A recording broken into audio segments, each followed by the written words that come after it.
is up, people? How are we all doing? Today, we're talking about the flat earth cosmology. So let's jump straight into this.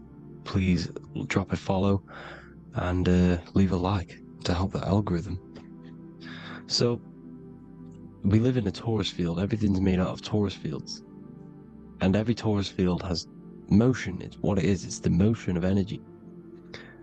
And every torus field has a center, which is the black hole. It's a womb of creation. It's counter space. Now, this is why the North Pole is magnetic, because the center of this torus field is the most magnetic part, the strongest part of the field. So this is why all compasses will point you to the center. And the Earth's magnetic field is spread across the whole of the Earth. And it's spinning, as you can see here. It's like a tornado at the center. And this tornado is the force which is spinning the sun and the moon around us. You got the sun, the moon, Polaris, just like in the Masonic cosmos here. The sun, the moon, Polaris, the all-seeing eye. Now we'll get into Polaris a bit later, but the sun is the magnetic force. Sorry, is the electric force. Because every field is electromagnetic. Now, the sun is electric. It's positively charged. It's gonna give you energy. It's feeding energy. The moon is more magnetic energy, which is taking your energy away from you. And this is why you become sleepy when the moon comes out. Because it's taking away your energy. So, these two forces is the balance. It's the yin and yang. It's the balance. Everything in this creation is balanced. Because the torus field is the Earth is the plane of inertia, the 0 point within the field.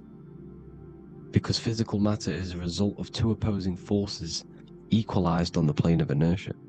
And that is where matter crystallizes into physical results.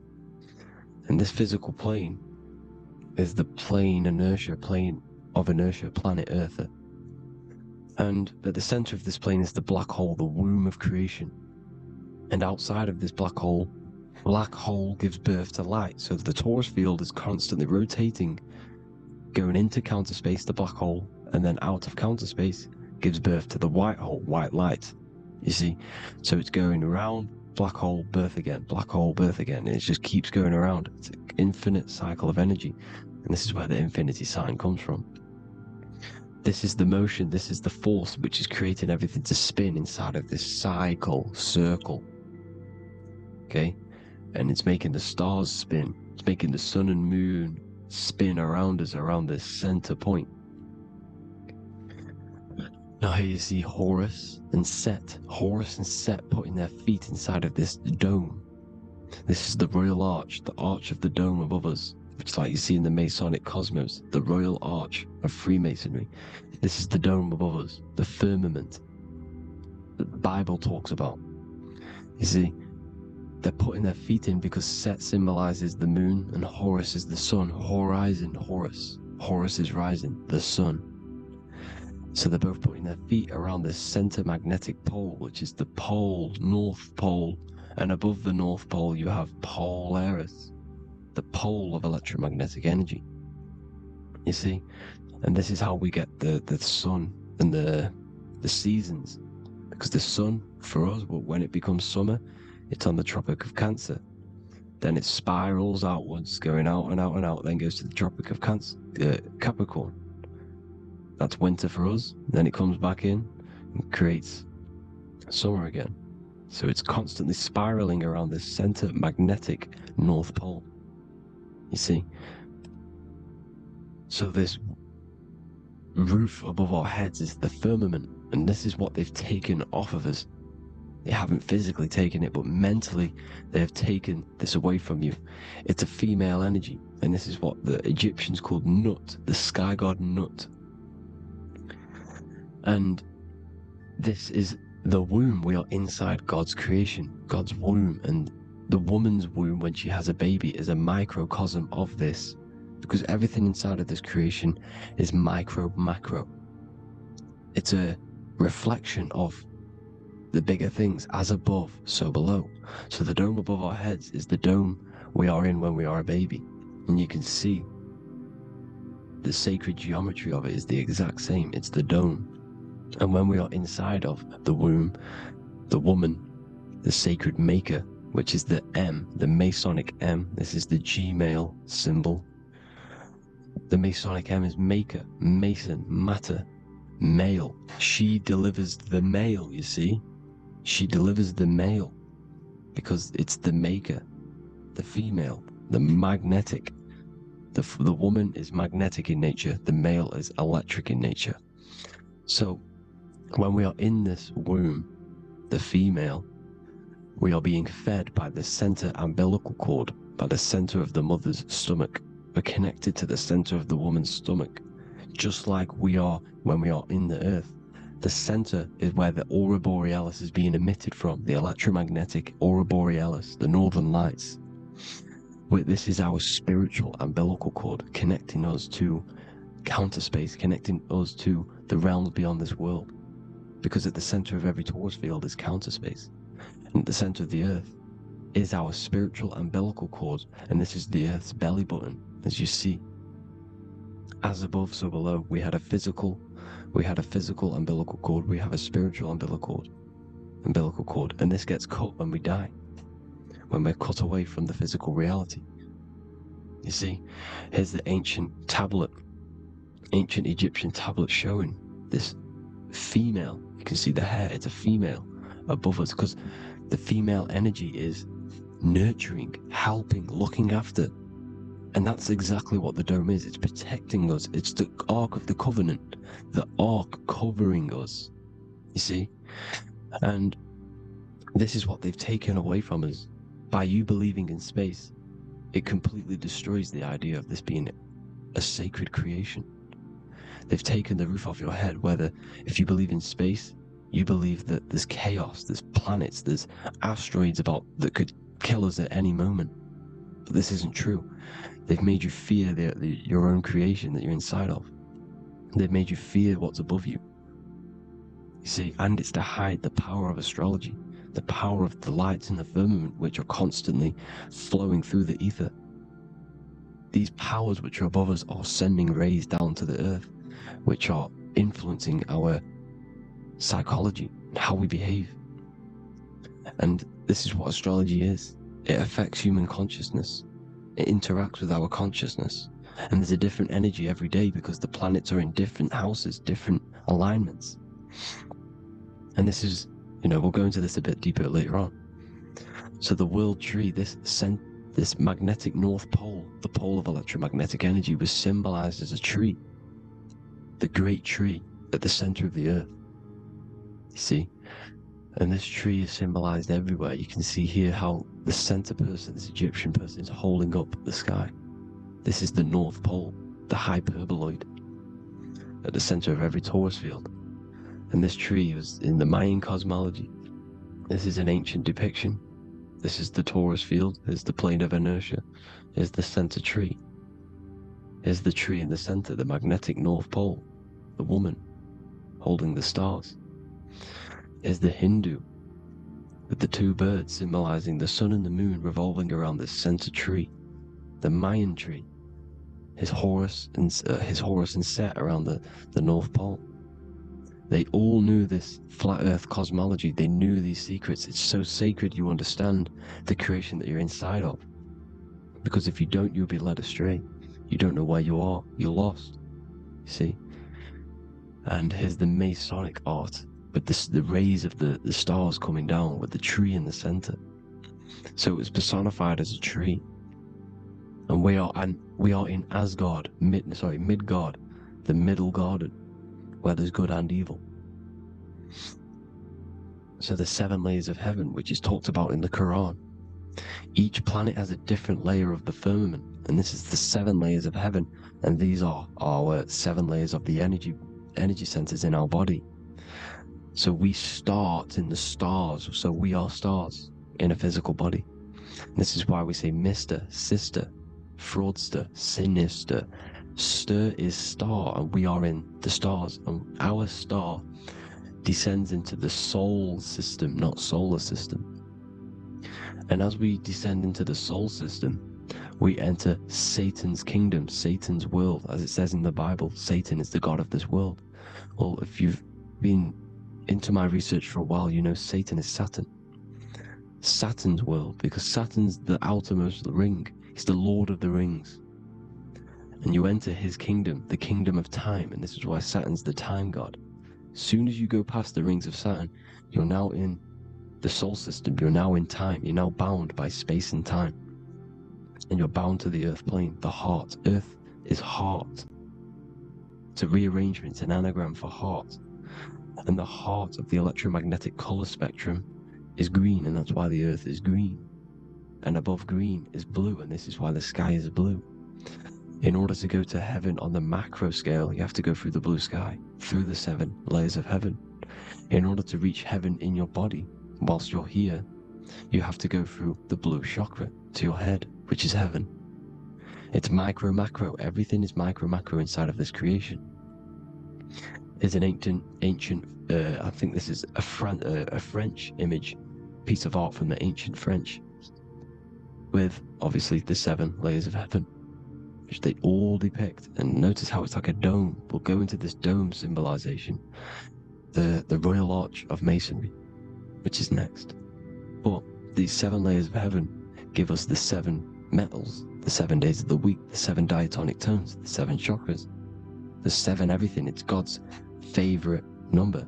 And this is why the Masons use the G inside of the compass, because the G is the 7th letter, and God starts with G. You see? So it's 7. God is 7. Here's another depiction of the heart, the soul system, the 7 layers of heaven. La firmamente. You see, la firmament, with the stars on the outermost layer.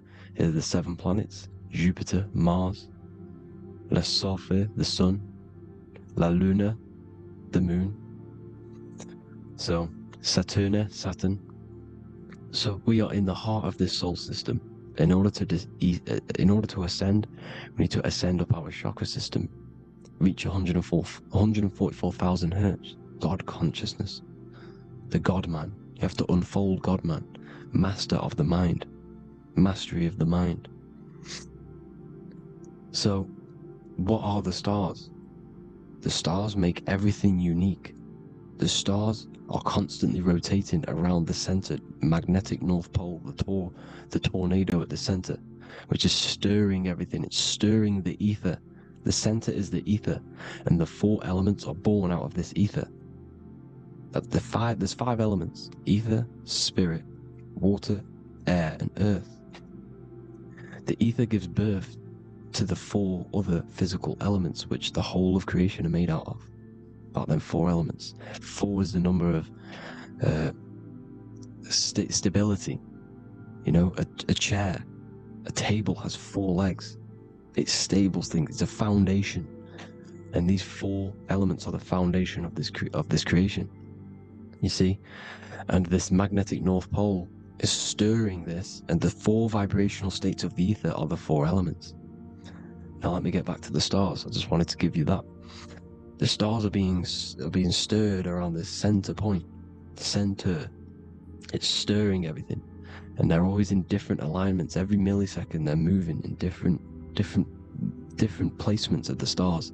And the planets are called the 7 wanderers because they're not fixed. The stars are fixed, but the planets are called the 7 wanderers, the 7 layers of heaven, because they move faster and slower than each other.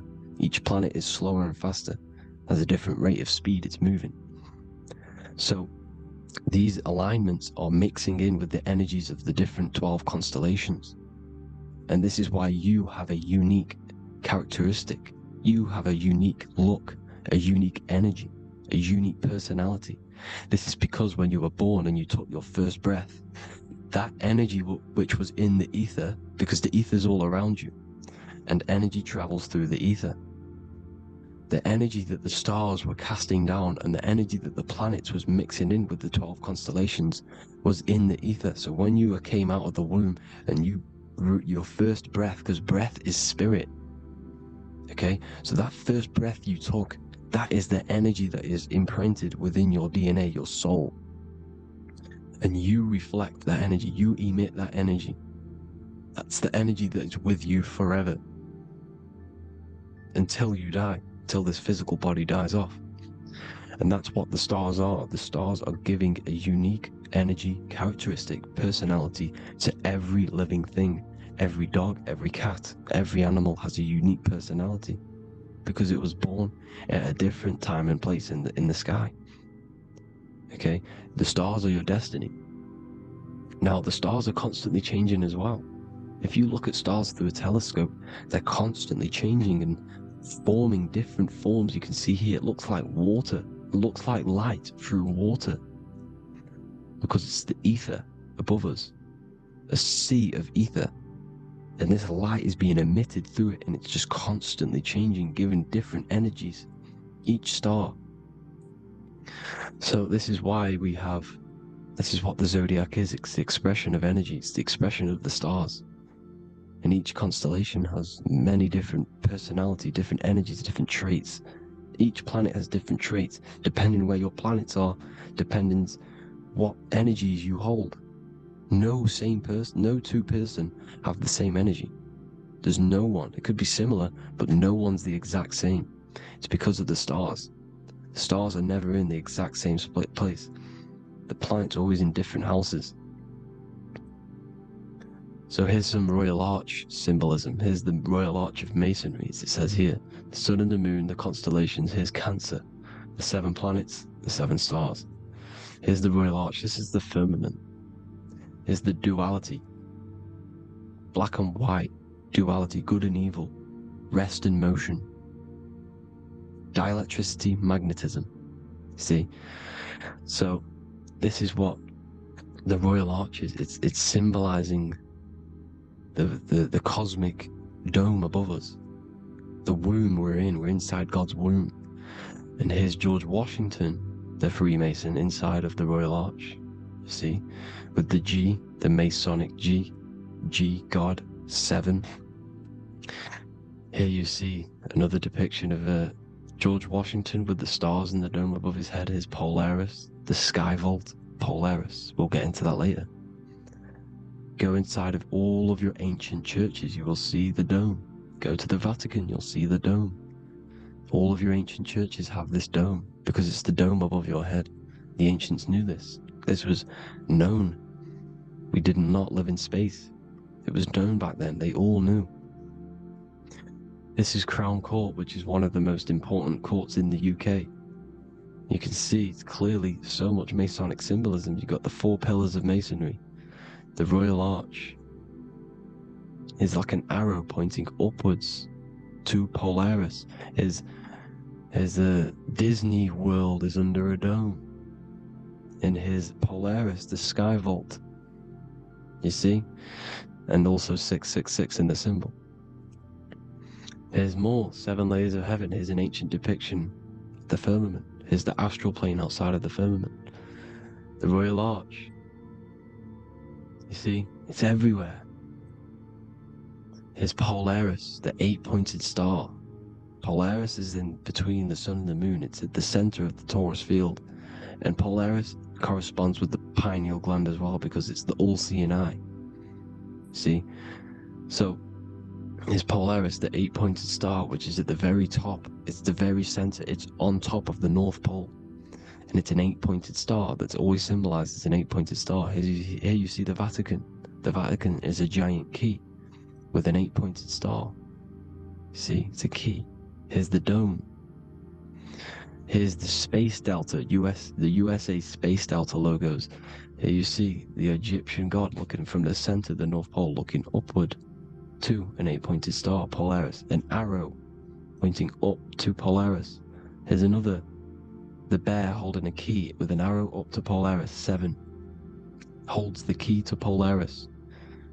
Here's an eagle holding a key above the North Pole to Polaris. Polaris, and here's another one. There's another bird, like a dragon, holding a key to Polaris. Because Polaris is definitely something to do with leaving this creation.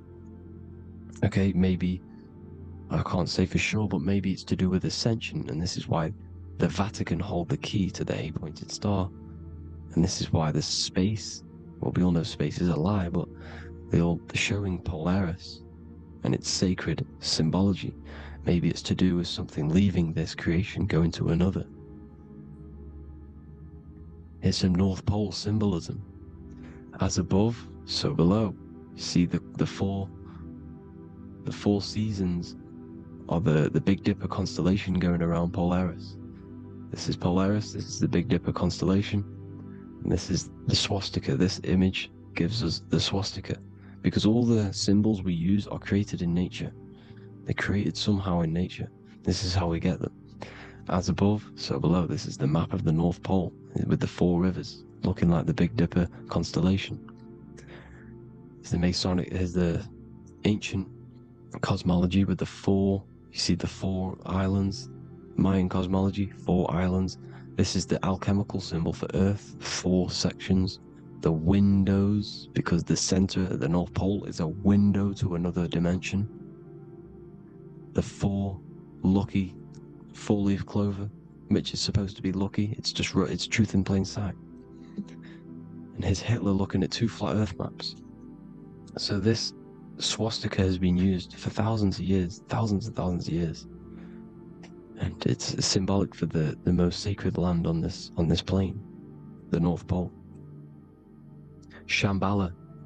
Do some research on Shambhala, people. It's a it's a Hindu mythology about the sacred lands at the center of the earth, and it's known to be full of enlightened beings, and it's all symbolized at the center. You can see their paintings of Shambhala. It's all at the center, the North Pole, and it's known to be the most godly place ever, because it takes you to a portal to the higher places. And maybe this is something to do with Polaris, connecting you to this sacred lands at the very center.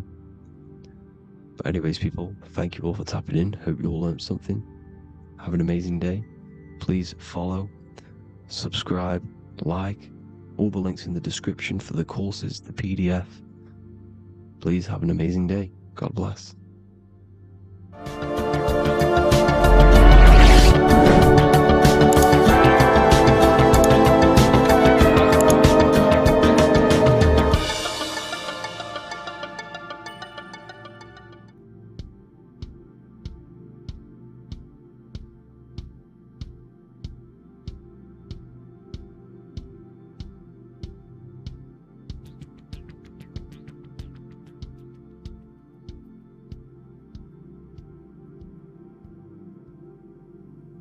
Welcome people, we're back with another video. I will now be keeping track of my YouTube and trying to upload every week. In this video, we'll be talking about the chakras. The chakras are the 7 attributes of God, and they are the 7 planets. These are literally vortex portals within us that connect us to these vices and characteristics of God. Each one of these energy centers are a spinning wheel of energy which controls the cells and organs in that particular area of the body. For example, it's literally a mini brain for that area of the body. Each chakra has a vice which you need to turn to a virtue in order to climb up through the system. They work like a stairway system. You have to go through each chakra in order to unlock the one above. This process is turning matter into spirit, as you descended from spirit to matter. Saturn is Satan, that's why it's the lowest chakra, and that's why the devil is red, because red is the lowest vibrational color. When you are in these lower states of consciousness, you are in your animal nature. This is your physical side of your nature, and you are mainly being driven by your animal instincts or your ego. Moving back to your higher self or your spirit self is not an easy process. It takes a while. However, with discipline, consistency, and motivation, you can achieve this, and this is what the ancients called Christ consciousness. Once you have achieved this, it is basically a state of mastery of the mind. You no longer lust for the lower animal nature things. Now let's start with the root chakra. This is located at the base of your spine, and you can feel this chakra by tensing your anus. This energy center is in control of your survival needs, your vitality, stability and security. Now, if this chakra is unbalanced, you will feel insecure, fear, anxiety, unstable, low self-esteem, anemia, over or underweight, and constipation. In order to balance this chakra, you need to feel grounded, embodied, stable, calm, centered, a sense of safety and trust in yourself and the world around you.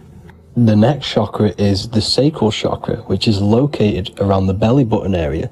You can feel this chakra just by sucking in your belly. This chakra is to do with relationships, self-worth, creativity, empathy, and most importantly, sexuality. This is the most important one in order to start to raise your vibration overall, is giving up the over-sexualized nature. In order to balance this chakra, you need to come into harmony with all the toxic relationships that you have.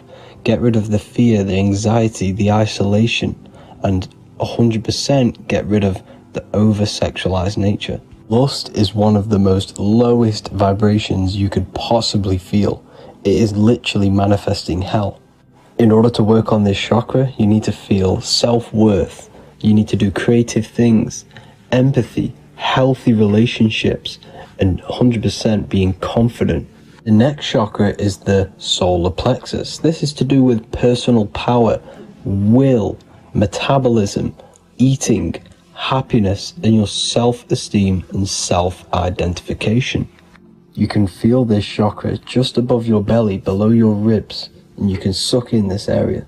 If this chakra is blocked, you will feel lack of confidence, difficulty in manifesting your desires, low self-esteem, misuse of power, misuse of dominance, weak will, and shame in yourself. Biggest one for this chakra is overeating, as it's to do with metabolism. If you are overeating, you are literally unbalancing a lot of your lower chakras, not just the solar plexus. In order to work on this chakra and balance it, you want to have a positive self-identification. You want to feel happy, a happy self-esteem, effectiveness to people, not overeating, and a strong willpower. Now for the heart chakra, one of the most important chakras. Chakra is to do with love, understanding, trust, hope, openness, compassion, balance, and forgiveness. The most important because your heart is the tree of life in the body. It is the center of the toroidal field. It is the most powerful chakra. Your heart is 5,000 times stronger magnetically than your brain. Once you have hit the heart chakra and you start surpassing the heart chakra, you are now turning matter into spirit, as the lower three chakras are dense and physical, and the above the heart chakra are turning to spirit. As you can see already, this is a hard and long process of working on yourself physically and internally. The symptoms of a blocked heart chakra would be lack of love or too much love, difficulty to accepting or giving love, lack of compassion, loneliness, and lack of emotional fulfillment. Finally, a lack of connection with a divine or to nature. In order to balance this chakra, the most important thing and the most powerful thing you can do is loving people, accepting and giving lots of love. Second most important thing to balance the heart chakra is balance. You need a balanced life. You need balance in all aspects of your life. Now for the throat chakra. This is a very important chakra as it's to do with communication. A symptom of this being unbalanced is a lack of self-expression and putting on a front all the time, acting with the ego. In order to balance this chakra, you need to constantly self-express yourself. You can't be putting on a front. That voice inside your head, you have to let it come outward. Don't just block it off with a wall. Self-expression will lead to you gaining friends who actually like you for being you, and not these fake friends that you have to put on an ego for. In order to balance this chakra, you need to express yourself, express the word that's within you. Don't be lying to people, don't deceive or be deceptive. The next chakra is the third eye chakra. This is starting to get very advanced and you are coming very close to spirit. Just before we head on, I want to announce the PDF is now available, containing all the presentations I've ever made, all into a condensed 38-page PDF. The link will be below this video for you to access. And if you want to learn how to create reality using your mind, how to attract your desires, how to get out of the situation you are in, the link will also be there for the Manifestation Mastery course. Now for the third eye chakra. The third eye chakra controls the pineal gland, which is your first eye. It's to do with your psychic abilities, channeling, telepathy, astral travel, visions, and connection to the higher self. You need all of the chakras aligned to get the full potential out of your third eye or pineal gland chakra. For example, if you're astral traveling and you fear something, you will be instantly shot back to your body. So you need to master all of the chakras before you go on and try and do these higher spiritual activities. Symptoms of the third eye chakra being blocked is lack of imagination, lack of vision, lack of concentration, blocked or clouded intuition, can't see the big picture, and especially overly reliant on logic and intellectual thinking. A good way to work on this chakra is imagining things, vision things, trust your intuition at all times, always follow that inner voice. Cut out the tap water which contains fluoride. Fluoride blocks the pineal gland. And cut out all junk food because all of this is affecting your pineal gland. When in meditation, you want to focus your eyes and your attention to the center of your head between the two eyebrows. This is where the pineal gland is located. This will help and awaken the pineal gland over time when you keep doing these meditations. Finally, for the crown chakra, this is to do with universal consciousness, all-knowing, enlightenment, cosmic connections, the God source. This chakra is blocked by being cut off from spirituality, plagued by the senses, being tricked into the five senses and being tricked into thinking you are the body. In order to work on this chakra, you need to feel grounded. You need to know yourself, your real self, the voice within you. Have common sense, have specific decisions that you're making, be very direct. Now we've got out of the way all of the chakras, I can now introduce methods and meditations which will help you unblock them spiritually. When meditating, you want to get into the present moment in a nice, comfortable position. Bring yourself to the present moment by saying, I am here right now, nothing else matters. Keep repeating this over and over with your eyes open or closed. After a couple minutes of bringing your attention to the present moment, you can now start to breathe in through the nose deeply and breathe out through the mouth slower than you breathed in. Place your attention on the chakra that you want to balance. Think of a high vibrational emotion like love, and think of this while placing your attention on that chakra. You can do this exercise every day for 10 to 20 to 30 minutes. The longer the better. Another practice you can do is by chanting the Bijis for each chakra. They are here starting from the root chakra all the way to the crown chakra. Or you can chant the 7 vowels. There are not 5, there are actually 7. A, I, A, O, U, M. A, I, O. This is the proper way of pronouncing the 7 vowels. These are so powerful because these are the only things that exist. It is literally the sound of God. By pronouncing them right, you can actually create a lot of power within you and align your chakras. That's it for this video, people. I'd appreciate a comment and a like to help the algorithm. I appreciate you all. Love and light.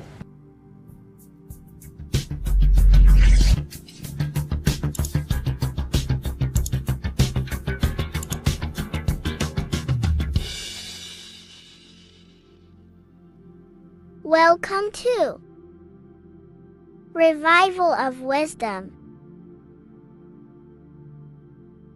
This video is going to be about the flat earth and the breakdown of the whole cosmology.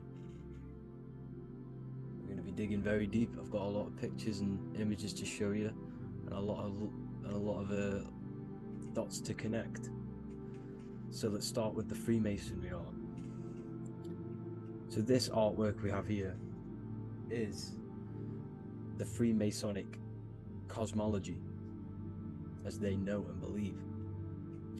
So what is it symbolizing? We obviously have to start off with the 4 pillars representing the 4 corners of the earth. The 4 corners with duality. You see, there's everything on earth. There's good and evil. Good, evil, positive, negative. Good, bad. This is the checkered board. This is what it symbolizes. Okay, obviously we have the sun, the moon. The sun gives you energy. It's the anode. The moon is the cathode. It's the opposite. It takes your energy. So therefore you become sleepy when the moon comes out. You see, everything on earth, everything in the universe is balanced. There's complete balance, symbolized by duality. There's always 2 opposites. We have the all-seeing eye, and obviously 7 stars representing the 7 planets, but not planets as in we know planets. They're not physical spinning balls of gas. They are energies, they are lights emitting from the realm above this realm. There are lights through the firmament, through the electromagnetic field. So let's go through that again. The 4 corners, duality, positive and negative, cold, dry. Everyone on earth has an opposite. Everyone, there's 2. Okay, and then we have the sun, the moon, the 7 planets, with a 5-pointed star. What's the 5-pointed star? Of course, it's the 5 elements: spirit, water, earth, fire, and air. Okay, that's what the 5-pointed star is symbolizing, the 5 elements of earth. And then, most importantly, we have the compass. The compass is very, very important, hence why it's in the center. The compass is symbolizing many, many things, and one of the most important things, but we'll get into that after. We have a boat with water outside of the earth. So we have a boat on water, symbolizing the waters separated by the firmament, the waters above, separated by the firmament from the waters within the firmament, the earth. So this is what it's symbolizing. So the compass, what's the compass? This is where the compass comes from. The Polaris, the most important star there is, because it's in the center of Earth. The sun, the moon, and the black hole, black sun. Because all creation comes from center, the seed center. Okay, but we'll get into this after. But also, this is a very important Masonic symbol because they use this symbol a lot. This is one of their main symbols, hence why Neil Armstrong has the Masonic ring with the compass on it. The people who supposedly went to the moon, which obviously they faked to push this globe model,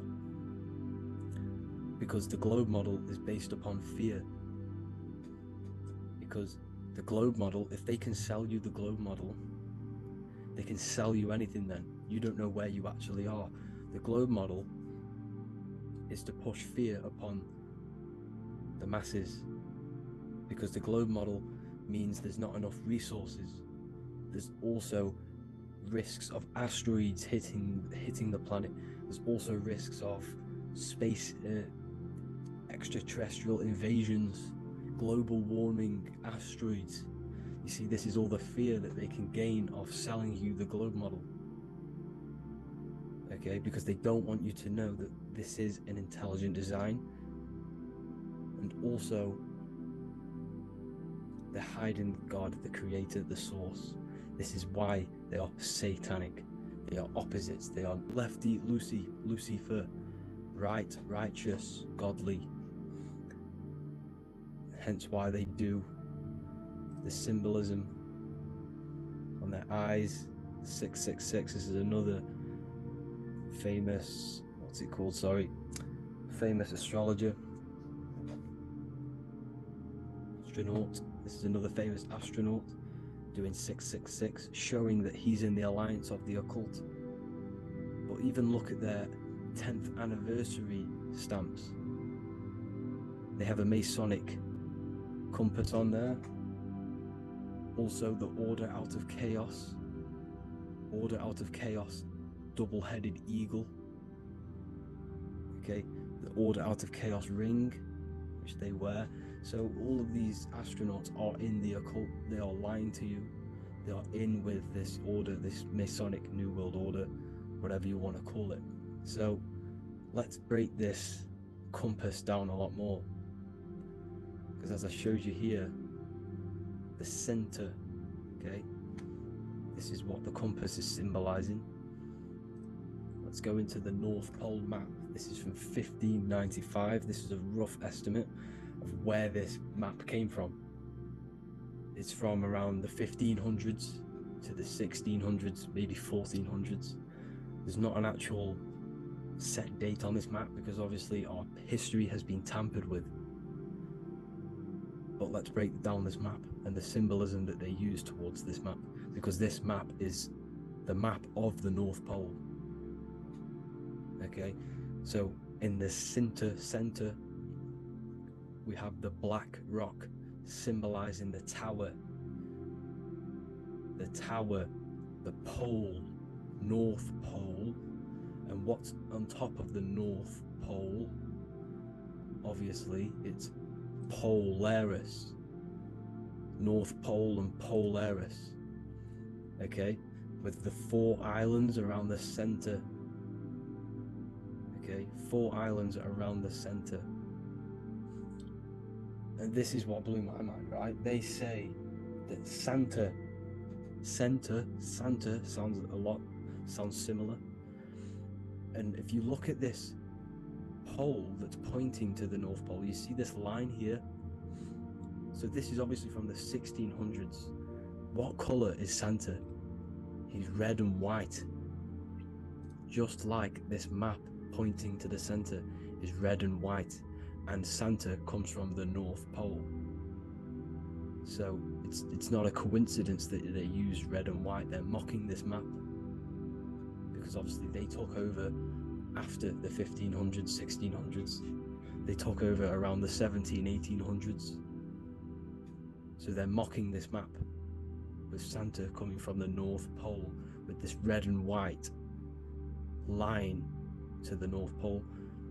Notice the 4 islands, okay, like windows, their symbol, they obviously in the occult, they're part of the New World Order, is symbolizing these 4 islands with the blue behind it for the water.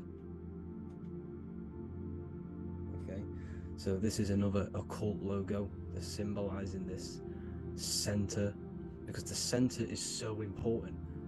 Okay, we'll get into that. Also, we have the Mayan cosmology. This is the Mayan cosmology. This is what they created. This is their artwork, with also 4 major lands around the center. You see this 4 with green in between them all. 4 major lands with the underworld. You see this underworld is also symbolized by the Masons with the coffin of the skull and bones, the deceased, the dead. Okay, so this is also mentioned in the Book of Enoch. Okay, and it's called Sheol. Sheol, the underworld. Okay, and in the Book of Enoch, it says all spirits of the dead go to these hollow places, that they will wait until their appointed time of judgment. And it also says in the Book of Enoch, there are 4 hollow places underneath. 4 as above, so below, representing the 4 islands. As above, so below. That's where that could link in. Okay. The The Book of Enoch is very important because it was found in a cave thousands of years ago. And there's a lot of truths about this realm and about this world we live in. So let's go back to the Mayan cosmology. So the ancient cosmology, they all must have had some sort of communication. They must all be at peace with each other, because all of their cosmologies link together. You see, the Greek, Babylonian, Indian, Celtic, okay, they're all linked in together. They all knew that they were in an enclosed system with an underworld and obviously a firmament. Okay, so this is what they all knew. They all must have had some sort of communication. They were a lot more advanced than us. They knew the center of the realm. Okay, and obviously the United Nations flag also symbolizes their center. You see how it has like a grid with a circle around the center. It's symbolizing that center of the realm, because that center of Earth is so important. The United Nations flag, all have it. See, some different ones will have that circle around the center. Because the center is the seed. All things come from a center. So the torus field is so important because it is the spark of life. It's the building blocks of the universe, this creation. Because all things have a torus field. Just like an apple with what's in the center of an apple, a seed. Because the center is where the energies hold, it's where the energies meet, and it creates that spark of life. Just like your heart is the center of your body, and it has an electromagnetic field. Because the center, all things come from the center. So this is why the North Pole is so important, because this is why it's so important, because this is where the creation sparked from, the center. This is where the most electromagnetic energy is stored. So this is why the northern lights come from the center. It's electromagnetic energy. This is what the northern lights are. It's being emitted from this black hole in the center. Okay, and obviously what else is on the center? Polaris. Polaris is the center star. Okay, so the center star is what sits on top of this North Pole, Polaris, because it's a pole of electromagnetic energy, symbolized as a black rock, a black hole, pole. You see, because all creation comes from void. Light is born from darkness. Without light, darkness can't be born from light. You see, but light can be born from darkness. This is why darkness is so important. And this is why there's a black hole in the center of our realm, like the black sun. The black sun, the Polaris star, the North Star. You see, so this is this North Pole, Polaris. This is what they're talking about. And this is why compasses are an 8-pointed star, because Polaris is symbolized as an 8-pointed star. This is where a compass will point you to. It will point you to that center. So notice how a compass has this black hole in the middle, you see, and it will point you to this meeting point, the north, because in the center is the center of the torus field of the earth. This is where the most electromagnetic energy is. You see, everything gets sucked into the black hole. Okay, this whole reality is being projected from that center point, just like your eyes suck in light. It's a black hole. Your eyes suck in the light of this light being emitted from this center place, this electromagnetic energy at the center, which is the seed of everything, of everyone.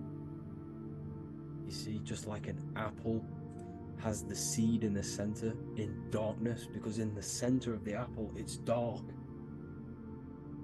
it's black, it's pitch black, but that's where the seeds are, that's where the life is.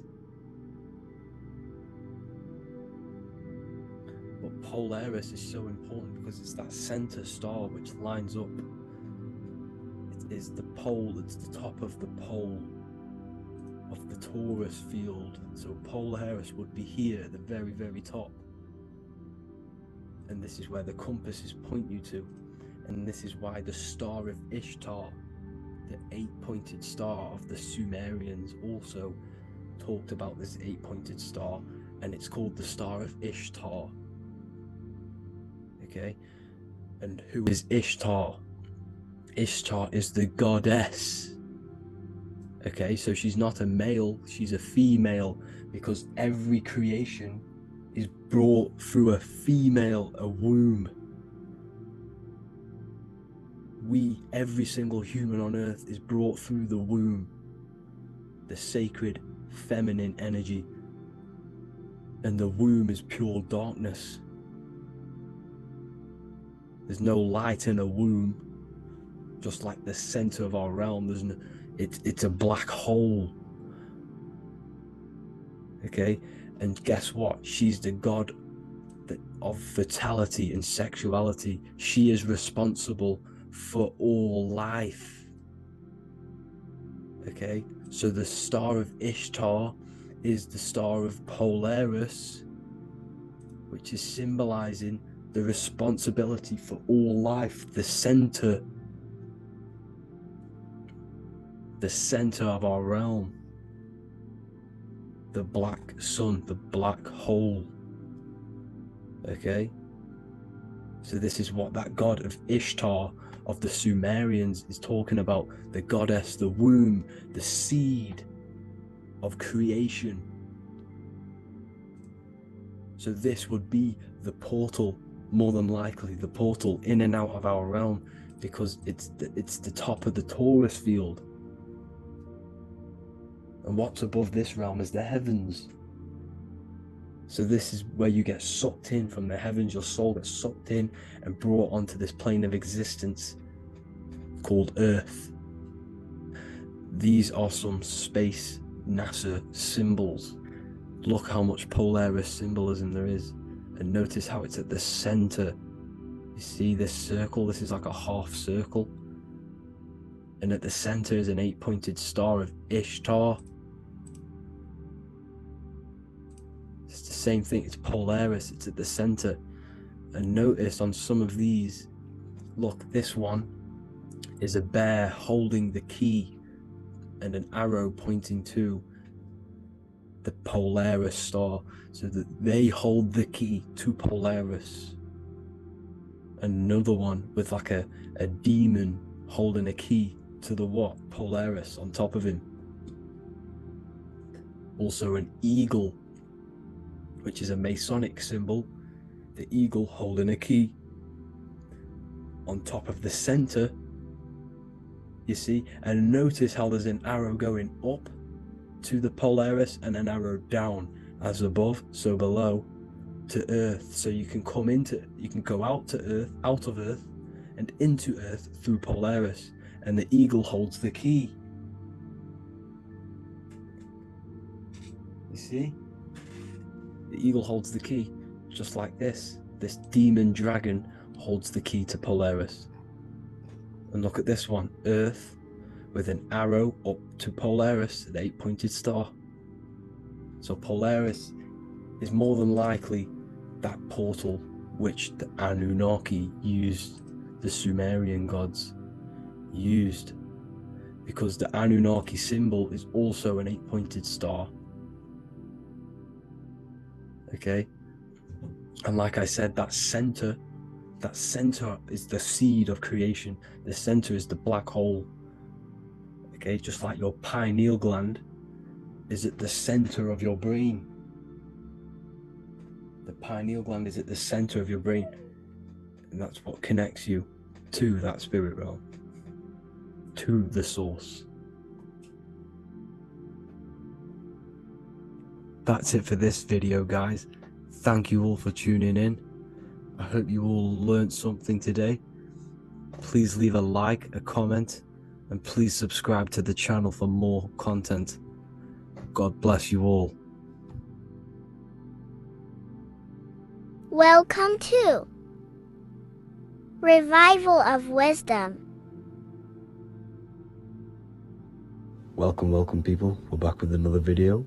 Please make sure to hit that like button, subscribe, and turn on notifications to never miss a video. The Earth is a giant torus field consisting of a positive and a negative pole. The Sun being the cathode with a positive charge and the Moon being the anode with a negative charge. This is why the Sun rules over the day, giving you lots of energy, and the Moon taking your energy from you, making you go to sleep. Now, the plane that we live on is called the plane of inertia, and at the center of this plane of inertia is the North Pole. This is where the two electromagnetical energies meet. Now, this is where the most electromagnetic energy is stored. This is why all compasses will point north, because it's the most magnetic place in this reality. So the Sun and the Moon is spinning around this center point, which is stirring the ether of this reality and making everything move in circles, meaning this is a cycle. Everything's recycling itself. It's an organic simulation. The ancients also knew about this sacred land at the center of this reality, known as the North Pole. As you can see on this map from the 1500s of the North Pole, you can see 4 islands around this center black rock. Ancient civilizations like the Mayans, the Buddhists, and ancient Chinese also depict these 4 islands. The endless symbology of these sacred lands at the center has been going on for thousands of years. These sort of secrets are now kept by the elites, but as always they have to show the truth in plain sight, and this is what they are doing with the Windows symbol and also the Wizard of Oz. Now in the Wizard of Oz, as you can see, there's something called Munchkin Land. Munchkins are these unusually short people. Then on the ancient 1500s map it says pygmy, and then the pygmy people in mythology are also these unusually short people. Just like Santa and his elves, they come from the North Pole, and elves are these unusually short people. These stories that we are told about Santa and Munchkins are putting truth in plain sight about this sacred land. This sacred land at the center of the earth is where the aurora borealis comes from and is being emitted from this black hole in the center, also known as the black sun. The aurora borealis is the earth's aura, hence why it has the word aura inside of it. It is the life-giving essence to all life within this realm. As this dualistic reality we live in consists of both physical and spiritual, the black sun is like our sun for the spirit. It's our spiritual umbilical cord, connecting us to the spirit realm. And the rising sun is the opposite. It's our sun for our physical 666 carbon suits, known as our human body, our physical aspect. As it states in the 40,000-year-old emerald tablets, deep in Earth's heart lies the flower, the source of the spirit. The flower of life is as thine own place of spirit, and streams through the earth as thine flows through thy form, giving off life to the earth and its children. So the North Pole is the core of this spiritual reality, and the closer you get to it, the more spiritual and lucid it becomes. So the elites have covered this up in order for us to forget the true nature of this reality. And they did this cover up by introducing the globe model. Nicholas Copernicus was around in the 1400s and he introduced the globe model. As you can see, he is a Freemason. He depicts himself with a globe and a Masonic compass in all of his paintings and portraits. Galileo was also a Freemason, as you could see in all of his portraits with a globe and a Masonic compass. He was also a massive part of introducing the globe model after Nicholas Copernicus. So yes, the globe model was a spiritual and political move to gain more control over the masses. After the globe model was then introduced, they introduced the theory of evolution by another Freemason, Charles Darwin. See how these two theories go hand in hand? They both degrade humanity and they make you confused of where we actually came from. By hiding the true form of this divine creation and hiding the true power of each and every one of us, they maintain control over the masses. Now this is order out of chaos, known to be the 33rd degree slogan of Freemasonry. Now this is the Masonic cosmology, and as you can see you have the checkered board for the duality, the 5-pointed star for the 5 elements, the 4 corners for the 4 pillars, the all-seeing eye which is Polaris, the sun, the moon and the 7 stars. So even Freemasons are taught the flat earth cosmology and the true form of this reality. Now the true nature of the sun, the moon and the earth is shown and reflected through the Masonic compass. The Masonic compass is the sun, the moon, Polaris at the top and the black sun at the bottom. It makes sense why all the scientists who introduced the globe model all used the compass and the globe together, because it's truth in plain sight. As I explained in my other video, all Freemasons have to take the oath, so it goes to show, why are we all learning these theories from Freemasons who can't talk about certain topics that they learn about? Why should we believe their theories when they're holding back the real truth about this reality? Now going on to NASA.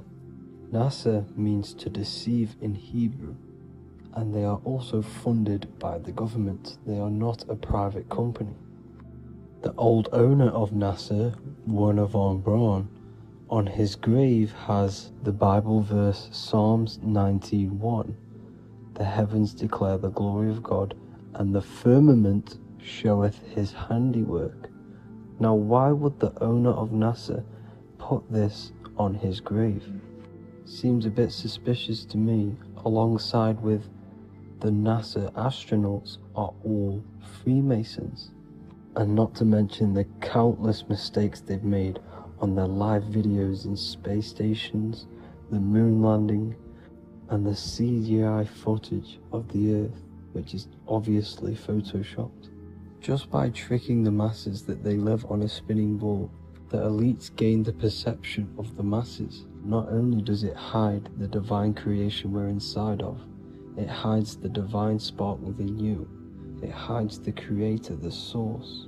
And by believing in space and we live on a spinning ball, it makes people come to the interpretation of that we are a coincidence and we do not have any purpose. And of course this is false. When you come to realization that we are all a divine creation and we can create our own divine life in this reality, life becomes more sacred and you start to enjoy little things. The elites want you to believe everything exists only in the 5 senses. They want you constantly looking outside of yourself because they know that will keep you on lower states of consciousness. Now this brings me to our next point. By tricking the masses into the heliocentric model, the elites started to advertise aliens in the movies, in cartoons and magazines in the late 1940s. Now this is subconsciously programming us about aliens and extraterrestrial threats, which then they can use to their advantage. And this is something called Project Bluebeam. They are more than likely going to fake an alien invasion to push this 2040 agenda, which is for one government and one ruling currency. That's it for this video, guys and girls. Hope you all enjoyed. Please make sure to leave a like and a comment. God bless you all. Welcome to Revival of Wisdom. Welcome people. We're back with another video. Please make sure to hit the like, the subscribe button, and turn on notifications to never miss a video. The Vatican is a giant key from a bird's eye view, and it also contains an 8-pointed star. The Anunnaki Sumerian gods also depicted this 8-pointed star.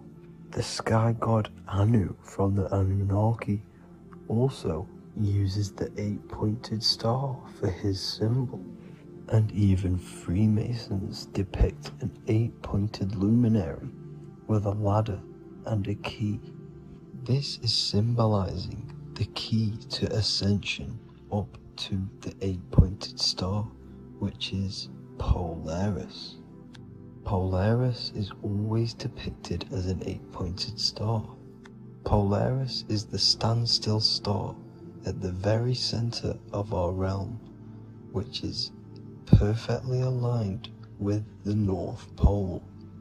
The Earth is a giant torus field, and at the center is where the most electromagnetic energy is stored.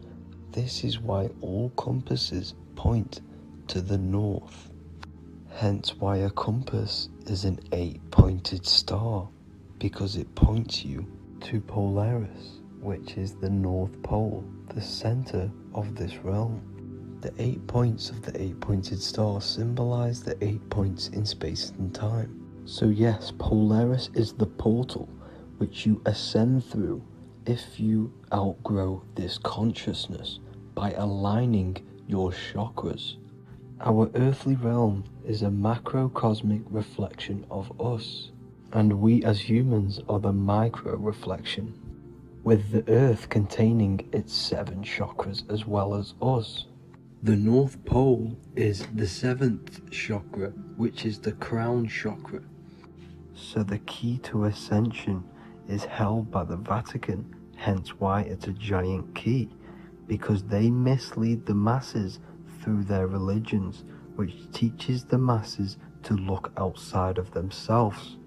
As stated in the 20,000-year-old emerald tablets written by the Egyptian god Thoth. On Earth, man is in bondage, bound by space and time to the Earth plane. Encircling each planet, a wave of vibration binds him to his plane of unfoldment. Yet within man is the key to releasement.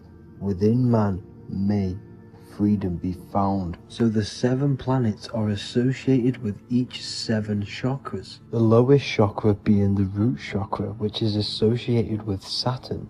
This is why the elites love Saturn and reflect it in all of their symbols, because the chakras are an ascension of spiritual principles, starting from the material and ascending up to the spiritual, the crown chakra.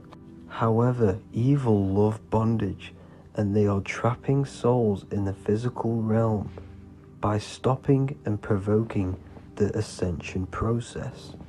They do this by abusing the energy of Saturn, and Saturn is associated with the lowest chakra.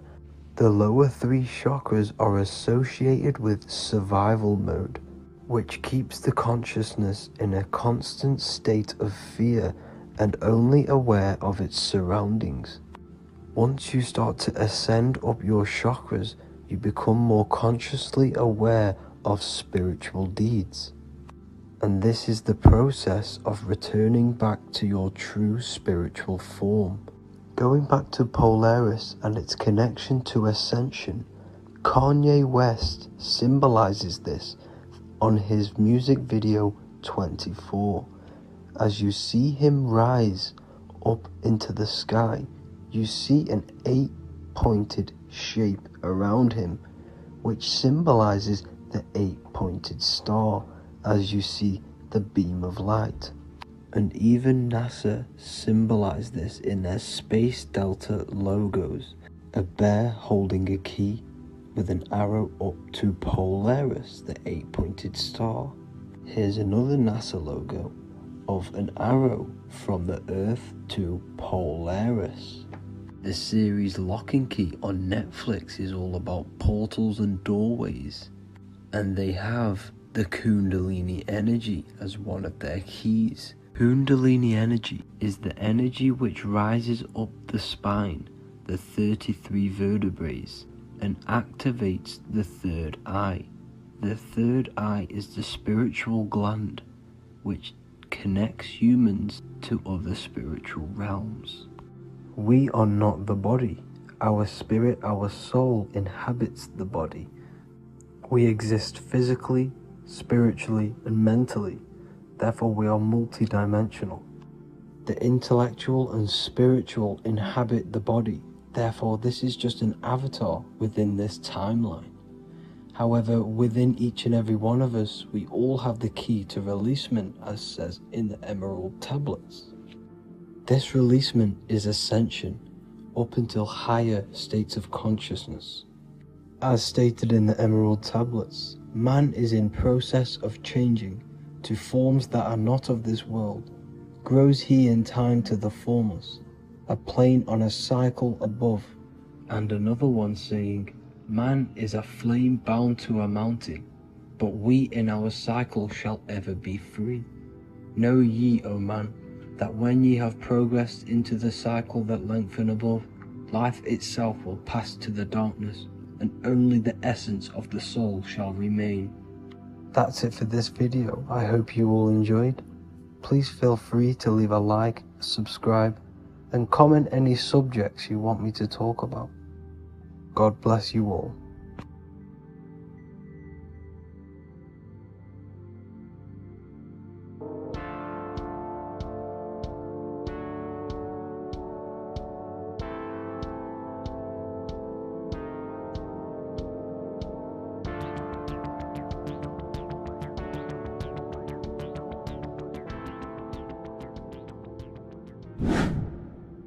Hello and welcome to another video, people. Before we start, please like, comment and subscribe if you wish to see more content. Today we're going to be talking about the mental universe and how everything is mental. This is the #1 law on the Kabbalion. If you've never read that book, it's called The Kabbalion. A very good book. It's the first law because this is the most important thing you need to understand. Is how everything exists within the mind. Behind every single one of these eyes is the same consciousness expressed in different bodies. The mind is what gives perception to what you're experiencing. Behind every single one of these eyes is the exact same consciousness, but the brain that they inhabit is giving them a different perception, a different being, a different body. Now, this is the difference between humans and animals. Humans possess a advanced consciousness, an advanced mind that gives us the ability to be aware of ourselves mentally, physically, and spiritually. We can reflect on ourselves. When a dog looks in the mirror or an animal looks in the mirror, it doesn't know what it's looking at. It doesn't realize it has a consciousness. It can't reflect on itself. It can't say, I want to improve in this area. It doesn't have that consciousness. We have a divine consciousness. Take away the N for divine, and you get with a D, put it with a D, you get divide, because we have a divided two-way consciousness. An animal only has one. However, it's still the same mind. We're all mind. We're all mental. We all exist within the mental plane. Look at this person walking. The body, the brain, is sending electrical signals through the 12 cranial nerves, which the 12 disciples, that spread the gospel of Jesus, right? You have 12 cranial nerves in your brain. There are 12 disciples which spread the gospel of Jesus. Jesus represents the mind, the intelligence, the invisible intelligence that we all are, the same intelligence, the same exact consciousness, which then sends a command into the brain. Then the brain sends these 12 electrical signals through the 12 cranial nerves to control the rest of the body through the nervous system. This person walking is not, the body is not walking. The mind is telling it to walk.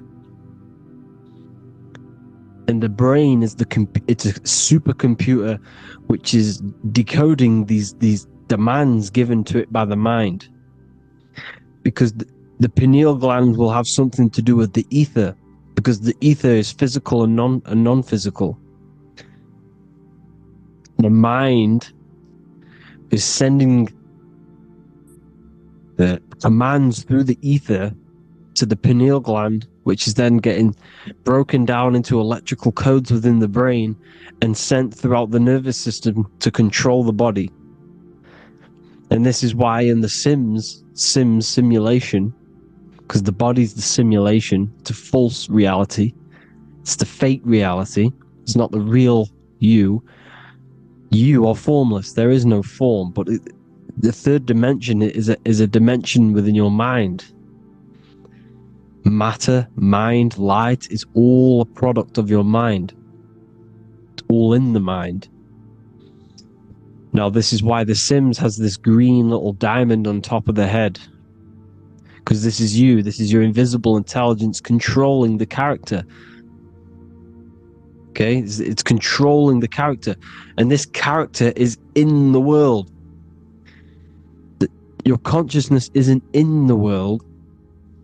The world exists within you, but the body is a vehicle for that realm that you land in.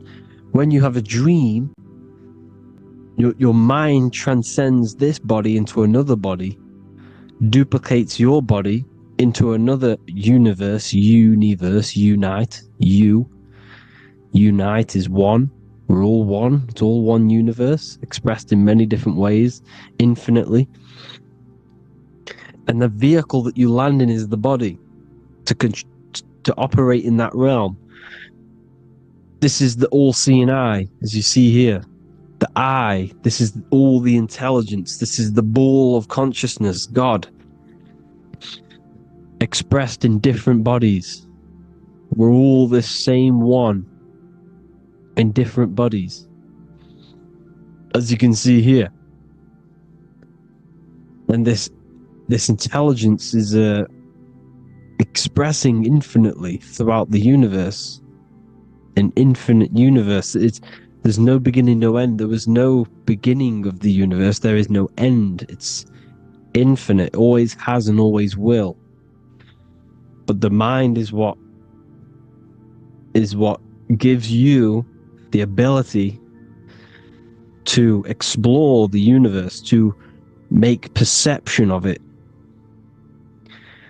We are God in disguise. We are God in disguise. We are God in flesh. But the body can become attached to the mind, can become attached to the body if the mind is not aware of itself. When the mind is that blinded by matter, and we lack knowledge and understanding of what we truly are, a formless, infinite being, a traveler. This is why Freemasons are called Freemasons. Mason means traveler. Free. You're a free traveler because your consciousness is a traveler of the universe. When we lack understanding, our mind bounds to the body because we don't separate the body with our different layers of consciousness. When we separate them and identify that we are mind, body, emotion, you then can apply this knowledge to when you want to astral travel and explore the different realms of your mind, because the mind is the universe. People, this is what we need to understand. The mind is the universe. I am you and you are me. This is the Egyptians showing you this. The Ankh is the symbol of life. This is the one ball of consciousness, mind, giving it the Ankh life to all the different life forms. The cows, the birds, the snakes, and the big Ankh given to the humans, because the humans are the most intelligent. We have the most advanced consciousness. We have the most advanced consciousness. This is why the one is giving a big Ankh to the humans here. Here you see again, this is not the sun. This is also showing Ankh giving out its life to all things infinitely. And this is the Most High.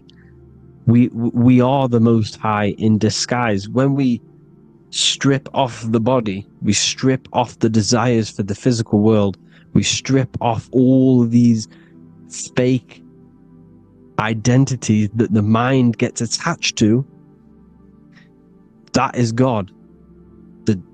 The universe. You are the universe experiencing itself. I and I. The letter I and the number 1 is just one line. The letter I is the number 1. Because your I am, when you refer to yourself as I, every single one of you who's watching this video refers to yourself as I, which is the one. We are all the one. We are all intelligence. We are all invisible. We are all the one. 1 is the only number. 1, 2, 3. Everything goes up in ones because there is only one. Doesn't matter how far you go down the line with numbers, all of their numbers are created by 1 because there is only one. So me and you are the exact same consciousness expressed in different bodies. Mind, cause. There is only one cause. There is only one mind. There is only one being. But because we lack understanding of this, we think we are the bodies. And this causes division, because the physical world is the most illusionary world. It's an illusion. It's all an illusion. Now you see with the two, you look with the two eyes, but you see with the inner eye, the mind. Okay, the mind is the mental plane is a shared plane, and it gives perception to what you're looking at. The mind. I'm affecting you when I speak, because the mental plane is shared. We all share mind. We all express mind. When I'm speaking to you, I'm affecting you because we are mind. So the words that I'm saying, which are being manifested from my mind, are being manifested through my body into vibration, is affecting you. I'm affecting you with what I'm saying. And these words are having an effect on your mind, because we're all mind. This is why you need to be careful what you're listening to, music and all sorts. Because music can also create thought loops within your mind. Because the chorus, we shouldn't be listening to choruses. Choruses are loops. And what they're saying in the chorus is being looped. And this can create thought loops within your mind. Go and listen to an old song that you used to listen to about 5 years ago, 10 years ago, 20 years ago. Go and listen to an old song, and you guess what? You will get nostalgia. Why will you get nostalgia? Because that song will trigger the thoughts that you were thinking in that time of listening to that song. So songs with choruses create thought loops, and they reprogram your subconscious mind. It's important why music is very powerful. Mind and mind, same word. See, language is the truth, people. This is why I use language in all of my presentations, especially the English language. It's riddled with occult truth. I is my me, I, you and me, or I, one. We are not the name, we are I. Every single one of you is I, because we are all the one, all mind. Now, the only thing that is truly mine is my mind. When you say something is mine, it's an illusion. It's not yours. The only thing that is mine is mind, my mind. Okay? It's my mind. It's the only thing. It's the same word, mind and mind. Like I said before, everything's one. Hot and cold is different degrees of the same thing, of the one substance, of degrees. The 7 colors are different frequencies of the one white light. Everything is one. There is only one. We are all one. Everything is one. Hot, cold, day, night. It's the same degree of one, which is mind.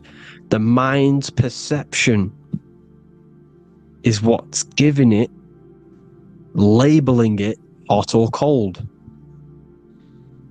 The mind's perception of colors is what is giving it red or purple, hot or cold. There is only mind. The mind gives things perception. There is only one, that is mind. The conscious and the subconscious mind. The male and the female, these are married. The subconscious mind is your hidden part of the mind. Okay, it's hidden. You can access it through different meditations and Reiki teachings, and dreams are manifestations of your subconscious. This is how you know mind and matter are one, because your mind creates matter in dreams. Your subconscious manifests everything in a dream, in the astral realms. The conscious is what you're conscious of, what you're consciously thinking of.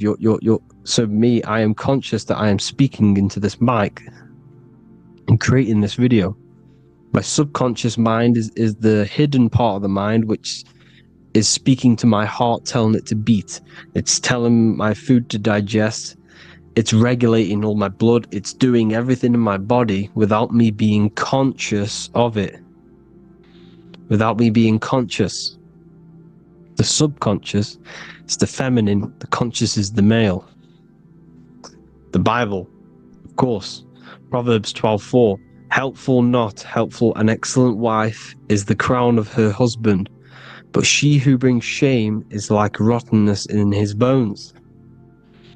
In the same way, husbands should love their wives as their own bodies. He who loves his wife loves himself. You can take that physically, you can take that literally, or you can take it metaphysically. See, the Bible's written in such a way where you can take it as your level of realization. He who loves his wife loves himself. If you love your subconscious, if you love yourself, you speak good about yourself, because your subconscious takes everything literally. If you say, I hate you to someone, your subconscious does not know the difference between me and someone else. It only thinks me, me, me. Why? Because mind is the only thing that exists. You are mind, I am mind. If I say, I hate you, you're saying that to yourself. Your subconscious picks that up and says, I hate myself. And that's telling your subconscious that's what you want. The because your subconscious manifests 90% of your behavior. The programs within your subconscious, tying your shoelace is a program. You don't need to be conscious of it. You can just do it because it's a program. It's deeply interwoven in the subconscious. Driving your car, texting on your phone, you don't have to think about what letter, you just do it because you know where the letters are. It's a program. Therefore, if you look after your subconscious, they are a married couple. It's your wife. Your subconscious is your wife, and it manifests 90% of your daily basis thought patterns, actions, behaviors, emotions, all the things that you all the trauma that you've experienced is stored within your subconscious, which is affecting you. So let's say you were in a car crash 10 years ago and you had a really traumatic event, you really hurt yourself, and you had a very, very, very strong emotion that you felt of pain.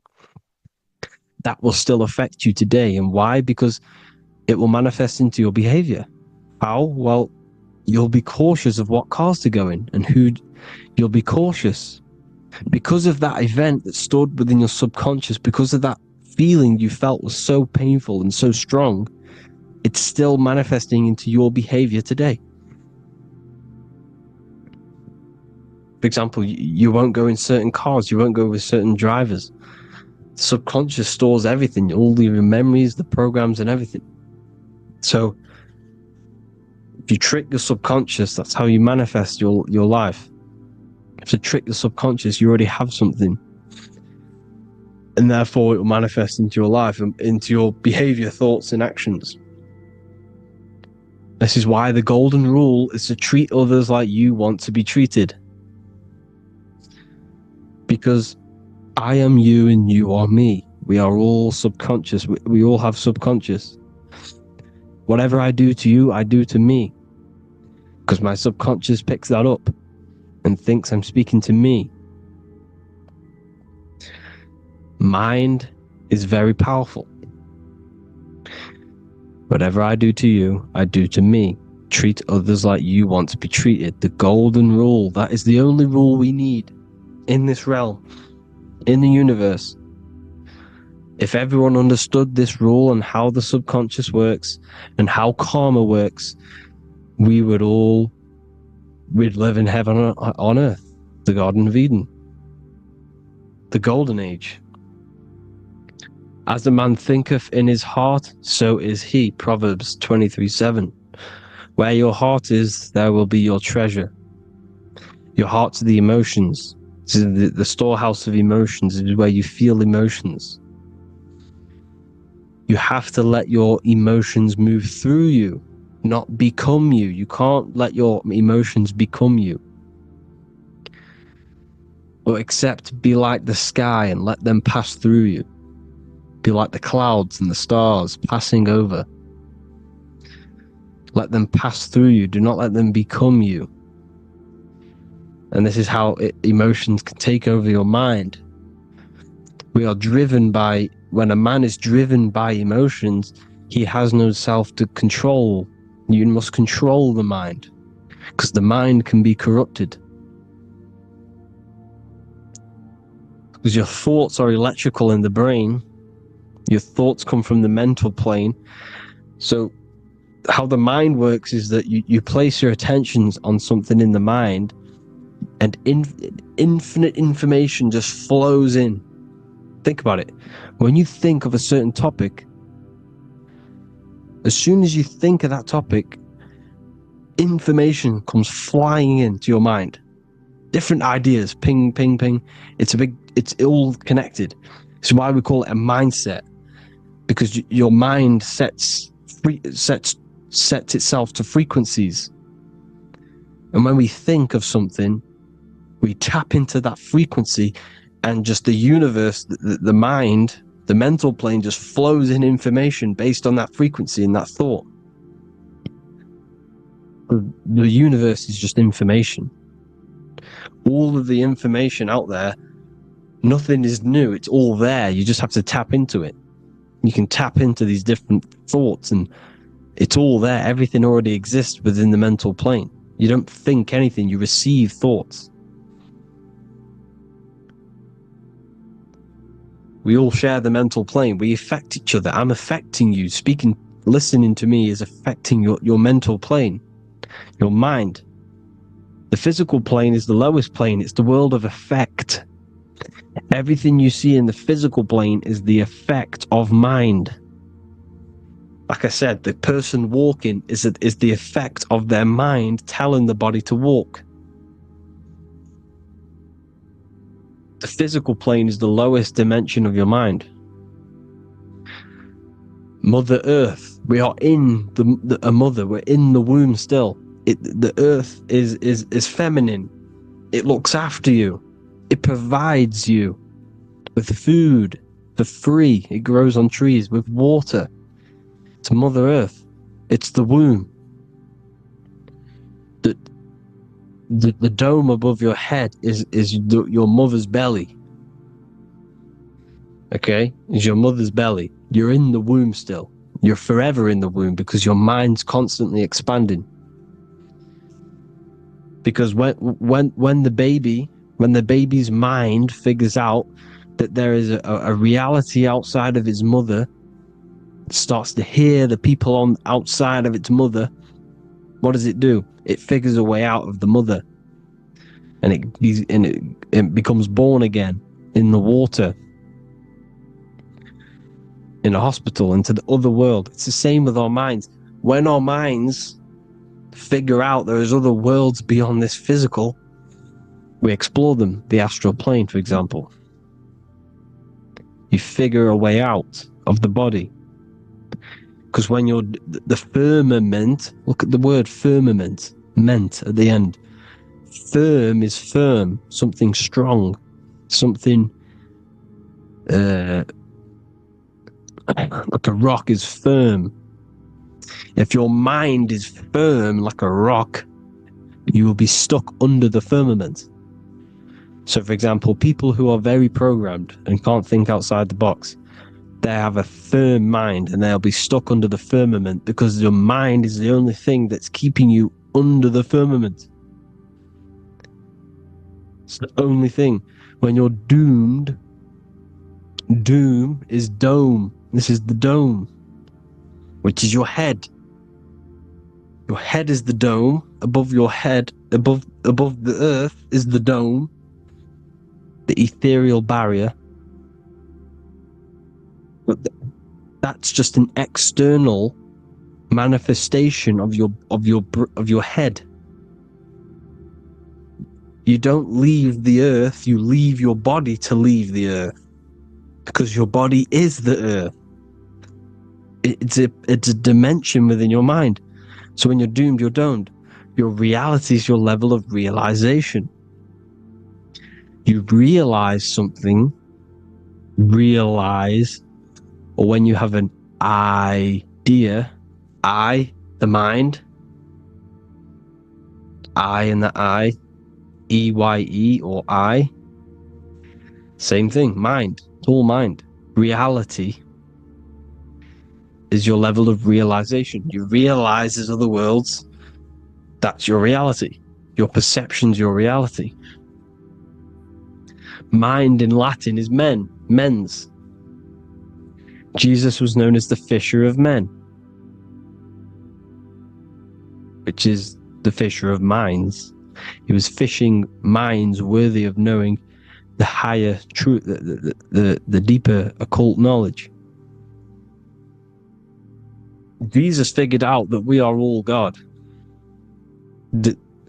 And he got killed for it, because in that age they were trying to suppress this information. Jesus figured out he was God, because we are all God, every single one of you, and they killed him. Because we're all mind. We are not the body. We're the invisible intelligence, which is God. But you are not God if your mind is attached to this physical world, to the worldly pleasures. If you master your mind and travel the depths of your mind, that is God. Mental and men. Look at the word mental. It has men in it. Men in the Bible means mind. Here you see Masonic, the Masonic symbol with the eye, the mind. Looking over, everything is the one, everything comes from the one, all the lines coming off it, giving its life to all of the life forms. Down here on the bottom you have duality, black and white. Up here you have singularity, one and the two, unification and division. The lower self is divided into the left and the right. So the Bible even says, I forgot what verse it is, but it says, it's better to go through life with one eye than to have two and be cast into the fiery abyss of hell. I'm not sure what verse it is, but you can research it yourself. It's better to go through life with one eye, to be unified. Unified consciousness. Dimension. No-brainer. No-brainer. The language tells you the truth, people. Dimension. The dimensions are in your mind. Entertainment. Entertain the mind. Disappointment. It's all in the mind. Environment. The environment that you are in is a product of your mind. Within, rearranged spells high twin. Within is your mind, and your external world is mirrored from the decisions you make in your mind. Advertisement, commitment, it's all meant, it's all mind, everything is mind. Everything. So, this is important. The collective thoughts and collective beliefs. The collective, because we all share the mental plane. And because of this is why we are in a weakened state of consciousness at the moment. Because the collective thoughts and the collective minds overall are asleep. And they don't believe in anything. You see, everything is true within the mind. You think of something, it is there instantly. You think of a chair, it's there in your mind. You think of anything, it's there instantly. So everything is true within the mind. Anything can happen in the mind. Anything can happen on the physical plane if the collective consciousness, the collective minds, believe it to be true. This is why back in the days, in the ancient days, you look at all the old world stuff, you see all this crazy technology, and it's because as a collective, as humanity back then, they believed that they had much more open minds. Therefore, the things manifested in the physical world were a lot more out of the box, so to say, compared to today. For example, magic is not as powerful today because the masses don't believe in it. It's still powerful, don't get me wrong, but if the masses believed, or if everyone knew magic could be real, because it is, anything's real in the mind, it would be a lot more powerful. You see? So and what they're trying to do is create a hive mind worldwide. They're trying to make one religion, an external god. What happens when you worship something external? You give energy to it, because where attention goes, energy flows. Where your mind gives attention to, energy goes there. And when we all believe in external gods and give our worship and our power to these external things, we all give energy to it, which will manifest as a demon in the astral planes. It's a hive mind. They're trying to make a hive mind to summon our energy. Trying to summon our energy. And it through mind, through collective thoughts. The hive mind. They want one religion, one government, one currency. one belief system, and that will create a hive mind, which will limit our consciousness, which will limit what we can do in the physical world. Because if everyone doesn't believe in certain things, it cannot happen, because it's all in mind. Mind is so powerful. I am you and you are me. I hope you all enjoyed this video, people. If you haven't already, join the Wisdom Academy. The Wisdom Academy, we have many occult lectures just like this one. Also, we have just launched Mindwave Hub. If you want genuine frequencies, genuine binaural beats, because the ones on YouTube, the ones on Spotify, Apple Music, they're all tuned to A440 hertz, which shuts down the right hemisphere of the brain. If you want to gain access to your true consciousness, your mind, you need to balance the two hemispheres and balance the chakras. You can do that externally by listening to binaural beats. If you want true frequencies, true binaural beats to hemisync the chakras, hemisync the brain, to gain access to the different dimensions of your mind, well, you can gain access anyway, but it's going to help you if you're trying to learn this. Join Mindwave Hub. The link will be in the description. Listen to the binaural beats, meditate to them, listen to when you go to sleep. They'll massively benefit you. Thank you all, people. Hope you had an amazing, lesson. Hope you learned a lot. And please subscribe. God bless you all.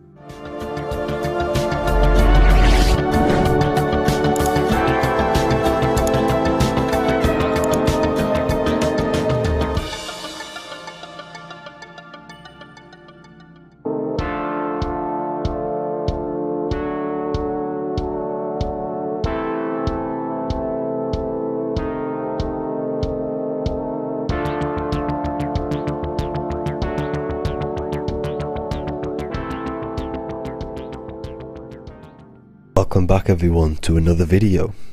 Today we're going to cover everything that you need to know about the mind, starting with the two aspects of the mind, the conscious and the subconscious. The male aspect of your mind is the conscious. This is the 10% of your mind. The conscious part of your mind is only aware of everything around you, your vision, your sight, your smell, your taste, your hearing, and your current state of emotion and thought. Every thought that you consciously think about has an emotion directly attached to it. That emotion is then impressed onto the subconscious part of the mind. The subconscious part of the mind is the female aspect of your mind. It is also a whopping 90% of your mind. Subconscious mind is controlling all of the subconscious processes which happen within your body. For example, your subconscious mind is controlling your heartbeat, your digestion of food, and all of the things that you do not have to tell the body to do. It is the hidden part of our mind which is controlling all of the hidden things. The subconscious mind is like a recording supercomputer. Everything that you have experienced in your life is all recorded and stored within the subconscious mind. One of the most important things about your subconscious mind is that it stores your mental programs. Everything in the subconscious mind manifests into behavior and actions within the body. Your daily basis routine and habits are all mental programs within your subconscious mind. These mental programs are created by mainly two ways. 1, repetition, and 2, emotional impact. The repetition is fairly simple to understand. The more you do something, the more it impresses onto your subconscious mind and becomes a program. That program will then manifest into your behavior. However, with the emotional programs, they work a bit different. The stronger that you feel an emotion, the stronger it is impressed onto the subconscious mind. And then that emotion becomes a program. For example, you had a very traumatic moment happen when you were a young child. The emotion that you felt was so strong in that moment that it impressed into your subconscious mind so hard that you can recall that moment like it was yesterday.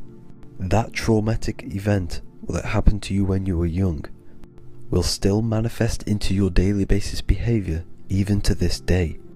However, it manifests subconsciously. For example, if you were in a car crash, you will be wary to enter cars with certain people. All because of that traumatic emotion that you felt and impressed onto your subconscious mind. Another example of the subconscious manifesting into our behavior is posting on Instagram. Most of the time, the reason why you post is because your subconscious mind is seeking gratification.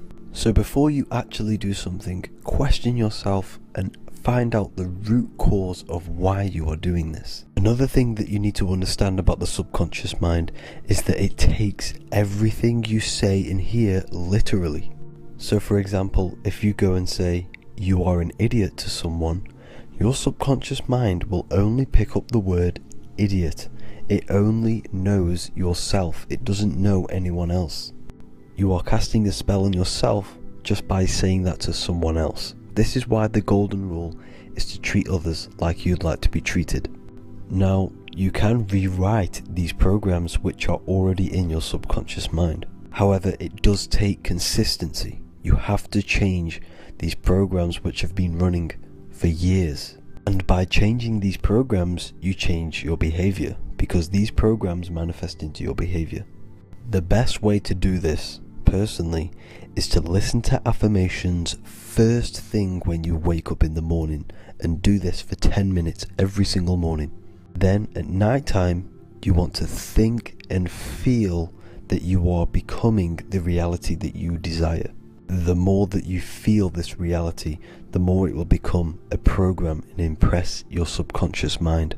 For example, you're trying to gain financial freedom. If you trick your subconscious mind into creating a program saying that you are financially free, this will manifest into your behavior. You will start doing more work. You will start looking for ways to make money. Your mind will be set on the frequency of money and financial freedom. Therefore, you will receive thoughts based around this program.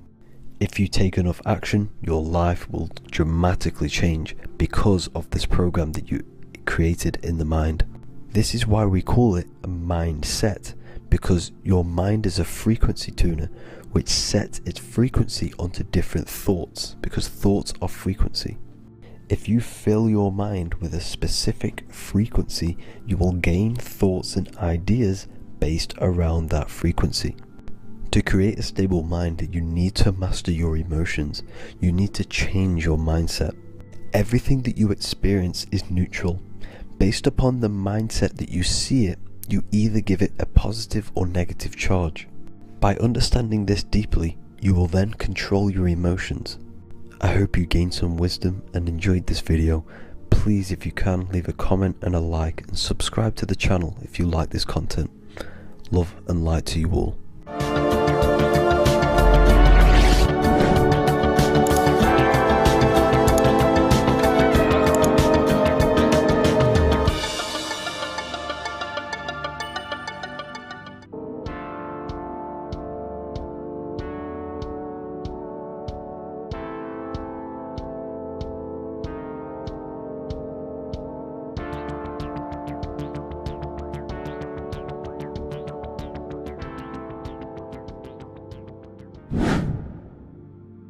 The earth has become a realm in order to trap souls within, so that they can harness our electricity, our energy.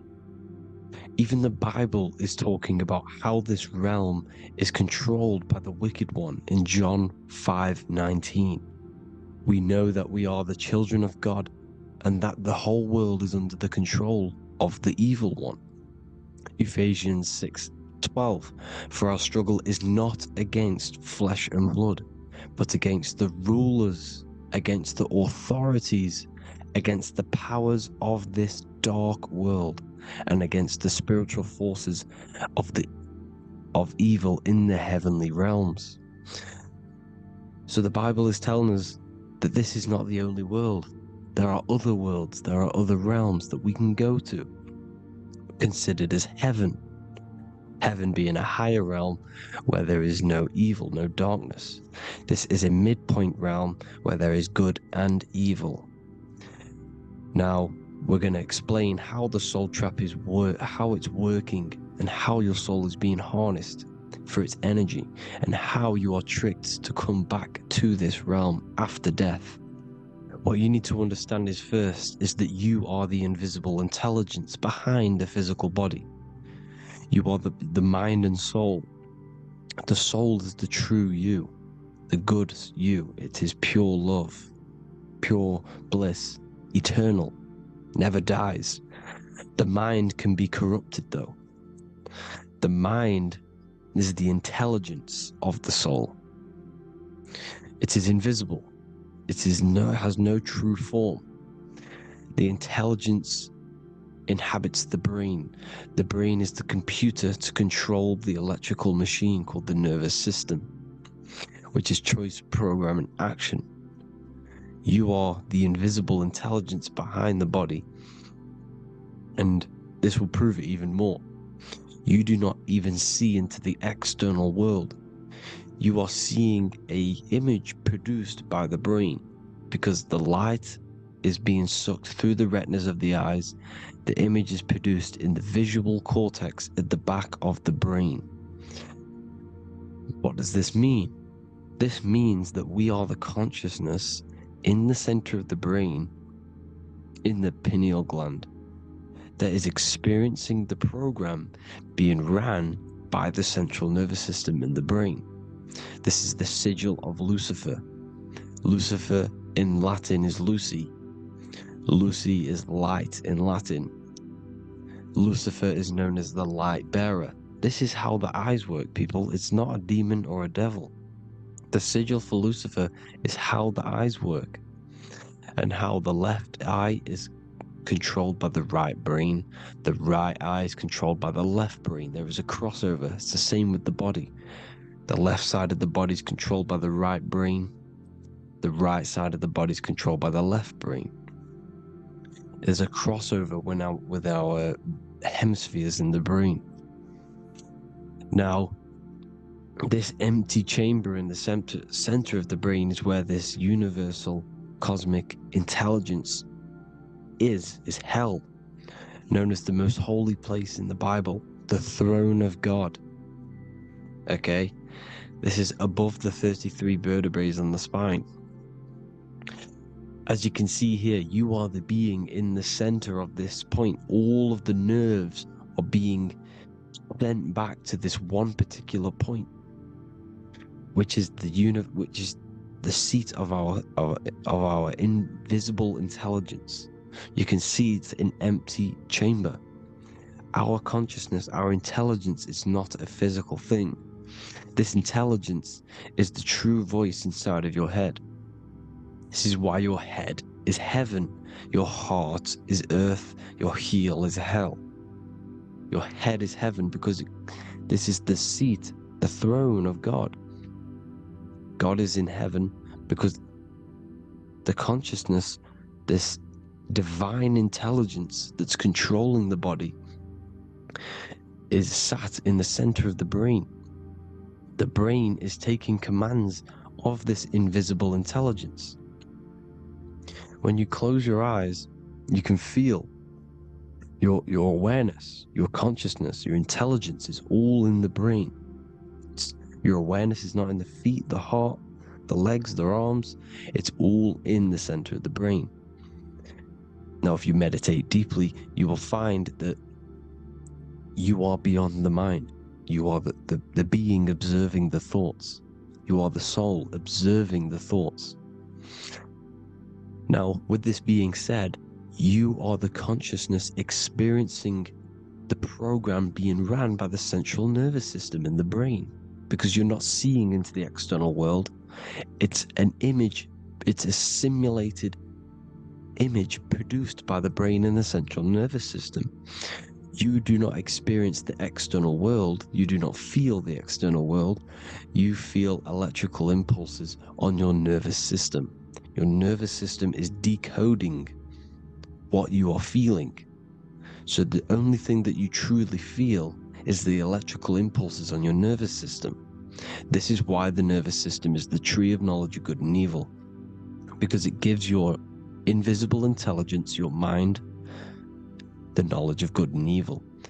It can detect good things, it can detect bad things. If it's hot, if it's warm, if I need to go, the nervous system is doing this. It is the tree of knowledge of good and evil. Okay? Now this universal intelligence is symbolized as the single eye. Okay? Matthew 18:9. It is better for you to enter life with one eye than to have two eyes and to be thrown into the fire of hell. What does this mean? It's symbolic, it's metaphorical, people. It is metaphoric. Your universal intelligence is the single eye, the one eye. It's the balance between the two poles, between the left and the right, the good and the evil. It knows the right thing to do all the time. This is our inner guide. The inner self is the inner guide. And when you are operating your life off duality, using your two eyes, you'll be thrown into the fire of hell, lower states of consciousness.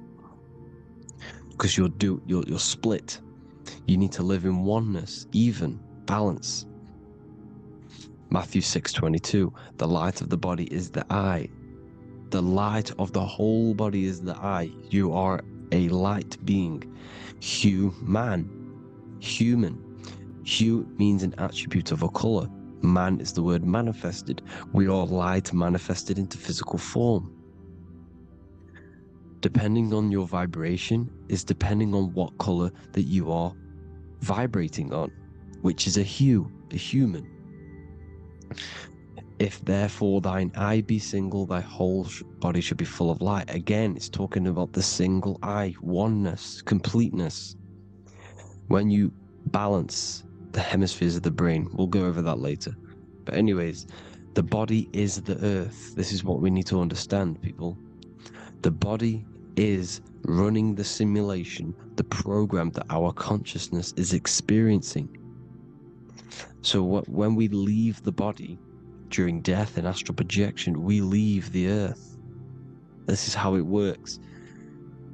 The body is the vehicle for the earth, for this realm.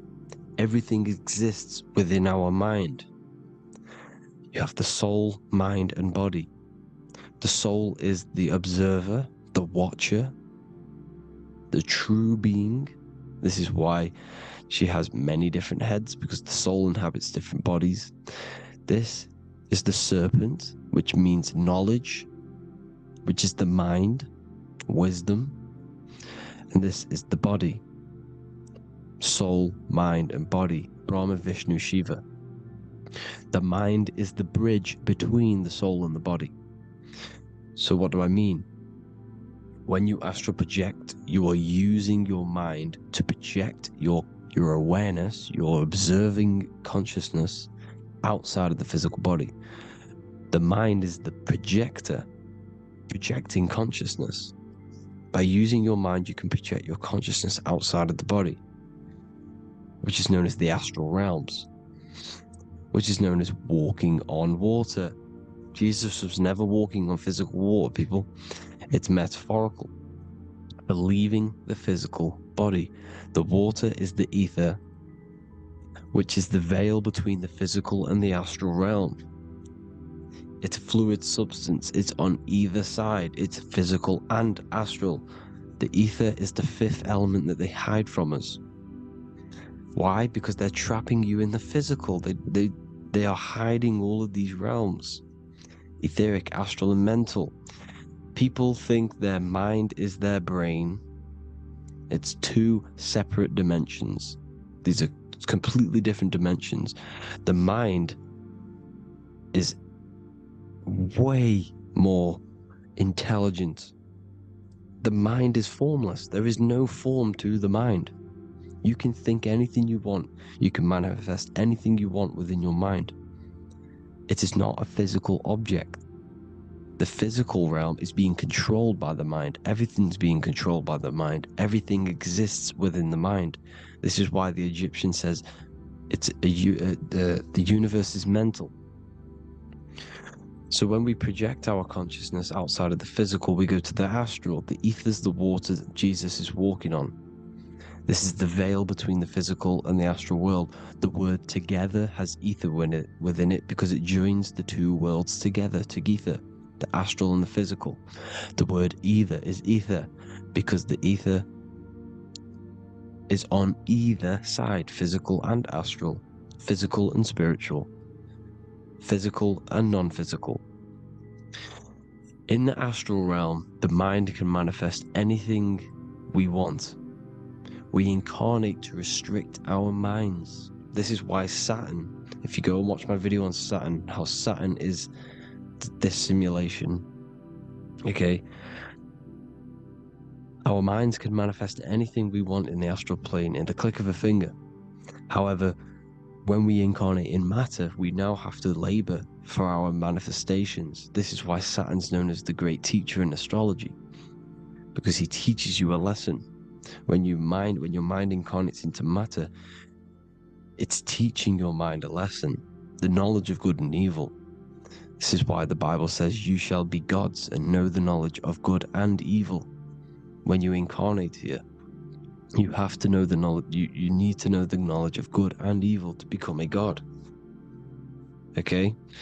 Now the square is the physical plane, the triangle's the ethereal plane, the circle's the eternal plane. The circle has no beginning, no end, it's eternal. The physical plane is the square, it's limited. The square is limited. The cube is the geometric shape which gives rise to matter. Now the term think outside the box has truth in plain sight. You have to think outside the box to project your consciousness, use your mind to project your consciousness outside of the box, the physical plane, into the astrals. The astral realm is the realm of the stars. Above us is the stars. Through the stars is the astral plane. This is why astral has the word star within it. The devil is the de-veil. When you sell your soul to the devil, quote unquote, it's metaphorical. The devil exists in the physical plane. It's the lowest state of consciousness. The de-veil, you de-veil yourself into the physical when you are the devil. The de-veil. The ethereal plane. Now, we also know what the famous symbol of the all-seeing eye, right? The all-seeing eye with the eye in the triangle. Look at the Masonic artwork showing you the triangle above in the sky. This is symbolizing the ethereal planes. The eye in the triangle symbolizes your invisible intelligence, your mind, which has the ability to see on either side. Because the triangle's the ethereal plane, the eye is your consciousness, your intelligence, and this intelligence has the ability to see in the physical plane and to see in the ethereal planes, in the astral planes. This is why it's above the earth, it's above the ground, because it can see here, it can see in the heavenly realms. Now, the stars are, well, this is known as heaven, the realms of the astral planes. This is some quotes from the Emerald Tablets of Thoth. Out of the darkness ye must rise upwards, one with the light and one with the stars. Man is in process of changing to forms that are not of this world. Grows he in time to the formless, a plane on the cycle above. So there's other worlds. The Bible's telling you there's other worlds, there's other realms. Know ye must become formless before ye are one with the light, the astral light above, which shining through the stars. Not of the earth are ye, earthy, but a child of the infinite cosmic light. You are the invisible intelligence controlling the physical body. The body's not you. It's the vehicle that your soul lands in when your mind projects your consciousness into that realm. Free from the body, I flashed through the night. Unlocked at last for me was the star space. Wow, that's powerful. The star space, the astral planes. This is what it's talking about. We are all a star. We descended from the astrals, which is the star. We are all a star. Look at the ancient paintings of Jesus' birth. It's the star beaming his consciousness down into the physical plane. Here's another one. Here's some Freemasonic artwork showing you, again, the ether, that invisible intelligence, the I, manifesting itself inside of here, in the physical realm, where the people are. You see? It's the same here. This is Jesus. Here's the bird symbolizes the Holy Spirit, your invisible intelligence, descending into the waters, the ether, the ethereal, everything. The ether's the base of all physical matter. Here's Truth in Plain Sight. Mr. Bean, the famous TV program in England, in the UK. He begins the program like we all begin the program, for falling from the stars. He falls down with a beam of light. And this is truth in plain sight. This is false. The aliens don't exist. They're a lie, alien. But this symbolizes the star beaming our consciousness. And when we die, this star will suck us back up. Just like this UFO is doing. It's truth in plain sight. So,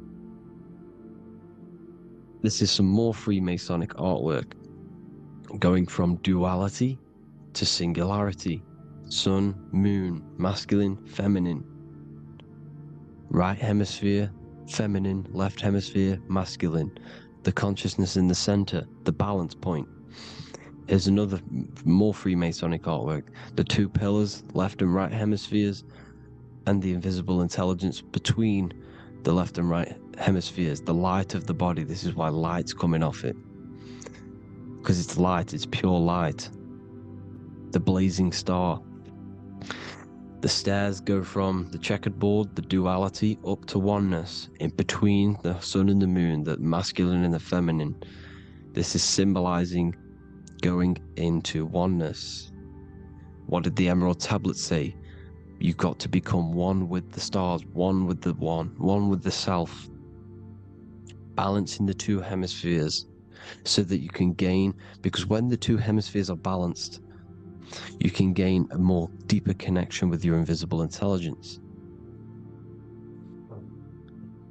Same with the chakras.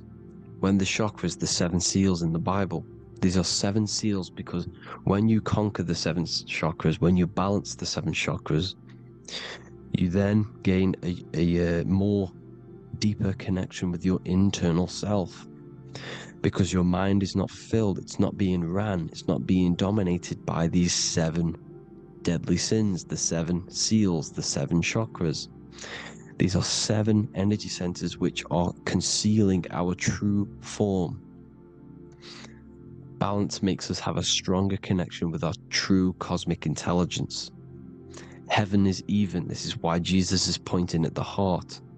The even point is the heart. You got to balance the chakras and live from the heart, because the heart is the earth. You're in good and evil. The body manifests the lower and the higher self. The higher self is in the higher parts of the body. Wisdom, intuition, expression. The lower self is in the lower parts of the body. Sex, food, and power. This is how they are trapping your soul, people. Like I said, the mind is the bridge between the soul and the body. So by tricking the mind, not giving it the right knowledge, and keeping the mind stuck in the lower 3 centers, thinking about power, food, and sex, this is low vibrating energy. It's going to keep your mind addicted to the physical realms. Okay? This is why you need to go even, balance, heaven. Okay? I will explain the soul trap in a second, how it fully works. But I'm telling you all the science behind it so you can understand.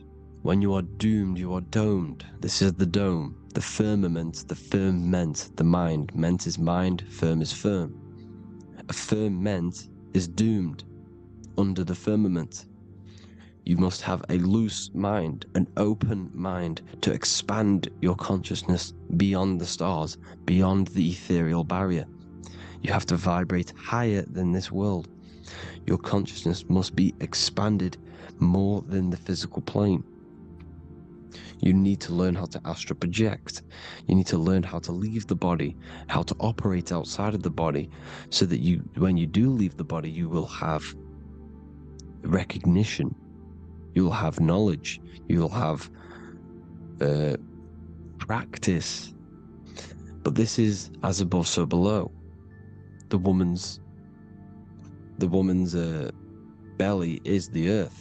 It's as above, so below. It's a microcosm of the macrocosm. We are the children in the womb. We are the people in the earth being ready to be born into the heavenly realms. As above, so below. It's a microcosm, macrocosm. Everything is in everything on a bigger and a smaller and a larger scale. Now, when the baby figures out that there is a world beyond its mother, what happens? The baby starts to move around and tries to get out of the mother. Because once it starts to hear the external world, starts to hear people, it's going to wonder, what's outside of why am I in here? What's outside? So the baby will force its way out of the mother. It's the same with our minds, as above, so below. When our minds figure out that there are other realms beyond this world, we will seek a way out. This is the womb, the Mother Earth, Mother Nature. It's the mother. We're in the womb. We can be born out of this world, which is being born again in the Bible. When you are doomed, you are domed under the dome, under the firmament, the firm mind. The firm mind will keep you under the firmament. Due to the law of polarity, there has to be other realms. There has to be. Because the law of polarity works in this world, and it will work on every scale possible. It's universal laws. These are universal laws. The law of polarity means that there are other realms polarizing this realm. There is a hell, there is a heaven. There is a midpoint, which is Midgard, which is the one we are in now. Earth, heart. Earth is the heart. Heart is the center, good and bad. The balance between good and bad. Your reality is your level of realization. Your mind realizes other worlds, you will seek a way to them worlds. It's that simple. The soul trap is to keep you stuck in this physical body, which is the earth. This body is the earth. It's running the program, like I said at the beginning. It's running the simulation that your consciousness is experiencing. You are an electromagnetic being, and you're hidden in a cage, your rib cage, and you're stuck in cells, a prison cells. Look, you're in cells. We produce electromagnetic energy. Your soul produces this energy. And by trapping your consciousness inside of this physical realm, they harness this energy within the astral realms. They're using you to manifest demons, because your mind creates demons through emotions and mental thought energy, which is a whole nother video. I can make a video on that. You're manifesting everything for them because they're trying to create a hive mind. This is why they want everyone to believe in one belief system, one government, one belief system, one religion, because they're creating a hive mind. This hive mind will manifest and be summoned within the astral planes, because the mind manifests the astral plane. The astral plane is the realm of imagination. The mental plane is the realm of just thought alone. The etheric plane is the energy. The physical plane is the matter. So all of our minds together are manifesting these demons within these subconscious realms, the astral. Now, how are they keeping you stuck to this realm? Well, when you die and you're stuck in your lower three chakras, Okay, when your mind and soul detaches from the body, which is the earth, when you leave the earth, you're still going to have these mental addictions to the food, the sex, the materialism, the phone, the cigarettes, everything. This is why they get you addicted to everything possible. The TikTok, the YouTube, they get you addicted to as many things possible. Because when your mind is addicted to these things, and when this mind leaves the physical body, you're still gonna have these addictions. Okay? You're still gonna have these thoughts. And you will be manifested into the lower astral realms because you're thinking materialistic, you're thinking negative, because your level of realization was your reality. You were manifesting hell on the earth. When you leave the body, you're going to manifest hell in the astral planes, which means you'll be vibrating on the very low, which will put you in the lower astral realms. So guess what? You're going to come back. You're going to come back into materialism. You're going to reincarnate. Because you haven't prepared for life after death. You must detach from the external world. Okay? Moon is mind. The sun is the soul, the earth is the body, the moon is the mind. This is why we say lunatic. In your mind, you have a specific mood. Moon. Money, M-O-N, is the moon. Money exists in the mind. They get you addicted to the money. The Bible's telling you this. Do not conform to the pattern of this world, but be transformed by the renewing of your mind. It's telling you. Of this world, but be transformed by the renewing of your mind. Who knew that the Bible was this deep? Matthew 16:26, what good will it be for someone to gain the whole world yet forfeit their soul? James 4:4, don't you know that friendship with this world means enmity against God? Therefore, anyone who chooses to be a friend of this world, of the world, becomes an enemy of God. John 4:4, dear children are from God and have overcome them, because the one who is in you is greater than the one who is in the world. It's talking about the invisible intelligence. It's greater than the physical world.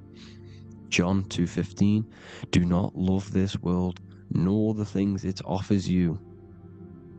Because this world will create you to, if your mind has attachments to what this world offers, sex, money, and power, pretty much, you will reincarnate here. You will come back here. Because when you leave the body, your mind will still have these addictions. Do not love the world, nor the things it has to offer you. All of this is in my newly published book. The paperback versions are now available. Finally, for all the people who have been waiting, the Book of Wisdom. All of this knowledge is inside of the Book of Wisdom. The paperbacks are available. There's worldwide shipping. You can get it anywhere, pretty much, any country.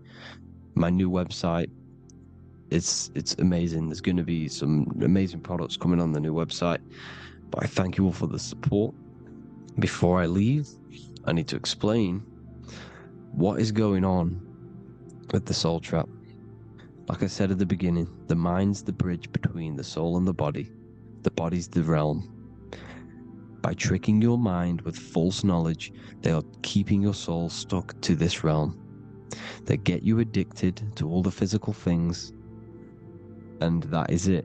As soon as you're addicted and you die, you're going to come back.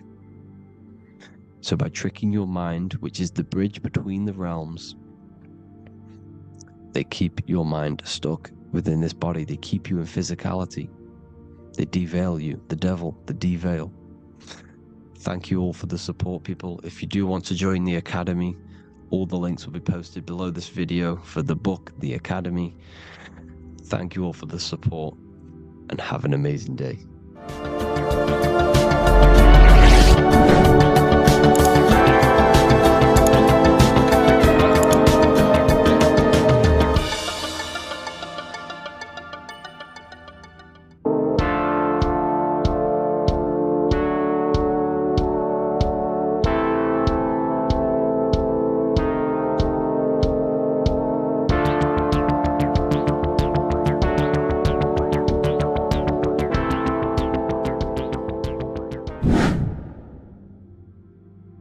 What is good, people? We're back with another video, and this is going to be talking about the connection between the micro and the macro.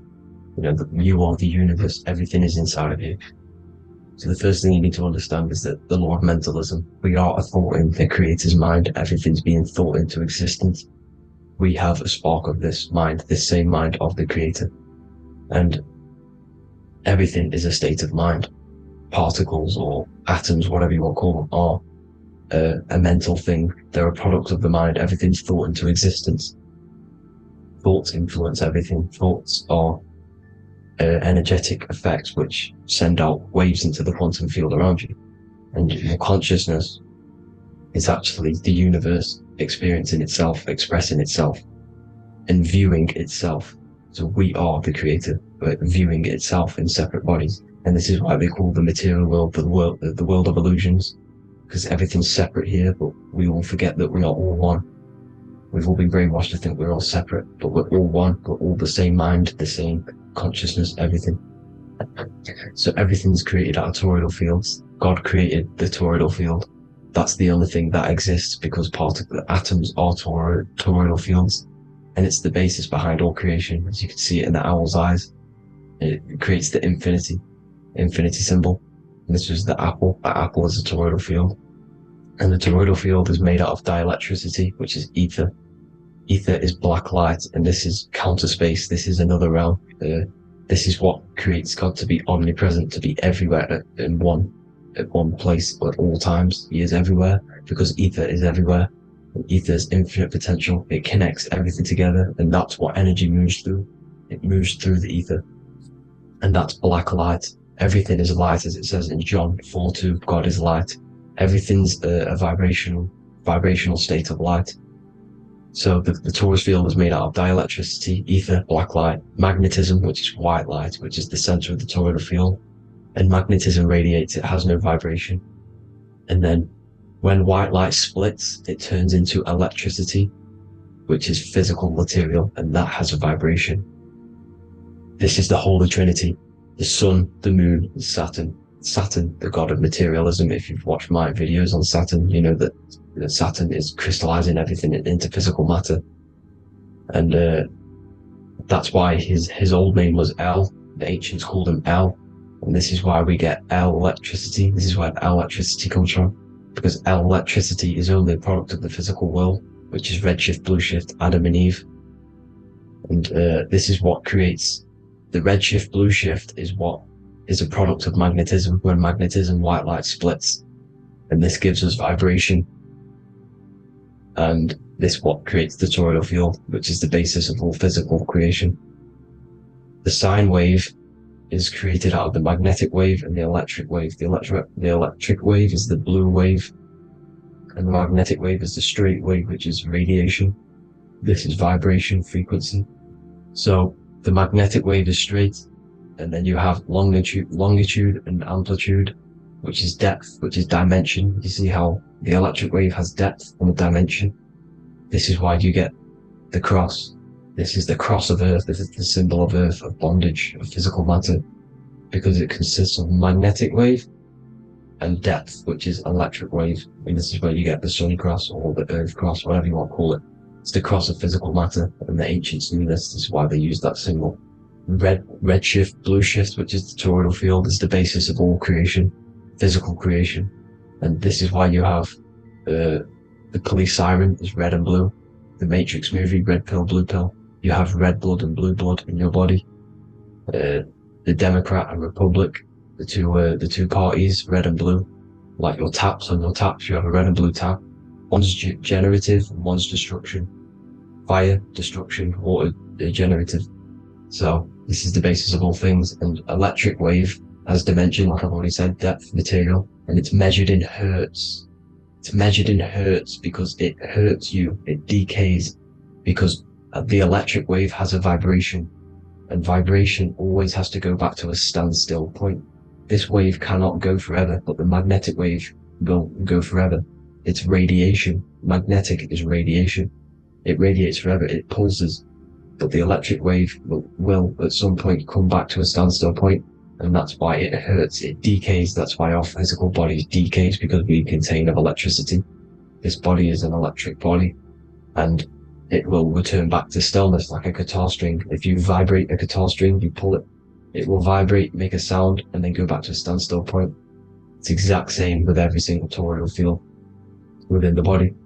It will decay, and this is why our bodies decay, and everything in creation decays. So we're born into sin, the sin of Eve. The sin of Eve is always biting into the tree of knowledge of good and evil, which is the, the systems in the body. And the sin of Eve is biting into the sine wave. We bit into the sine wave. The sun moves in a sine wave. Our DNA is a sine wave. Time is a sine wave. Everything in this creation is a sine wave. This is why the dollar bill is a sine wave.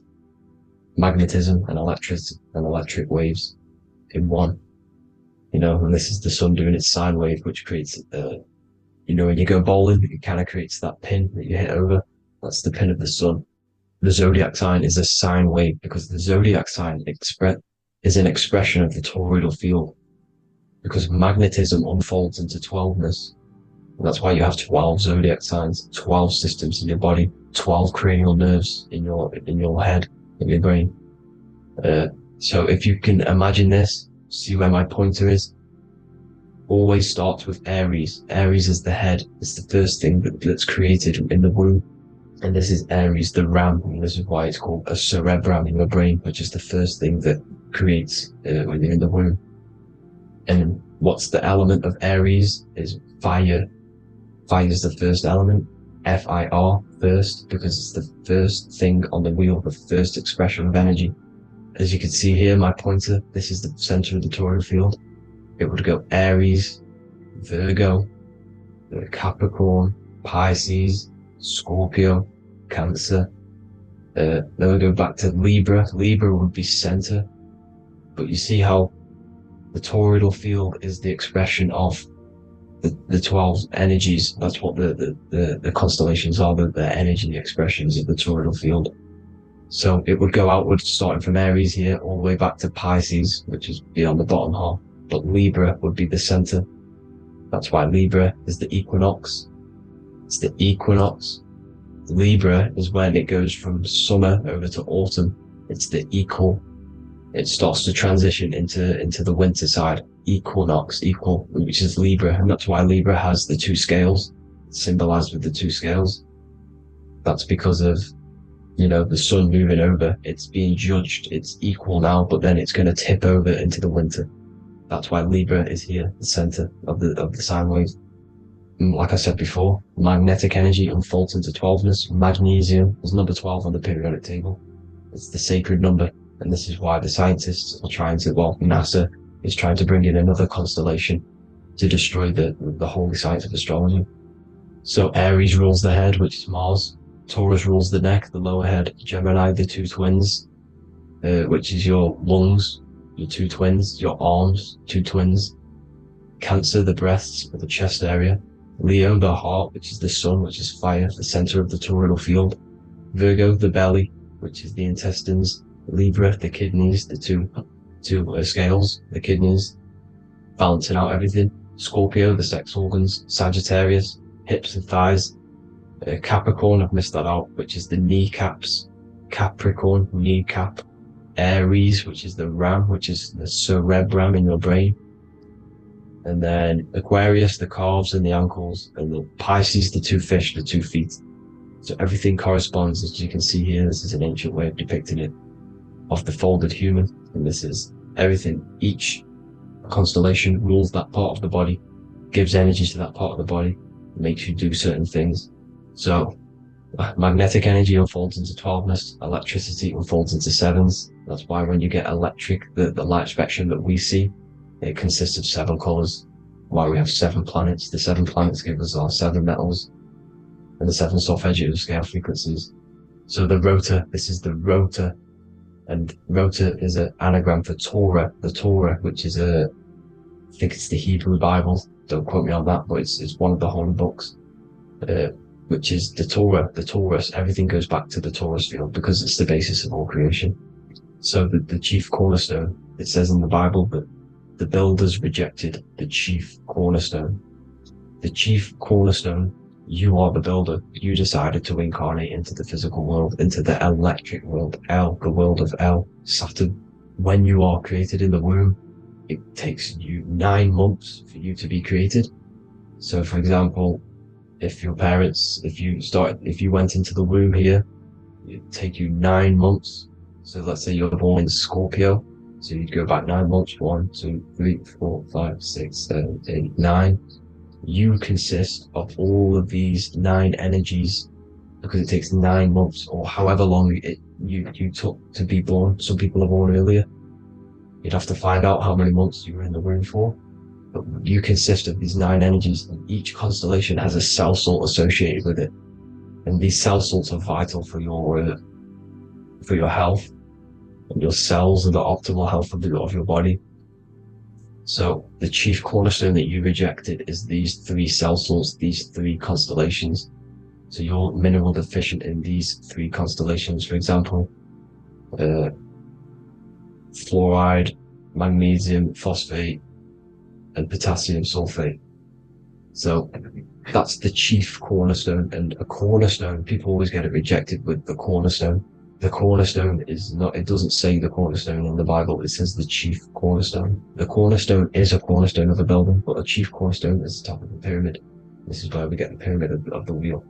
So you're mineral deficient in whatever 3 zodiac signs you're not.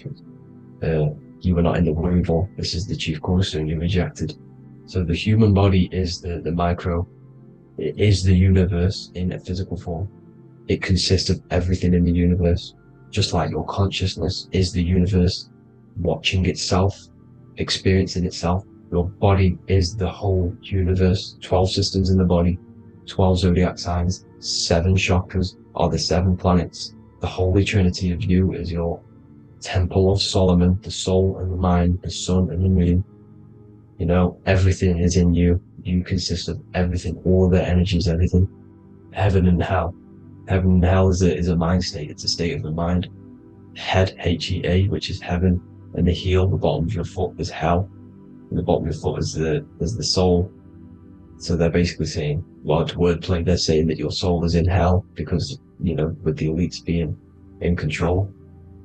So they call the bottom of your foot the soul, trying to say that you're in hell. The Christ is in you. And this Christ is Greek for Christos. And Christos is Greek for the oil. And this oil is produced in the cerebrum, the Aries, the ram, the cerebrum. It goes down the pineal. Well, the pineal and the pituitary are underneath the cerebrum. Goes down the pingala and the ida. The pingala being the positive charge connected to the pineal gland, pin, and the ida connected to the pituitary. And this is the 2 serpents going down the spinal column. And this is why Jesus goes from Nazareth to Bethlehem, and then Joseph and Mary are waiting for Jesus in Nazareth. Joseph and Mary are the pineal and the pituitary gland waiting for Jesus to come back up the River Jordan, or spinal column. So this is the oil. This is the story of Santa as well. Santa comes from the North Pole. Why? Because the North Pole of the Earth is the center of the toroidal field, and the North Pole of you is your spinal column, which is the North Pole of the toroidal field. The North Pole, he comes from the North Pole. This is the North Pole. This is the South Pole of the toroidal field. Comes from the North Pole, which is your mind. And he goes down the chimney and then back up the chimney. This is the chimney. And he drops off the present, which is the Christos, the oil. And this is why Jesus is crucified at 33, because he crosses over the vagus nerve at the top of your spine. When this oil comes back up the 33 vertebrae, these are your vertebrae here. When it goes up to the 33 vertebrae, it gets crucified at 33 because it crosses the vagus nerve, and he's crucified on the cross at 33. This is the story behind Jesus and Santa. The Ark of the Covenant in the Bible is the 2 hemispheres which cover the vital parts of your mind, the brain side, which is the cerebrum, the pineal, the pituitaries, etc. So the 2 hemispheres are the 2 angels, the Ark of the Covenant. This is the Ark of the Covenant, covering the 2 vital parts of your brain. So these are the optic thalamus is another part, and it protects the Christ oil, which is inside at the center of the brain. See, the Bible is all a massive metaphor about yourself, because you are the universe. You are a microcosm of the universe. Your consciousness is experiencing itself, and the universe experiencing, and your body is the whole universe. Your head's heaven. So Moses crosses the Red Sea. These are the two hemispheres of your brain. This is the corpus callosum, the Red Sea. So he's pretty much saying that he's uniting the two hemispheres of your brain, because most people in this generation are stuck in the left brain, which is just logic, reasoning, science and maths, writing. You know, this is what school teaches you to do. It keeps you stuck in your left brain. And you want to cross over to you want to cross the Red Sea, which is the corpus callosum, to the right brain, which is awareness, art awareness, creativity, imagination, intuition, insight. You know, using the higher mind, creativity, imagination. If you don't have intuition, then you can't read energy, you can't pick up on bad things. This is what Moses is symbolizing by crossing the Red Sea. And it's also the upper room where Jesus met the 12 disciples. 12 disciples are the 12 cranial nerves in your brain. It doesn't just represent the 12 zodiac signs. The 12 disciples symbolizes many different things. It's like I said, energy the universe consists of 12ness. So you have 12 cranial nerves in your brain, and that's the 12 disciples as well. And they want you stuck in your left brain, which is the five senses, materialism.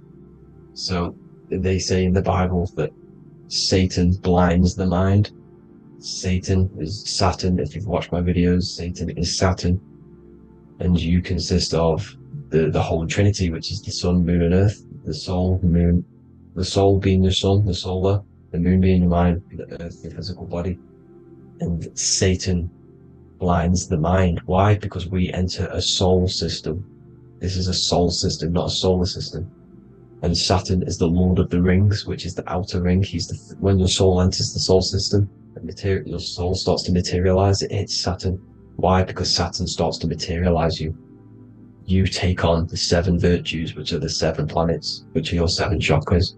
And to get out of this soul system, you must get out of your lower nature, your animal nature, which is lust, desire, greed.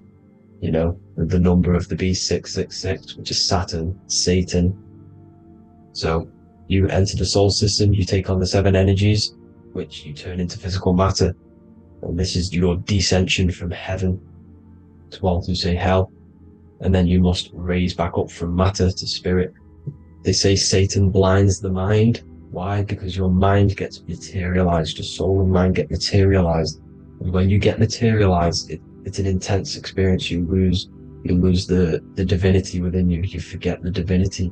So Satan, which is the first planet, the first energy you take on, the material body, he blinds the mind. He makes you forget everything, your divinity.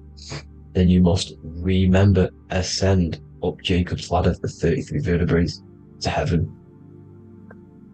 And this is a microcosm of the macro, because you will ascend back up to heaven if you do this, when you leave your physical body, when your body decays.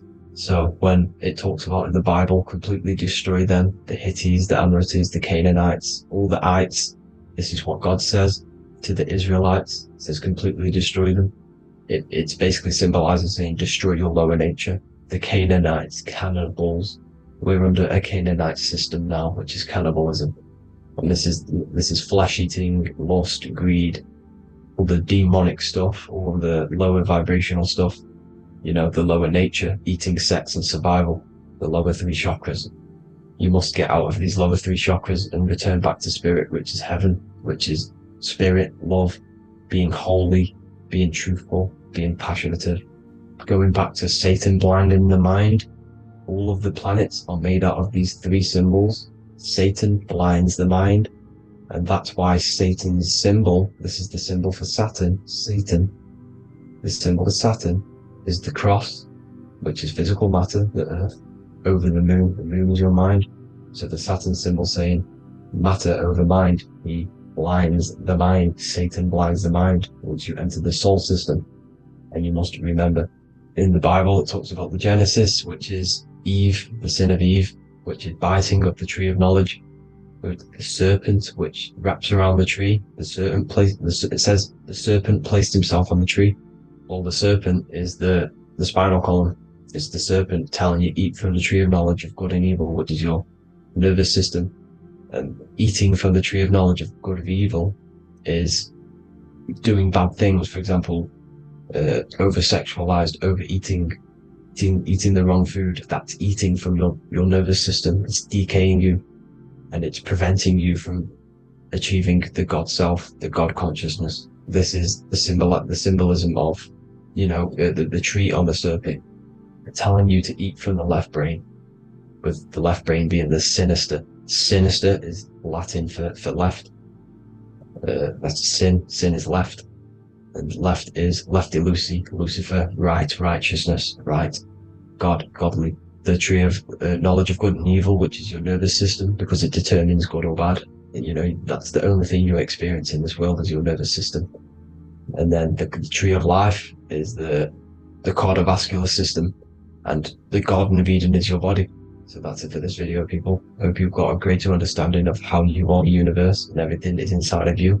Just keep in mind you are the universe experiencing itself, and your body is a reflection of everything. The 12 constellations, the 7 planets, everything's inside of you. This world is an expression from the inside outwards. You can't affect the outside world to manipulate reality. Everything's inside of you. I hope you got a greater understanding of this. God bless.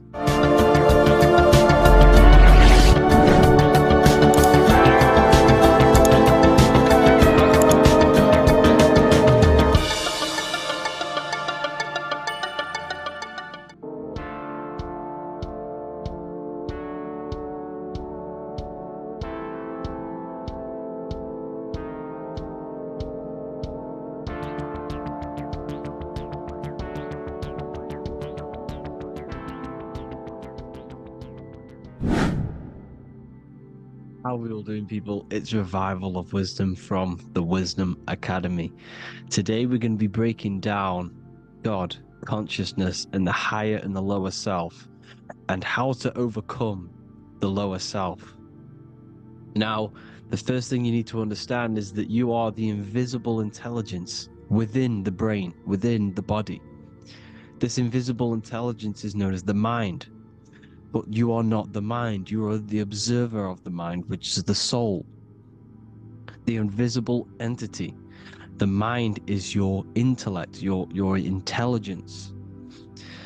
Now, the mind is, it's hard to put this in words, but the mind is something that gives you the ability to explore the universe. And this inner self is the I am. It's the quiet, the inner self, the voice you see in you hear in your head. This is why within spells high twin, inside, internal. The I is also the number 1, which is one line. Because the one and only, is the inner self, which is the I am. This is why you say, my name is Harry. You are not Harry, you are the I, the inner self, the intelligence. Okay, this is why Jesus in French is I am. You look with the 2 eyes and you see with the inner eye. I and I, the same thing. Okay, because the I inside is what gives you the perception of what you're looking at. So when someone's trying to explain something and then you catch on saying, I see now, it's because you're seeing with your inner eye, the one that gives you perception, gives you intelligence, gives you the ability to understand things. This is the internal I, the invisible self, which the physical body is nowhere near as complicated as this inner self. It's in infinite potential. God, G-O-D, generator, operator, destroyer, soul, mind, and body. Brahma, Vishnu, Shiva, the Father, the Holy Spirit, and the Son. They're all the reason why you see God is always a triad is because it represents yourself.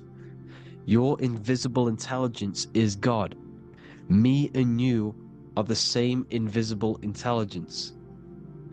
We are the invisible intelligence experiencing the program being ran by the central nervous system and the brain. I always say this in my videos, but I have to, in order for you to understand the things that I'm going to say later on in the video, you need to understand this concept, is that you are the consciousness experiencing the nervous system, the tree of knowledge of good and evil, which is you here. You would be in this invisible intelligence right here in the center of the brain.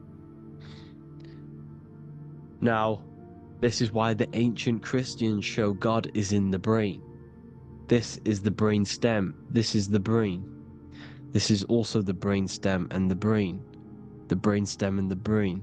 It's all depictions of the brain, because the brain's the computer, the electromagnetic computer, which decodes the demands created by the invisible intelligence, the I, the inner self, you, your true self. The person if you observe what someone moving, this is going to sound, but if you observe someone walking, it's not the body. The body is moving, but the thing telling it to move is the invisible intelligence. Before you kick a football, a decision is made within your invisible intelligence, your mind. And this consciousness, this invisible intelligence, is either stuck between the lower self and the higher self. Okay? When the invisible intelligence, meaning the true self, identifies itself with the physical body, it will trap its mind within physicality. This consciousness that we have is either operating in the lower self or the higher self. It's either feeding the material body or it's feeding the spirit. Okay? But because we are physical and spiritual, we need to be even. We don't want to be meditating all day long, because we do have a physical body as well whilst we are here. We are playing a game in physical matter. Okay? Now, the reason that you incarnated here is to learn a lesson, because the mind can manifest anything it wants within the astral planes, within the world of imagination. It can manifest anything it likes, but it incarnates into matter, into this game, so we can understand labor, because anything in matter you have to labor to manifest. But in the astral, you can manifest at the click of a finger. You come here to learn the knowledge of good and evil. And your consciousness, I came out a bit off topic there, but your consciousness is experiencing the lower or higher self. The lower self is manifested in the lower parts of the body. Sex, food, and power, the lower three energy centers. These centers are like mini brains. You are literally thinking with these centers. And when your mind is stuck within these lower centers, you'll think, have you ever heard the term of thinking with your penis, or thinking with your, you know what, as a man? Even females maybe, but mainly this is a boy saying, you're thinking with your penis. This is a truth, it's truth in plain sight. You think with these energy centers. When you're living off the lower three centers, all you care about is sex, food, and power. Eating, sleeping, and greed. Power's kind of like greed. Now, when we move up to the higher parts of the body, when we live our life within the higher parts of the body, this is considered heaven. Love, expression, intuition, and wisdom. This is what we need to be aiming to do, moving out of the lower half of the body and living our life within the higher self, the higher parts of the body, thinking with the higher energy centers, thinking with love, expression, intuition, and wisdom, spreading love, expression, intuition, and wisdom to others. Heaven is even. This is why Jesus is pointing at the heart chakra, always pointing at the heart. Earth rearranged his heart, because in earth you're manifested as a physical being. You're in the heart, good and bad. You need to be balanced between the good and bad. because love can be a demon too. That's a whole nother video, but love can be a demon. Now, the seven chakras are known as the seven seals in the Bible. When the Lamb opened the seventh seal, there was silence in the heaven for about half an hour. This is a verse from the Bible.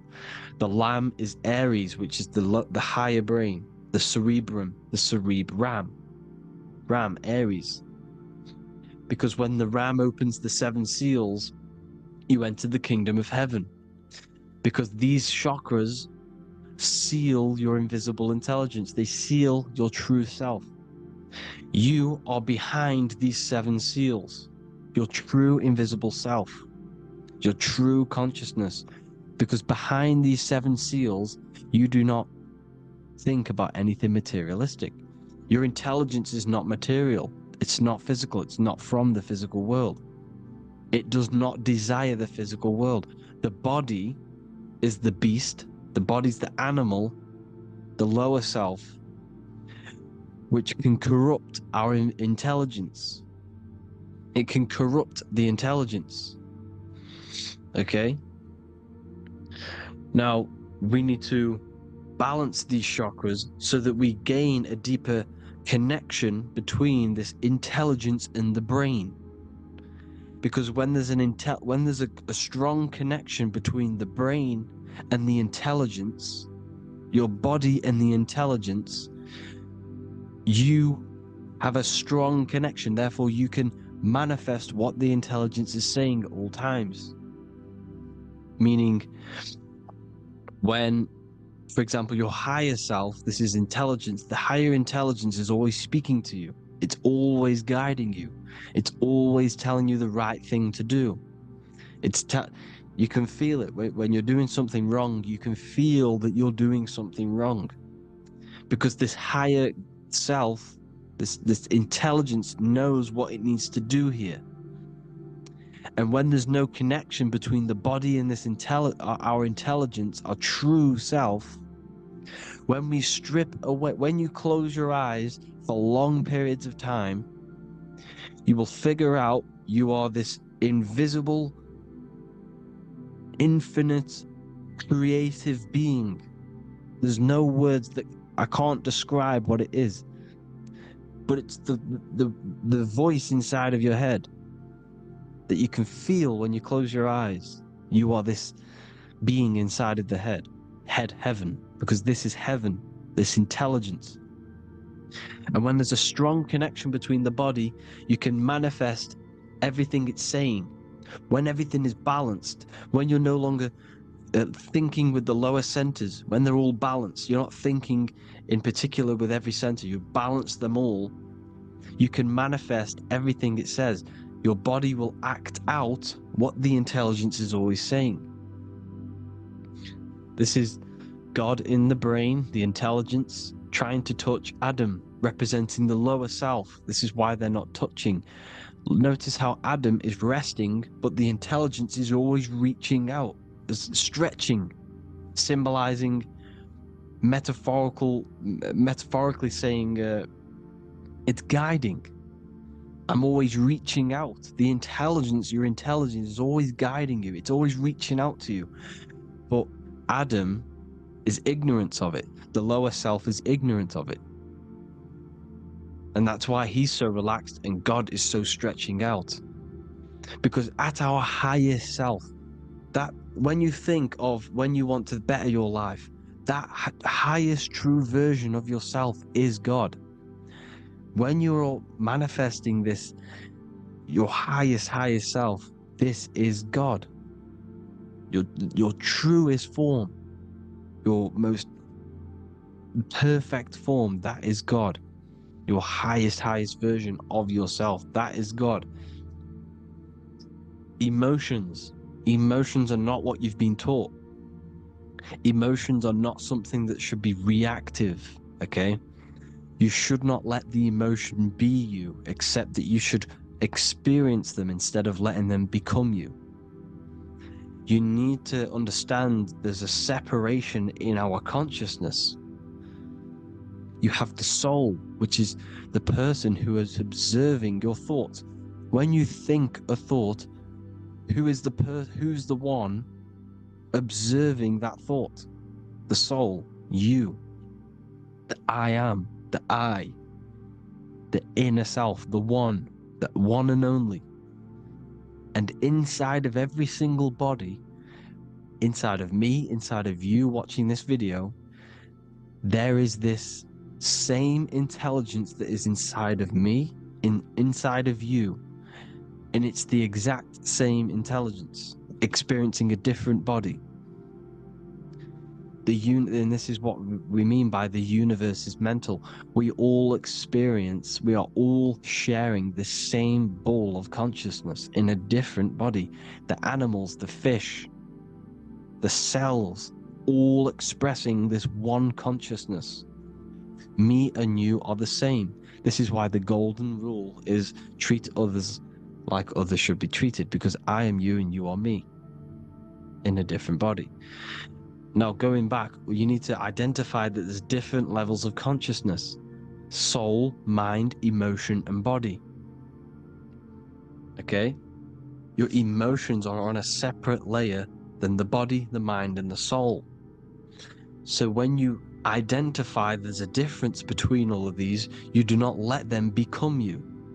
You do not let your mind rule you, because your mind can be corrupted. Your soul is the one that is pure good, pure love, but your mind can be corrupted. Okay? Your emotions can be corrupted. The body can be corrupted, but the soul can never be corrupted, only layered on top. You can only throw piles of programs within the subconscious, layering the soul down, but deep down inside of every single one of you, there is a loving being. Because love comes from the heart. Love is the universal emotion, expression. Now, your thoughts can become bondage, your emotions can become bondage. Now, what do I mean by bondage? By conquering the lower self, we need to conquer our own mind, because the mind is what's manifesting the lower self. When you're thinking with the lower half of the body, when you're becoming your emotions, you need to experience the emotion, not become the emotion. Do not let the emotion become you.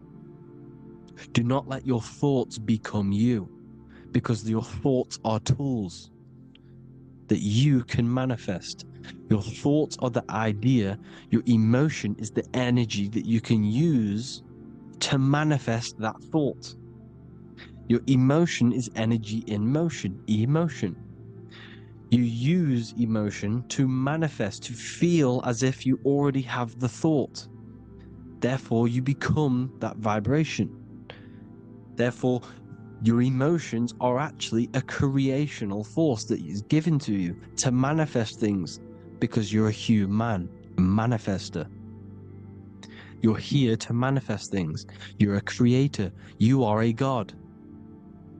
Your inner self, your intelligence, your I am, the one and only inside of you, the inner self, the quiet one, the one that's deep down, the invisible intelligence, is it's creating things all the time. All the time. Speak no evil, see no evil, hear no evil. This is the astronauts, they're Freemasons, but they understand this. Because thinking, seeing, and hearing can corrupt your mind. And when you have a corrupted mind, you'll have a corrupted subconscious. The subconscious will manifest into the body, because 90% of your behavior comes from the subconscious mind. So you got to speak, see, and hear no evil. A sin, what is a sin? To overcome our lower self, to overcome our lower self, the 7 deadly sins are not something that goes against an external God. A sin is something that goes against your inner guide, your inner conscience, the inner self that is always speaking to you. It's always telling you the right thing to do. A sin is something that goes against this inner guide. And this is why you can feel something where you can feel you're doing something wrong, because the inner guide is speaking constantly. And when you commit these 7 deadly sins, which are 7 internal states which keep your invisible intelligence bound to your physical body. Because evil, right? Evil love bondage. This is why they stay in this realm and they control this realm, because they love the bondage of the body. They like matter. They want to stay in matter for eternal life. They don't want to ascend back into the heavenly realms, where you do not have a physical body. You can explore the universe within the astral planes. They stay bounded to the body, bounded to the 3D construct of the physical world. They have greed, lust, envy, gluttony, wrath, sloth, pride. They want all of this. And if you want that, that's okay. But deep, deep down, you don't want that, because your soul is always telling you the right thing to do. Your soul knows what to do to get out of here. It needs to detach from the external world. Detach from all of these 7 internal states which bound you to your lower self, your lower centers. That's what a sin is. You know, you have a left and right brain. The left brain is always analytic. The right brain is metaphorical. So the right brain is producing a holistic view of reality. Now, what do I mean? And not view, perception. When you see, because your eyes are parts of the brain, so when you look at something and you look, that image is produced in the back of the brain in the visual cortex. And then the right brain produces a perception, a holistic, it breaks down what you're seeing into a holistic image, a holistic perception. So for example, if you're in a woods, the right brain sees the whole woods as one big woods. The left brain is breaking that perception down into individual trees, branches, and leaves. So the left brain's to do with duality, the right brain's to do with wholeness, unified. The left brain's dualistic, analytic. This is necessary so that we can pick things up and manipulate them and break things down. We need the left brain, we need the right brain. I'm not saying any of them's bad, but the left brain, sinister in Latin, means left. Because when you're left-brained, you see everything in dualistic. You see everything is dual, when everything's actually one. We need to be focusing and strengthening our right hemisphere. I'm not saying sit in the right hemisphere all the time, but we need to be strengthening our right hemisphere.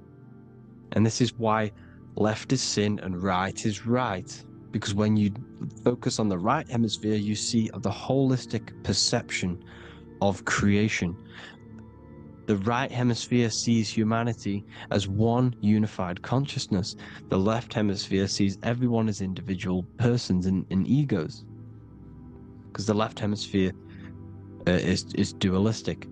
And this is why the Bible says, cast the net onto the right side of the ship and ye shall find. John 21:6. What does that mean? Cast your energy, cast your perception into the right hemisphere of the brain, and ye shall find unified consciousness. You shall find your higher self, the one and only. If then you have been raised with Christ, seek the things that are above, where Christ is seated at the right hand of God. Wow. Powerful. What does this mean? Seek the things that are above, where the Christ is seated at the right hand of God. God is your consciousness, your invisible intelligence between the 2 hemispheres. The right hand of God is the right hemisphere. Seek the things that are above the heart. Love, intuition, expression, and wisdom. Seek the things that are above the heart, the higher self, the higher part of the body. Because when you seek the things of love, expression, intuition, and wisdom, you create a strong aura.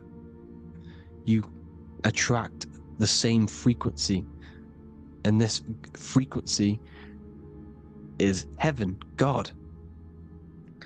This is the Sumerian artwork showing the lamb. This is a step symbolizing stepping upwards, raising up. He's stepping over the lamb up to the bird. His hand is going to the bird. The lamb symbolizes the lower self. Okay?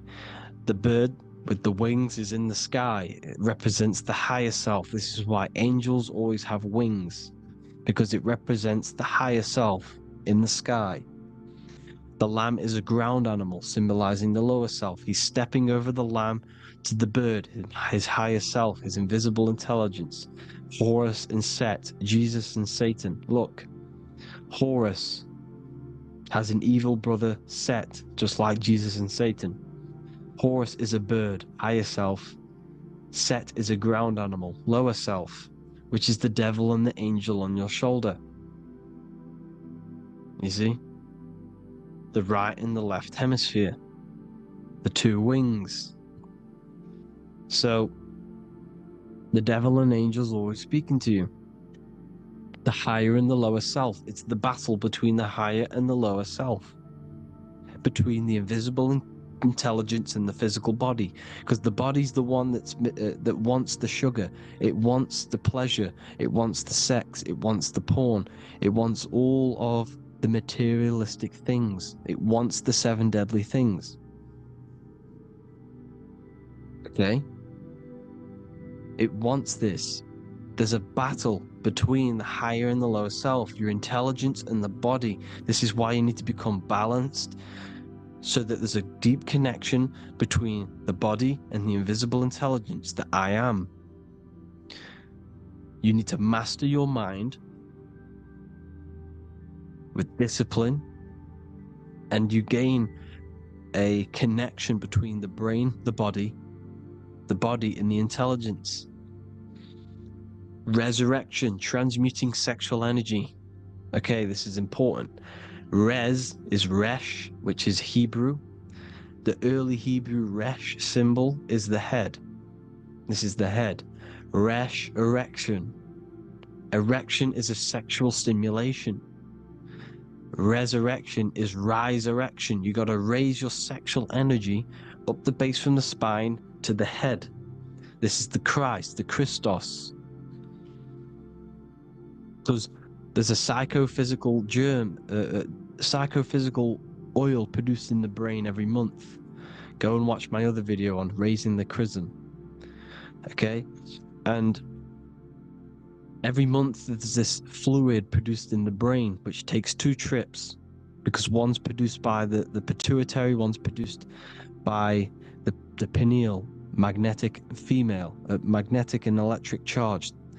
And it takes 2 trips down the spine to the solar plexus, the bread of life in the Bible, or Bethlehem in the Bible, because the River Jordan's your spine. Goes down to Bethlehem. It gets born in Bethlehem, just like Jesus. Because when this oil travels to the solar plexus, it creates the seed, the seed of life, and it feeds the body. All the central nervous system, all the cells, it regulates the blood, does all sorts of good things for the body, this oil. Now, when you save your sexual energy and you raise your resurrection, you awake the Christ, you raise it from the solar plexus or the sacrum bone up to the brain, you activate 100% of the brain, and this is the true resurrection of Christ. Instead of wasting the energy and giving away your sexual fluids, because behind the fluids is the energy. So when you release that fluid, the energy is out there. You've released the energy. Your sexual energy is the most potent emotional force a human could possibly feel. Same with any animal or anything. The sexual urge, the sexual emotion is the most powerful, potent emotion that you can feel. It takes over the whole body. When you feel sexually aroused, it takes over everything because it's so potent.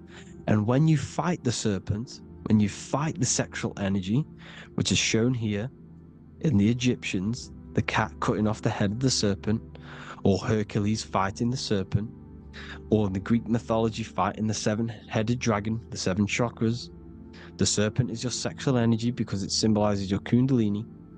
When you fight it and you transmute this energy, instead of releasing it, instead of acting sexually on it, you can transmute the energy, transfer it from the solar plexus up to the brain. You can also do this with other tasks. Instead of releasing it, instead of raising it from the solar plexus to the brain, you can use it for other things. So for example, you want to think critically. You can use it for critical thinking. You can use it for going to do exercise. You can transmute sexual energy into anything. But you can do this, you can raise the sexual energy, and you can use this energy to push the cerebrospinal fluid from the solar plexus up through the spine, up the 33 vertebrae to the brain, and it'll activate 100% of the brain. And this is the resurrection of Christ. Jesus was never dead. Jesus was never rose from the dead. It symbolizes the Christ, Jesus Christ. Christ is Christos, which means oil in Greek. The resurrection of the Christ, the Christos, the oil. When it activates 100% of the brain when it's raised, and it can regulate all the systems, it can regulate all the blood, it can regenerate the body. And this is the true Antichrist. They don't want us doing this process. The Antichrist is not against Jesus, it's against the fluid in our body that makes us live hundreds and hundreds of years and makes us live as gods. This is the true resurrection. And when you fight the serpent, you fight your sexual urges, your sexual emotion, the most strong emotion that you could ever feel. You can do this process. And this is the true secret of transmuting sexual energy. Because when you transmute the sexual energy, you can become a god. And this is why Hercules is fighting the serpent. Notice how the serpent is low. He's reaching down to it. It represents the lower self. Because the lower self wants the lust. It desires sex. The body desires sex. There's a fight between the higher and the lower self. But when there's balance, there's even. Heaven is even. When there's evenness between these, this is the kingdom of heaven. This is when heaven is on earth. So at our highest levels of ourselves, the highest level of our intelligence, this is God. God is something that we manifest. We need to achieve Christ consciousness by battling the body. There is no battle outside of the physical body. It's an internal battle. Jesus and Satan have been externalized. Nothing exists outside of you, because I explained in the beginning how you are the consciousness experiencing the central nervous system. Therefore, there is nothing outside of you. It's all internal. Jesus and Satan have been externalized. Why? Because it's business. The church is a business. It's all a business. They've created these figures to be historical when they're not historical. The Bible's not historical. It's all externalized. It's called exoteric, when the truth is esoteric, internal teachings. So anyways, people, balance the chakras, balance the two hemispheres of the brain, balance the conscious and the subconscious. Balance is perfect, the yin and yang. You are spiritual and physical. You live in day and night. You need to be balanced. Oneness. Seek oneness. And this is the true kingdom of heaven. And when we all realize that we are all the same intelligence, the same consciousness expressed in different bodies, when we all realize this, we all realize we're all one. Doesn't matter what race you are. It doesn't matter what race you are, where you're from, your nationality, because none of you are actually from here. None of you are from the physical world. You're manipulating the physical world through the physical body. You are the I am. We all have a soul. Every single one of you has a soul. We all have souls. The reason why they say some people don't have souls is because they're trying to suppress your mind. They don't want you to know that you have a mind. That sounds crazy, I know. But a lot of people haven't realized that they have an infinite intelligence called a mind. And behind that mind, if you can observe your thoughts, the person who is observing the thoughts, you have a soul. Everyone has a soul. Don't listen to all these people saying some people don't have a soul, some people do. We all have a soul. Every single one of us. So anyway, you need to break the lower nature of yourself. At our highest levels, we are gods. Our intelligence, our universal intelligence, the I am, the intelligence that's inside of the brain, is God. Our minds are being corrupted within believing that you are the body, and by the result of this is a society like today, because everyone thinks they're the body, and everyone's living in the lower nature of self, where everyone only cares about themselves. But when we realize we're all one big consciousness ball, we're all the same consciousness expressed in different bodies, there will be peace. So thank you all, people. If you do want to learn more, if you do want to read my book, it's called The Book of Wisdom. I'll put it in the description. It's an amazing book, people. It's going to give you the best understanding possible about creation, yourself, and the world. It's amazing. The Bible, everything. I have just launched a new cymatic library. A friend of mine has just added this to the website. He creates beats, and he creates the purest beats, so they are actually the frequency that it tells you. Most of the stuff on YouTube and Spotify and Apple Music is all, it says it's a certain frequency, but we know these major platforms are all playing with the frequencies of the apps. So if you want a real binaural beats, solfeggio scale frequencies to meditate on or listen to throughout the day, join the occult library. You can get a 2-day free trial. I'll put the link in the description. Thank you all, people. Hope you all enjoyed this video. God bless you all.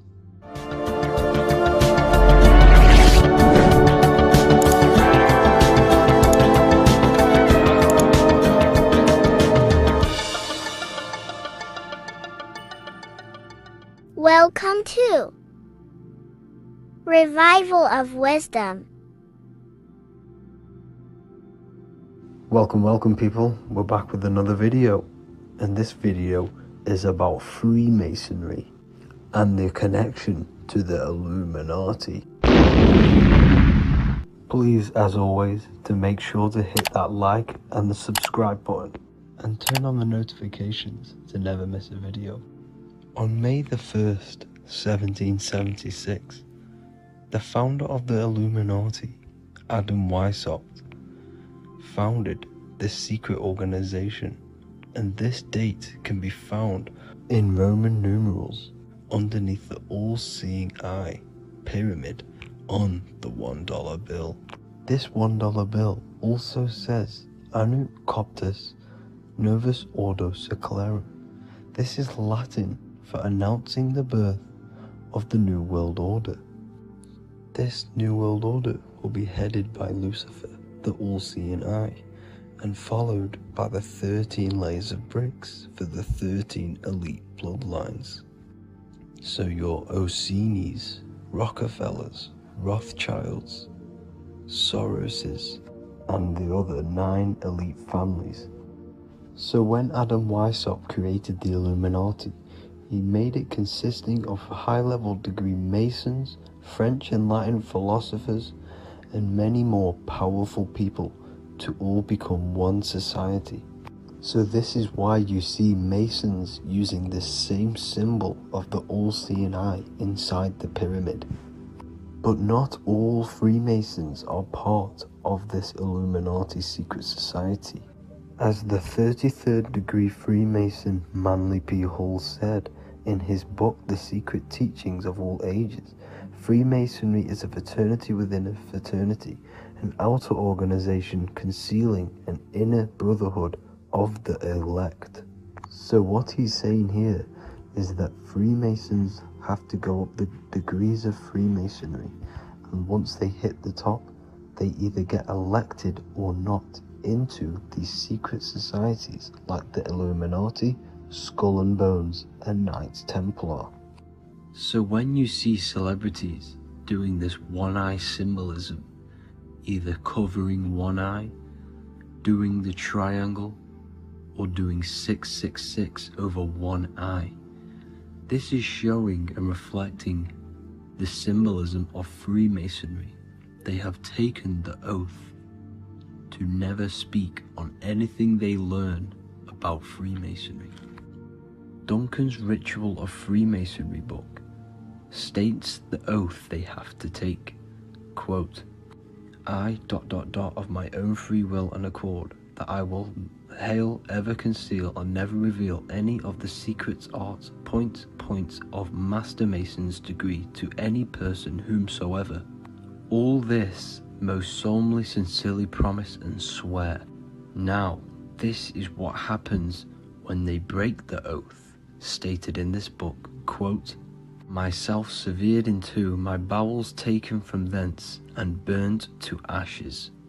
So this states that Freemasonry comes first, before any law of the land. It has the right to kill you if you break your oath. This is the hand gesture they have to do every time they enter the ritual room inside the Masonic lodge. This is the cutthroat symbol, showing you and reminding you of the oath and what will happen if you break it. Now in this book, Richardson's Monitor of Freemasonry, it states, if you break your oath, binding myself under no less penalty than to have my throat cut across, my tongue torn out by the roots, and my body buried in the rough sands of the sea. If they do not decide to kill you, this book states this by pointing him out to the world as an unworthy vagabond, by opposing his interest, by dearranging his business. In other words, they have the power to frame you and destroy your reputation to the world, and destroy your business if you break this oath. So yes, they do kill to keep this truth hidden, because this truth of this reality is what keeps them in power. They have the ability to manipulate people, because people do not know what manipulates them. This is why they call themselves the government. They govern the ment, which is the mentality, because the mind is the root cause of reality. They control what you perceive to control what you manifest. By knowing the truth, you are set free, and you no longer need no controller above you. So this is why they are willing to kill and do whatever it takes to keep the truth concealed within these high-level degrees of masonry and these secret societies. However, going back to Manly P. Hall's book, it states, part of the symbols are displayed here to the initiate, but he is intentionally misled by false interpretations. So this is saying even Freemasons are intentionally misled and told lies to conceal the truth, to make sure the truth is hidden in the high degrees of masonry. So that's it for this video, guys. Thank you all for tapping in. Please leave a like and a subscribe. God bless.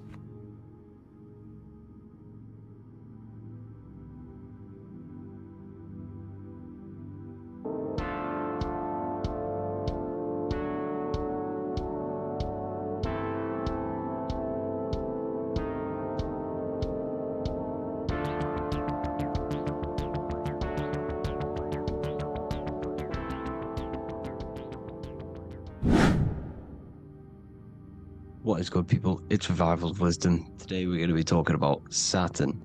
I've done this video in the past, however, this video is going to contain a lot more in-depth explanation of Saturn. So the 33rd degree Mason Manly P. Hall said, Saturn is the key to crystallization, physical matter. Light is matter, matter is light. They are interchangeable. Low vibrating light turns into matter, high vibrating matter turns into light. And Saturn is the god of this world, this physical world. He crystallizes light into matter. This symbolizes the Masonic checkered board, matter and spirit, matter and light, light and matter. He's also the god of time, destruction, justice. He creates and destroys, because all things in time die. He creates and destroys you. So, because we live in this physical world, which is the electric world, this is why we say electricity, because it comes from the root word of El, Saturn. They used to call Saturn El, E-L. This is why we used to say Elohim is God. The real God of this world is Saturn, but it's being hid. This is being hid. Jesus is Saturn. All of this is Saturn. It's all Saturn worship. It's the real God of this world, So, physical matter is a result of two opposing forces equalized on the plane of inertia, because everything is created out of electromagnetic torus fields, toroidal fields. And these two poles equalize on the plane of inertia, which gives you planet Earth, plane of inertia. The plane of inertia is what Saturn is. It's the ring around the center of the plane of inertia. Thank you to Walter Russell saying, physical matter is a result of two opposing forces on the plane of inertia. This is what Walter Russell says, so please check out his work. He's got many books, many books on light and electromagnetism and stuff like that, so I advise you to check him out. So the torus field gives you the binary code 0 and 1, the female vagina and the male phallus. This is the code for this world. Saturn crystallizes physical matter. Now Saturn is the most outermost layer of the 7 layers of heaven, where it says in the Quran, it says, Allah, it is He who created the 7 layers of heaven. Saturn is the outermost layer. He's the top. He's the most high. So when we say the most high, we're referring to Saturn. He's the most high before the firmament, before the stars. So Saturn is the god of this world. He's the Lord of the Rings. He wears the crown. The crown is the rings. Crown, Kronos. So the planets are luminaries. They are lights. They are beings. They are energy, conscious energy. And we're in the heart of the solar system. Saturn is the outermost layer. He is the one of this world. He's the god of this world. Now, on the North Pole of Saturn, you have the hexagon. Add up all the sides. It creates the 6-pointed star. Or it can be created as a cube. The cube is very important. The 6-pointed star is very important. 6 points, 6 triangles, 6 side, 6, 6, 6. Black cube adds up to 6 in gematria. Now, what did I say in the beginning? Saturn crystallizes the physical world. He creates physical things out of light. You are a light being. This is why we say human. Hue means the light spectrum. Hue, man, we are light manifested into physical forms, human. And we are incarnated through Saturn. Satan, same thing. The number of the beast is 666, and the 666 comes from the 6 points, 6 triangles, 6 sides of Saturn, 666. We are all known as carbon-based life forms. Carbon, the atomic structure of carbon, is 666, 6 protons, 6 electrons, 6 neutrons. We are materialized into our physical bodies through Saturn, through the number of the beast. These bodies are the beast, it's the animal. The divine, the Christ, is the consciousness within, because you are a physical, spiritual being combined into one, hexed into one. Hexagram. This is a hexagram. You're hexed into physical matter, spirit and matter, light and dark, combined into one. Now you contain of the mark of the beast, the mark of your body. Your body's the beast. It says in the Bible, Satan, who is the god of this world. This world. There are many different worlds, but this world is run by Saturn, and it says that in the Bible. Saturn is Satan. It's the same thing. And look at the crown of thorns are wrapped around the heart. The soul is in the heart. The mind is in the brain. The soul is wrapped around the rings of Saturn. You're wrapped in physical matter. This is what it's showing you. This is symbolizing the rings of Saturn wrapping you. And the cross on top is the cross of the cube. The cube, the black cube of Saturn, unfolds into a cross. So Satan, who is the god of this world, Corinthians 4:4 in the Bible, Satan, who is the god of this world, has blinded the minds of those who don't believe. Saturn blinds your mind because the god of this world materializes you, and he blinds your mind when you incarnate into physical matter. When you enter this soul system, not the solar system, you hit Saturn first. He materializes you. And look at the symbol for Saturn. This is the symbol for Saturn. All of the planet symbols are created out of the Holy Trinity. The Earth, Moon, and Sun. Body, mind, and soul. The Sun is your soul, the Moon is your mind, the Earth is your body. Your body's made out of the 5 elements. The Sun is your soul, because the Sun is life force. Gives life to everything. Your Sun is a soul. Your soul is the sun of your body. The Moon is the mind. The Moon is the moon of your body, the mind of your body. Intelligence. So all of the symbols of the planets are created out of these. The Saturn symbol is created out of the Earth cross, matter, and the Moon crescent, moon, mind, matter over mind. This is why Satan, who is the god of this world, has blinded the minds of those who don't believe. He blinds your mind. Look at the symbol, it's showing you.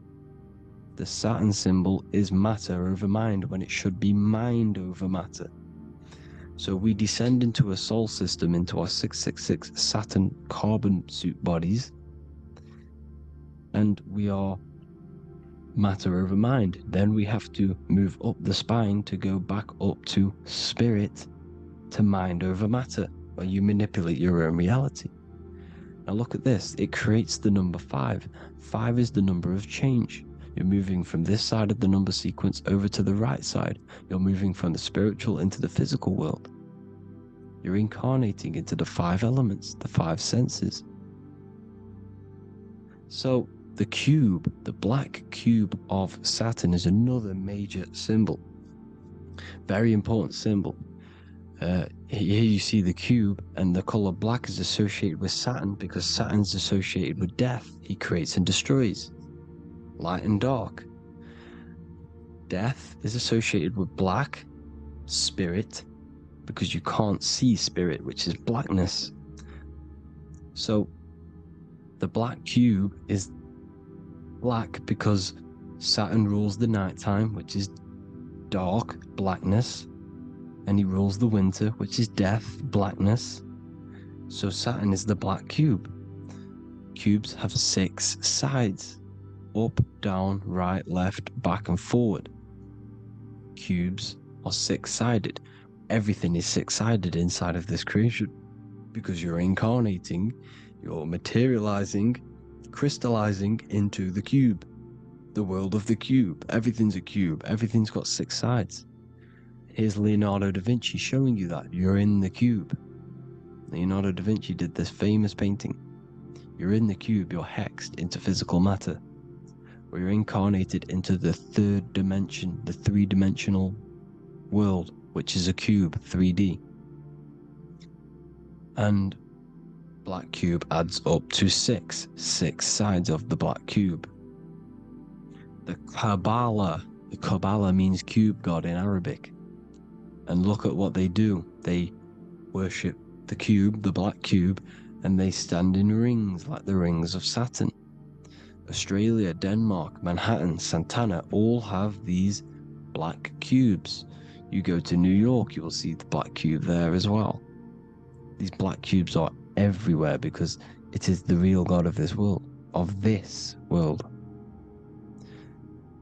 So look at the cross. The cross unfolds into the cube.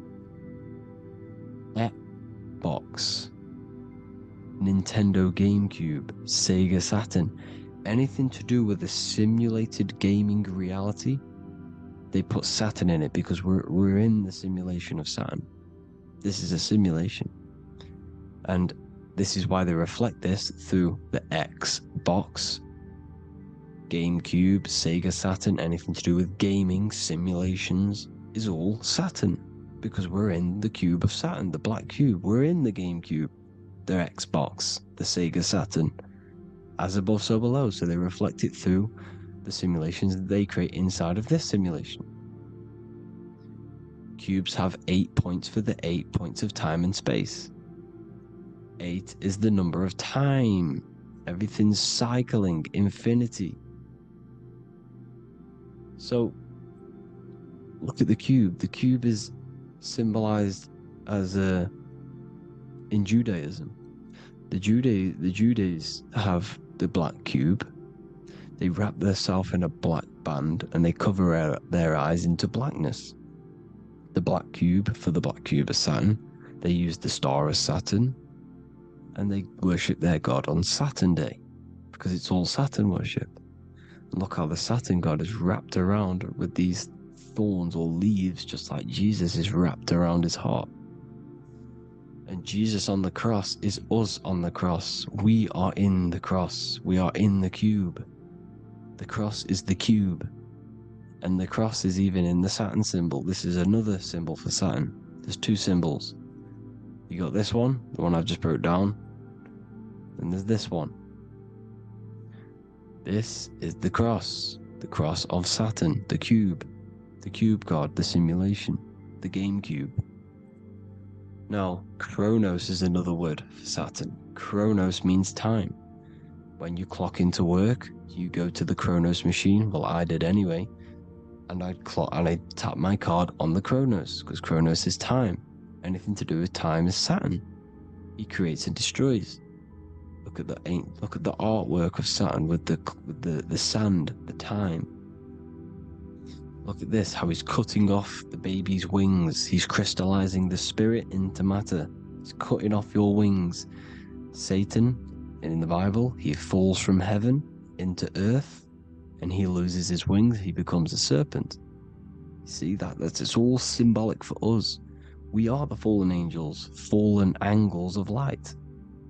We're fallen angles of light. We are light beings. Now we're fallen into physical matter. Saturn's chopped off our wings. He's chopped off our spirit wings, because when you astral project, you can fly. You will fly around. He's got the Reaper staff here, always depicted with the Reaper staff. Now look at the clock. Saturn Day is the 6th day, the number of the beast 666. Look at the clock. 6 take away 12. 12 take away 6 equals 6. 7 take away 1 equals 6. 8 take away 2 equals 6. 60 seconds in a minute, 60 minutes in an hour, 24 hours in a day, 2 plus 4 equals 6. That's 666. Everything's 666 because it's time. Saturn. All goes to Saturn. He's the god of time. We're in time now. We're in time. We're in the time, which is God. The god of this world. The god of time. Now look at this. The Reaper is also depicted as the Reaper with the staff, the black cloak, black symbolizing death, spirit. Judges wear black because Saturn is the law. He's the god of this world. He's the law. This is why they wear black cloaks. When you graduate from university, you wear a black cloak and a black cube on your head. You've been hexed. Funerals, you wear black because it's all to do with Saturn, Father Time, Father Crystallization. Now Saturn, here's another one of him cutting off the wings of a child.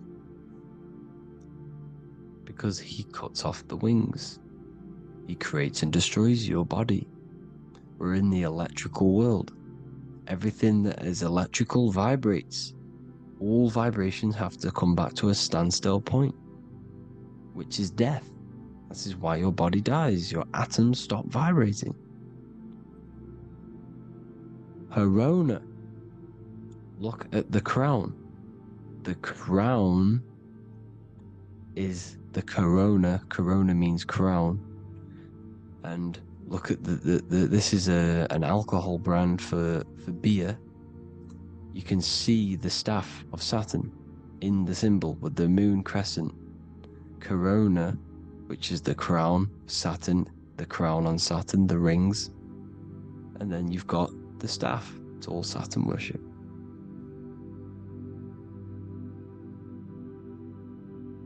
There's the black cubes of 9/11. 2 black cubes. This was a ritual for Saturn. It's all ritualistic. And look at the Star of David, the Star of Saturn. It's not the Star of David. It creates IXXI, the sigil of Saturn. IXXI means 9/11 in Roman numerals. 9/11. It's all a ritual for Saturn, and they have the 2 black cubes of Saturn. Now look, XX, there's more symbolism of Saturn now. We're going deeper. XX is more symbolism for Saturn. The sigil of Saturn is XX, as above, so below. Same with the Star of David. You split it in the middle, as above, so below, as above, so below. XX, this is a Knights Templar Cross of Lorraine. XX, Knights Templar, High Order of Masonry. They all worship Saturn. Well, Saturn's the real god of this world. X Eon with the XX, XXL magazines, which is all to do with famous rappers and stuff like that. When you die, you put XX on the eyes because it's Saturn. He's the Reaper.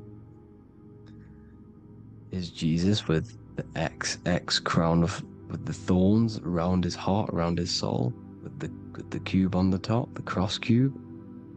Le Lucifer with the XX Cross of Lorraine. Jay-Z with his alcohol brand, XX Cross of Lorraine. The X Factor with the rings of Saturn. All Saturn worship. The seal of Melchizedek is also Saturn. This is the cube. This symbolizes the cube with the 8 points for the 8 points of space and time. And this is the cube. It's another ancient symbol for Saturn. Here you see the star of Saturn with the Melchizedek symbol around it, which is all to do with Saturn. Here you see an altar, the Holy Grail, the Melchizedek symbol on it, and they're worshipping it. This is why we wear rings, wedding rings for the rings of Saturn. It all goes back to Saturn. Earrings. The 8-pointed star of the ancient Sumerians is all Saturn. It's all Saturn. So, the ancients, the symbols of Saturn goes on forever.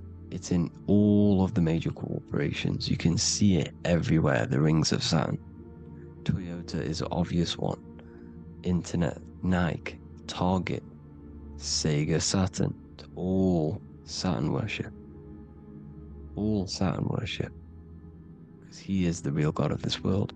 Here's Kanye West's album with a Saturn here.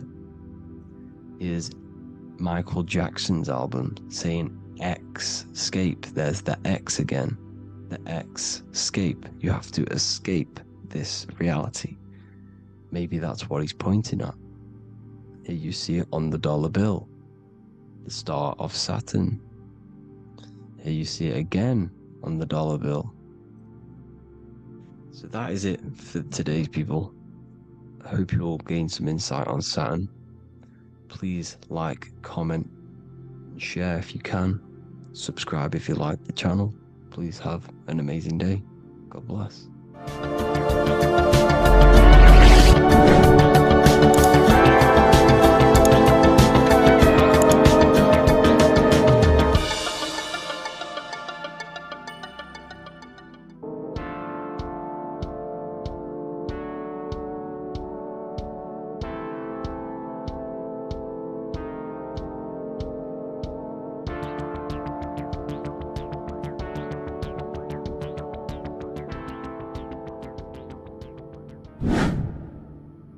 Welcome back, people, to another occult lecture by Revival of Wisdom. Today we're going to be talking about magic and how it's being used on us for the New World Order. Magic has the word mag within it, which is magnetism. Magnetism is the force. Magic is influencing forces, natural or supernatural forces, and using it for a certain agenda to gain something out of it. Now, magic is not what everyone's being thought. It's not some sort of fantasy thing. It's actually very common, and we all do it, whether you believe it or not. Magic is all to do with the mind. As I said, always say in my lectures, your mind is what creates matter. Your mind is what creates your external world. So it's all about manipulating and planting seeds within the mind, because your mind is a garden, and thoughts and words are seeds which are being planted in that garden.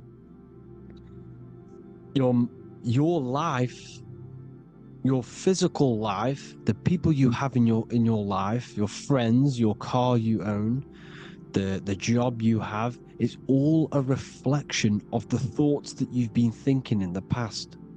You are where you are in life because of the thoughts that you've been thinking. Therefore, your life is a direct reflection and manifestation of your mind. The Garden of Eden. Okay? The mind is what they are targeting. What you see, say, and hear has a direct effect on your mind.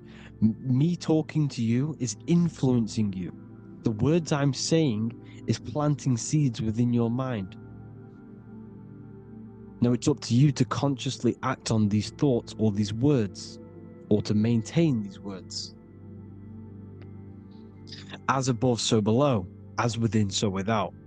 What's inside of me is outside of me. What comes into the storehouse comes out of the storehouse. You have the left, you have the right, you have the up, and you have the down. As above, so below. Whatever is in your mind will be expressed in some sort of way, consciously or subconsciously, spiritually or physically. The mind is what manifests everything. And this is what we need to understand. We need to understand is that the mind is not physical. All things spiritual manifest physical. All things seen come from the unseen. The words you're thinking, that everything you have is coming from the unseen. The actions that you do come from the unseen mind. Another expression for as above, so below is you are the universe itself. You are a universe, a mini universe. But just because you are mini does not mean you are the whole thing. If I take a little piece of infinite, let's say there's an infinite light source. Let's say I take a little chunk of that infinite light source. That little chunk I took is still infinite because it's been taken from infinite. You are the universe. Your awareness, your mind is the universe. It's information. You are the universe experiencing itself. This is why we say we are all God. As above, so below. What is in me is outside of me. The sun, the physical manifestation of the sun, is your soul. The 12 constellations are manifested in the physical body. The 5 elements are manifested in the physical body. They're manifested in the 5 fingers you have. As above, so below. This is manifested, well, this is a symbolized in Freemasonry and secret societies as the 2 pillars. The mirroring reflection, the reflection of reality, the mirror, as above, so below. What happens in the mind, what happens in the astral, happens in the physical. This is Aleister Crowley. This is all symbolism. This is the 2 pillars with the all-seeing eye and the triangle at the top. Aleister Crowley was a master magician, very powerful dark magician, black magician. There's 2 types of magic. You have white and black, just like the checkered board, the Masonic checkered board. You have white and black, you have good and evil. White magic is influencing natural forces to gain something that will help the collective consciousness, help the collective, help the earth, help other people. Black magic is something you manipulate something so you can get something personal out of it. Doesn't matter if it's good or bad. It's still considered as black magic because you're being selfish. Everything you do should be contributing towards the collective consciousness and helping others. And this is why the ancients lived in a system where everything was in unity. We understood that I am you and you are me. What I do to you happens to me because I am you and you are me. We are the same mind substance on the inside. We're all the same mind substance being expressed in different bodies. So what I do to your mind will have a ripple effect on my mind because all of our minds are connected within the mental plane. So this is why they know all this knowledge. They know all this knowledge. So yeah, this is the mirroring effect of reality, the 2 pillars, or symbolizes the number 11. The number 11. We'll go deeper into that. The technology we're using is magic. It's a form of magic. Television is tell a vision. They're telling a vision into your subconscious mind, into your memory. And when you turn on the television, you get a program because they're telling a vision to create a program within your subconscious mind. You see, the conscious mind is only 10% of your mind, which is to do with your, what you're aware of, your 5 senses. What are you consciously aware of? Well, I'm aware I'm here, I'm talking. I'm aware of what I'm wearing, the 5 senses, what I can hear, taste, smell, hear. What I'm wearing, I'm aware of what I think of. But the subconscious mind is the 90% of your mind. It's the hidden part of the mind, which is telling your heart to beat, telling your body to breathe. It's storing all of your emotions. It's storing everything you see, storing all the belief systems that you have. It has everything. It stores all of the habits you have, the values. It stores everyone's name that you know. All the words that I'm speaking right now is all coming out of the subconscious. Everything is subconscious. And it literally manipulates 90% of your daily basis behavior. Most people don't know this. What you did yesterday is what you will do today because of these beliefs and mental programs within the subconscious, stored within the subconscious. So the subconscious is what they're aiming at.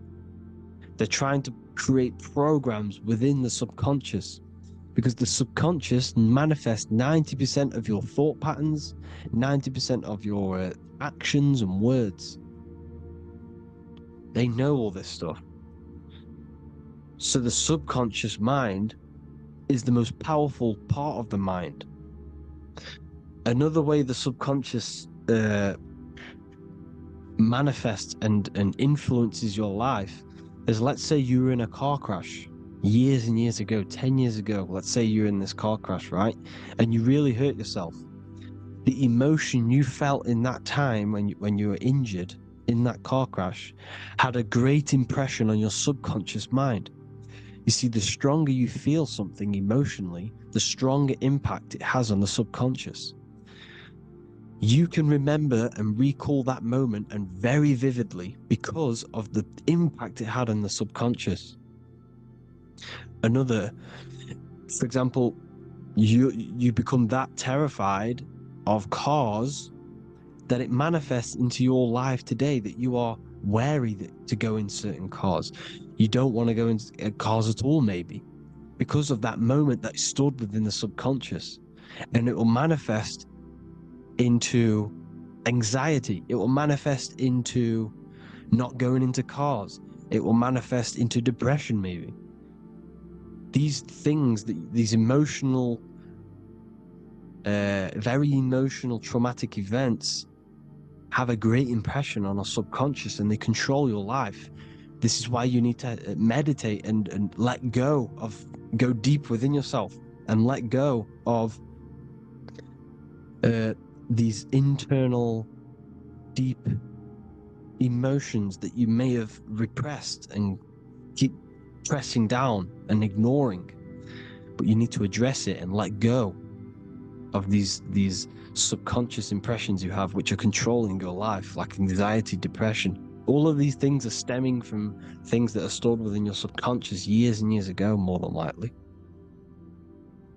Broadcasting. They're casting spells to a broad audience, to news, north, east, west, and south. They're casting spells. No, if you watch the news, everything's red. Breaking news in red writing or the red background, everything's red. Why? Because red's the root chakra, which is all to do with survival. They want to stimulate this root chakra because they want you down there in survival mode. They want you in survival mode because you're easier to control. They control out of fear. And not only, they're casting these spells as if, because most of the things they cast in the news hasn't already happened. They're constantly bombarding you with, there might be a war breaking out, war this, war that, kill here, kill there, murders. It's impressing, it's casting spells on your subconscious mind. So when the event does turn up in real reality, in physical reality, you're less emotional, you're less surprised. You're not as surprised because you've already heard it before. Your subconscious has already heard it all before. If you never heard of a war and then a war broke out, you'd be going crazy. So they subtly program your subconscious mind through the words, because the words they say is impressing your mind. It has an effect on your mind, which will have an effect on your behavior, your words, your conversations you have with people. They're casting spells to north, east, west, and south on the tell a vision. They're telling a vision by broadcasting, by saying spells. This is why we call it spelling. Even the word, listen, the words we say cast spells. Bless. Oh, bless you. That's be less. The subconscious mind only picks up literal things. You see, when I say bless you, your conscious mind picks that up as, oh, thank you, you're blessing me. But your subconscious picks up as be less. You see? Because the subconscious it has no filter. It's just, it is what it is. Everything is factual in the subconscious. Therefore, if I call you an idiot, your subconscious, my subconscious will think I'm talking to myself and calling myself an idiot, and it will take that as true. That is truth. Everything is truth within the subconscious. and the subconscious manifests your behavior. The devices this is the biggest one. Black scrying mirrors, device, the devil's vice, the device. Okay? Black scrying mirrors, black screen is scrying. Black scrying mirrors were used to communicate with spirits within the astral plane in the medieval times. They're still being used now by black obsidian mirrors. And look at your phone, it's a black mirror.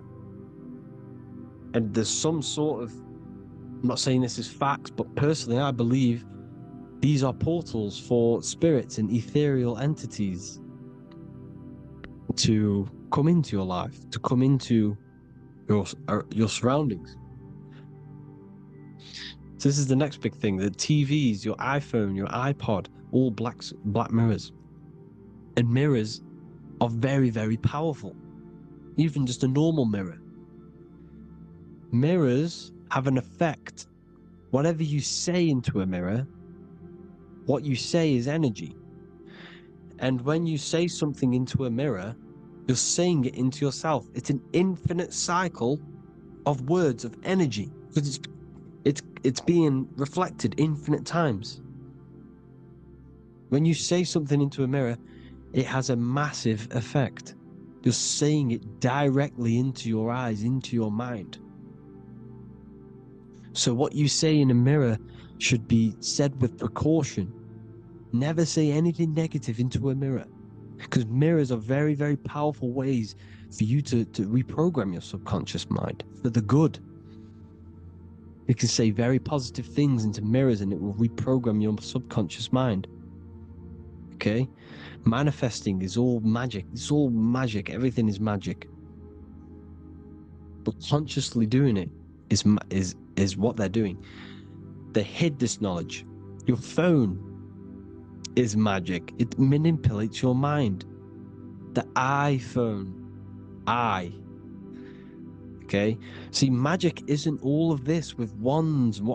See, Harry Potter, okay, that was created to give you this perception of a mystical and amazing form of magic with magic wands and all sorts of stuff like that. Yes, that stuff was true when the collective conscious minds were on a higher level and our belief systems believed in these things, because the universal mind, all of our minds contribute to reality. If the masses don't believe in magic, if the masses don't believe in a certain thing, it's going to have an effect on physical reality. So when the collective minds are higher and have more open minds, things like Harry Potter can come true. See, it's all in the mind. The iPhone, the eye is the symbol for the mind, the invisible intelligence. The triangle is the ethereal plane. Okay? So the eye in the triangle is the eye that sees into beyond the ethereal planes. The square is the physical plane. So the iPhone, your phone, is a black box, just like the Saturn black cube. It's a black mirror. It's taking photos of you every 2 seconds. And it's your mind. Your mind is in that phone. Everything you like, everything you text, everything you type in Google, everything you say to someone, every conversation is all recorded on the phone.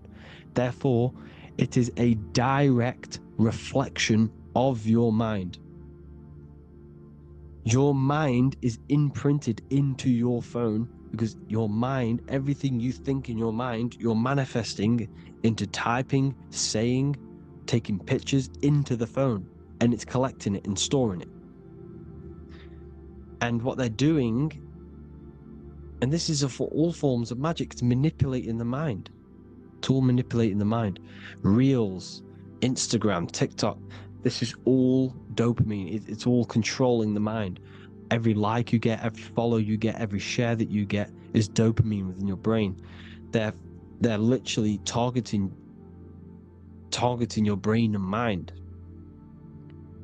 It's all manipulating, because what they're pushing through the phones, through the media, through the news, through the televisions, is visions and programs.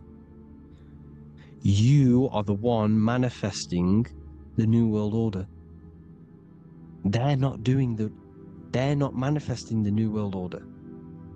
They're giving you the information so you can manifest the New World Order. Everything they say is contributing to your mind.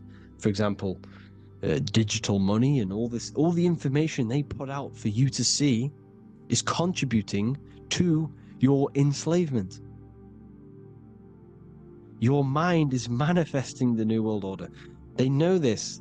They don't manifest it. There's billions of us. We could easily run over them physically. But on a mental level, these people have the knowledge and they hide it from us, and they let us manifest reality because we are the collective. They give us the information which manifests their agenda. It's all magic through the phones, the media, the television. So your phone is a manifestation of your mind. It's a record of your mind. Hollywood, holly tree, holy tree. They used to make wands out of holy trees, because it was the most holiest wood, the best for casting and transmitting energy. So they used holly trees to cast spells. That's what Hollywood is. And in Hollywood, they have the red tear, the blood drop next to the Hollywood sign, because it's all satanic. They're all black magicians. They use Hollywood to cast the spells through the music, through the films. You see, music is a form of magic. All of this is magic. Everything they do is a form of magic, because they want an agenda behind it. But it's not black magic. They're letting us create our prison. This is what you have to see. Yes, they're evil, but they're not doing anything evil, or else they would face the karma. They let us manifest this agenda through giving in the information, by telling you what's going to happen in the movies. Everything that happens in a movie, it's all there on purpose to program your subconscious, to plant a seed within your garden, your subconscious, your mind. Because when the mind has already seen something, when it comes up and turns up in physical reality, you will be less shocked and you won't rebel. So they lure you slowly. They make you aware of these things over time. They make you gradually think it's okay. Like the technology, we never used to use these phones. How did we become so addicted and reliant on them? Well, because first they gave you a little flick phone. Well, no, sorry, they gave you a phone in your house, and then once you got used to that, they say, "Oh, here's the newest version of a little flick phone." You started texting your friends. Everyone was loving it in high school. They could now meet up without saying, "Let's meet on the weekend at this point at this time," like your parents probably did. Or maybe some of you watching this, you probably had to tell your friend to meet on the weekend at a certain time because you had no way of communicating. So everyone got these phones and got addicted to them. Then they slowly got addicted to the new iPod with the touch screen. Now they invented touchscreen. Then everyone got addicted to touchscreens. Then because all of this is producing dopamine in the brain, which creates you to become mentally addicted to things, and physically addicted, chemically addicted. Because dopamine's a chemical. Your subconscious becomes a program within your subconscious, and your body becomes chemically addicted to these phones. And these phones are the enslavement of humanity, technology. Without this, we wouldn't be in this mess, without technology. Because they're creating a hive mind. We're creating a hive mind. So back on track, anyways. They program you. Look at the films, 9/11, 9/11, all produced by Hollywood. Here's the 11, like I said at the beginning, the two pillars which reflect reality. What happens in the mind happens in the physical. What happens in the astral happens in the physical. Okay, what happens in the physical happens in the mind. It's the two pillars, the mirrors. 9/11. 9 plus 1 plus 1 is 11. Light 11 was hijacked. New York is the 11th state. New York adds up to 111. This is not a coincidence. It's all a form of magic. It's a ritual, energy harvesting ritual, because your mind produces energy. Your mental attention produces energy, and they're feeding off this energy in the astral plane, these demons. Music is the most powerful. Personally, I think the music is one of the most powerful forms of magic they're using. Okay? Music is hypnosis. It puts your brain in a hypnotic state. It influences your electromagnetic field through vibrational energy. It reprograms your subconscious mind. Why do you think you remember the lyrics? You see, your subconscious stores all of the memories. Remember, the subconscious manifests 90% of your behavior. So therefore, the music you're listening to is manifesting your behavior.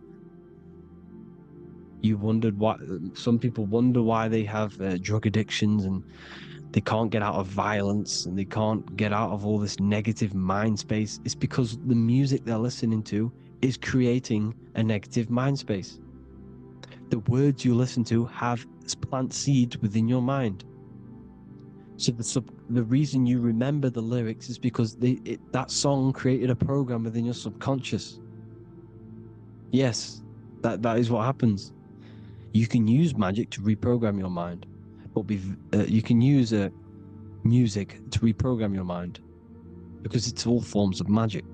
It's using natural mental energy forces to manipulate the physical reality. You manipulate your mind, you manipulate reality, physical reality. Okay? So the music, another very, very big one. When you turn on the radio, it's just all talks about alcohol, drugs, and sex, because they want you down in the lower three chakras. They want your mind attached to matter when it's mind over matter. Your mind's not physical. You see, the word spirituality is the new trend. It's not about your spirit. It's not about your spirit. It's about your mind. It's not about, spirituality and looking after your spirit. And they've got you focused on your spirit. Why? Because they hide your mind from you. You see, a lot of people think their mind is their brain, but the mind is everything. There is no physical reality without mind. You can have a brain. Imagine if you had no mind but a brain. It wouldn't work.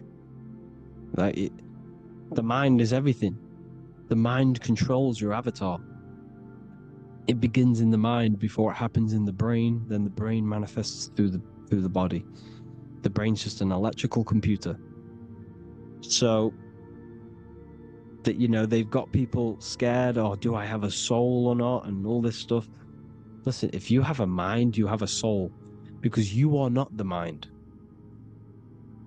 This is why everything is sort of an illusion, because beyond the mind is your soul. But what is the soul without a mind? You can't have a soul without the mind. But if the mind didn't exist, the soul doesn't exist. You are the person listening to your mind. I shouldn't say person, because you're not the body. You're the entity behind the mind. But if you didn't have that mind, you couldn't understand what you even were. You would just be an observer who couldn't think. So yes, we all have a soul. If you have a mind, you have a soul. Everything is mind. Everything has mind. Mind creates everything. God is mind. And they're manipulating your mind through TV, your phone, every little thing. The school, it's all about the mind, people. Control your mind, you control your reality. Just the last thing, here you go. Aleister Crowley, the dark magician, Kanye West doing the exact same thing because they're implementing magic in the music. Here's the Beatles with Aleister Crowley in the background. Bet you never noticed that. Aleister Crowley was influencing music and placing magic within the music to influence the subconscious. This is what Baal worship was. This is why they killed children. They sacrificed these children. Why? Well, because in order to ascend, in order to raise your consciousness internally, godly, by being good, God, or being in order to be good and raise your consciousness and to get something in the physical world, you have to sacrifice yourself. And what do I mean by that? In order to raise your consciousness and ascend, you have to sacrifice the lower nature of yourself. You know, you've got to abstain from having sex to retain your sexual energy, to transmute it, or staying away from negative, poisonous foods like meat. So, staying away from blood.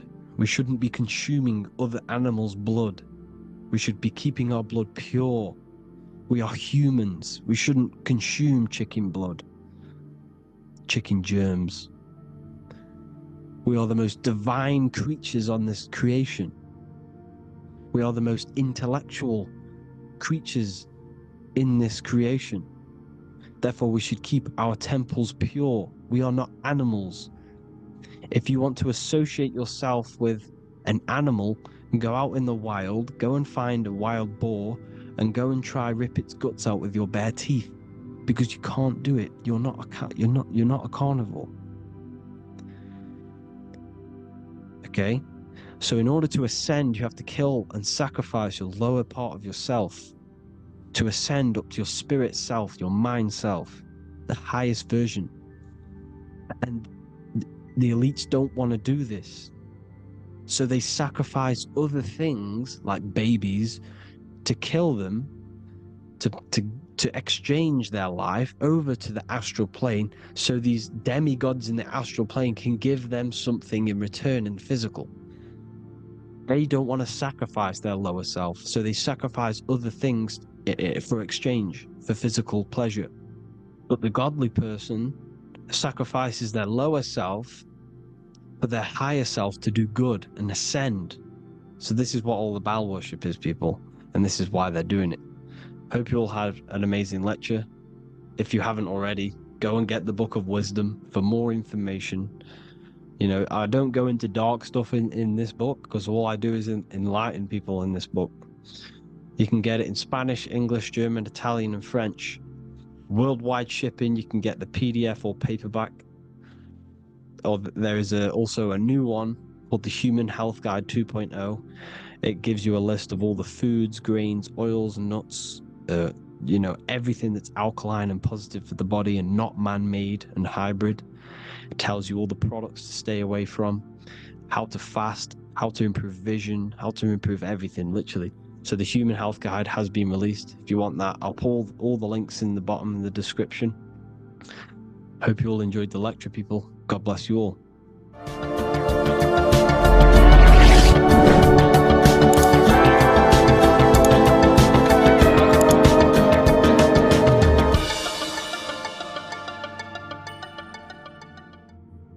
You are not breathing correctly. 98% of people only use a third of their lungs capacity, which is shallow breathing, which ages you, lowers your brain capacity, and also lowers your state of consciousness.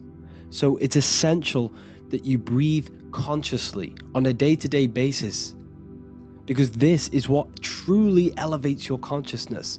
I am going to give you the key for you to raise your consciousness just through breathing alone. Such a simple thing, but yet the most effective way for raising your state of consciousness and becoming more spiritually and mentally advanced. So tune in for this video and I'm going to show you exactly how to do it and the symbolism behind breathing. Air is more than just air. It carries electromagnetic energy. So now I'm going to give you the science behind this spiritual truth. This invisible force is what sustains all physical life, providing the life force energy essential for existence. Electromagnetism. Everything is fed off electromagnetism. Your body is an electromagnetic battery. Now, we can prove that air carries electromagnetism just by doing a simple test, a simple scientific experiment, by getting liquid oxygen and pouring it between a north and south magnetic pole, two polar opposite magnets. We see that the liquid does not fall straight through it. It is sucked, it is magnetically attracted to these two opposing forces, opposing magnets.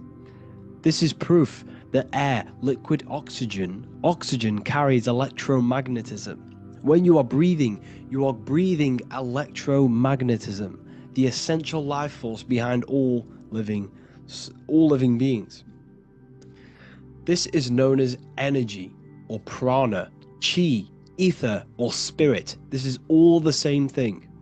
Air is not just empty space, it is energy, it is prana, it is life force, it is spirit, it is ether, chi, prana. You are an electromagnetic being. Your consciousness is in direct correlation with your electromagnetic aura or biofield around your body. Your state of consciousness is mirrored within this field around your body. Now your breath, when you breathe in, you're breathing electromagnetism or life force. Breath is the vital link between the physical and the spiritual, bridging the body with the soul. Through breath, we connect with both tangible world and deeper, the unseen realms of energy and consciousness. Breathing deeply and properly elevates our consciousness, enhancing the brain's functions, heightening the sensitivity of our five senses. It also brings a profound calmness to the mind, creating a state of clarity and inner peace. Like I said earlier, breathing properly is the fastest way to elevate your consciousness. It is the fastest way, because breathing, when you stop breathing, what happens? You lose physical consciousness. Your body will shut down if you do not breathe in this vital electromagnetic energy in the oxygen. If your body does not get this for 5 minutes or however you can last without breathing, this makes you lose physical consciousness. Your body will not survive without this essential life force energy. Therefore, air is one of the most overlooked things. This is why we see the symbolism of Buddha having a big belly. Why does he have a big belly? Because it's symbolizing breath work, proper spiritual breath work, the certain teachings of breath work, of when you breathe in through the nose, you have to breathe in through the nose. You don't want to breathe in through the mouth, because the nose acts as a filter which catches dust particles and filters out the air before it enters the lungs. The mouth does not do that. The nose is for breathing inward. We breathe in through the nose, and when we breathe into our belly, not our lungs. When we breathe into our belly and our belly expands outwards, we are then moving this energy down from the nose down the spinal column. And when we breathe back out, the belly goes in, which is raising the energy up the spinal column, back out through the mouth. This is the true way of breathing, because when we breathe, we are moving energy. We are moving electromagnetic energy. When we breathe in through the nose, the energy travels down the spinal column, and when we breathe out, we are raising this energy back up the spine, some of it going out the mouth, and some of it reaching the brain, activating dormant brain cells in the brain. But when we breathe, we need to make sure we are using 100% of our lungs' capacity, because the lungs is what transforms this special energy into consciousness, physical consciousness. So this is why Buddha has a big belly. It's not because he was fat. It's not because he was overweight. It's symbolism. It's symbolism of breath work. So try this. Do this for 2 minutes while you watch this video. Breathe in through the mouth as hard as you can until you no longer can fill any more air into your lungs and belly. Breathe it into your belly, not your lungs. And breathe out through the mouth. Do this for 5 minutes or 2 minutes, however long. I promise you, breath affects your consciousness. You will notice the difference. If you do it quicker, the quicker it'll affect your consciousness, and you might go lightheaded. But that lightheaded is you activating your spirit, your energy body. So try this just by watching this video. When you breathe consciously, you are renewing both your energy body and astral body, aligning your consciousness with a higher state. This practice feeds new life force energy into the body, revitalizing and enhancing your overall well-being. Like I said, your brain requires the most amount of oxygen. When we have shallow breathing, this is reducing the brain's capacity. Because when we are not breathing properly, which 98% of people are only using a third of their lungs' capacity, we are essentially only using a third of our consciousness, because your breath is directly correlated to your consciousness, your state of consciousness. When you breathe in through the mouth, out through the mouth, out in through the nose, out through the mouth, consciously and deeply for 5 minutes, you will notice that your senses are more powerful and sensitive. Your brain is quicker.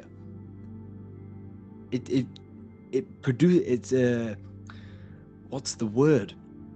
It processes information quicker. You become quicker. You become a superhuman, and you feel more spiritual because it activates your spirit, your astral and energy body. So when we meditate, it's definitely important to breathe in through the nose and out through the mouth as deeply as possible to align with a higher state of consciousness. And this is the easiest way to separate your consciousness from the body. When you breathe in deeply for long periods of time, while meditating, while taking no thought, when no thought is present and you gain a rhythm of deep breathing, this is the gateway. This is the gateway to opening your consciousness. Because when you stop thinking, other aspects of your consciousness can open up.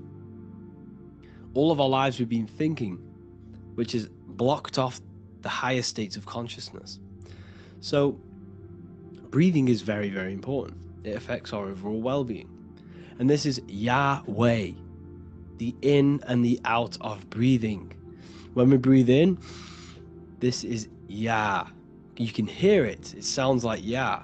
And when we breathe out, that is Way. This is the name of God, apparently. But God is within you. You can connect with God. You can connect with source consciousness within you by breathing, by raising your state of consciousness through breathing and meditation.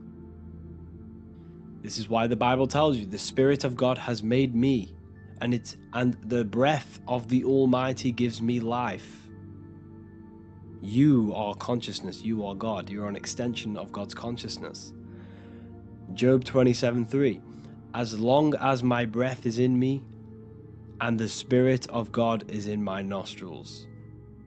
The Spirit of God is through breath. John 20:22. And when he said this, he breathed on them and said to them, receive the Holy Spirit. The word spirit means breath. In Greek, Hebrew, Latin, it all means breath or wind or air. The Holy Spirit is a certain way of breathing, a breathing technique that elevates your consciousness, that syncs you up to a holy consciousness, an elevated state. That is the Holy Spirit. That's why it tells you in the Bible, when he said this, he breathed onto them. He breathed onto them and said, receive the Holy Spirit. You must breathe to receive the Holy Spirit. When you breathe, you are renewing the body's energy. You're taking in new life force, which is regenerating your cells, regenerating your brain, nervous system, and also connecting with consciousness, pure consciousness. This is not something that we should be doing during meditation. Yes, it is. We should be doing it during meditation, but this is something that we need to apply all of the time. This is the fastest way you can raise your consciousness. I just want to say, all of this knowledge is inside of the Book of Wisdom, Volume 2. Make sure to give a like and a comment on this video to help the algorithm. And let me know what you think about the last book or this book if you have read them, to let the new people know what they're looking at with this book. This is truly life-changing. The Volume 2 and Volume 1 is truly life-changing. You can get them in a bundle also.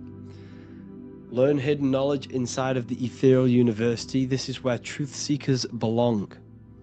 I'm not here to try sell you this, but this is the place for truth seekers. And if you are serious about your spiritual journey and serious about gaining knowledge, which gives you the advantage over life, join Ethereal University.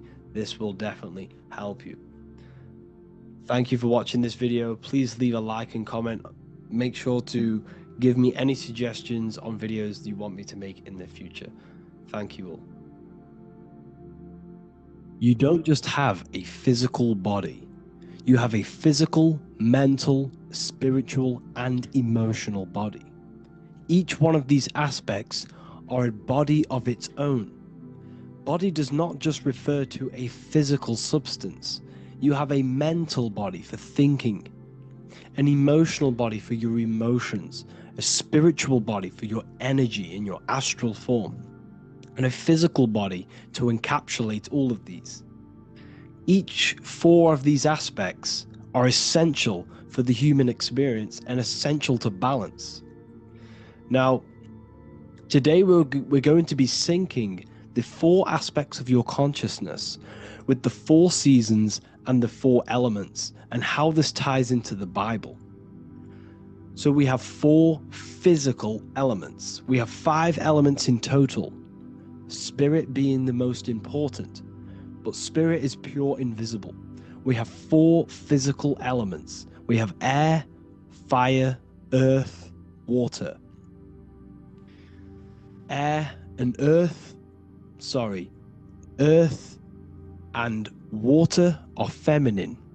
Air and fire are masculine. Air and fire are active. Water and earth are passive. The air corresponds with the mental body of consciousness. This is where your intellect, this is where your communication, this is where your thoughts, intuition all comes from. This is the mental body of consciousness that allows you to think, allows you to process, figure things out, and have intellect and gain knowledge. This is your intellectual aspect of your consciousness, located in the head region. We have a fire nature, a spiritual nature. This is our astral body. Our astral body is all to do with the subconscious realms, the higher realms of consciousness. This is the body that allows us to be free from the physical body. Our spirit is more of our energy. Water is our emotional body. This is what allows us to feel things, that allows us to gain intuitive feelings of conscience. So emotion allows us to understand what is right and what is wrong. When we feel something bad, we know that this is wrong. When we feel something good, we know that we are doing good. Emotions are a creational force that allows us to feel certain things to bring them into existence. Our emotional body is a creational force and should not be reactive, and it should be controlled. Most actions are stemmed from emotions, Actions bring thought into physical existence. Emotions are the driving power. They are what drives your actions. The thought, then the emotion, then the action. Earth is your physical body. This is your physical state that allows you to take mind and emotion into action, into fruition, into physical matter. This is what your physical body allows your consciousness, your soul, to interact with the physical world and bring things into physical existence. The physical body, the physical world, is an outcome and an effect of the thinking mind. All physical substance comes from the thinking mind. The pen, the phone you're holding, the microphone I'm speaking into, all began as a thought in the thinking mind, then it was brought into physical reality. Earth is the most dense. So it goes in this order: body, emotions, spirit, mind. The higher you go up, the more lucid and fluidic it becomes. The lower you go down, the more dense and dull it becomes.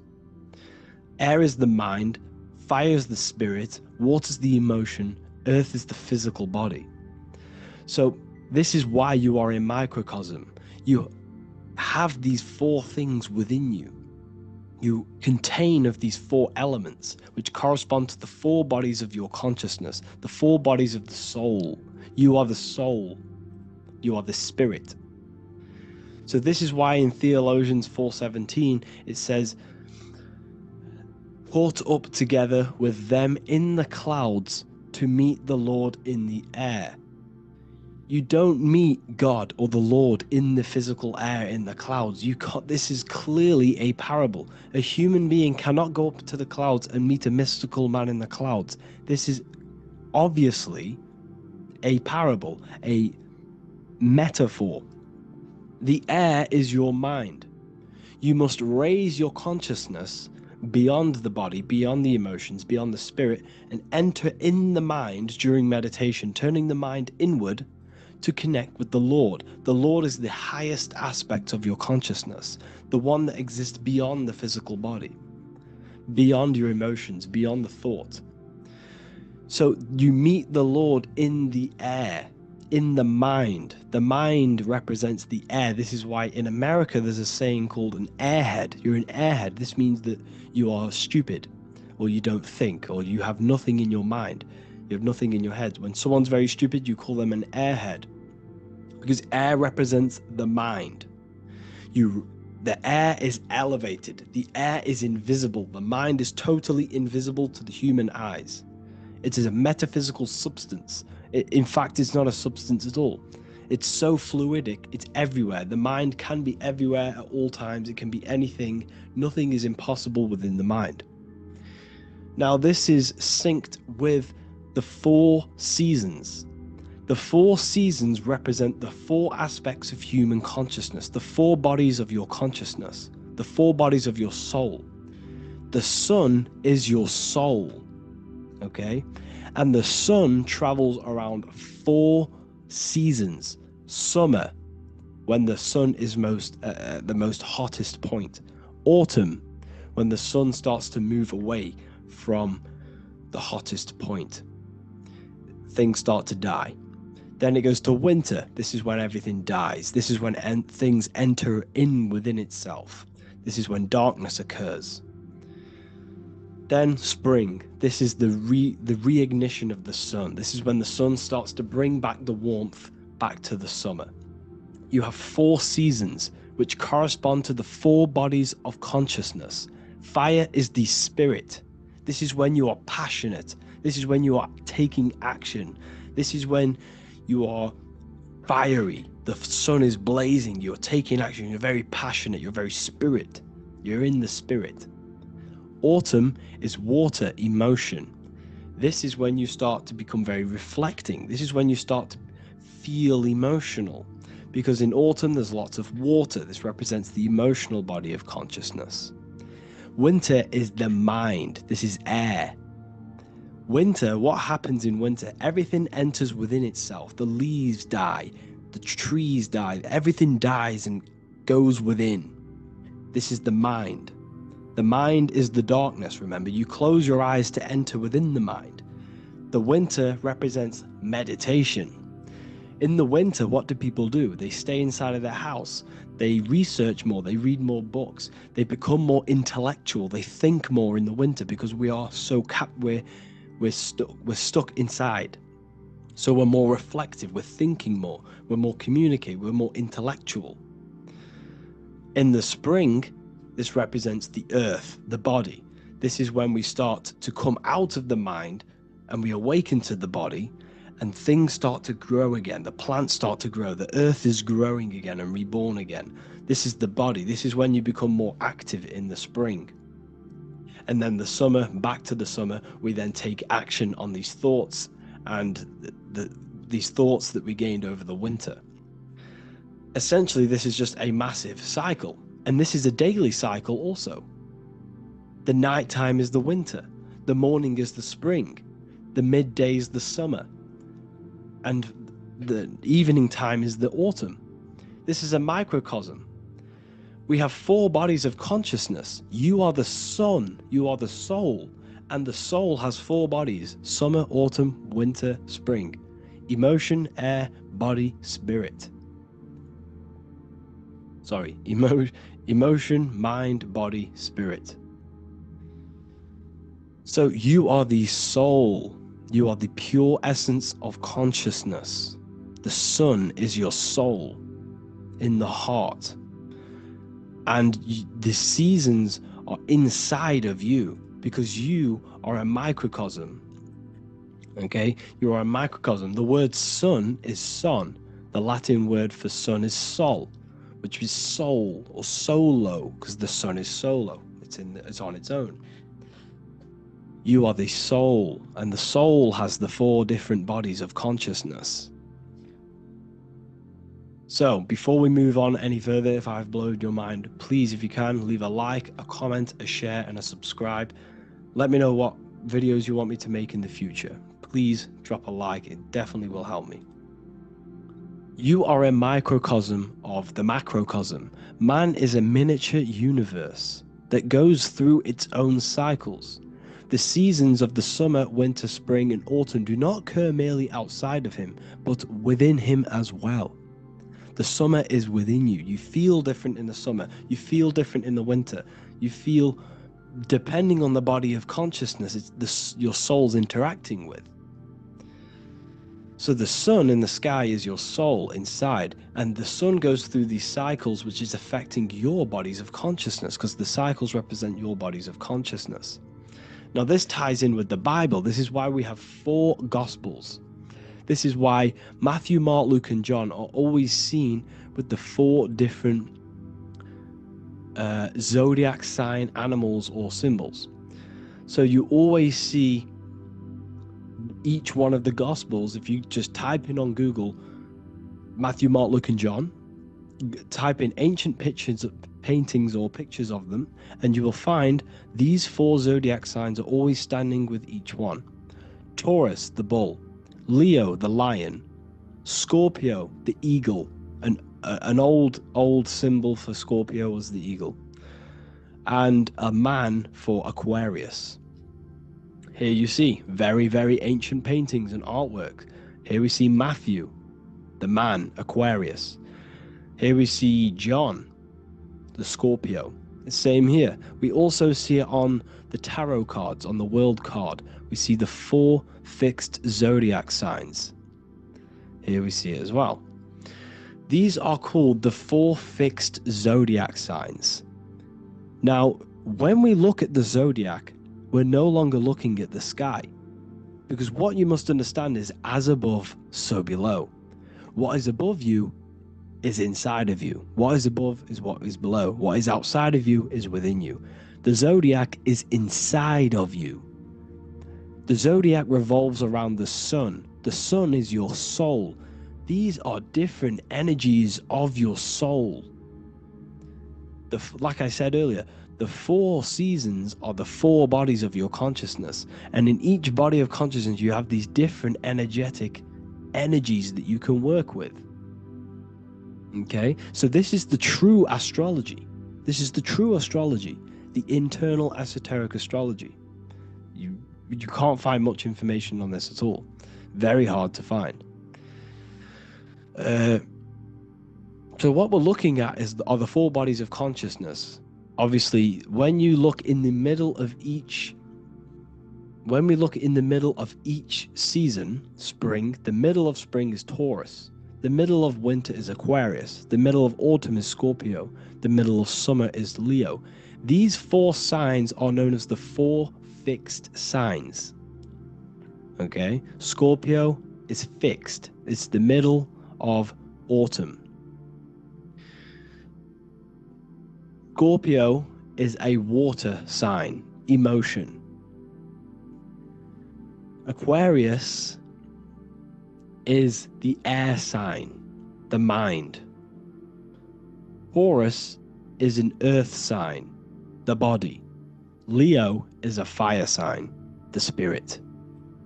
This is why we see Matthew, Mark, Luke, and John with the four fixed signs of the Zodiac, which represent the four bodies of consciousness. Leo, the spirit, fire. Luke, Taurus, earth, body. Matthew, Aquarius, air, mind. John, Scorpio, water, emotion. Each gospel is depicting Jesus and showing Jesus in each gospel. Each one of these gospels is showing and depicting Jesus according to the different body of consciousness. In John, this is when Jesus starts to turn water into wine. Water is emotion, wine is transmuted emotion. This is when he does miracles with his emotions, water into wine. Aquarius, which is Matthew, air, the mind. Inside of the Gospel of Matthew, this depicts Jesus as an intellectual person, a person who's communicating and using his mind, his mental body a lot inside of the Gospel of Matthew. Go and read it, and you will see this. Luke, Taurus, earth, the body. Luke shows and depicts Jesus according to the body of consciousness, the physical body. He shows Jesus as a human, being a human being, helping people physically and helping people's physical needs, like giving away food and doing all sorts of good things for other people. Leo, Mark, inside of the Gospel of Mark, this shows Jesus as a spiritual teacher, a passionate person who is taking action. Each gospel is showing Jesus according to the different body of consciousness, and Jesus represents you, the sun. That's why it's called the Son of God, the light of the world. Jesus represents your soul, and your soul has these four gospels, the four bodies of consciousness, the four fixed signs, the four elements, and the four seasons. These things all correspond to your consciousness. So this is Leonardo da Vinci showing you the exact same thing. Jesus is the I am, the sun, the soul, in the middle, on his own. Luke, spring, earth, body. There are three people in each group. There are four groups, and there are three people in each group. 1, 2, 3. 1, 2, 3, 1, 2, 3, 1, 2, 3. Fall, winter, summer, spring. These are according to the four bodies of consciousness. Here we see Aries, which rules the head region. He's on the head of the table. Gemini, he's holding up the two hands because Gemini rules the two hands, the two arms. Gemini is the two twins, which is the two arms and two hands, and the two lungs. Here we see the beginning of summer, which is Cancer. You see the big knife here? Cancer, him here, this grey-haired guy, holding a knife for the crab. Cancer, they pinch. You have a knife, symbolizing the crab. Leo, the middle of summer, showing dominance. The sun is very dominant. He's got his elbow on the table, showing dominance. Virgo has no Adam's apple. Cancer here is pointing at this woman's neck, saying there's no Adam's apple. This is Virgo, the virgin, the only woman. Jesus, the sun. This is Libra, the balancing. He's holding his arms out, balanced, showing the balancing of the sun, because when the sun enters Libra, the sun is balanced between winter and summer. So it's balanced. This is all astrology, but this is internal. Okay? This is Ezekiel's vision. Ezekiel had a vision in the Bible, and he saw the face of a man, the face of a lion, the face of an ox, and the face of an eagle. The eagle, Scorpio, the ox is Taurus, the lion is Leo, and the man is Aquarius. He saw the throne of God, and he saw the different bodies of consciousness. This is all symbolic for the different bodies of your soul. So when we look at the zodiac, we are actually looking at a map and the energies of our soul, and the energies of our bodies, and the energies of our consciousness. This is what we are looking at. Each zodiac is an aspect of our consciousness and an energy that we can work with and that we must purify. Balance and purification is essential. Imagine playing a brand new video game. Let's say a brand new video game came out and you had to play it. What happens when you play that game? You don't know the controls. You cause chaos in that game. You can't really run properly. You can't do anything properly. You're getting destroyed by other people who are playing that game. It's the same with your physical body. When you are born, you must learn how to play the game. You must learn how to balance the mind, learn how to balance the spirit, the emotions, and the physical body. We must balance and purify each body of our consciousness. We must look after our physical body with our physical health by eating physical, electrical food like fruits and veg. We must look after our minds by being conscious of what enters our eyes, enters our ears, enters everything. Whatever enters our five senses is affecting our mind, our mental health, our environment, mental.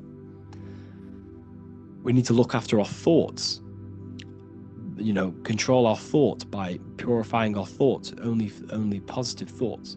Then we must purify our emotions, feeling only gratitude and love and not feeling these negative, dull emotions.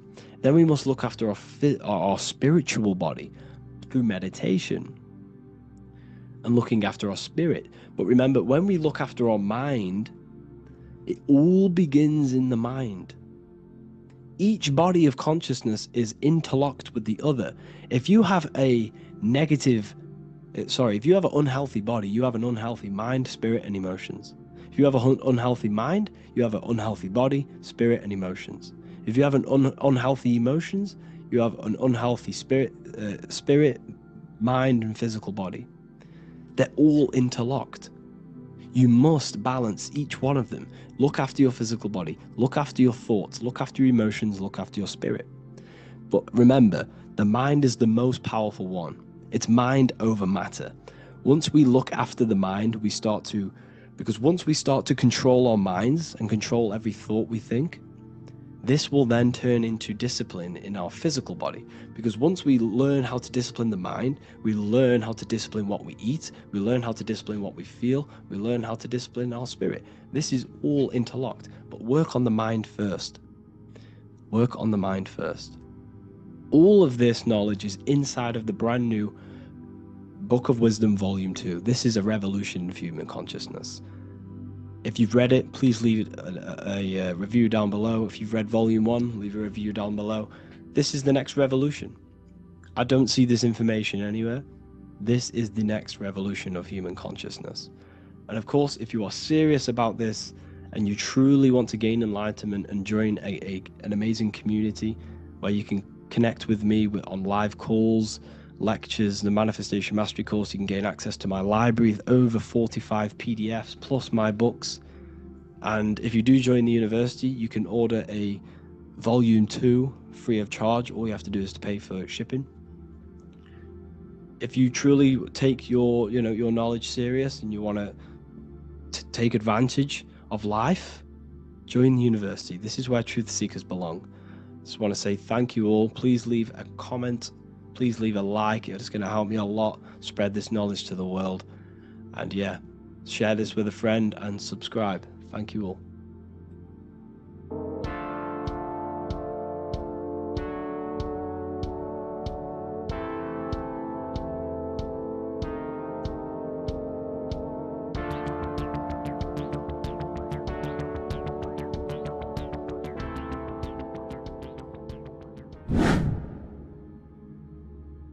people, how are you all doing? It's Revival of Wisdom, and today we're going to be talking about your birth certificates and how we are slaves to a system and how they have trapped us into this system. Okay, so the first thing you need to understand about this system is there are two types of laws. You have the law of water, which is Admiralty law, and the law of the land. So the Admiralty law is the law of water, and this is what money is. Money is water. This is why we say liquidity, currency, the current. A current is water, something moving through something. Cash flow.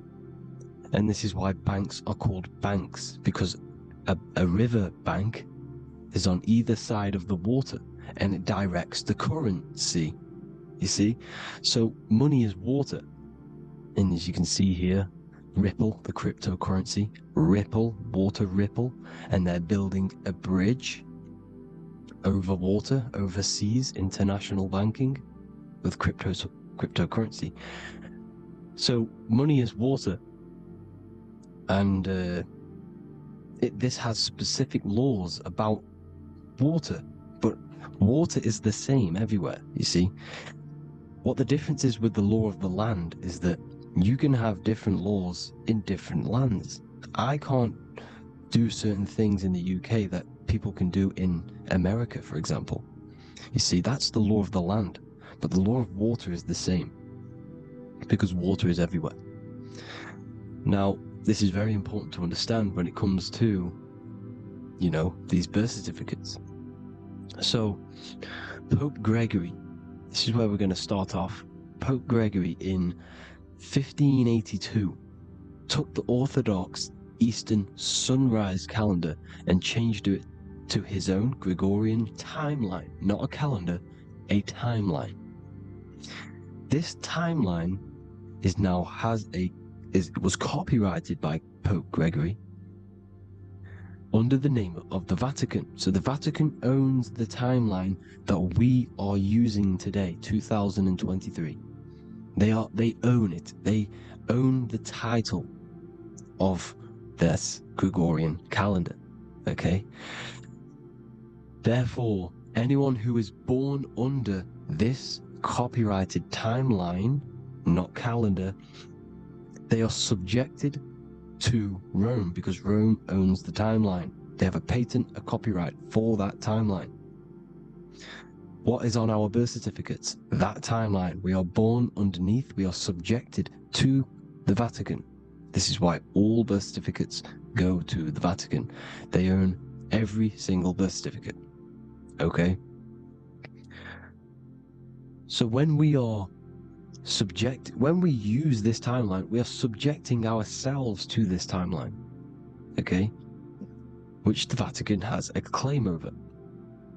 This calendar or timeline is set to sunset, not the sunrise, which is associated with death, darkness, and the moon, lunatics. You see, so this is a sunset calendar timeline. Okay, this is now, they've changed a couple things, right? They say that the new year is January the 1st. Okay, when we know this is in winter. January is winter, which is associated with darkness, death, the death of nature. So this is a death cult, people. These people are evil. They're so evil. The Vatican. And this is why we use April Fool's Day, because April is in Aries, and Aries is always the start of the Zodiac. This is why Aries rules the head region. 12 Zodiacs, 12 systems of the body. Each Zodiac is associated with each part of the body, and this is why Aries is the head, cerebrum. But we're not going to talk about it in this video. But yes, that is what April Fool's Day is. They're putting it in your face. April Fool's Day is the real start of the year, when the sun starts to rise again, when the risen Savior is resurrected, when it's born again. This is when the Jews celebrate the Passover. This is when the Christians celebrate the resurrection of Jesus, and they eat lamb. The Jews eat lamb because we're in Aries, the new year. The sun is now born again, our risen Savior, the light of the world. So yes, this is what April Fool's Day is. It's the first day of the year, which they changed. Pope Gregory changed. So you need to understand is that you are in the womb. You are inside of a ship, because every ship, literally a ship, every ship is female. This is why they say she delivers the product, because she does deliver the product, you, the baby. Same thing with a ship, they deliver products. They are a she. And when they pull up to the bay, like you can see on this picture, they're pulling up to the bay. This is now called the birth canal. The ship is now in birth, on paper. Okay, this is law. And when they pull up, you know, they tie up to the bay, and now they get a certificate of manifest certifying all of the products which are on the ship and what they are bringing into that nation. Okay, so you're bringing in this many of that, you know, everything's on the certificate of manifest. And this certificate as manifest is also your birth certificate, because you are traveling through water when you are in the birth canal of your mother, because you are in water when you are in the womb, and you travel through the birth canal, and when you arrive you get a certificate of manifest with the name, how many, the quantity, you know what, that's your birth certificate. Okay, and this is what it is. We are a well, we're not a corporation, but we represent a corporation, which is your name in full capital letters. That is your corporation. You cannot physically tax a body, but you can tax a corporation. This is why we get charged. This is why we get taxed, because it all goes down to the corporation which our name represents, which we are subjecting ourselves to.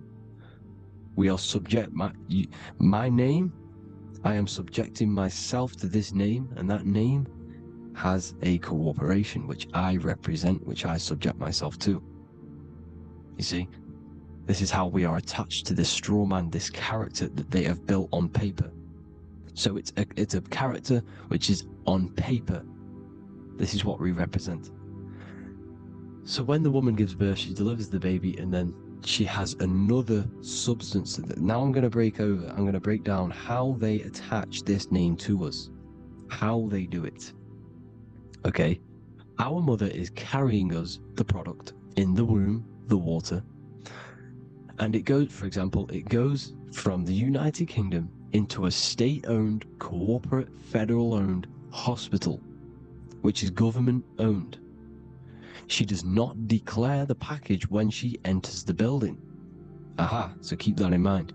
When she delivers the package in the federal territory, she does not declare the package either when she leaves. Therefore, there is no evidence that we exist when we arrive. On paper. On paper, there is no evidence that we came into the building or left the building. We have not been declared. So we do not exist on paper at this point. When the woman gives birth, she delivers the baby, and then she has another substance, which is called the afterbirth material. Okay? This afterbirth material has the same DNA as our physical body, with the body, mind, and spirit. Okay? This is how they get this corporation. Hold on. The afterbirth material does not get claimed by the mother nor anyone. Therefore, they salvage that substance, because we are under the Vatican. Every state is all Catholic. Your birth certificate is Catholic. No matter what religion you think you are, every single birth certificate is Catholic, because we are subjected to Rome. All roads lead to Rome. Rome runs all of this. Okay? We're still under the Roman Empire. Okay, so Rome are Catholic and they believe in salvation. This is how religion comes into this. This is how they use religion to get this.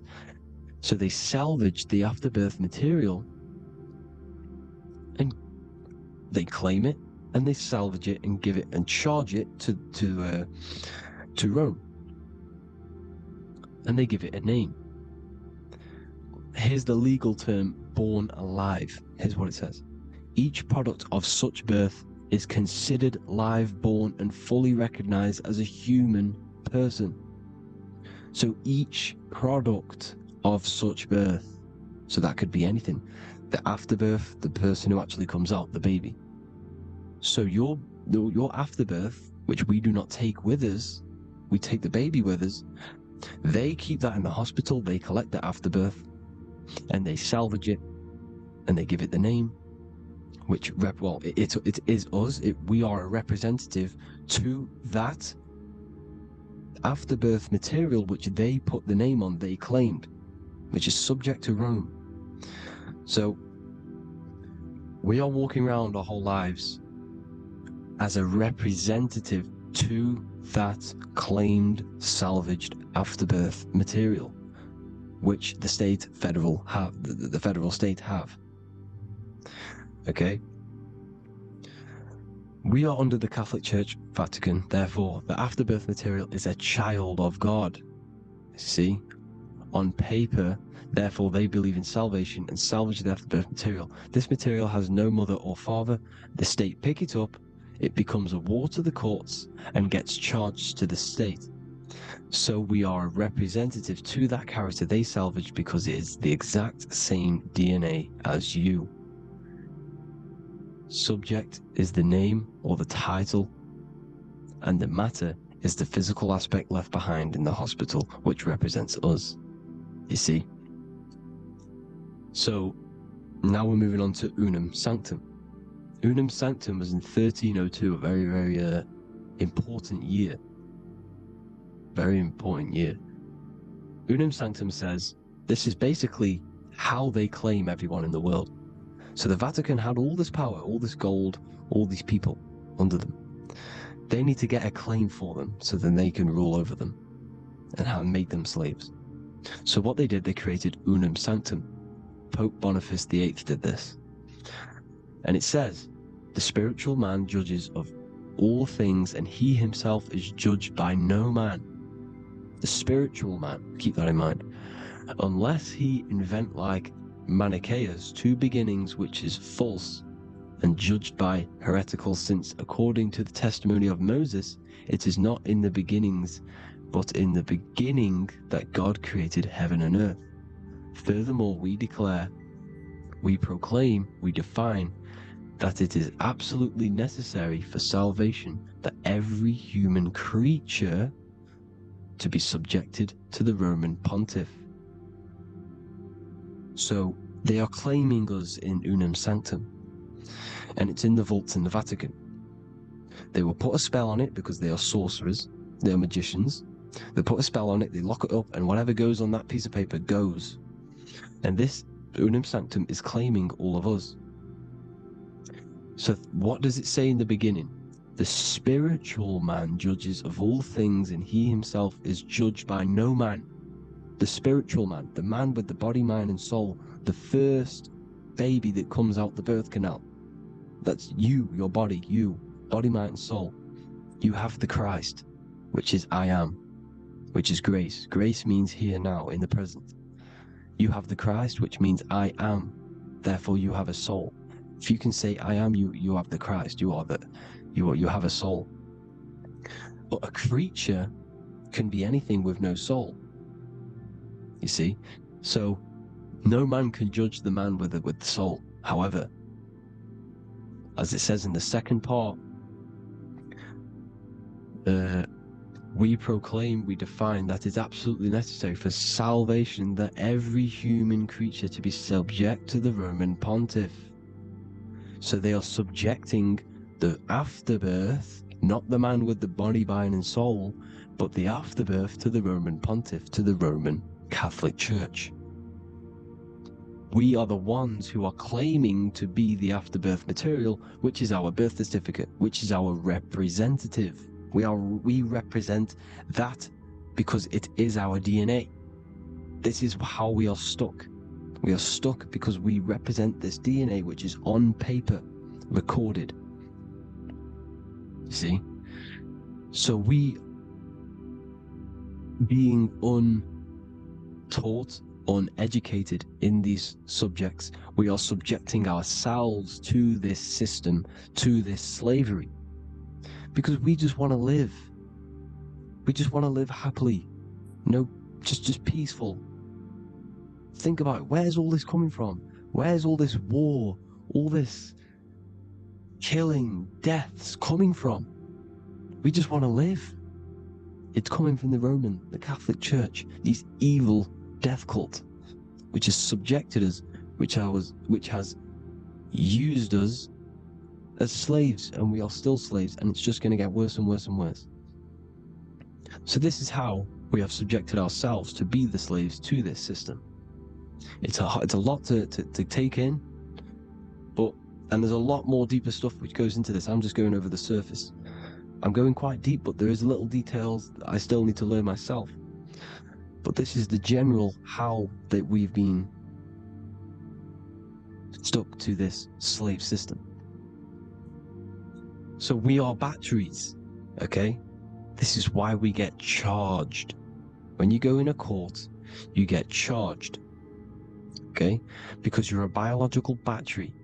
This is why cities look like motherboards, because we are feeding energy to this matrix.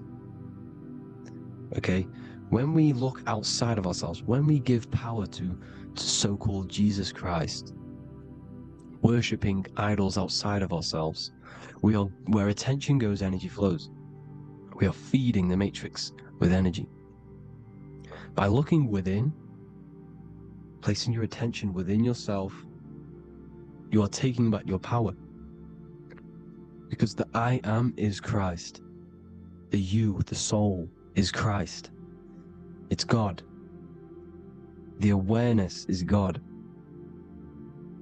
Okay? However, we are subjecting ourselves to this system. We're subjecting ourselves to this system, and they're feeding off our energy. So what we need to look for the future is that, think about it, with the end goal is to change our DNA, is to literally make us robots, transhumanism, slaves. This is why we have smart cars, smartphones, smart watches, smart meters, smart cities, and all of this is going to be connected by the smart grid, which is 5G. This is why 5G is rolling out. 5G is going to connect all of these technologies to one. It's like a big net system. And you know why they're doing this? It's because all of this is going to be connected through this 5G, and that 5G is going to be controlled by the elites. So you say anything wrong, you do something wrong, you say the wrong thing online, they'll turn off your car, they'll turn off your phone, they'll turn off your smartwatch, they'll turn off your TV, because it's all going to be connected and controlled by the smart grid. And this is what the Great Reset is, people. But they're going to trap us inside of these 15-minute smart cities, so we can't leave the area, because they're going to use climate change as a tool to enslave us to not travel because of so-called climate change and the fumes that we are putting into the air, which is all BS. They're doing this to push these new cities, to push all of the... Listen, they're trying to get inside of your body. The only way they can do that is to get you addicted and using this technology. First, they got on the body with the smartphone. Well, first of all, we use the technology. We get used to it with it in our hand. The next step for them was to get on the body, which is the Apple Watch, as you see down here. They have now successfully got onto the body. The next thing is to get inside of the body. This is the brain chip. You see how they've slowly lured their way in, slowly got you addicted to this technology, got you dependent on this technology. And what they're going to do is that they're going to mold society to be dependent on the brain chip. So in order, for example, if you want to go and pay for food, you're going to have to get a chip to pay for the food, because it's all going to be digital money. And that digital money will be connected to the chip, and you'll need the chip to pay for things. You see? So This is how they're slowly transhumanizing us. These phones, these apps, these things which are all we are all using was created by Freemasons. Freemasons, Mason means traveler, because they travel the depths of the mind. They understand human consciousness. They understand the brain. They understand the mind. By the deepest root cause, they understand it. This is what Masonry is. It's the occult. So these technologies is designed by these people. This is why they're so addictive, because they understand how it works. They understand how to get people addicted, because they understand human consciousness, the brain, the body, and the mind. So this is the advantage Freemasons have over us. And these secret societies, which have gone through the orders of Freemasonry and progressed onto these secret societies, which are the evil side, because I'm not saying Freemasonry is evil, okay?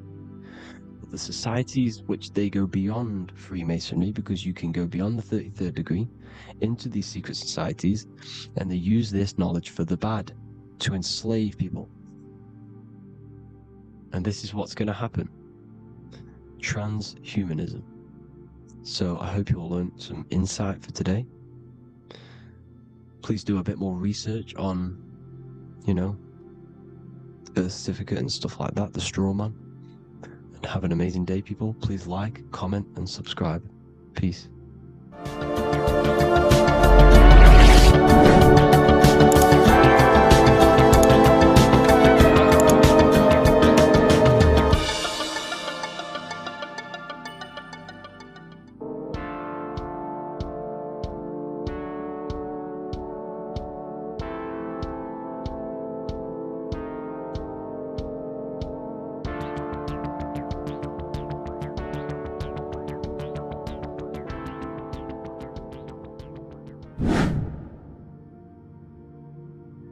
How are we all doing today, people? It's Revival of Wisdom, and today we're going to get real deep. This video is going to get real deep. A lot of people are not going to be ready for this sort of knowledge, okay? You really have to do is to really deprogram the mind, because everything we've been taught is a complete lie, is to keep us trapped, okay? This is really advanced knowledge. Now, let's get straight into this. All of the ancients depicted other worlds, and they called this place Midgard. Midgard is the mid-garden, the middle garden. This is why the Masonic symbolism on the floor is always a black and white checkered board, symbolizing the polarity here, the good and bad, because we're in the middle garden, the heart. Earth rearranged spells heart, because we're in the heart of this system, of whatever it is, a super quantum computer, whatever you want to call it, simulation. Now, in the Quran, it talks about the 7 layers of heaven. All of these ancient artworks are depicting these different layers of reality. Okay, and look at the Egyptians here with the boat outside of the firmament. Boats travel on water, and this is exactly what the Masons are doing. So they're still using the same symbols. Why? Because it's the same knowledge, just hidden. The Egyptians have the same knowledge as the Freemasons. It's just hidden. Now, this cosmology that they're showing here, which is probably made maybe 100 years ago, this painting or artwork, is the exact same as the one we see here, with the arch, the boat. It's similar, because the boat is symbolizing traveling these other worlds, because the ether is also symbolized as water, because if you look up at the stars through a telescope, it looks like it's water. It's shining through water, because this ether, whatever this substance is outside of this world, was symbolized as water. Okay, and look at all these ancient depictions showing these different layers of reality. Now, we are being trapped within this 3D dimensional world, which is the cube, the Saturn cube, because there are 6 sides to everything in this world: front, back, left, right, up and down. 6, which is the cube, because we're in the Saturn's world. Okay, now always been depicted as a tree of life, the tree of the universe has always been depicted as this tree. Because let's get a bit deeper. Now, the cosmology of this reality is the sun, the moon, and Polaris, always in the Masonic art. The sun, the moon, and Polaris, the all-seeing eye. If you go inside of the temples, of the Masonic temples, they always have this star in the middle, shining light beams. Okay? Look here. The light beams coming from the big star in the middle, which is Polaris. This eye is God. It's God's light shining down from his abundance. Now, when you astral travel, you will see this big ball of light above you, and this big ball of light is God. But you cannot travel towards it until you are pure. It doesn't work like that. You have to become formless. You have to become pure before you can become one with the light. All these Masonic artworks, it's all depicting the star in the center. This star is Polaris, because Polaris is the way out of this place. And this is why you see the stairway to heaven all the way up to the light beam, the light source. What does it say in the Bible? God is light, because everything is made out of one substance, and that substance is light. And it symbolizes the eye, because God is an eye. All things that are alive have an eye. And we all say, I am. We all see these realities through eyes. God is an eye. He's the all-seeing eye. He sees all things at all times. And he is projecting this light. And this light comes down to create all the different levels of the worlds. And this is what the 2 pillars symbolize the number 11. 11, the number 1, is just a vertical line. It's the 1. It's a 1 point. 11 symbolizes the mirror nature of reality. Everything's mirrored. As above, so below. Now, the 11 also symbolizes openings, doorways. And as you can see here, an opening to the all-seeing eye. And you see here again, an opening to the stairway all the way up to the light. This light is the light of God in the astral worlds, beyond this world. Now, Polaris has also been symbolized as the UFO. They put the truth in plain sight. So you know in the films how the UFOs suck people up. That's what Polaris is doing. If you ascend beyond this world, if you do not ascend beyond this world, you will be reincarnated in this world. The whole thing is to outgrow this consciousness to the plane above. And I'm not just making this up, I'm going to be bringing in scriptures after this. But you can see with the Christmas tree, we always put a high, big star at the center, at the top, which is the star of Polaris, which is exactly what the Masons are doing here. The star at the top. And it's on top of our Christmas trees. And all of these symbolize the other stars, because Polaris is the most high star. And all the other stars are wrapped around the firmament lower than Polaris. And that's exactly what the Christmas tree is. And it's a triangle. It's a triangle, just like light beams travel from one point in the triangle, just like the all-seeing eye. It's a triangle. The light is coming from one point and sending its rays downward. You see, it's kind of like you see here with the water. And the lower you go, the darker it gets, the more evil it becomes. And this is what the ancients would call hell. Now, this all-seeing eye is Polaris. And below Polaris is Mount Meru, the North Pole, the magnetic North Pole. The Tower of Babel, which is in the Bible.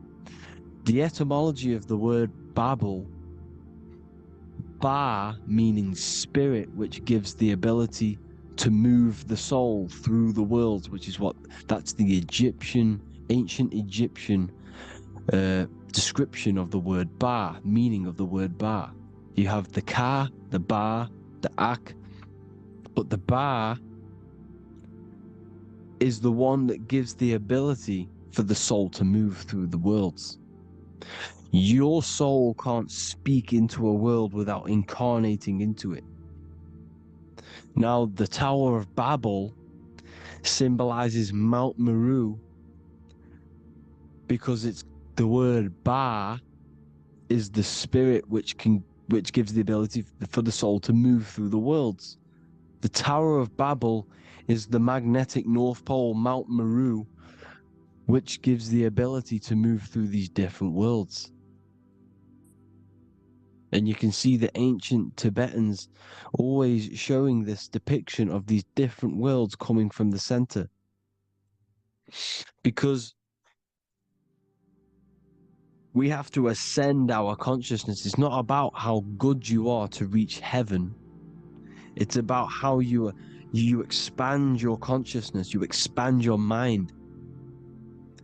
So they teach now that you have to be good in order to reach to heaven. It's about expanding the mind, expanding your consciousness to these different planes, these different realms. So that's what it's about.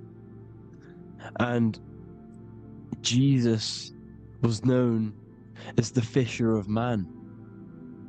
Now, Jesus is a massive part of this. He was known as the fisher of man because he was fishing. He could have been fishing. He could have been one of these deities that had come down from these different higher realities and pull people up. So they called Jesus the fisher of man. And he says unto them, follow me and I will make you fishers of men.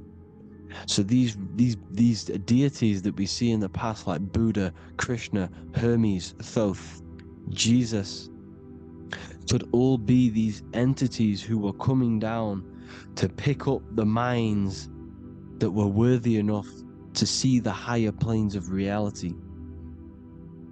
And this is why they called him the fisher of man. Now, when Jesus walks on water, there is a parable with Paul. And he says, but Jesus immediately said unto them, take courage, it is I, don't be afraid. He's talking about astral travel here. He's talking about leaving the body.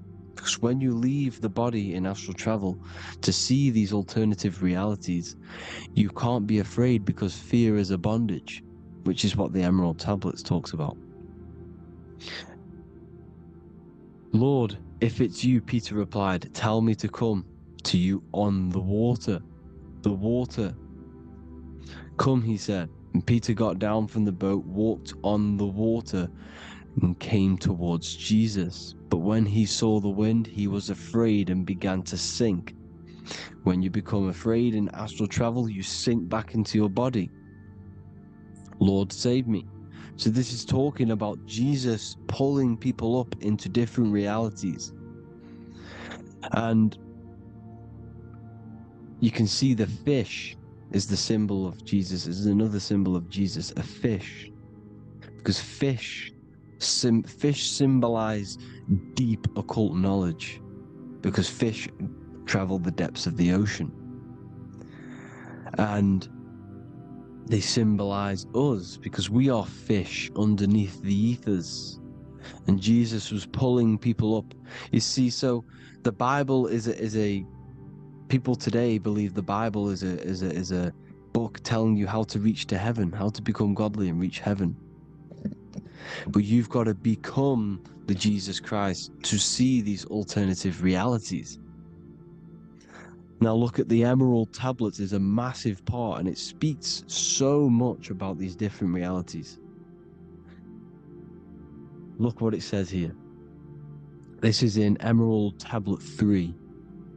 Then in my heart grew a great longing to conquer the pathway that led to the stars, which is exactly what the Masons depict in all of their art. Look, the ladder to the stars.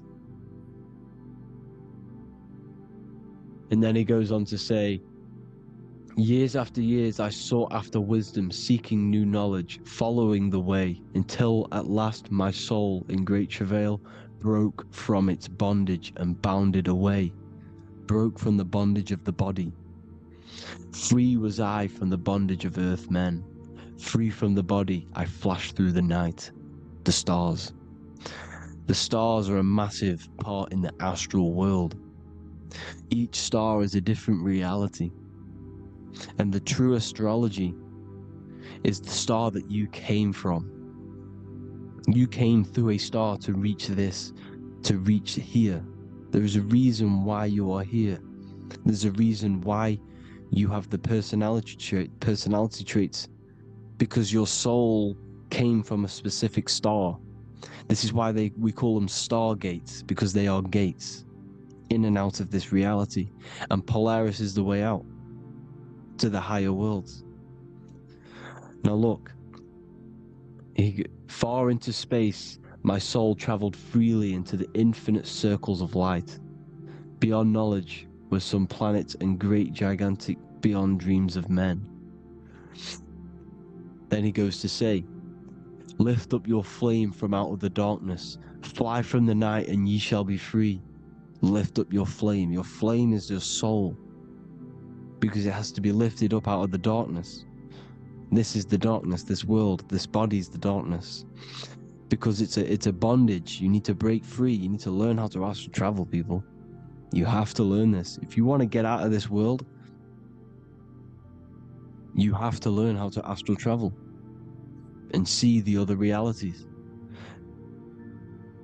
Traveled I through space-time, knowing my soul at last was set free, knowing that now I must pursue wisdom until at last I pass to a plane hidden from knowledge, known not to wisdom, extension beyond all that we know.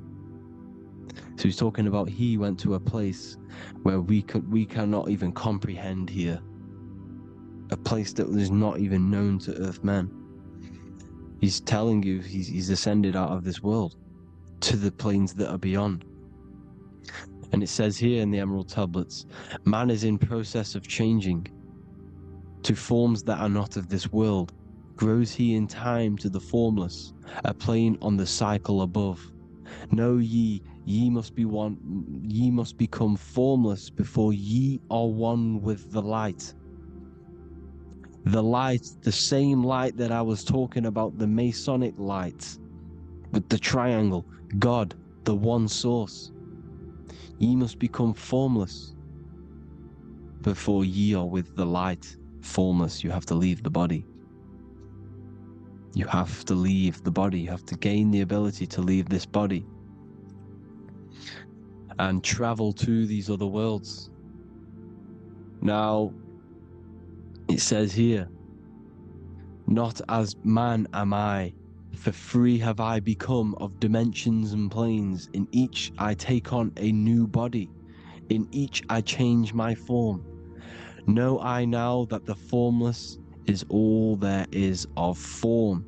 You see, all things created come from the things that, all things that you see come from the things that you cannot see. All of us have the same spark of consciousness, the same I am. Every dog, every animal, every human has this same I, this same thing which sees through the eye. It's formless. It takes, this formless entity is the same entity of us. We are all the same entity in different bodies. And this entity it was represented as the flame, the cosmic flame, which is inside of all of us. And this is why the Masons depicted your spine as a candle or the Holy Grail. You would either see this or a candle with a flame on the top, because the Holy Grail is your consciousness, which is on top of your spine, which is the candle. Now, Jesus, Thoth, Buddha were all these deities which were coming down to lift people up because they were fishermen of men. And he would lift you up to the higher worlds, out of this world, to the ones above. Now, Thoth, you can see him here, he's leading the way. He's holding someone and he's leading the way with knowledge and power. He was leading the way to other worlds, out of this world. There's no point trying to change this world. This world will stay the same. It will stay the same. You have to get out of this world, and that's what they're telling you. That's what they're keeping you from. They're keeping you stuck within this thin layer of reality. So what the Masons are doing, they have the ability to astral travel. They're living not stuck and bound to one reality, but living within the different layers of reality. And this is what Morpheus was doing in the Matrix. Morpheus was going into the Matrix to go and get Neo, which is exactly what Jesus was doing, pulling up people out of this world to the ones higher. And that's exactly what Morpheus is doing in the Matrix. If you haven't watched the Matrix, go and watch it. It will blow your mind. Everything I'm saying in this video, you will see it. Except that you don't need to use a machine to enter the Matrix. You just use your body. Well, you use your consciousness to leave this body. You see, Neo was also uploading himself into the simulation to pull people out of the simulation. And this is exactly what all of these gods were doing. The fisher of man. Look, he was pulling people up out of this reality with the knowledge. Now, Jesus was always depicted with the mushrooms. Look at all this mushroom art. Mushrooms were literally the origin of Christianity. You can see it everywhere. There's mushrooms in all of the ancient art. Every single one of these paintings you see here, there's mushrooms on them. Mushrooms have the ability to see alternative states of consciousness. Now, if you go and do them, and you go to sleep, if you pop mushrooms, you go to sleep, and you will wake up in another reality. You will wake up in another reality. Don't try it if you don't want to do it. But if you've got the heart to do it, do it. Eat them, and go to sleep. You'll wake up in another reality. And Jesus was handing out mushrooms to the bright minds, to the minds that he wanted to fish out and pull up to the higher realities. He was giving them mushrooms to see themselves in an alternative state, in an alternative reality. This is why there was so much mushroom art, and it's not just ancient Christians. It's Sumerians, it's the Mayans, the Celtics, the Egyptians. All used mushrooms. All of them. Look at all this art. It's on stones. It's everywhere, because mushrooms. See, everything in nature is a macro. Look at the form of a mushroom. It's literally your spine and brain, because they alter your consciousness. Your body is just a radio receiver. Everything that you're experiencing is a program being ran by the central nervous system, and your consciousness is experiencing this program. These electrical impulses of the nervous system because it's all feeding back to one point, which is the pineal gland. And this is the candle with the light on it. Type in Masonic candle and you'll see it. It's your spine with your spark of consciousness on top of the spine. And it's a mushroom because this sends you to alternative states of consciousness, alternative realities. Now, they were all doing this, the Egyptians, the Mayans.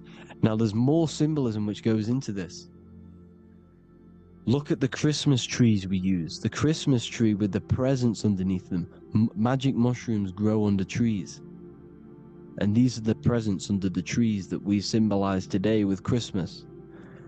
Santa's red and yellow for the red and yellow mushrooms. The same mushrooms Mario has to collect. And when he gets enough mushrooms, he levels up. And then what does he do when he go past the world? When you win that world in Mario, you go to another reality. You go inside of another world. It's truth in plain sight. And it's using mushrooms. It's using mushrooms. Everything, all of the characters in Mario, well, a lot of them are mushrooms. Look at this one. The presents, black, yellow, and red and white. Red and white mushrooms. And the bow on the top is the mushroom head. That's a bit of a reach, but, you know, the symbolism never lies. This is what you need to understand. And it's as above, so below. Now look at the Sumerians. The Sumerians were also multi-dimensional beings. Okay, look at how they have the double faces. They had 1 foot in this reality and 1 foot in another reality. And look at this one, a double-headed god inside of like a portal. You see? Because it's, and look at these with the wings, the astral travel. Birds, ancient birds symbolize the soul. Because the soul is a bird, it flies to different worlds. It flies around the cosmos. And mushrooms gave you the ability to see these alternative states of consciousness, these alternate realities. Because you exist in infinite realities. You exist in infinite realities. Now look at the 33rd degree Ordo Ab Chao badge. You get this badge when you become a 33rd degree Freemason. And it's a double-headed eagle. A double-headed eagle. And you can see this in Sumeria first. Sumeria have the same symbol. A double-headed, well, bird. You can see it here. Here as well. And the Masons are still using this symbol today. And when you become a 33rd degree, 33 vertebrae on the back of your spine, above the vertebrae is your consciousness, and it's a double-headed eagle. One reality in one, you become a multi-dimensional being in the 33rd degree. And I've heard many interviews of Masons say it becomes Luciferian. You see, they speak in code. These Masons can't tell you about what they learn about, but they will speak in code. They said it becomes Luciferian. The word Luciferian is lucid. The root word of Luciferian is lucid, and lucid is lucid dreaming, alternative realities, dream worlds. You become a god. Luciferian means you're becoming your own god, pretty much, because you are becoming a multi-dimensional being living in between the different layers of reality at the 33rd degree of Freemasonry. And look at the double-headed eagle, because the birds symbolize the soul. And they reach high, they fly high, just like the soul wants to fly high to the light, to become one with the light, like the Emerald Tablet says. Now look at Janus. Janus was another god, and he's known as the god of doorways. Janus always depicted with a double head. Janus is why we say janitor or January. And January is entering a new year. Janus is known as the god of doorways with keys, always got a key. Because keys open doors. That's why the janitor holds all the keys. And Janus always has double heads because he had one foot in this reality, one foot in another. He was a multi-dimensional being, a Luciferian, living between the different layers of reality, except from instead of being stuck in one like we are. Well, a lot of people. And that's the whole point. You see, all of this stuff is about like changing the world and stuff like that. This world will probably never ever change. It's probably been like this forever, well, forever, for a long time. But it's about moving out of this reality to the higher states. And the Masons always depict the ladder to the luminaries, the stars, with a key, the same key of Janus. The Vatican is a key, and it's in charge of all the religions. Why is it a key? Because they're holding back the key.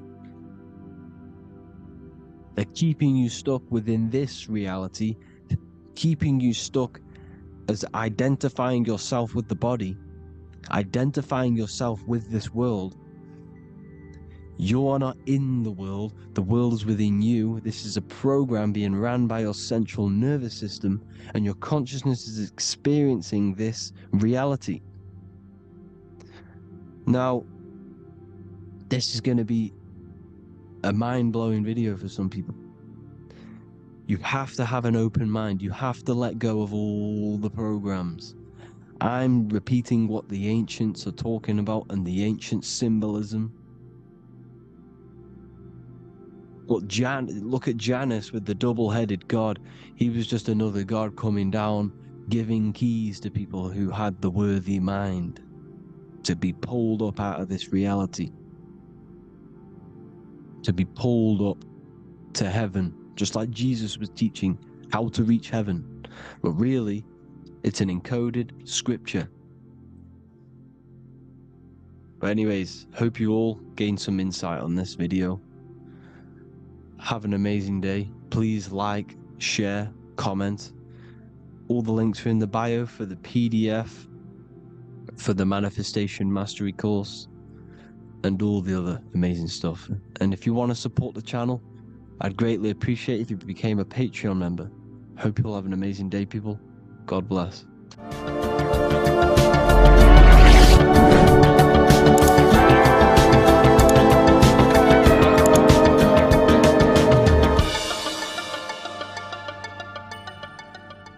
Welcome to Revival of Wisdom. Welcome people, we're back with another video. In this video we're talking about how Jesus Christ and Christianity is all sun worship. The Holy Bible of Christianity is not meant to be taken literal for history. It is a story and has lots of metaphors. Starting with the symbol of the cross of Jesus. This cross originates from this ancient cross of the sun. This symbol has been used for thousands of years, way before Jesus was a thing, in Europe, America, Asia, and all around the world. In fact, this symbol is still being used by Christians today, not knowing it represents the sun. This is a 4,500-year-old artifact, a golden plate with an equal-armed cross found in England. The gold to symbolize the sun, and the equal-armed cross for the 4 equal seasons of the year. So this is why in the Bible you have Matthew, Mark, Luke, and John, symbolizing the yearly cycle of the sun and the 4 equal seasons. Also in the Bible, Jesus is referred to as the light of the world. So yes, Jesus represents the sun. He is a metaphor for the sun. Hence why in all of these pictures and images and paintings of Jesus, there's always a sun behind his head, and some even with the sun cross behind his head. Jesus also has 12 disciples, which represent the 12 zodiac signs and the 12 months of the year. This is the Last Supper by Leonardo da Vinci. As you can see, the sun, being Jesus, is in the center, because the sun is in the center of the zodiac signs. There are 4 groups which symbolize the 4 equal seasons. Each group contains 3 people symbolizing the 3 months and the 3 zodiac signs in that season. There is only one female in the painting, which is Virgin Mary, who symbolizes Virgo, the astrological sign. So yes, Jesus symbolizes the sun with his 12 zodiac signs and 4 gospels for the 4 seasons of the year. However, there is another phenomenon. The 25th of December is known as the birth of Jesus Christ, which is known as Christmas today. Jesus symbolizing the sun and is born on December 25th. This is the day the sun moves 1 degree northward, bringing back the warmth, the growth of crops, the life and light back to the northern hemisphere. Everything is springing back to life, as we call it, spring. So it is said that the sun is born again on the 25th of December, and Jesus is known as the risen Saviour, because the sun is our risen Saviour, because it gives life to the whole of this realm, the warmth, the crops, and without the sun rising in the morning, we'd all die in about 2 weeks. And we all know how Jesus died on a cross. The sun also dies on a cross in the southern hemisphere. It dies on the Southern Crux constellation. And on December the 22nd, 23rd, and 24th, the sun remains in the same position. So the sun dies for 3 days, and it is born again on December 25th, when it moves 1 degree northward. And this is when the sun is born again, or resurrected, just like Jesus. Constellation Virgo is prominent in the spring sky in the northern hemisphere. So therefore, the sun is born a virgin, Virgo. And as you see in this image, you see Virgin Mary holding the sun. Us as humans do not own the sun, so therefore God owns the sun. So yes, the sun is the Son of God, and this is what Jesus is symbolizing. And just how Jesus sacrifices himself for humanity, that's what the sun does. The sun gives out all of its energy so we can live. There are many other Bible verses which represent Jesus as the sun. Now in Matthew 8:23-27, his disciples are in a boat and there is a massive storm. Jesus is asleep, meaning the sun has not arose. And the disciples say, "Save us, Lord, we are perishing." Quote, "Then he rose and rebuked the winds and the sea, and there was a great calm." End quote. Now this is a metaphor for the sun rising and calming the storm, because in the ocean, when the sun is down, that's when there are great storms. The worship of celestial bodies go back thousands of years, and it's called astrotheology, and it can pretty much be traced back to all ancient civilizations. Now going back to the ancient Egyptians, the god Horus, the god of war, and he symbolized the sun in the morning. Ancients used to say that he walked over the sky in 12 steps. Yes, this could symbolize the 12 zodiac signs. It also symbolizes the 12 hours of daylight. So we have 12 hours of Horus, but now they've rearranged the word to hours, Horus and hours. And when the sun rises, Horus rises, we say horizon, which is Horus is rising.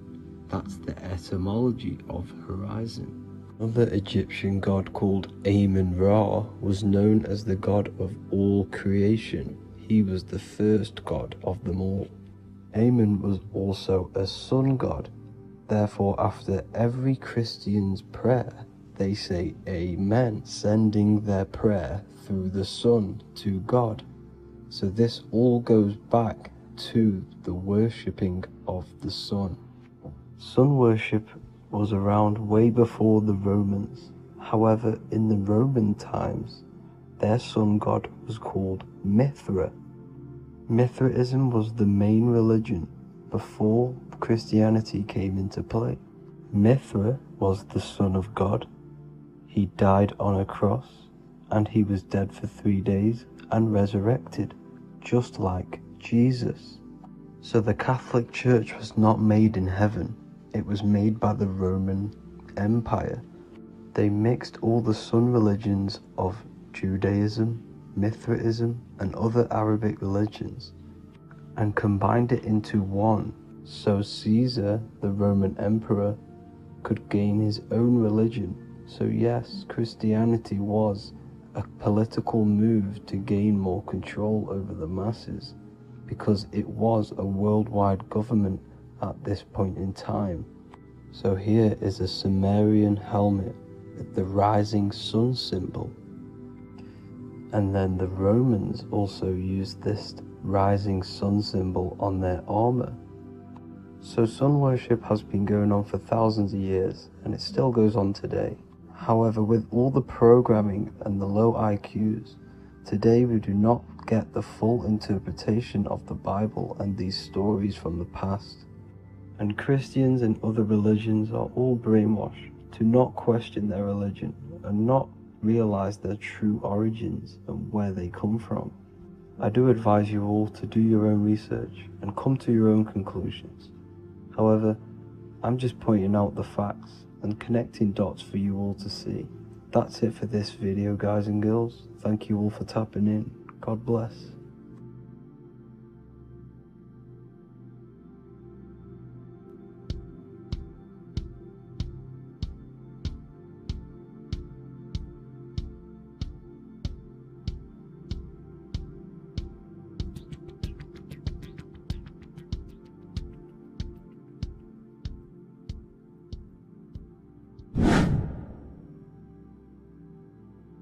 What is good, people? How are we all doing? Today we're going to be talking about the different planes of existence, the occult side of the world, the things they don't teach you in school.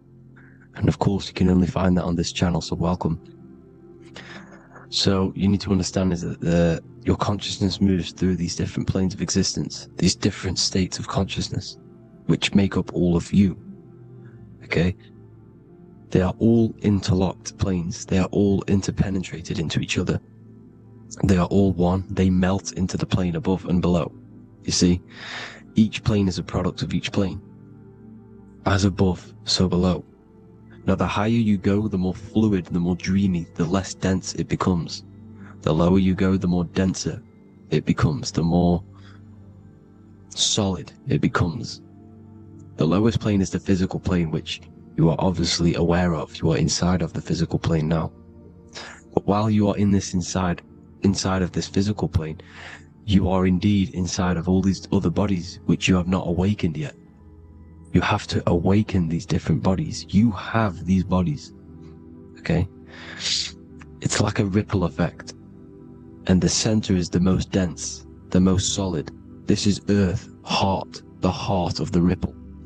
And the lower you, the further you go out from the center, the more dreamy, the less fluid, the more fluid, the more less dense it gets until you're one with the all. You see? And this is what it's like. This is what this system is. It's like a ripple effect. Now, let's jump straight into the planes. First, you have the physical plane, made out of 4 elements. 5 5 elements. The ether is the mother of the elements. It's the womb of the elements. It's the 5th element. And it gives birth to the 4 other elements. 4 is stability. Tables have 4 legs. And this is why the ether gives birth to 4, because it's the foundation of the physical world. Fire, earth, water, air.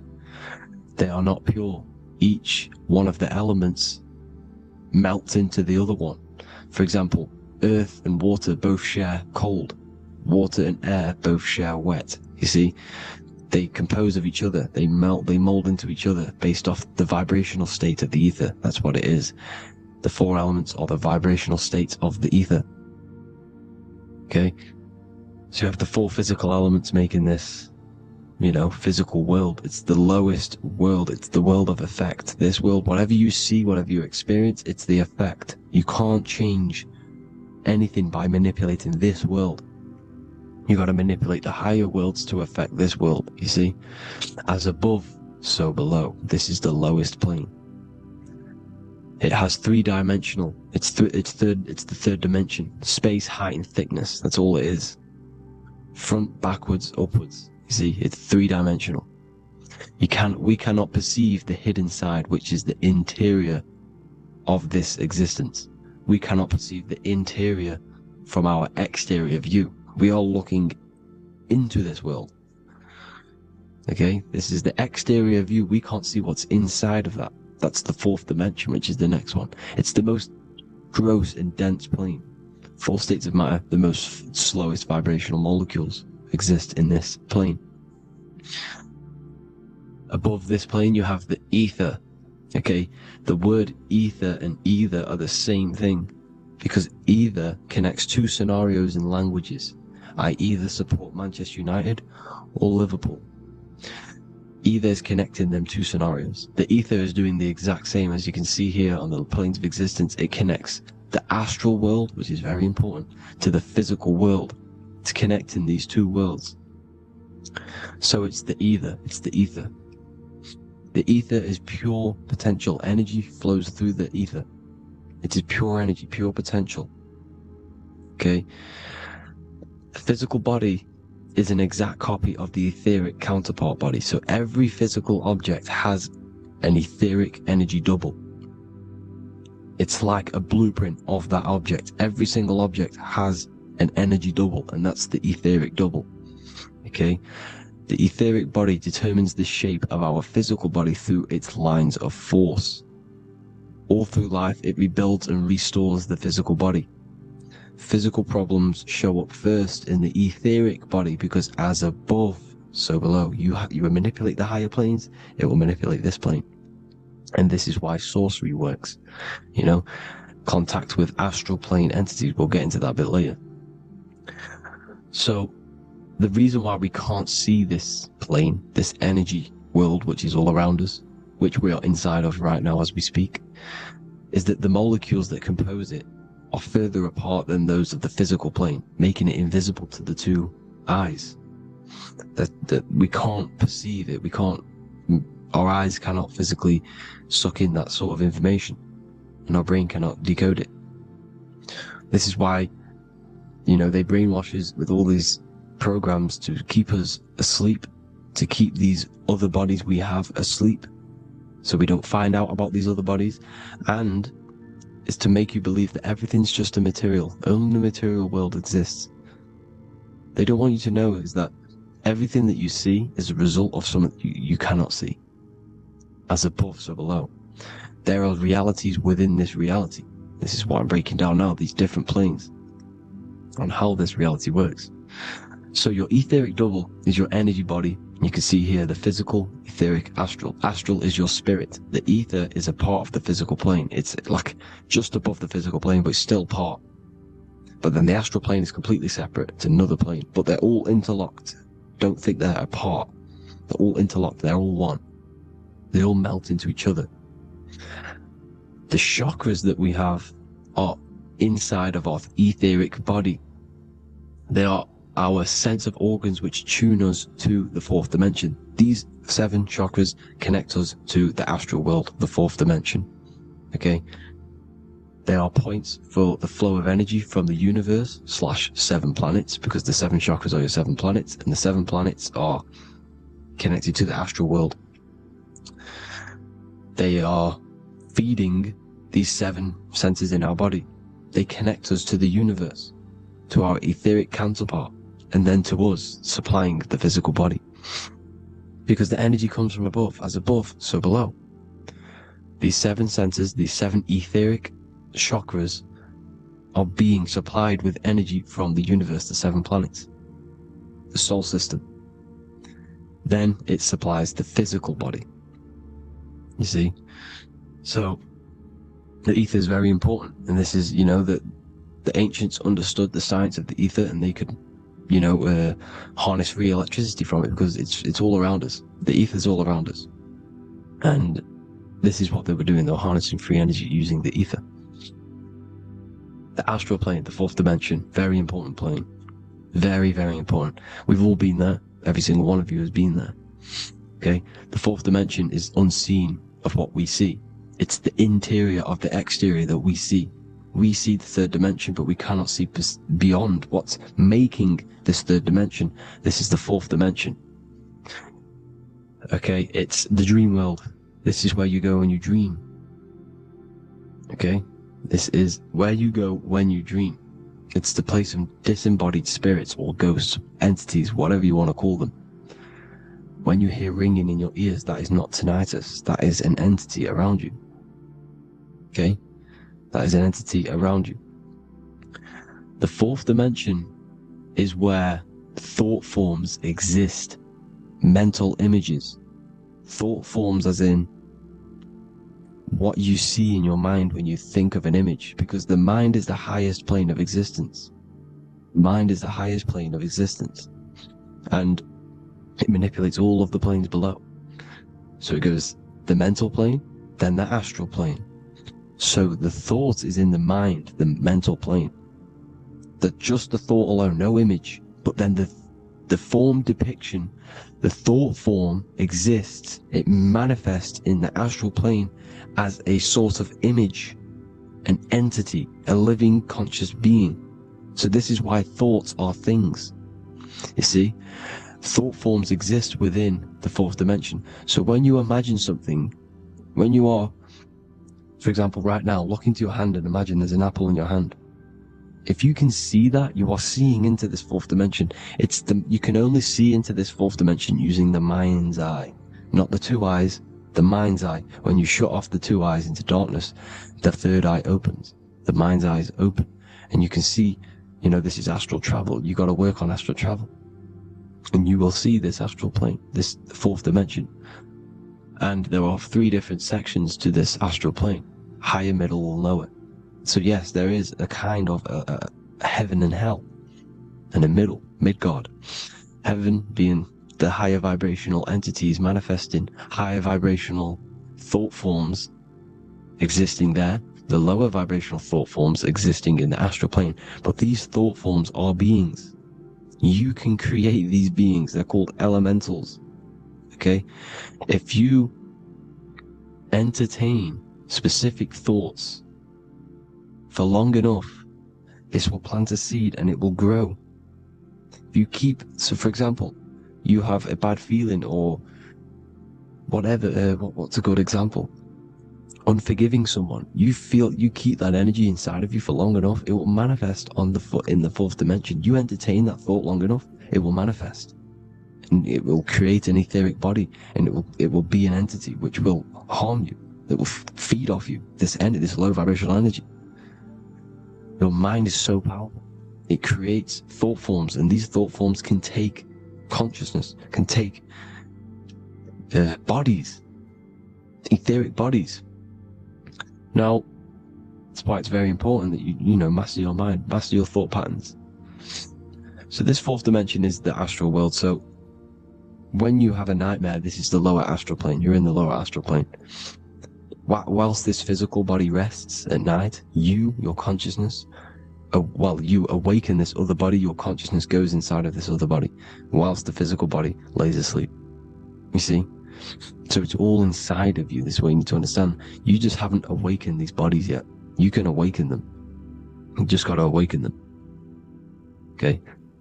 The next is the mental plane. This is the mind, the source, pure cause, pure motion, the most less dense, the most fluid. No form. There's no form to the mind. Astral plane is the first plane where a form takes existence, pretty much. The mental world has no form. It's pure mind, pure intelligence.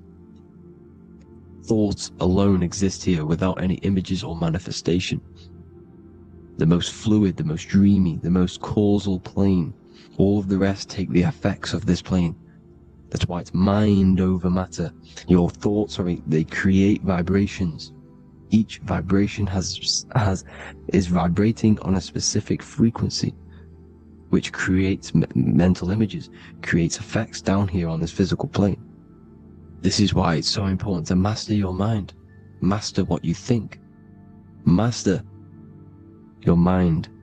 It's the hardest thing to master. You could conquer the world, but it's probably harder to conquer your own mind than to conquer the whole world. I can promise you that, because the mind can play tricks on you. You got to listen to that inner guide within you that will constantly manifest the good things. So anyways, people, hope you learned a lot from this. Please work on trying to activate these other bodies. I will maybe do another video on trying to activate these bodies if you wish. Please comment down below if you would like to see that. And have an amazing day. Please like, subscribe, comment down below any video ideas you want me to do, any information you want me to spit.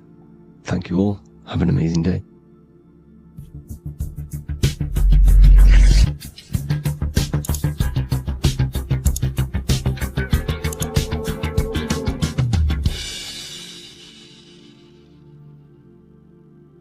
Greetings everyone, it's Revival of Wisdom. I facilitate human enlightenment through occult and esoteric teachings. I hope this video expands your mind into a new field of thought. In this video we're going to be discovering the true esoteric meaning of the 7 planetary energies. So let's jump straight into this. In order to fully understand this, you must understand the esoteric teaching of as above, so below, and as within, so without. Our inner world is mirrored into our external material reality. We have a physical voice, which you are hearing right now, and I also have an inner voice, which no one else can hear.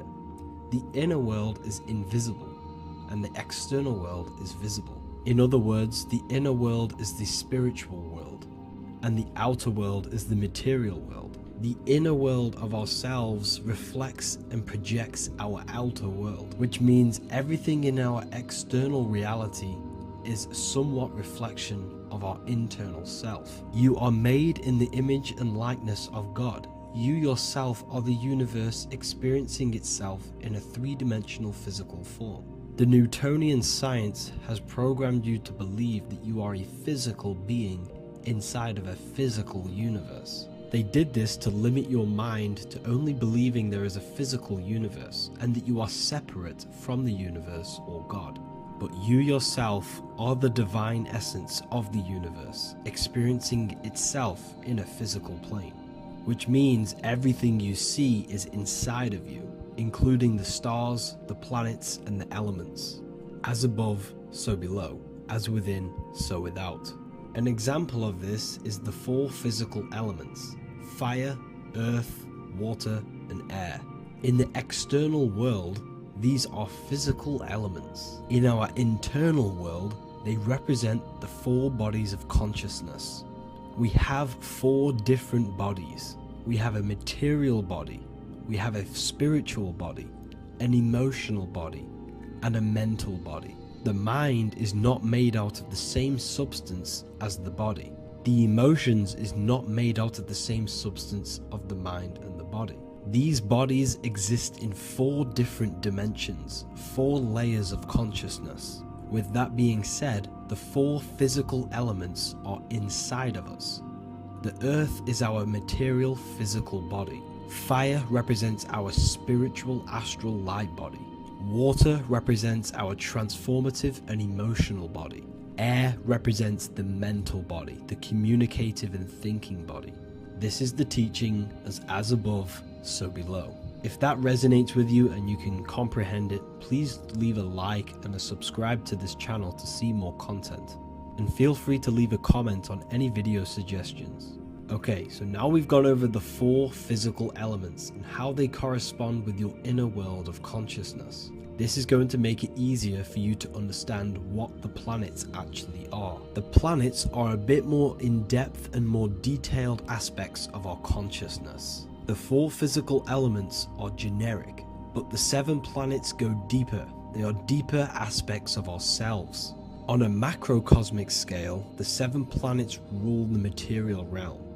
Every object, every animal, every plant, every stone, everything we see in this plane is governed and created under one of the 7 planets. I don't really like calling them planets. They are energies. They are spiritual forces that drive things into existence. An example of this is if we look at a tree. The roots of the tree are governed by Saturn. The stem of the tree is governed by the sun. The leaves of the tree are governed by the moon. Any offspring or fruit of the tree is governed by Jupiter. Any defense mechanisms of the tree is governed by Mars. The communication and networking of the tree is governed by Mercury. The smell and the look of the tree is governed by Venus. Everything we see in this material plane is governed by one of these specific energies. Everything material has a spiritual force that brings it into physical existence. This is the reason why we have 7 days of creation in the Bible. The 7 days of the week, all governed by the planetary energies. Monday is Moon Day for the moon. Mars governs Tuesday. Mercury is Wednesday. Jupiter is Thursday. Venus is Friday. Saturn is Saturn Day. And Sunday is for the sun. This is the reason why there are so many 7s in this physical plane. 7 days of the week, the 7 colors, the 7 chakras, the 7 diatonic musical notes, the 7 lamps on the Jewish candlestick, the G inside of the Masonic square and compass. G is the 7th letter. Now let's go a little bit deeper into every planetary energy. Saturn in the external material plane governs the foundational and enduring aspects of existence, such as roots of plants, the bones of our body, and even the insects that dwell beneath the ground. Saturn represents the dull, hard, and unyielding forces of life, symbolizing structure, limitation, and conditioning. Under Saturn's influence, things become rigid, bound by restrictions and boundaries. This is the reason why Saturn is known as Father Time, because Saturn rules anything that is a restriction and a limitation, which is time. The whole of this material plane is governed by time. You will be born and you will die. This explains why there is so much Saturn symbology in this material plane. Saturn is one of the most important planetary energies. You are a spiritual being in a physical body. Your light, your consciousness is bound to the physical body until you learn how to escape the physical body. The body is a limitation for our infinite minds and spiritual bodies. Our infinite mind is stuck in this material body, governed by Saturn's limitation of time, matter, and space. Now let's dive into what Saturn means to our consciousness within our internal world. We've gone over what Saturn means in the external world. What does it mean to our consciousness? Internally, Saturn embodies the conditioning within our consciousness. When the Saturnian aspect of our consciousness dominates, we become overly rigid, fixated, and restricted in our thinking and actions. For example, Saturn's influence is strongly felt in today's world, where many people's minds are confined to societal norms and conditioned responses. Saturn is the aspect of our consciousness, our minds, such as limiting belief systems and limiting thoughts and emotions. This is the negative thought that you can't get rid of, that's holding you back. This is a Saturn aspect of our consciousness. However, this is not a negative thing. The Saturnian aspect of our consciousness is a great teacher, guiding us through difficult life lessons that ultimately lead us to growth and expansion. Saturn's energy allows us to experience and overcome fears and limitations so our minds can expand into new fields of thought, into new life. Although Saturn's energy is harsh and often challenging, it helps us develop resilience, discipline, and wisdom. However, in the modern day, this Saturnian energy has overpowered the minds of the masses, fostering excessive rigidity and limitation. This is why we see so much Saturn symbolism. It's literally everywhere because our minds are being dominated by the Saturnian limiting aspect of our consciousness. Now, let's move on to the moon. The moon, or lunar energy, in the external material macrocosm plane governs the elements of water, influencing the natural cycles such as the ocean tides, which rise and fall in harmony with the moon's phases. Beyond water, the moon also guides instinctual behaviors such as animal migrations. Birds, insects, and other creatures rely on the moon's subtle energies to navigate their journeys. For example, dung beetles use polarization patterns in the moonlight to orient themselves and travel safely home. The moon creates the months. M-O-N is moon. There are 28-day cycles, and this 28-day cycle of the moon is reflected in the woman's body, known as the menstrual cycle. The moon is a feminine energy, governing the feminine elements such as water and the feminine cycles of the body. The moon is the womb. This is why eggs have the same color as the moon, because eggs are ruled by the moon's energy. Now that's the external world. The internal world, the moon symbolizes the emotion aspect of our consciousness. It represents the subconscious mind, the seat of intuition and psychic abilities. Just like in the external world, things are born out of the moon, such as eggs and the womb. The subconscious mind acts as a womb for our conscious mind. Our deep subconscious emotions and programs are born into light into the conscious mind and controls the conscious mind. The moon represents our hidden psyche, our shadow self.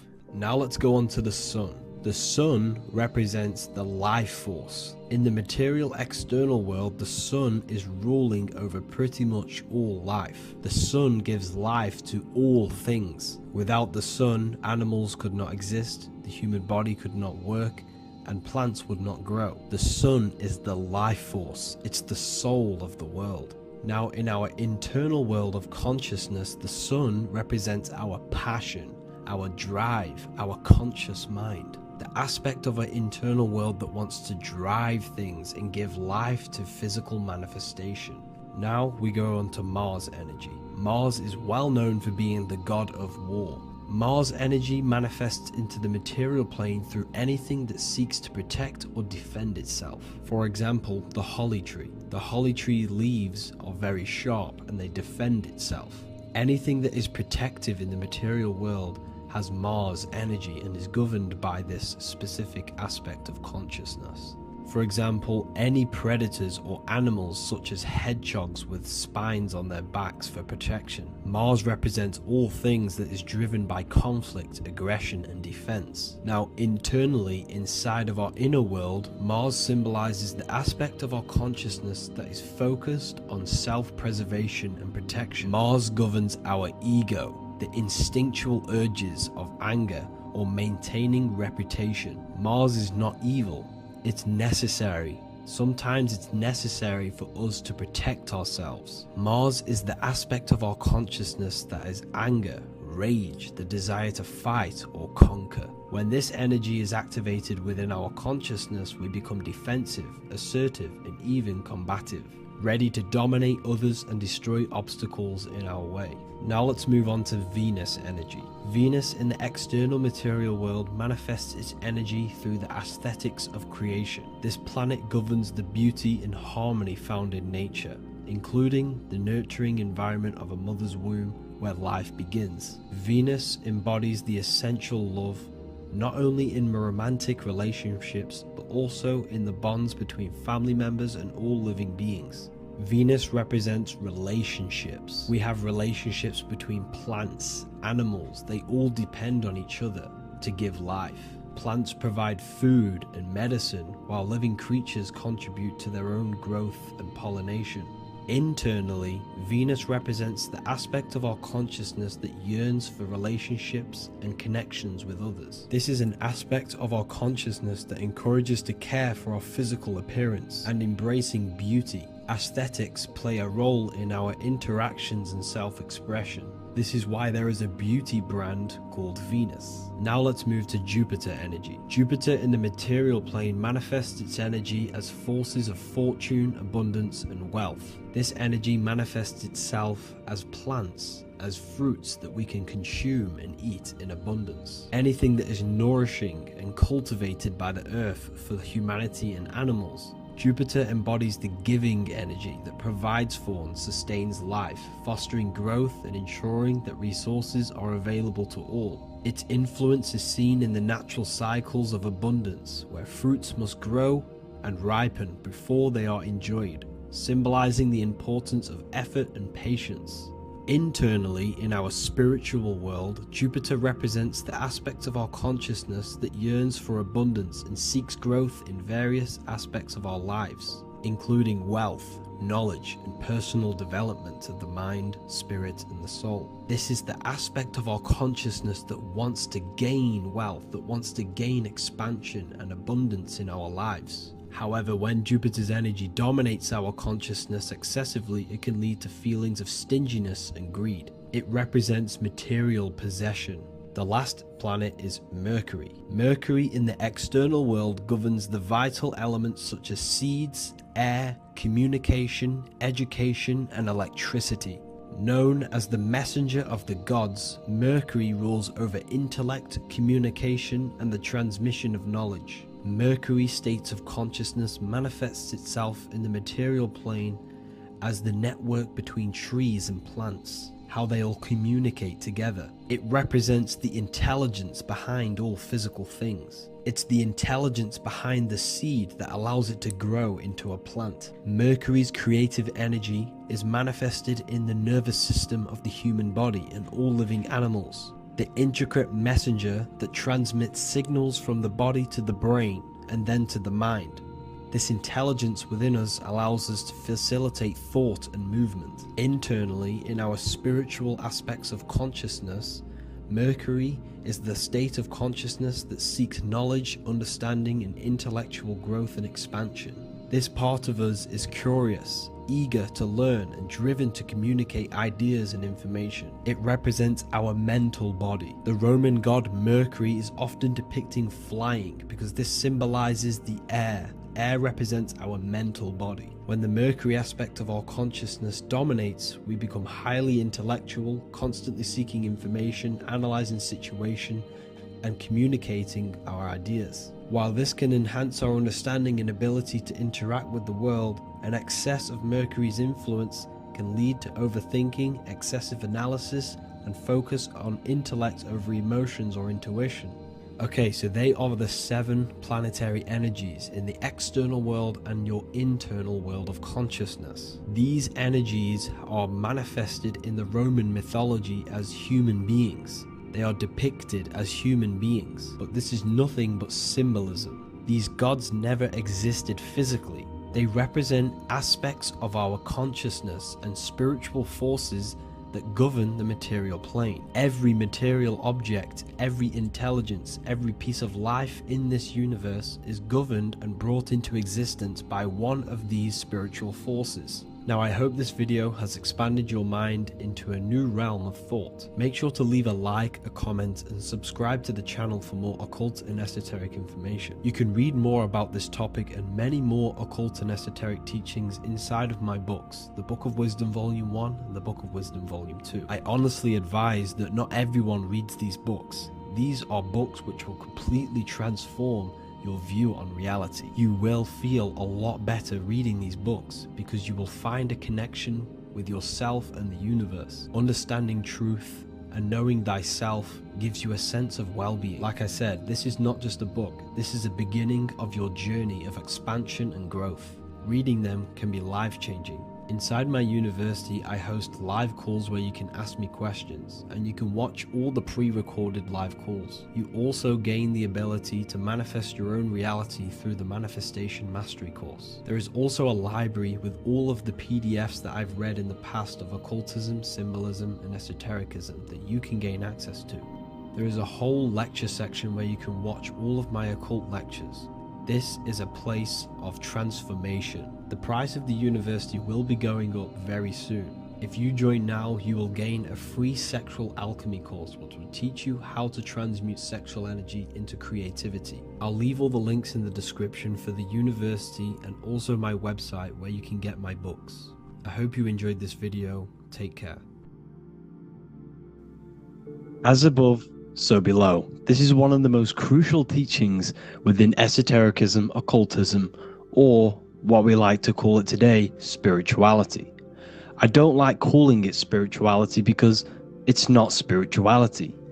I teach human consciousness. I teach the science of you and your consciousness alone and your being. And in order to fully understand you and this world around you, you must understand this number one principle of as above, so below. There is many misconceptions of this, and there is many simple teachings of this, but I'm going to break it down today from the most simplest to the most complex, and you will see the connections between all things. This is the most important lesson you could ever learn, and I'm going to teach it you today. So what you must understand is with the term as above, so below, it applies with everything you see in this world and about yourself. We have something called the macro, which means the bigger scale. On the bigger scale, we have the whole earth. If we look down from the sky on top of rivers, this is what we see. We see this tree pattern. Then on a smaller scale, we see trees have the same pattern. Then we look even closer. We're going smaller and smaller into the leaves of the tree. We see the same pattern. Then we go even more micro into the human brain and look at the human brain cells, and we see the same pattern. This is proof this is a fractal universe, and everything is in the micro is reflected in the macro.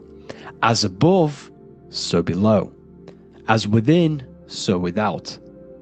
On the macro is a reflection of the micro.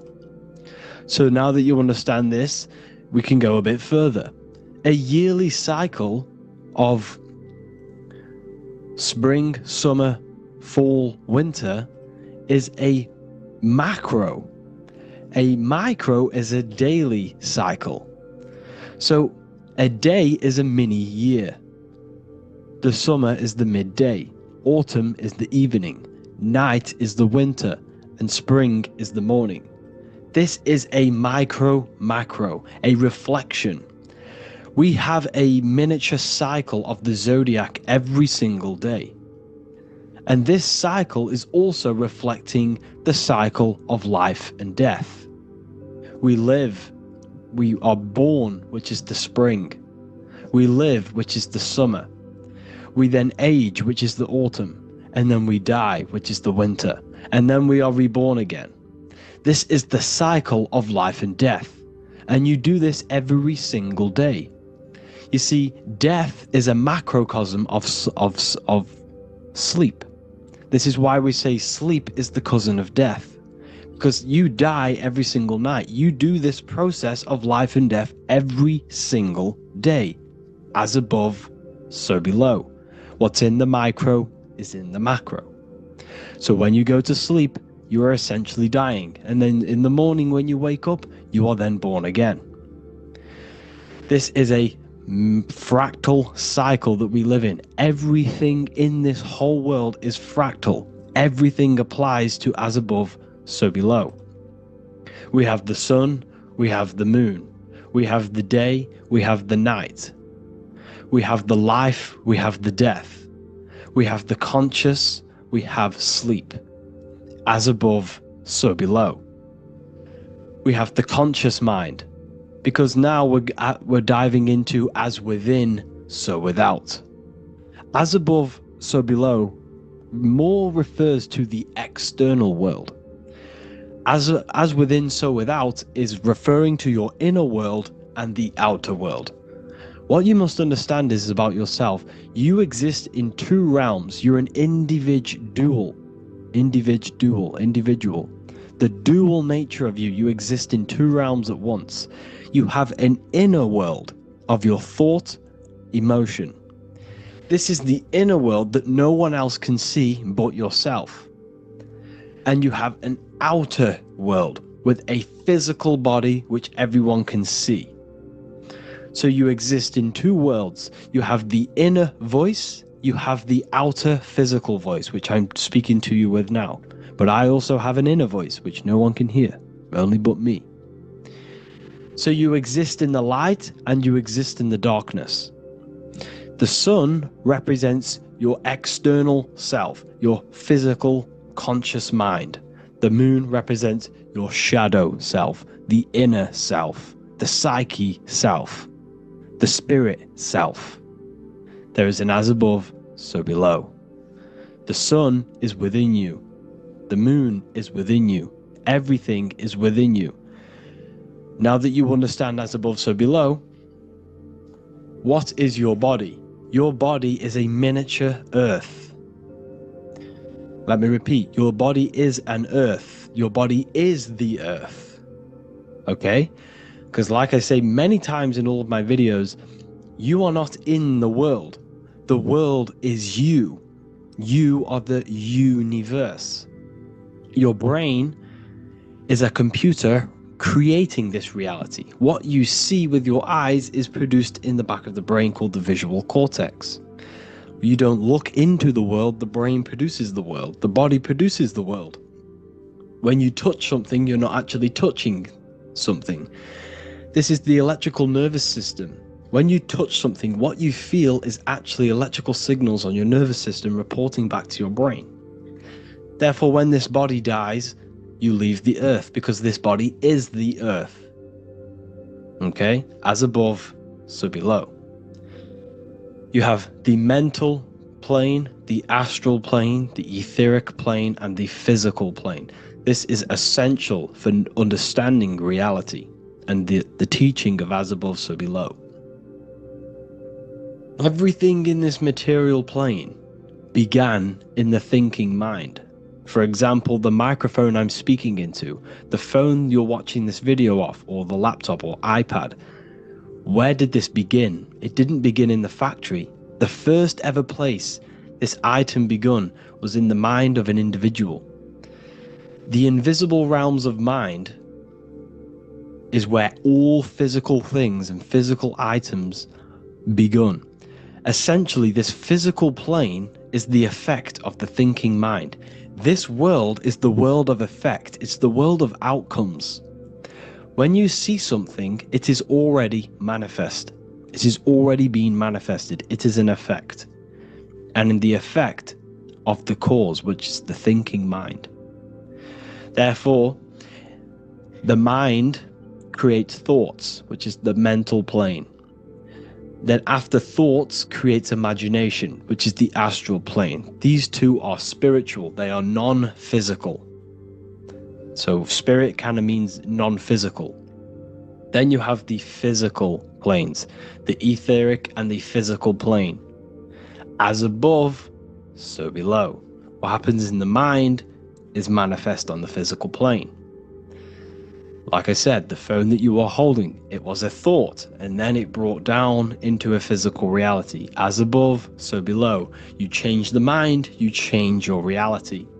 Your environment, the word environment has ment in it because your environment is mental. So now that you understand this, so what is the world around you? The world around you was created by the mind of God. It was manifested through God's thought. So you are living in the mind of God. You are a thought in the mind of God. God thought you into existence. But like I said, we are all fractals. Everything is fractal. If God exists, this means that you are God, as above, so below. God created you through the thinking mind, and he gave you a thinking mind. So God created the macrocosm. God created the macro, the whole world. He designed the whole world, the sun, the stars, the moving. He designed this. But then he gave you the thinking mind to design your own life and create your own life in his world. You are a microcosm of God's macrocosm. Just like God thought you into existence and the whole world into existence, you are a microcosm thinking your world, your reality into existence. You see this now? Everything is a reflection, everything is a mirror, everything is fractal. So in order for you to change your reality, you must change these higher planes. Your thought and imagination are the two key aspects of creating physical reality. Every object you see around you was begun in these higher planes of the non-physical, and they were brought out of spirit into physical matter through the thinking mind and physical action. So now we're going to get a bit deeper. The brain is not the mind. Now that you understand, we have spirit and matter. As above, so below. You have a non-physical side of reality and a physical side of reality. The mind is the spiritual brain. The brain is a physical manifestation, a physical effect of the mind.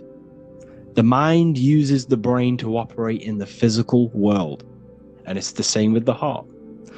The soul manifests itself physically through the heart. The heart is a physical manifestation of the soul, of the emotion, thought and emotion, the mind and the soul, the brain and the heart, heaven and earth. So you have the inner world and the outer world, the spiritual, non-physical, and the physical. So essentially, we are all on this process of awakening, an expansion of our minds into new fields of thought, into new fields of awakening ourselves. Because essentially, we are born into this world. But you are born many, many times. You can be born physically and you can be born spiritually. Like I said, everything is fractal. So just like when the baby finds out that there is a world outside of its mother, what does the baby do? The baby seeks a way out of its mother, and then the baby is now born into a new world, a world outside of its mother's womb. It's the same with you and your spiritual process. As your mind becomes aware that there are other realities beyond your physical body, it then seeks a way out. And this is why you are probably watching my YouTube, because you are now on the path. Something within you has guided you to this path of knowledge, truth, enlightenment, and expanding your consciousness. And it is your soul who brought you here. Your soul speaks through emotion, a guidance. Emotion is the language of the soul. When you feel very bad, this is your soul telling you you're not in the right place. You're doing the wrong things. Because the soul is always unfolding its purpose, which is expansion and learning. That is it. The mastery of the self and the learning of the mind is the only thing that counts in the end after this life. So you are on a journey of expansion, of learning, creating, and spiritual rebirth. As above, so below. What does this body tell you? When I see someone overweight, I don't see the overweight. I don't see the body. I see the mind. I see an undisciplined mind. I see a mind that lacks self-control. I see a mind that seeks external validation. That's what I see when I see an overweight person. I don't see his body. I see the result of his mind. Because what does the Bible tell you? You shall know them by their fruits. It's the same saying as above, so below. You shall know them by their fruit. The fruit is their manifestation. Your body is a direct correlation and manifestation of your mind. Your inner world projects your outer world. As within, so without. As above, so below. Now, what do you see when you see this man's body? I see discipline. I see strength. Mental strength, not physical strength. I see mental resilience of pain. Because all of this man's mental energy has been manifested physically within his muscle. This body is a direct manifestation of this man's mind's pain and suffering, and it shows discipline. This is why people instantly respect you if you are in shape. You walk into a room and you are in shape, people will instantly give you respect because they know that you are mentally disciplined. The body is a reflection of your inner world, and it's the same with your friends, your family, your connections with people. If you think about yourself very negatively all the time, and you don't have a good connection with yourself, you don't have a connection with your true self, this will manifest into every single relationship you have in your life. If you don't have a good relationship with your inner self, you don't have a good relationship with the people and the friends around you. Because as within, so without. If you think negative about yourself, you will only pick up the negative in other people. If I think very highly of myself and I think very happy and good things about myself, I will then see the good things in other people. Because it's as above, so below. As the inner world is, so is the outer world. It's the same with your life circumstances. Your life is a direct correlation of every thought you thought in the past. If you possess millions of pounds, millions of dollars, this is because you have thought this into physical reality. You live the life you are deserved. You live the life that you manifest through your thought. If you live a very poor life, this is a reflection of your mind. This is a reflection of what you have thought into physical existence. Because like I said, everything begins in the mind. As above, so below. And this is even present within the body. So where is the head? The head is at the very top of the body.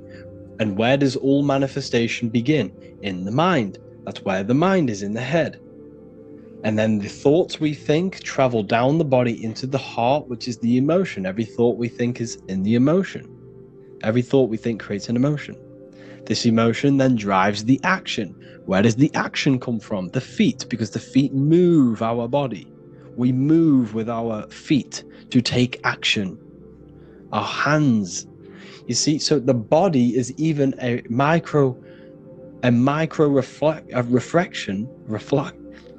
I can't even say it. Reflection of the order of manifestation. This blew my mind when I figured this out. You see, the head, the thoughts begin here. This is the beginning of all manifestation. Then it comes down to the heart. This is the emotion. Then you take the action. The thought and emotion then sparks the action, which is taken with the hands and the feet. And where's the lowest point on the body? The feet, and that's touching the physical earth. So the head is where the thought is, the non-physical, and the lowest point on the body, which is touching the physical earth. So the head represents spirit, the feet represent matter, spirit and matter. Your room, if I walk into your room and I see a messy room, I don't see the room, I see a messy mind. The room is a reflection of the mind. If you have a messy room, this is your mind. It's an externalization of your unsorted mind, undisciplined mind. So like I said, we are all God, and we must find the God self within us. And I teach all of this inside the Book of Wisdom, Volume 2. This is not just a book, this is a revolution. This is the beginning of a new age with this book. If you have read it, I congratulate you. You should feel very proud of yourself if you have an open mind.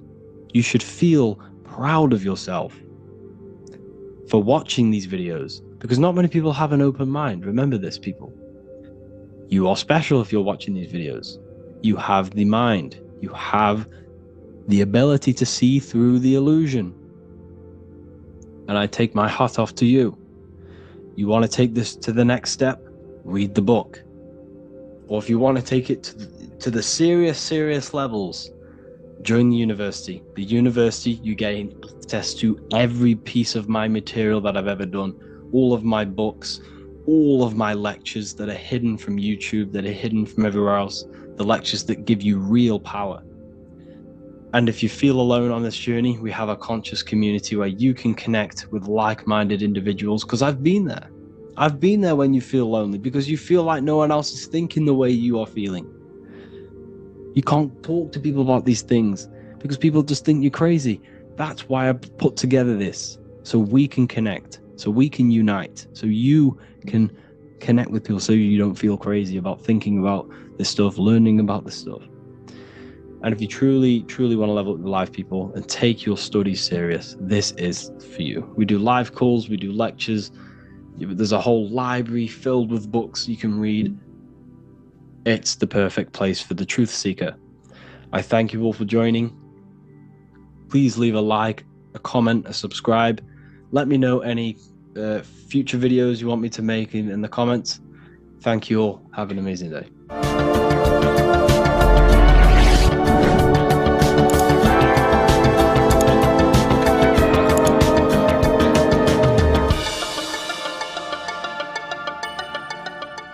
Welcome to Revival of Wisdom. Today, we're going to be talking about portal symbolism, what portals are, okay, and how they show them to us, because they have to tell you the truth, guys. This is the thing with the universal law. They have to tell you the truth, and they tell you through symbols, they tell you through movies, different things like that. But let's jump straight into this. So first, I want to talk about the Freemasonry symbols. Okay, so first we got, obviously this is some Freemasonry art, but notice how you've got the ladder with a key. Okay, so this is ladder symbolism with a key. So maybe this is talking about ascending.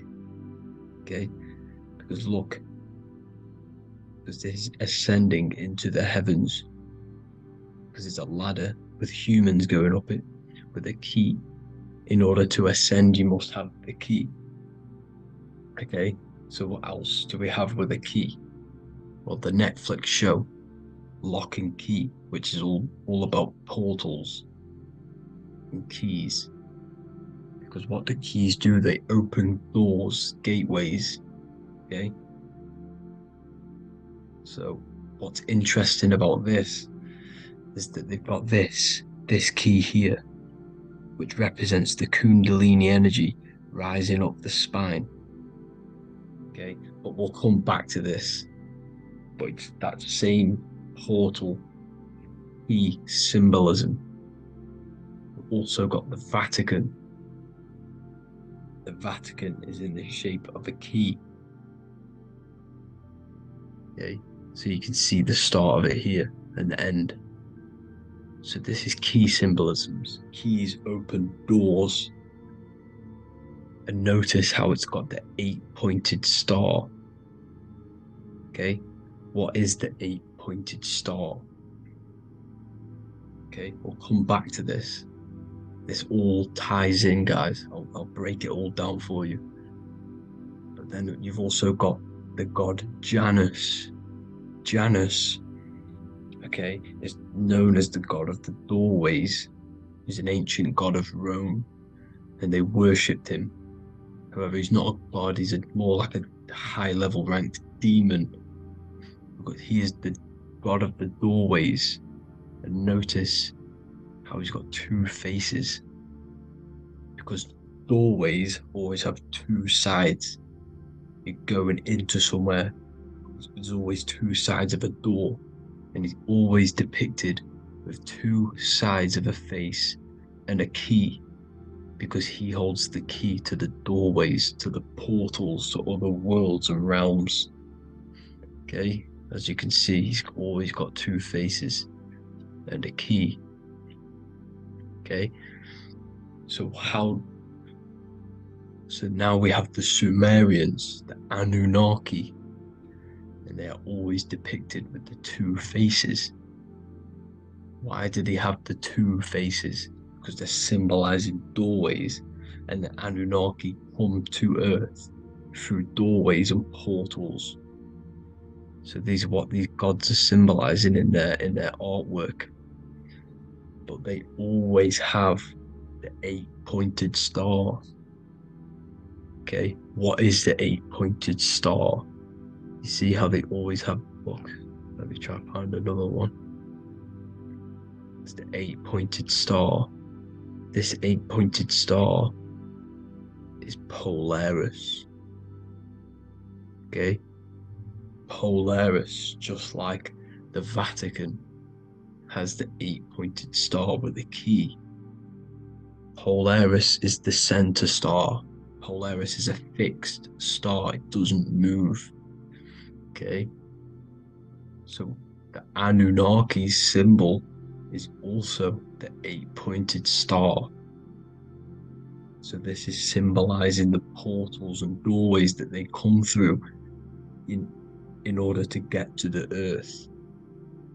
But Polaris is that center star which does not move. It's always symbolized with the 8-pointed star, just like a compass.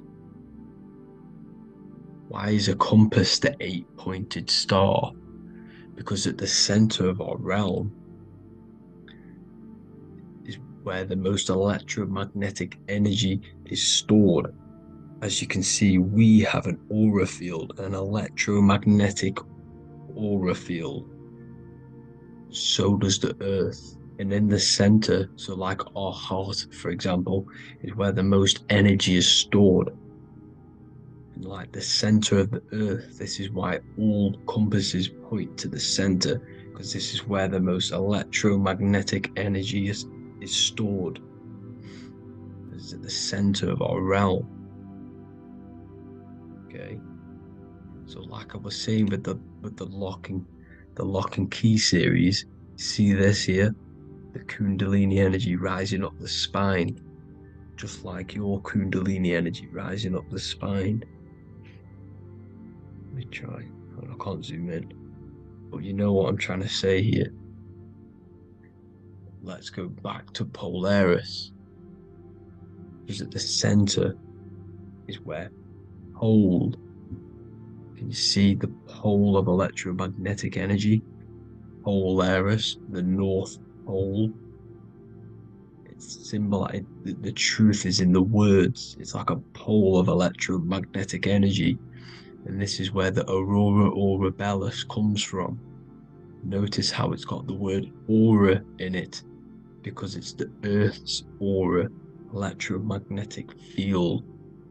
Just like you have an aura, also known as the Northern Lights, because it's coming out of this center hole in the center of our realm, where the black sun is. And this is where the electromagnetic energy is coming up from. And this is what the aurora borealis is, or the Northern Lights. It's just electromagnetic energy. And it's symbolized through our symbols, the original O. Okay, because it's like a hole through the middle. Polaris. So this Polaris is the sky vault. It's the portal into this realm, because this is what the Anunnaki are always talking about, always symbolizing with the 8-pointed star. And just like a compass, it's the 8-pointed star pointed to the center, to Polaris. Okay, see here on the Sumerian tablets with the 8-pointed star again. And how we know it's talking about portals with this 8-pointed star is because CERN 666 are opening up portals to the underworld, letting in demonic entities into this realm. How do we know it's a portal? Because their Hydro Collider has 8 points, just like the 8-pointed star. So they are creating synthetic portals to the underworld to let these demonic entities into our realm. But what is the key? Because if we're talking about ascending through Polaris, notice how here on the masonry art, this luminary here, so this is the sun, that's the moon, this is Polaris because it's a luminary with what? 1, 2, 3, 4, 5, 6, 7, 8 beams coming off the luminary, just like the 8-pointed star. So you see the ladder with the key going up to Polaris. It's symbolizing ascending out of Earth. So what is this key that they're keeping from us? Because it's a human holding a key going up the ladder to Polaris. Well, chakras. We have 7 chakras. Okay, so this is what they are telling us in the lock and key symbolism. The Kundalini energy rising up the spine. Okay, just like they have 33 vertebrae on the back of your spine. Okay, this represents the Kundalini energy going up your 33 vertebrae, just like in Masonry has 33rd degrees. Okay, so what is the key? Your chakras. Your chakras have to be unlocked. Okay, you have to unlock your chakras, and you can't unlock this one without going through this one. You have to go through them all. It's like a ladder, just like Jacob's ladder. You can't go from the bottom to the top. You have to unlock each one. Okay, just like you have 7 chakras, you have 7 layers of your aura. Okay, you have to unlock your chakras to the highest point in order to reach Christ consciousness. And this is the key that they're talking about. They're symbolizing the organic portal within each and every one of us to ascend out of this realm. Okay, so this is the key that they're talking about, and they're holding back this knowledge to keep us trapped in this 3D realm. Okay, so like I was saying with the 33 vertebrae and the Kundalini energy coming up the spine, 33 vertebrae, you can see this sort of symbolism going up to the light, because it's the light. You see here, your crown chakra turns on and becomes enlightened, just like the Illuminati symbol. Can you see it? But also Jesus also died at 33. So this is symbolizing, okay, they're symbolizing the death of the ego, the body. So once you open up your chakras and reach Christ consciousness, which is your 33rd vertebrae, once your Kundalini energy goes up your 33rd vertebrae, your body technically, not physically, but spiritually dies, because you then become formless. You reach Christ consciousness. So then you can travel other worlds. Okay. This is what they're talking about with Vatican, 8-pointed star, and the key. Janus with the key. The Sumerians with the 8-pointed star. Anunnaki, the 8-pointed star. Polaris, 8-pointed star. So Polaris is the way out of this realm, which is at the center pole, North Pole. Okay, so the key is that they're hiding from us is the knowledge to unlock our chakras. Okay, and without this knowledge that they keep from us is trapping our souls in this reality to keep reincarnating. Okay, well, thank you all for tuning in.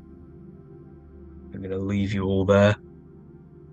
Make sure to leave a like and a comment in the comment section. Let me know some topics to talk about so I can break it down for you. God bless you all.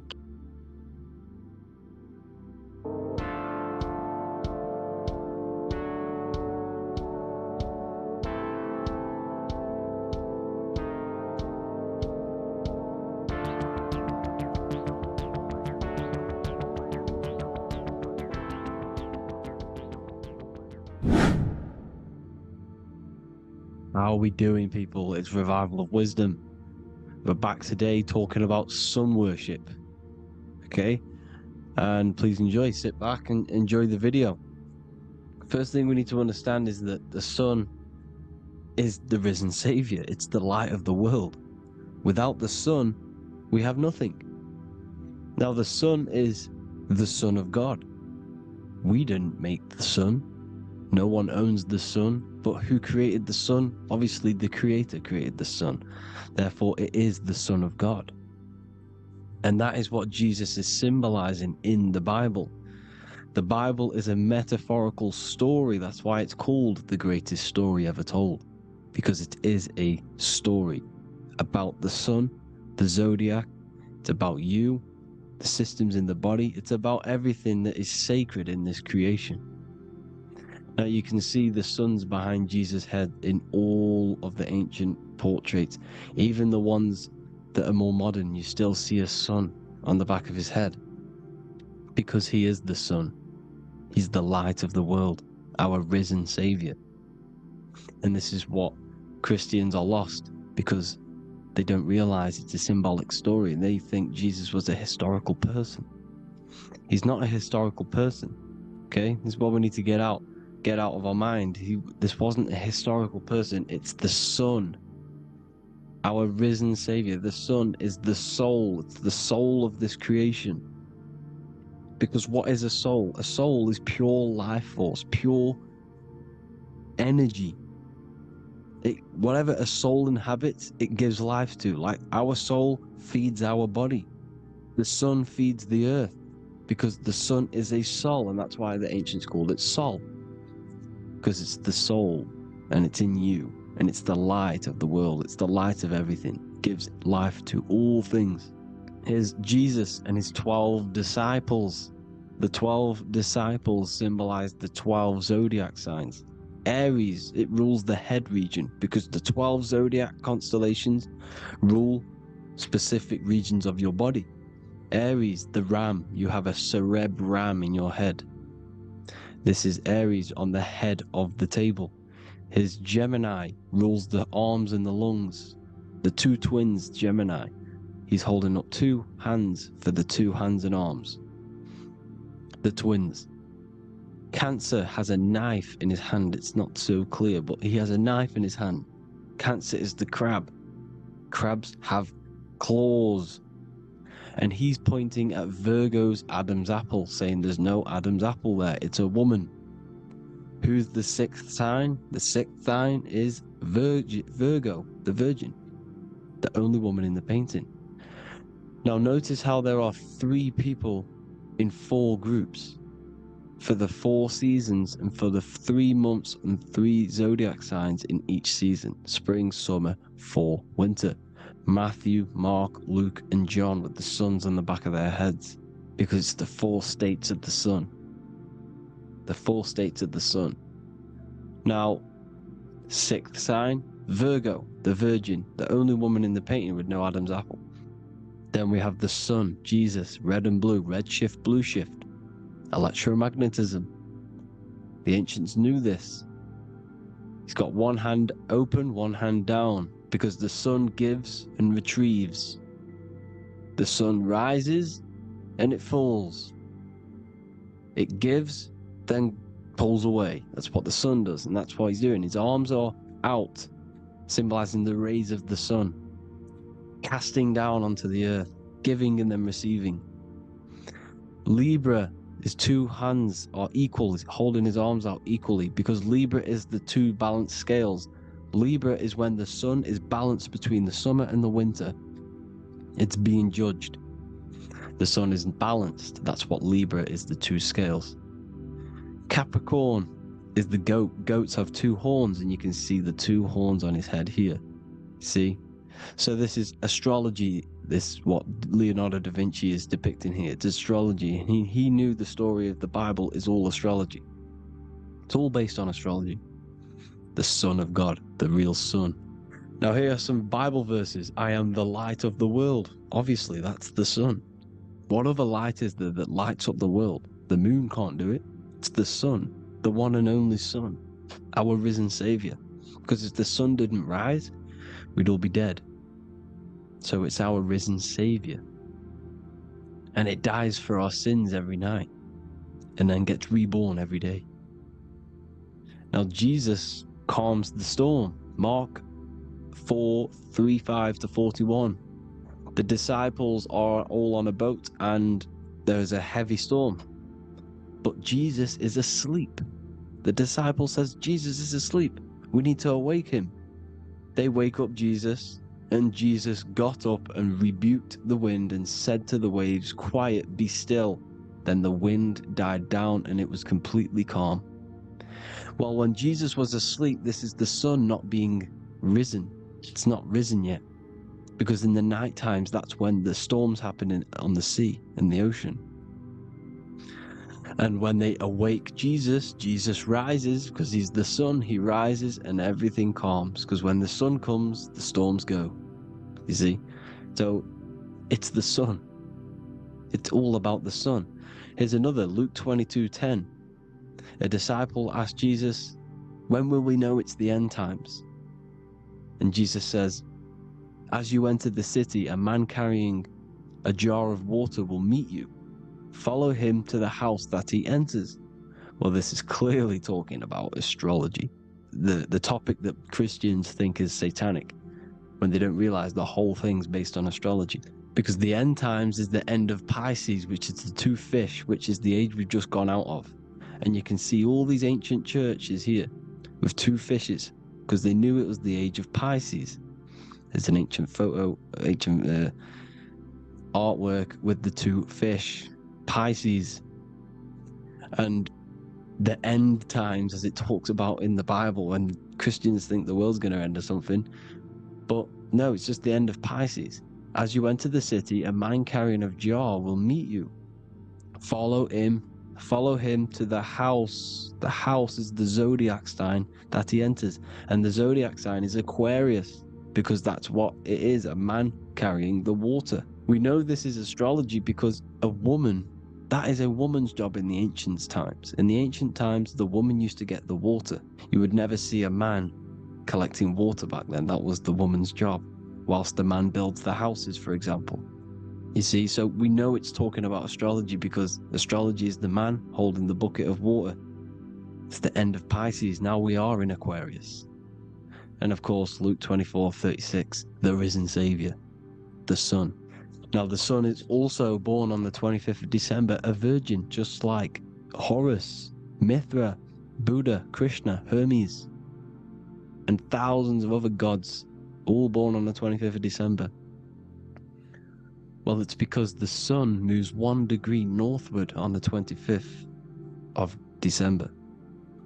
And on the 22nd to the 24th, it stays in the same degree because it's moving south.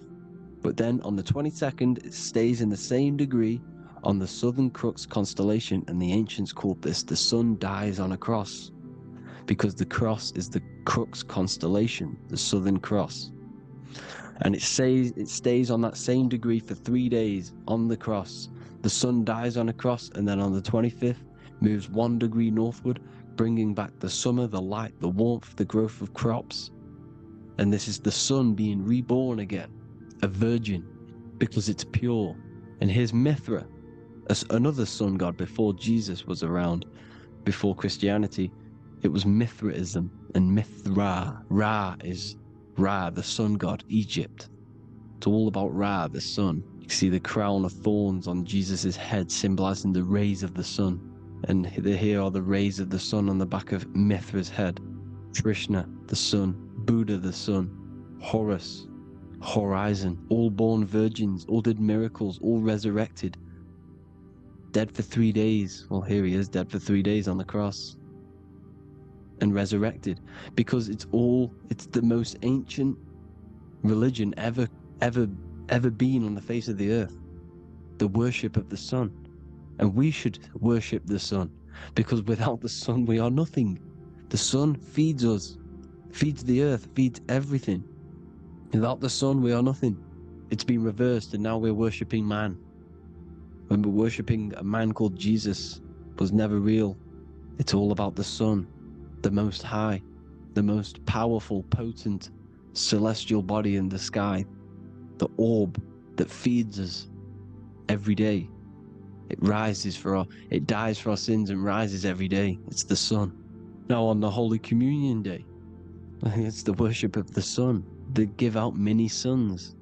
Here's Jesus holding a sun. And they raise the sun on Sunday, because they go to worship their sun god on Sunday. Not Saturn Day, not Moon Day, Monday, but on Sunday when the sun is exalting. And they hold suns up above their heads because the sun rises. They're symbolizing the sun rising above their heads as savior. It's the sun. It's the Holy Communion Day. And here's Jesus giving a piece of himself to the children. It's the sun, the light. Judas was known as a backbiter, a backstabber, because he stabbed Jesus in the back. He betrayed Jesus. Well, this is just another astrological story about the constellation Scorpio, because the Scorpio is the J, looks like a J. J for Judas, the scorpion, the backbiter. Scorpions backbite, they bite with their back. And what does Judas do? He betrays Jesus by kissing him to let the warriors know who they need to get. So he kisses Jesus, and Jesus gets stabbed in the back. Well, when you get stung or bit by a scorpion, they leave like a kiss. So Judas kisses him and gets betrayed. Well, this is because the sun, when it hits Libra, it's balanced. The sun is balanced because it comes through summer. Now the sun's starting to die. The sun's starting to die. It hits Libra. And then as soon as it hits the Scorpio, it gets betrayed, because now the sun has to fall to winter. And Saturn is there waiting to take over the darkness of the winter. So he gets stabbed in the back by Scorpio. Judas, the scorpion, the backstabber. You see, it's an astrological story. Here's Mary. Mary means marry, which means pure. The sun is pure. No one gave birth to the sun but the God. And it's born every day. It's born every day on every year. It's born pure. There was no controversy. There was no, activity for the sun to be born. It's pure. Now, the 7 metals come from the 7 planets. The sun gives you gold, and this is why the sun is golden. It looks gold. And this is why the banks are backed by gold, because gold is the most valuable metal, because it's the sun, the most valuable celestial orb in the sky, in the heavens. Well, here's Jesus, another ancient symbol of him being crucified on the cross with the big sun, the southern crux constellation. The sun dies on the cross constellation. And if you go to the old etymology dictionaries, you will see sun and son is the same word. They come from the same etymology roots. You can use them for no matter what, but they've been confused today. But if you go back to the old dictionaries of etymology, they are interchangeable. You can use them. Son, sun, sol, it's all the same thing. The 12 disciples, 12 brothers of Joseph, 12 tribes of Israel, 12 breastplates on the stones, because it's all the 12 astrological signs. They could have used any other number, but there's 12. Because 12 is the mind, which is God. 7 is the number of matter, which is man. 7 energy centers in the body. 12 cranial nerves in the brain, because it's the mind. 12 is the 12ness. The Zodiac is literally the mind of God, the signs of God. Now here we see here, Job 38, 31 to 33. Can you lead forth a constellation in the season? He's asking you, can you read the sky? Can you read the heavens? Canst thou bring forth the Mazzaroth in its season? Mazzaroth means 12 signs, the Zodiac. Why did they translated every single Hebrew word in the Bible into English, but they decided to leave out Mazzaroth. Why? It's because if that said Zodiac, Christians would have a different view on the Bible, but they leave that out. But Mazzaroth actually means the 12 signs, the Zodiac. And the stars means sign. The word stars means sign because the stars are signs, things to come, which is off in Hebrew, which means sign, things to come. You see a sign on the road, it's something coming. But God is saying, what does he say? To qualify as a director, a judge of man's life on earth, one must be able to govern the heavenly bodies that rule the earth. It's telling you to read the heavens. We need to read the heavens. Astrology, the 12 zodiac signs, the mind of God. It's telling you, read the Mazzaroth, read the Zodiac, because they are things to come in your life. They are signs. It's not satanic, it's made by God. God said, let there be lights in the firmament of the heavens to divide the day from the night, and let them be for signs.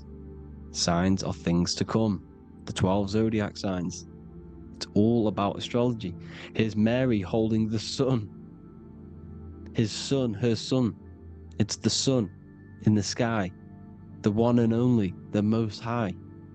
The soul, the solo because it's on its own. The most powerful, Ra, radiance. Here's the Pope holding the sun.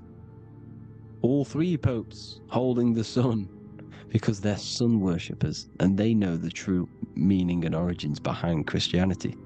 Sun worship. Here's the Vatican is a sundial. Yes, this is literally a clock. Your clock, your watch is a sundial. It's got 12 sections on it for the 12 zodiac signs. 12 hours, 12 Horuses. Now here you see Jesus walking on water. Well, it's the sun, and here's the beard of the sun. Here's the pyramid of the sun, the illuminated one, the all-seeing eye, the sun. Here's the Ankh. The sun creates these symbols.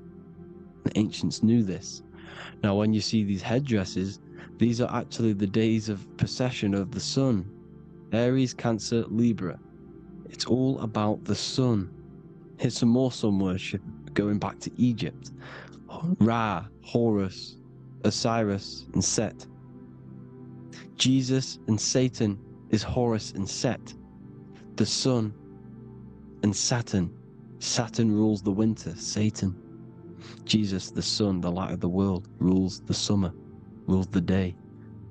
Satan's the night, Saturn's the night, the sun is the day. The evil brother, Satan. Well, Horus comes, this is where we get the word hours from. There are 12 Horuses. The sun moves in 12 Horuses, 12 hours. Where's Horus? What hour is it? Where's Horus? His Ra, 12 noon, Ra, radiates, powerful, the most high sun. That's why he has a sun on the top of his head. These are the 4 states of the sun. Set, sunset. This is why we say sunset, because the sun is setting. His sunset, his Horus, horizon. The Horus is rising, Ra radiating, and the sunset. Then midnight is Osiris. Here's another ancient symbol for the sun, the scarab. Ra, the sun, scarab. It's got the word Ra in it because it's the sun. And here's the sun on top of the scarab with the wings. Because scarabs roll dung up hills, and then they'll let it fall down the hill to gain more matter. To gain more bigger, like a snowball effect. And this is, the ancients saw this as a process of the sun, because the sun climbs up the hill and then it falls. So they used the scarab to symbolize the process of the sun. The sun climbs and falls. Here's an ancient Egyptian cat cutting off the head of the serpent. Well, the cat is cutting off the head of the serpent, symbolizes the sun cutting off the nighttime. When the sun rises, it cuts off the nighttime. It cuts off the serpent. The serpents represent darkness or evil. And there's some more symbology of the sun and the heavens, the arch, the royal arch, the firmament, the sun inside the firmament. These are all ancient churches, and they all depict the firmament, but the sun inside is the ancient cosmology. You see, because it's all about the sun. Everything's about the sun, because the sun is our orb, made for us to sustain life in this, inside of this creation, inside of this firmament, the royal arch of heaven. Here's the Freemasons depicting it. Here's the Masonic royal arch, but you can even see the Zodiac signs. Here's Cancer, the checkered board. It's the royal arch of the firmament. Obviously, they don't want to tell you that. You live in space, apparently. Some more sun worship. Here's the beard of the sun on the water. They all have this long beard. And why do they say amen? Amen at the end of every prayer.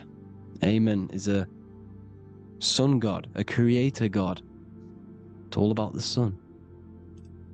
So thank you all, people. Hope you all enjoyed. Hope you all gained some knowledge and insight.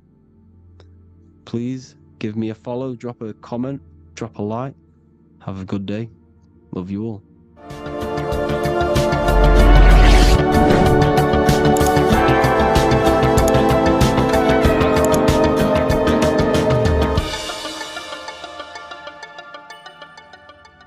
Neo is plugged in on the back of the neck, which is the reptilian brainstem. The reptilian brain is all to do with survival mode, survival state. It's always scanning the environment for safety, whether that's physically, emotionally, or mentally. It does not think. It is instant. For example, do I smack the guy or run off? If something happens to you, like a car's coming really quick to you, you do not think about this. The reptilian brain is the animal instinct that will instantly move your body on the instant reactions. Hence why it's the closest brain to the rest of the body. It has instant access to the electrical nervous system to control the body at instant reactions. Now, Neo is plugged in on the back of the neck, which is the reptilian brain. Therefore, the matrix is the body itself. It is the lowest state of consciousness. This is what it represents. The word matrix means womb. It translates to womb because your body is a womb. Your body is a vessel for universal consciousness, for God consciousness. And the body is also a womb where you can be born again outside of this body by raising your consciousness, by awakening the neocortex. This is why Neo is called Neo, because it represents the neocortex. This is the higher aspect of our brain. This is all to do with new things, higher reasoning, higher thinking, new learning. You see, the brain is a receiver for universal consciousness. And what do I mean? It is a radio receiver. Think of it like this. You have a radio tower which emits frequencies. And each little frequency, 00.1, 00.2, 00.3, each 00 point is a different person. We are all the same universal consciousness, encapsulated inside of a different vessel. This is why our body is the temple of God inside of the Bible. Your body is a sacred temple of the divine essence of the universe. However, consciousness is controlling this physical body. And I'll show you this diagram here. Consciousness consists of imagination, emotions, thought, and memory. All of these things are not physical. They're not made out of atoms. You cannot think with atoms. If I split open your brain while you are thinking of a cheesecake, I would not see a cheesecake. It's because these things exist metaphysically within consciousness. They are not physical. The body is physical. It's part of matter. It's part of time. You see the Leonardo da Vinci, the circle and the square. The square represents limitation, beginning and end, because when you draw a square, there is a beginning and end. It represents the body, the mortal self, the ego, the echo. Then you have the spirit raised above, which represents spirit over matter, mind over matter. Invisible forces create physical forces. Everything physical exists in non-physical. This is also the Freemasonic square and compass, why the square is below the compass, because the compass creates the circle, which is spirit or mind. Then you have the square, which is matter. Mind and matter are the same substance. Mind creates matter through thought. Everything in this physical universe manifested through thought. Everything began as thought. So you are spirit and matter. You have a material body and a spiritual body. And you are right in the middle. This is why humans are very, very important. Because we have an animal nature, the reptilian brain, and a higher consciousness, the neocortex. And we must awaken out of the matrix, which means womb, which is the body. And neo is waken up from the lower self, the reptilian brain, and moves into the neocortex. Because the brain is a radio receiver for consciousness. Now, what do I mean? I went over this before. Your consciousness is controlling the brain. The brain is a computer. And when our consciousness, our imagination, our emotion, our thoughts, and our memories are all contributing towards just survival things, food, safety, fear, all of these things, and our consciousness is locked into a survival state, we are using the reptilian brain. We're no longer thinking. You don't think with the brain, but the consciousness is thinking, which activates the different parts of the brain. When we think for higher reasoning, we use the neocortex. It stimulates the neocortex.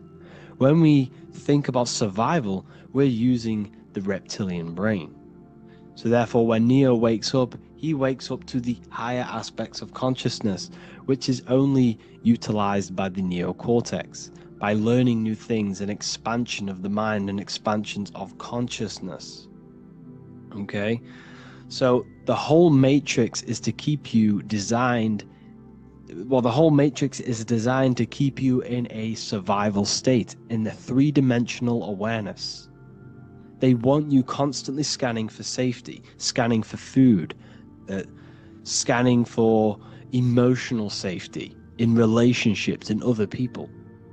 You see, they do not want you to think. They want you stuck in that reptile, that animal state, that beastly state that most people are in. Most people, all they do is eat, listen to music, consume, have sex, lust, desire. This is all the reptilian brain. So when we say the world's being ran by reptilians, it's symbolic. There is no physical reptilian humanoid beings controlling, manipulating human consciousness. We are all the same consciousness. However, there is a corrupted state of consciousness running this world. And this consciousness worships the physical plane, and they control the physical plane. So by doing that, they keep you stuck in a reptilian way of thinking, the animal state, to keep you stuck in the lowest state of consciousness. Now, this is the god Osiris, which represents the reptilian brain. None of the Egyptian gods ever existed. They are all symbolic for the brain and anatomy of the human body. Osiris represents the reptilian brain. As you can see, this anatomy compare to the brain stem and Osiris statue found in Egypt. And we also see an ancient artwork of Osiris with green skin and two reptile crocodile alligators next to him, which also symbolizes the reptilian survival state of human consciousness and the activation of the reptilian brain. This is what it symbolizes. Now, this is what the Matrix is all talking about. It's talking about the awakening, the expansion of consciousness. The word divine is dive in because you connect with the divine by diving inward. There is no man in the sky going to save you. You must connect with the self. Know thyself. Truth comes from within. All of these things I'm telling you comes from within you. I'm just pointing it out. All of this is self-realization. A lot of people say, well, what are my sources? My sources is knowing thyself, observing thyself, using the neocortex of critically thinking, sitting down and thinking about yourself and having deep realization of yourself. You can realize that your thoughts are not of this physical world. It's quite simple. The brain does not think. The brain does not imagine. The brain does not hold memory. All of these things exist in consciousness, the one consciousness, but we are all fractal, infinite parts of. This is the eye on the triangle, consciousness being given down to the rest. This is separate. Consciousness is separate from the rest of the pyramid. The pyramid is your body. Neo is the one consciousness. This is the Egyptians symbolizing the one consciousness giving Ankh, which is life, to all the different life forms. However, you can see that the central sphere is giving a big Ankh to the humans, because humans, like I said, possess the advanced consciousness, an advanced brain that allows us to turn above our reptilian animal self. For example, we can go against our reptilian lower animal nature and turn to our godly nature. Animals cannot do that. They are stuck in instinct. They are stuck in a reptilian animal way of thinking and operating. Everything they create is to survive. We can turn against our lower nature and create for amazing things like buildings, architecture, technology. We can use our creative consciousness for anything we wish, not just survival needs. And it's the same with your spiritual journey. You can raise your consciousness beyond this animal state that they try to keep you in through fear, consumption, food, and the reptilian brain. We must awaken, start to think critically, and awaken to our divinity, because the mind, the consciousness within you has infinite potential to expand. There are infinite fields of knowledge that you can explore. The mind can never be filled. It can never ever be full of knowledge. It always expands, and that's why you are alive. That's why you are part of this universe. That's why the science always says the universe is always expanding, because the universe exists in your mind, and the mind is always expanding into new fields of thought, new fields of knowledge and information. And that is your whole sole purpose, of expansion of mind and expansion of consciousness, and the exploration of the mind of God. We are living in the mind of God. You are a thought in the mind of God. You must awaken out of this body. This is why Jesus says you must be born again to see the kingdom of God. You must be born again. You must raise your consciousness beyond physical limitation and awaken to your divinity. And this is pretty much it for this video. I hope you all understand this, that this is all symbolic for consciousness.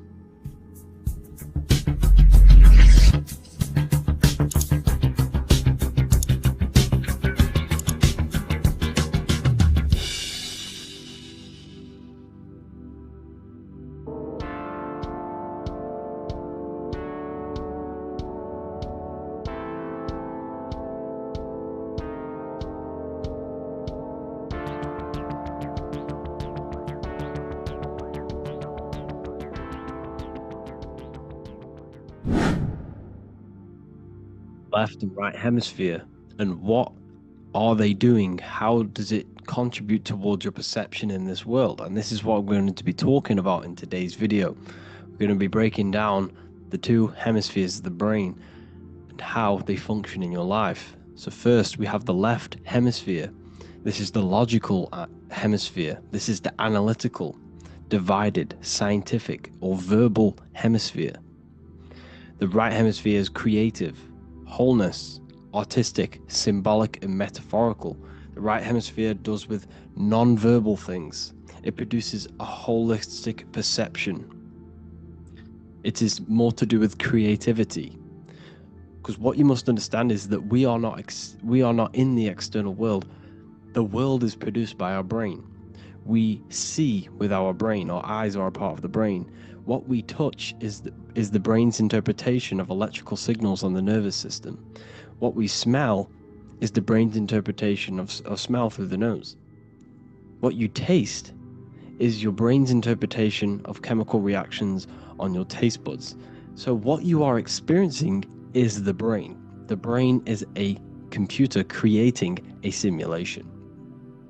And you have two hemispheres which breaks down this reality. So essentially the brain is the perception creator. It creates perception. So if the brain is creating this, who is the one experiencing the brain? Well, that is you, the consciousness, the mind, the all-seeing eye. You are the all-seeing eye experiencing the brain, the observer behind the brain, behind reality, behind the emotions.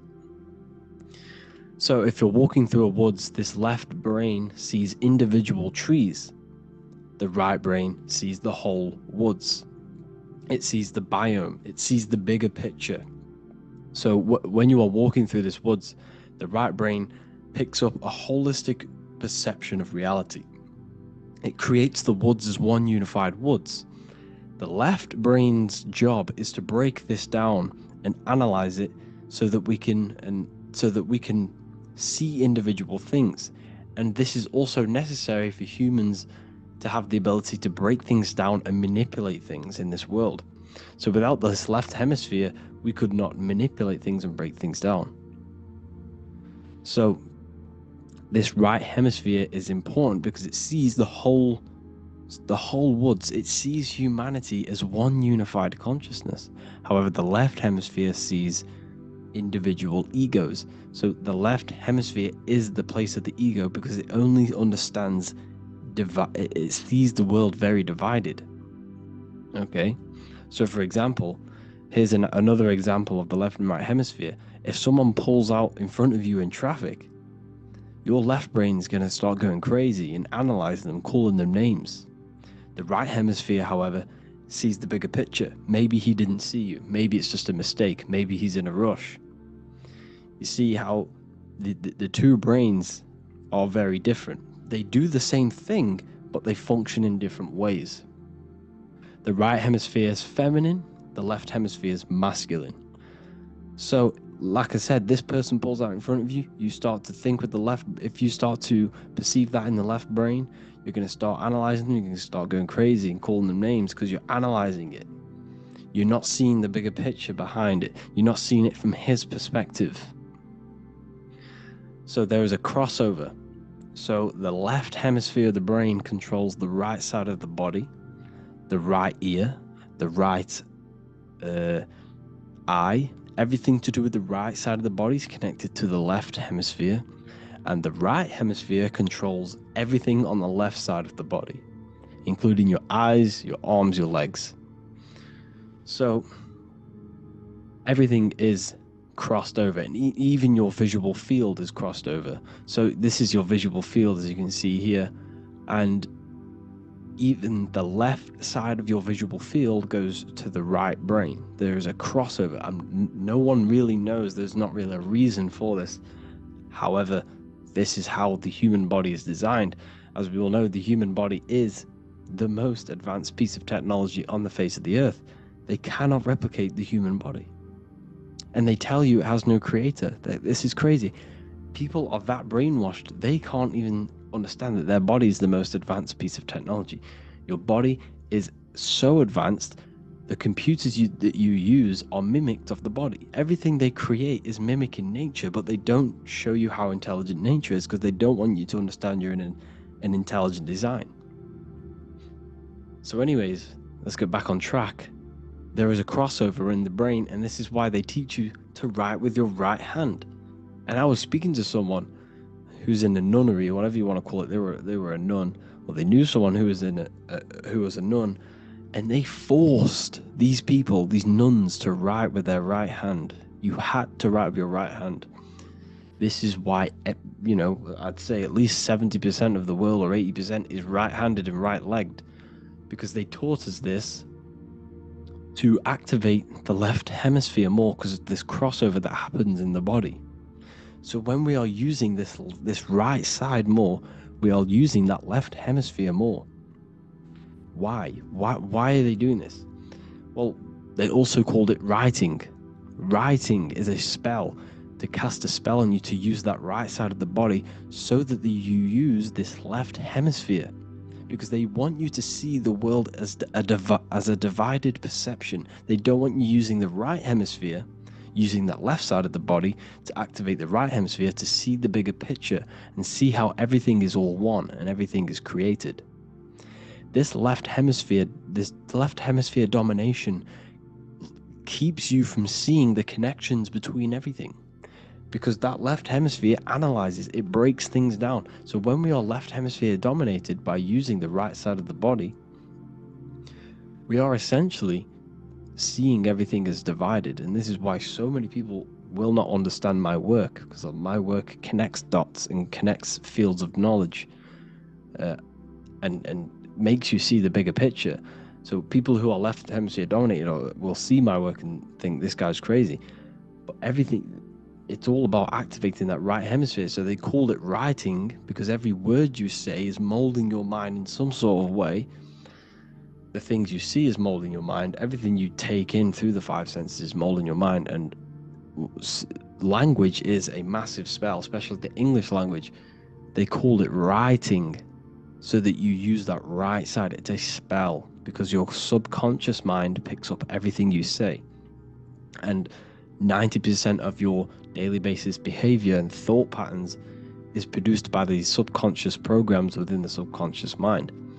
Essentially, your conscious mind is only the 10% of you. The conscious mind is just what you're aware of, what you're wearing, how you're feeling, what you're thinking. That's your conscious mind. The subconscious mind is controlling every system in your body. It's telling your heart to beat without you being conscious of it. So essentially, this is what they're programming. They're programming this system in the back of the mind, which is controlling everything through the words. And this is what spells are, because it's all about creating perception in the subconscious. So they want you to use that right side more. I truly believe the ancients, they were balanced. They used the left and the right side of the body. They didn't have a stronger side because they understood this science of the body and how the body works. So this is actually called phonetics. It's not etymology. Etymology is the study of root words. Phonetics is the study of how words sound similar, the way words are spoken. So phonetics, phone, is why we call them a phone, because you speak into a phone. So this is write and writing, to use that right side to activate the left hemisphere more. So your hands are a manifestation of your brain. The left hand is the right brain, the right hand is the left brain. And as a child, we were always taught that when you place your hands together like this is the size of your brain, which is true, because your hands are a part of your brain. They're an extension of your brain. Every part of your body other than your brain is an extension of the brain. Everything's working and feeding back information to the brain because you're experiencing the brain. So another trick that you can do, or another exercise, is looking in the mirror and closing one eye at a time.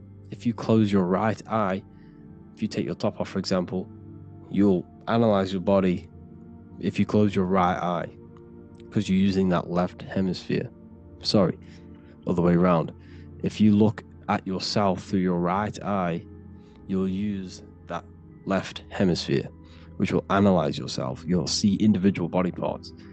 If you close the right eye and use the left eye, you'll see your body as a whole. You won't really analyze it. This is how you can analyze yourself using these two hemispheres. So this whole system is created to keep you thinking logically and to restrict you from creating and restrict you from understanding symbolism, allegories, metaphors, and teamwork. They want you stuck in a logical way of thinking and a logical way of seeing the world. This is why when you go to school, you are told exactly what to do. You're told to think this way and no other way. You're told to do orders, do this. It's a very left-brained system. Because if we all started to open up this right hemisphere, we'd all see, wow, everything is all one, everything's all connected. And this is what my work is doing. I'm showing you everything is one. The physical world is an illusion of duality, but everything comes from the one source, the one mind. The universe is a giant mind. I am mind, you express mind. We all possess mind. Behind the physical body is the same mind consciousness. And we are all expressions and fractals of this infinite consciousness called mind. And this is what they don't want us to figure out, is that we are all just one consciousness expressed. It's an infinite consciousness. It's even in the squirrel, it's in the dog. All of these different animals, they're just different bodies, but behind the bodies is the same consciousness, which is mind. That's what the pineal gland is. The pineal gland is not the mind, and it's not the third eye. The third eye is your mind. If you have a closed third eye, it just means you have a closed mind. If you have an open third eye, it just means your mind has expanded from beyond physical things through astral projection and mystical experiences. This is how you gain an open third eye. It's just an open mind. A mind that has astral travel, that has explored the realities within the mind. So everything they do is to keep us in a divided state. Divide and conquer, right? That's their motto. All to keep you thinking how everything is divided. Everything they've done is division. Postcodes, countries, everything is divided. Like football teams and all this stuff. It's also a natural process when you grow up, because as you grow up, your brain is constantly analyzing the world. So this is sort of a natural process of how you become more left hemisphere dominated, because your brain is always analyzing. And unless something awakens you, you can awaken that right hemisphere where you can start to see the bigger picture. Even the music is all tuned to 440 hertz. It shuts down the right hemisphere of the brain. 440 hertz, Spotify, Apple Music, the radio. Every time you turn on the radio, it's tuned to 440 hertz. This was specifically tuned. It never used to be tuned to this. It was in the 1950s. It was changed. The standard music tuning was changed to 440 hertz because it shuts down that right hemisphere of the brain. They don't want you thinking, seeing the world in this way and perceiving things as one. And I'm going to show you. It tells you this in the Bible. Cast the net onto the right hand side of the boat and you will find the fish. What was Jesus saying? This is, you see, people read the Bible and they don't understand it. If the Bible is not talking about you, then it has no meaning. The Bible, everything you read in the Bible is about you and how it can better your life. It occurs to you. So if Jesus says, cast the net onto the right hand side of the boat, this is an allegory. The boat is your body. Cast the net, it's the awareness, the perception, onto the right hemisphere of the brain, and you will find the fish. What's fish? What do fish do? They swim deep in the ocean. It represents the knowledge. Deep knowledge. Cast the net onto the right hand side of the boat and you will find fish. You will find the wisdom. You will gain understanding when you cast that your awareness into that right hemisphere. You will see that I am you and you are me. We are all one consciousness.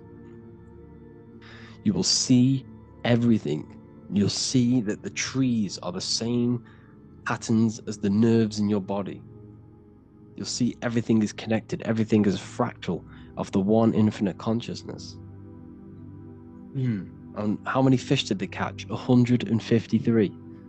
That adds up to 9. This is now numerology. The Bible's filled with numerology. adds up to 9. What's 9? Human consciousness. It represents consciousness. You're in the womb for 9 months. Feminine. It's all about consciousness. And then Revelation 14. And I looked, and behold, the Lamb standing on Mount Zion. That's the spine, it's the mountain. With him, 144,000. 144 adds up to 9. It represents consciousness on top of the spine. You see? And he had his name the name of his Father written on the forehead. What's the Father? The higher mind, the higher consciousness within you. Where is that? In the forehead, the pineal gland. The pineal gland is the radio receiver for the higher consciousness. Because every body part of the body has consciousness. Your heart has consciousness. Your gut has consciousness. You are thinking with these different consciousnesses. You think with the gut. You think with your penis. You are thinking with all these consciousness. And it's about raising your consciousness to the higher consciousness, which is the Father, the mind, in the head. Don't think with the lower parts of the body, because that is your animal nature. Think with the higher parts of the body. It's all representing consciousness. How to activate the right hemisphere of the brain? Well, it's all to do with non-verbal things. So music will activate the right hemisphere. Make sure it's tuned to the right frequency though. 432 hertz, 528 hertz. Any frequency that adds up to 3, 6, or 9 is good for you. Meditation, turning off the thoughts, and you raise yourself to the higher brain. Symbolism. Symbolism is all right hemisphered. Reading between lines, metaphors, determining the Bible, it's all right hemisphered. Seeing the bigger picture, it's reading between the lines. So tithing in the Bible. These people in the churches are giving 10% of their money to the church. It's nothing but a scam. What these people have done is they have externalized the Bible. They have taken the Bible and literalized it, so that they can make a business out of it. So what they're doing is 1/10 of the produce of what it says in the Bible, 1/10 of the produce of the land, whether grain or fruit, is the Lord's and is holy. So what's that saying? It's basically saying give the 10% to the Lord, to God. What does that mean? Well, what's the land and the fruit? This represents physical things, the physical things that you have. The 1/10 of the physical things that you have, what's that? That's your ego. All the physical things that you have is all to do with your ego. That's the lower self. The ego, what is the ego? It's the mind's perception of the physical self. You had no ego when you were a child. Okay, when you were a child, you had no ego. As you grew older, you created the ego. But the ego is the full self. It's the echo. Ego, echo. It's the echo of the full self. So it's saying give the ego over. Take away the animal self. In that left hemisphere, that's all to do with the left hemisphere. That left hemisphere sees the ego. It sees individuality. It's divided. So it's saying give that 10%. Give that 10% of you over to the right hemisphere. The 90%. The 90% of you is in that right hemisphere. The higher self. Now, I'm not saying the left hemisphere is bad. Okay, I'm not saying that at all. But it sees it sees things divided. It's like I said, the left, the hands are manifestations of the brain.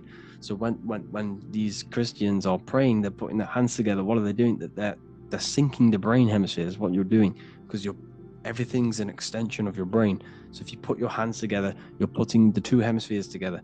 And what's happening when you place the hands together? All the electricity in the body is now running in a circuit.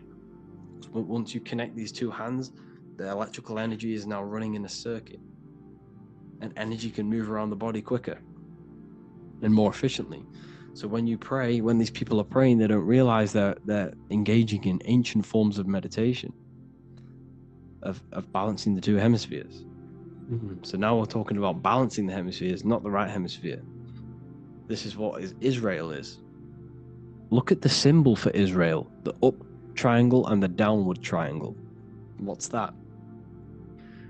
The up triangle represents male. The downward triangle represents female.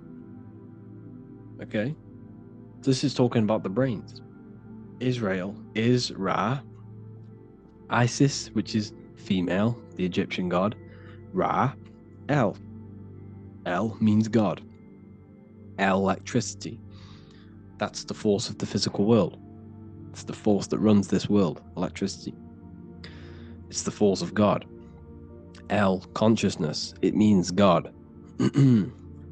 Is Ra, El. Isis, Ra, and El. It's the two hemispheres of the brain, the holy land of Israel. It's the holy land, it's the brain. Once these two hemispheres are synced, this is how you unlock your consciousness. This is the easiest way of astral projecting. Hemisphering, I forgot the word for it. Hemisphere syncretization, something like that. It's about syncing the hemispheres. This is how you unlock your consciousness. Once the brain is running as one electrical system, this is how you balance the two masculine and male opposing energies. Once these opposing energies are no longer in war with each other, the brain, they come together to work as one. You unlock your consciousness. You are born again. What happens when a male and female have sex? It creates a new child. It becomes one. You are born again. Once the two hemispheres of the brain, you are born again. You can then have an out-of-body experiences. So this is why the symbol of the Holy Land, Israel, is the up and down triangle back combined together, because it represents unification of the male and female, unification of the hemispheres. You're born again. You unlock consciousness.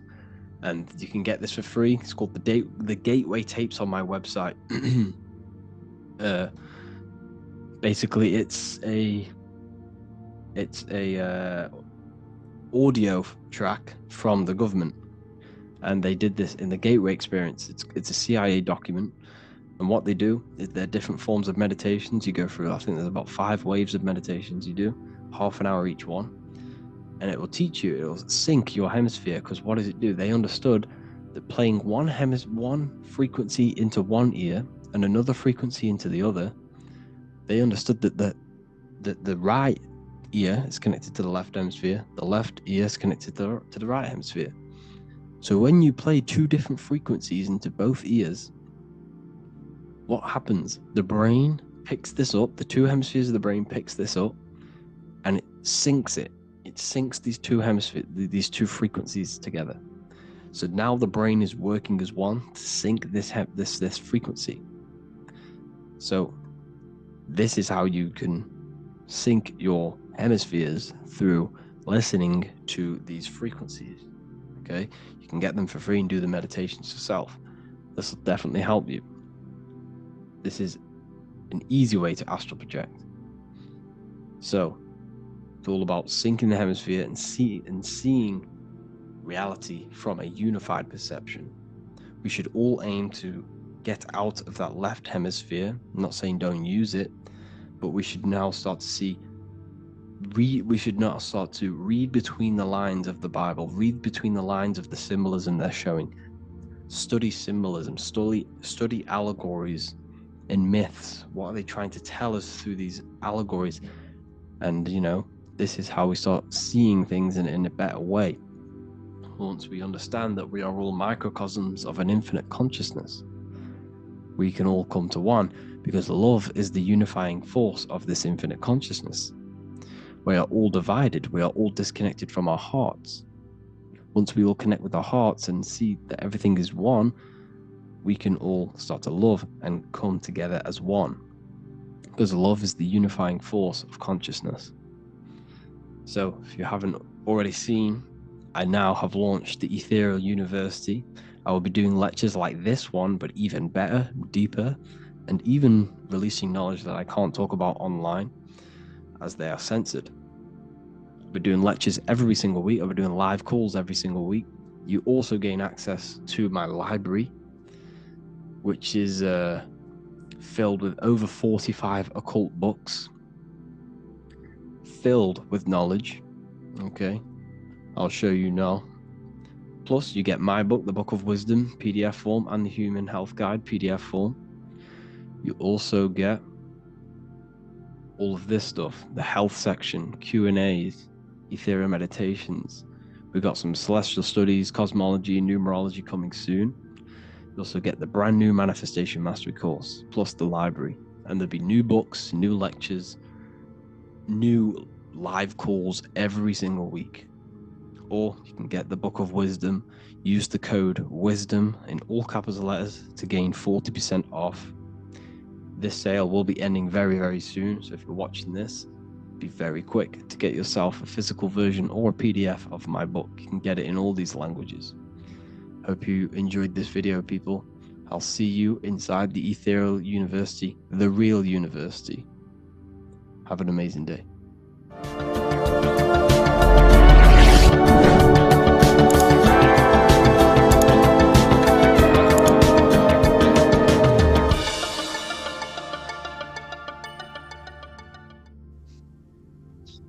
Matthew 21:1, Jesus went into the temple of God.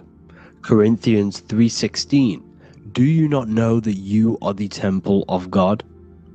Now what is this telling you? That God is within you. Hence why in Luke 21:12 it tells you the kingdom of God is within you. And the side of your head region is called a temple for a reason. Because the brain encapsulates the mind. The brain is a physical manifestation of the mind. The heart is a physical manifestation of emotion.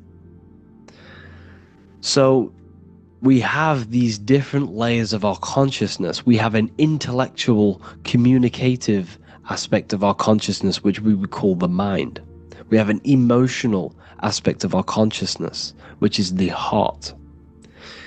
And to communicate with the divine, it's all to do with the mind. Hence why the ancients always symbolize the mind being God. This is why Michelangelo always placed God inside of the brain on top of Sistine Chapel in the middle of the Vatican. He understood that God is in the brain. God is within you, not outside of you. The church tells you that God is in the sky because they are creating a externalization of the truth to create a business and a distraction, so that you don't find the divinity within you, so that you don't find your power. Now you have Adam, the physical man, the physical body, the ego, the lower self. And he is resting. He's not trying to reach to God, but God is reaching, because the higher consciousness within you is always trying to communicate with you. It's always trying to wake you up to your divinity.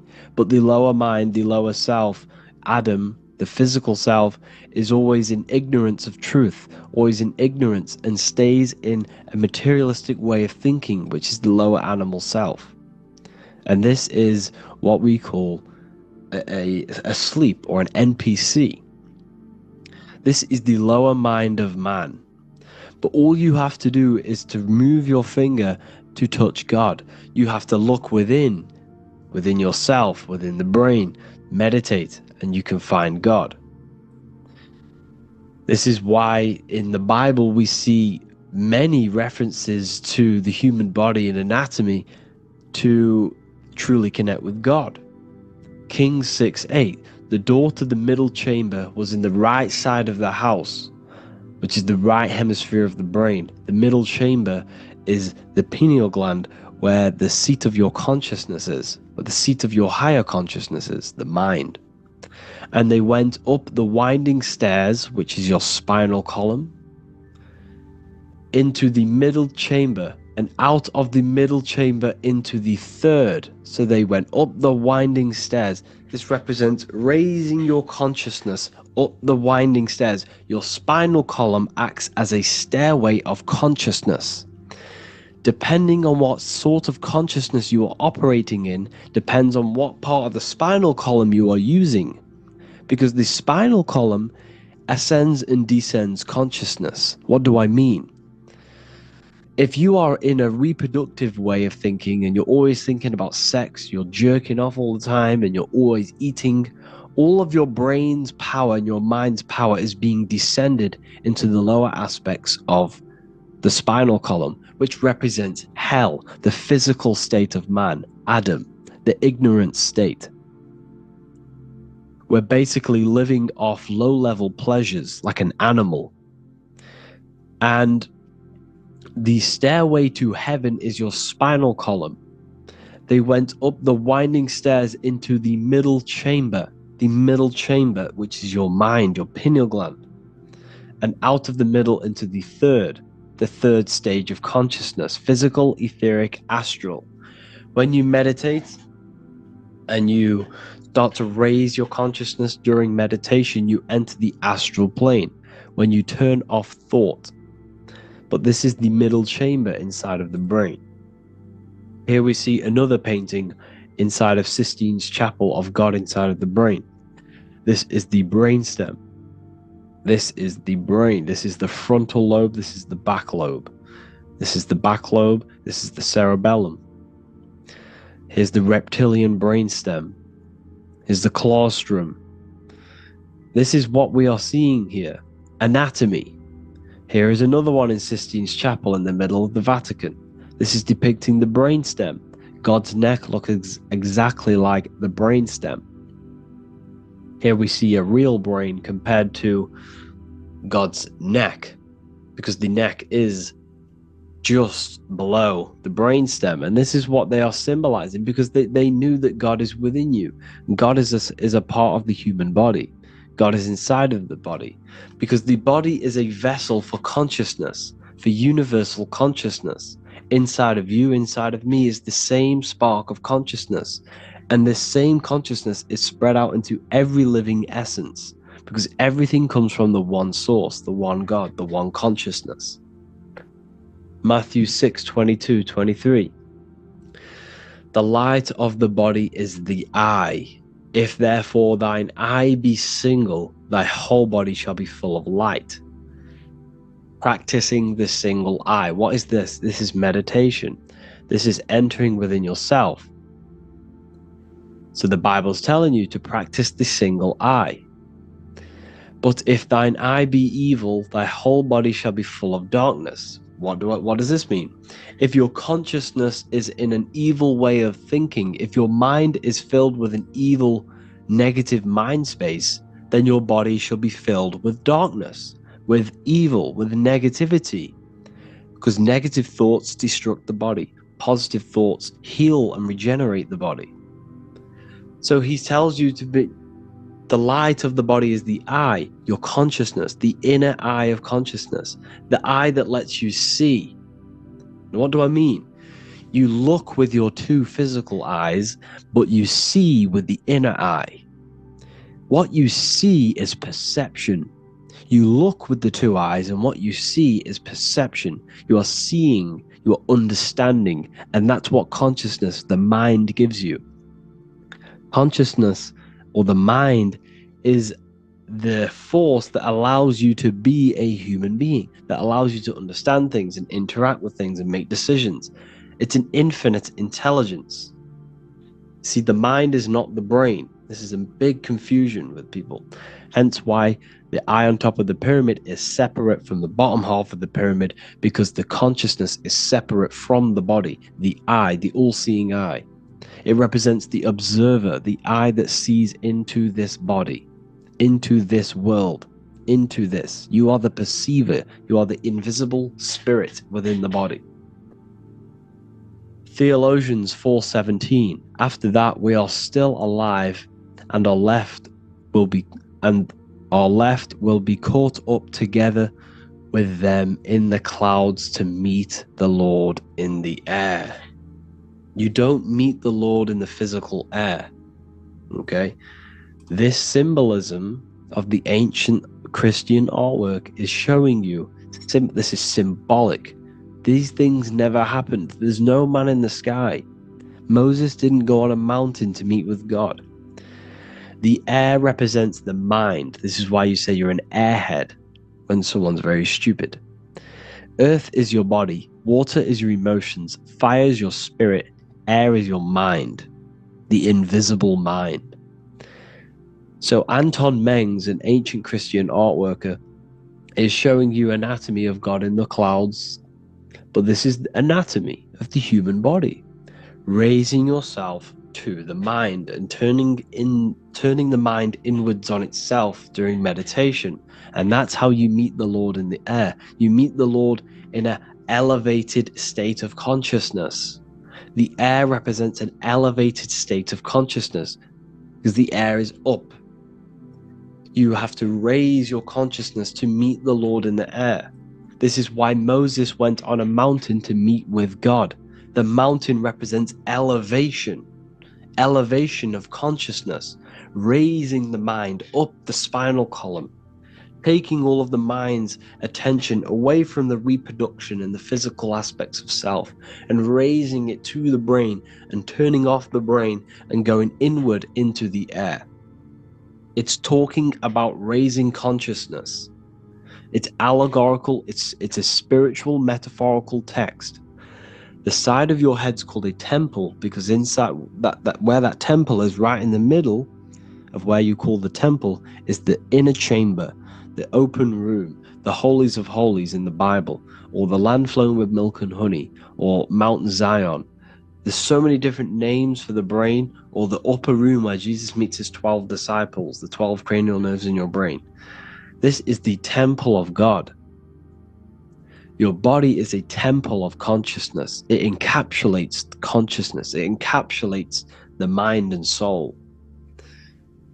John 10:30, Jesus states, I and the Father are one. Psalms 46:10, be still and know that I am God.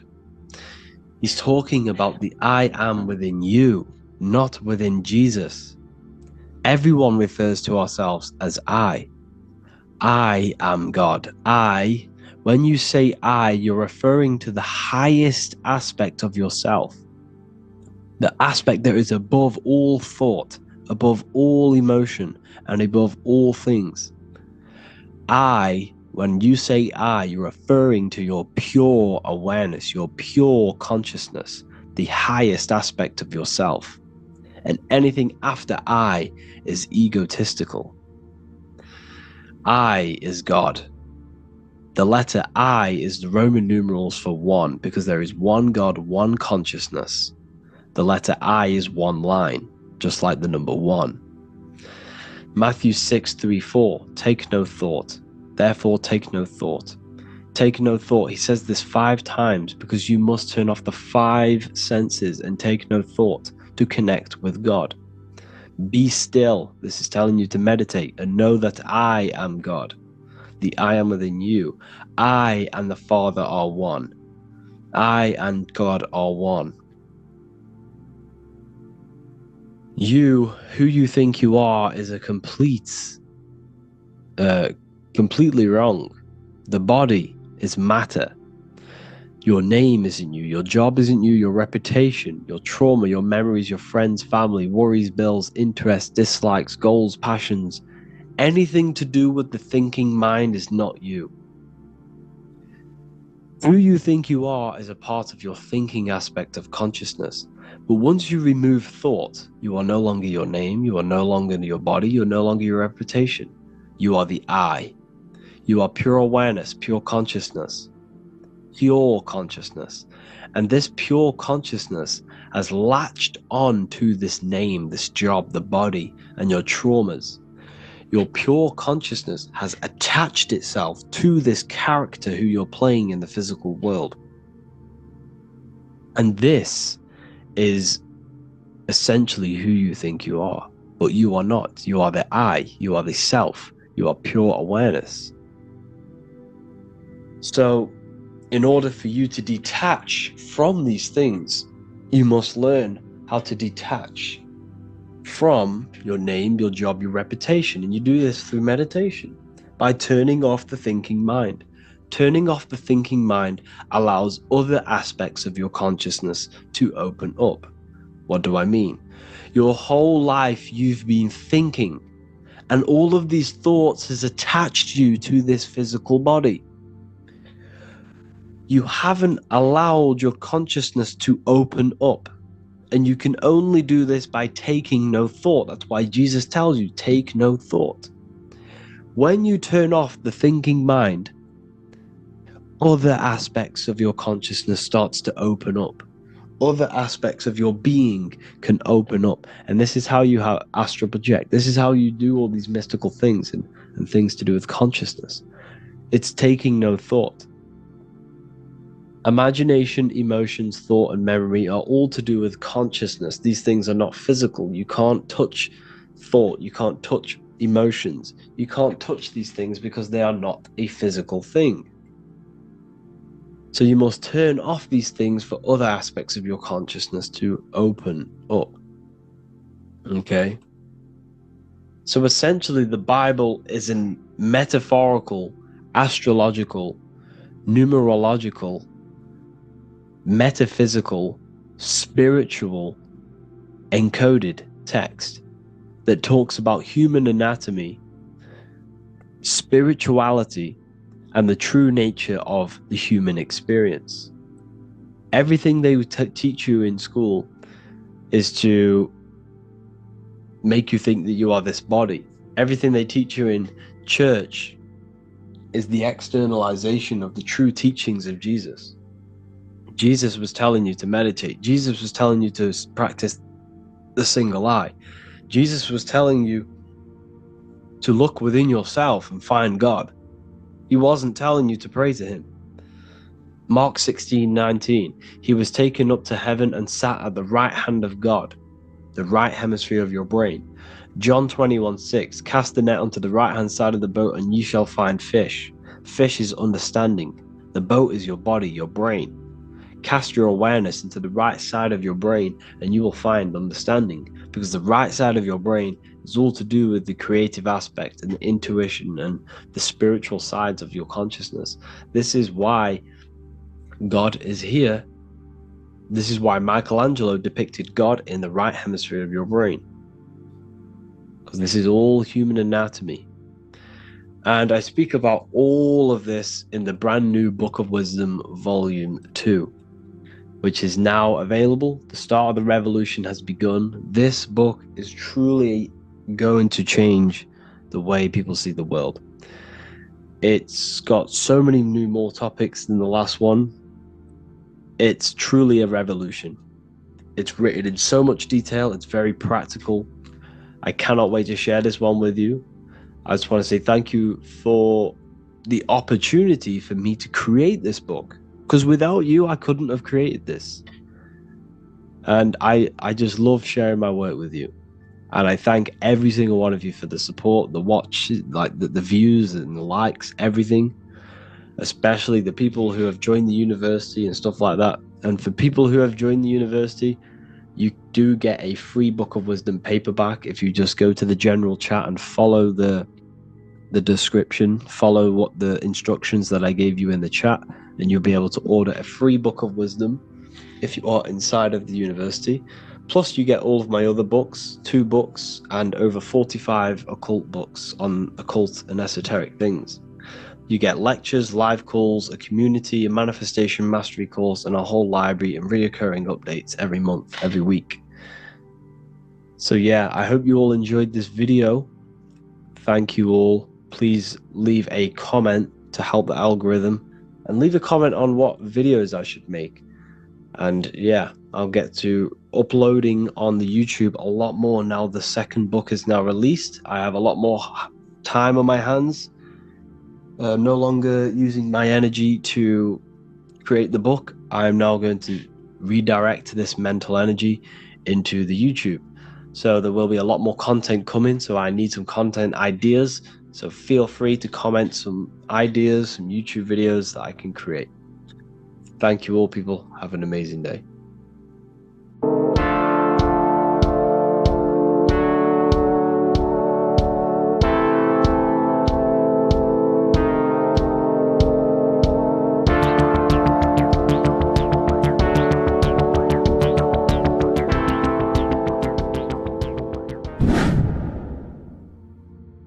What is good, people? It's Revival of Wisdom. I hope you're all doing well.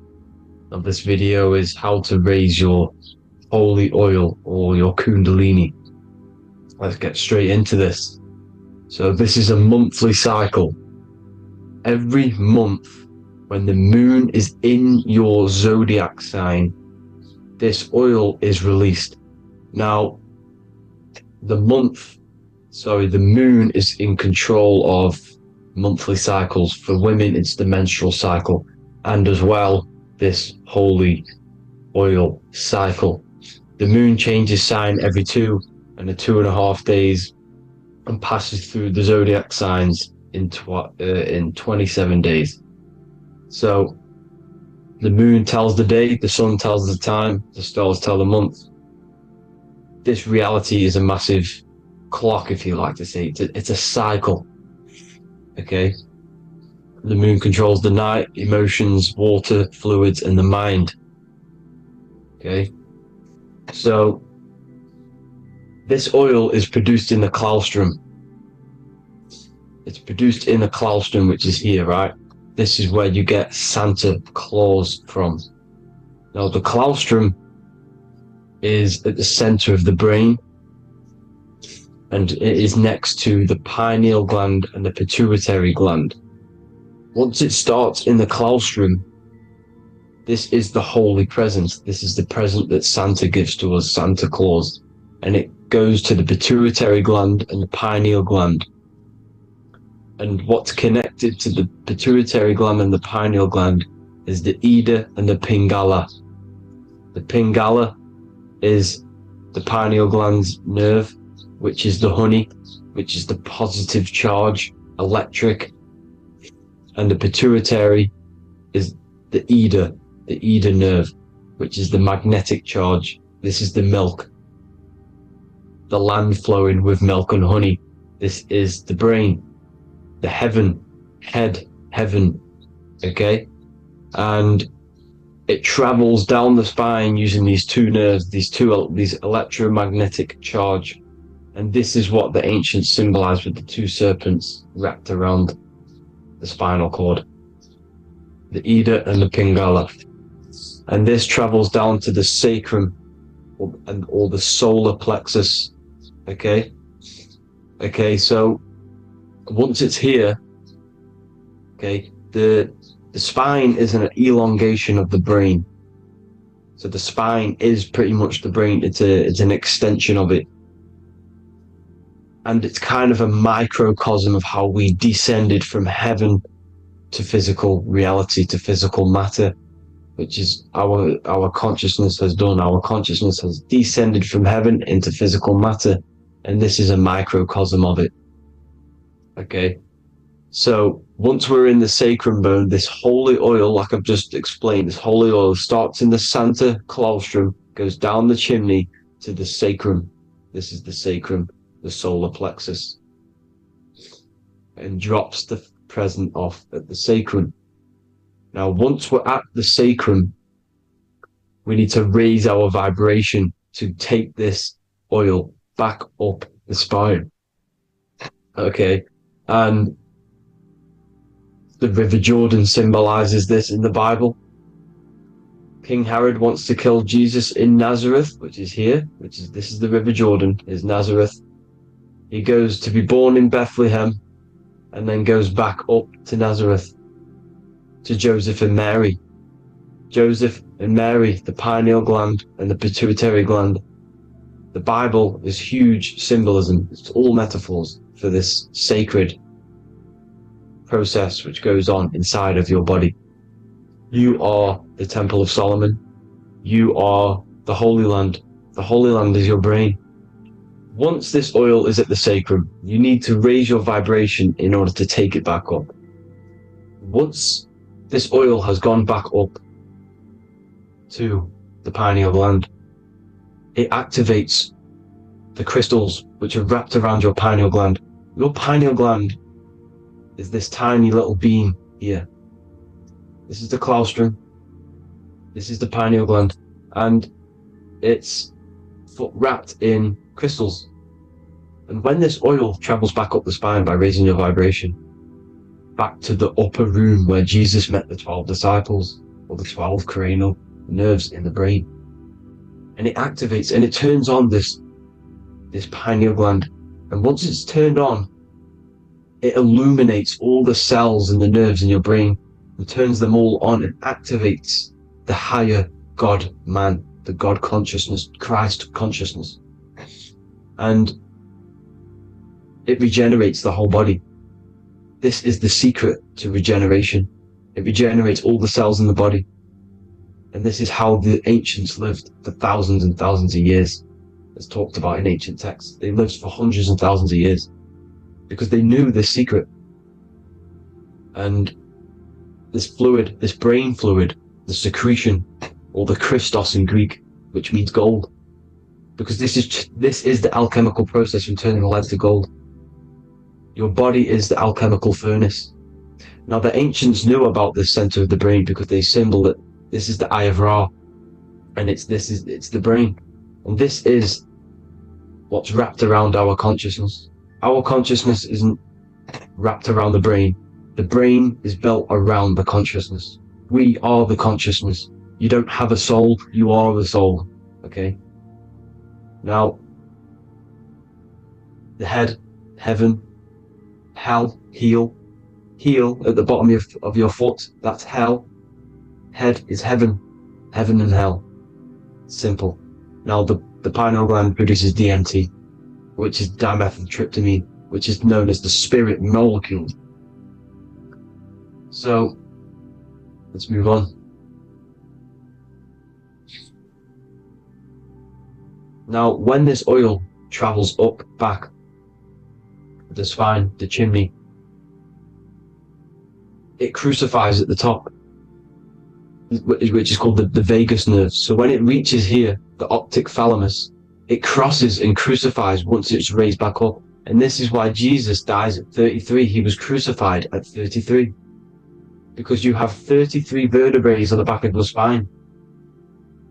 And then it's crucified by the cross of the vagus nerve. When this oil crosses the vagus nerve, this is the crucifixion at 33. And it symbolizes the death of the physical consciousness. You then become spirit. You then become God consciousness, activating the Kundalini, regenerating the body and the mind. Okay? The Garden of Eden. You are the Garden of Eden. The land of milk and honey is upstairs. The pituitary, which is the milk, the pineal gland, which is the honey, which is DMT. It even says this in the Bible. As he brought us into the place, and he has given us this land, a land flowing with milk and honey, which is also symbolized as the sun and the moon. The Bible also says, the light of the body is the eye, not the eyes, the eye. If therefore thine eye be single, thy whole body shall be full of light.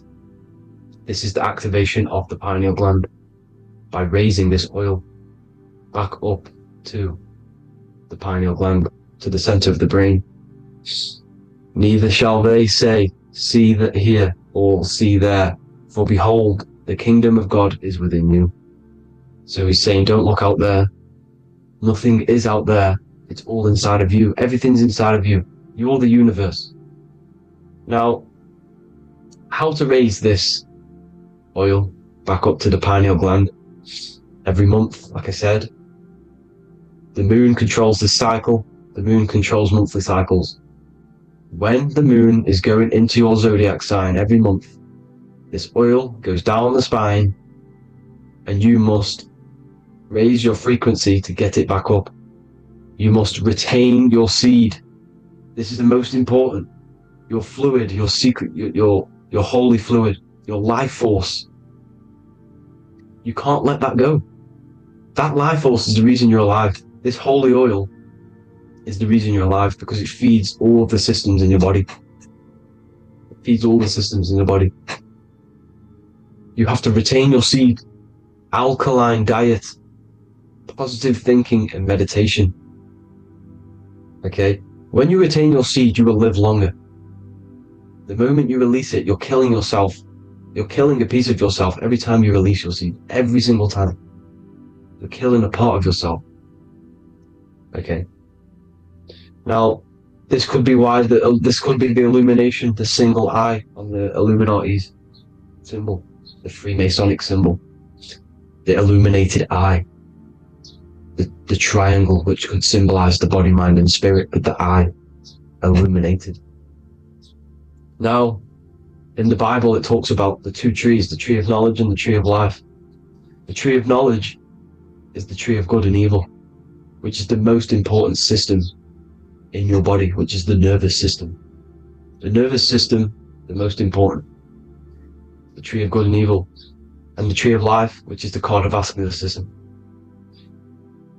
Now, this oil, when it's released every month, feeds these two systems, and these two systems feed everything. Now, it's important you understand that. Okay? The ancients knew all of this knowledge. The Bible's telling you this knowledge. But it's in a metaphorical way. You have to understand the context behind it so you can read it properly. Now, eating of the tree of life, which is when it talks about in the Bible, eating from the tree of life is actually symbolizing a bad diet, ejaculation. Because you're eating from these two systems, you're killing yourself with a bad diet. You're killing yourself with an ejaculation. Okay? So, that's important to understand. Now, this is Jacob's ladder in the Freemasons. Jacob's ladder, which is the spinal cord, it's the stairway to heaven. And this is Jack and the Beanstalk when he goes up the beanstalk and finds the golden egg in the grey clouds. The grey clouds symbolize the grey matter in your brain. Now, the Garden of Eden talks about the 4 different rivers in Garden of Eden. As we see here, the North Pole map, the ancient North Pole map, because the center of the earth is the center of the torus field. Everything's the torus field. Atoms are torus fields. Everything's torus fields. You are the universe.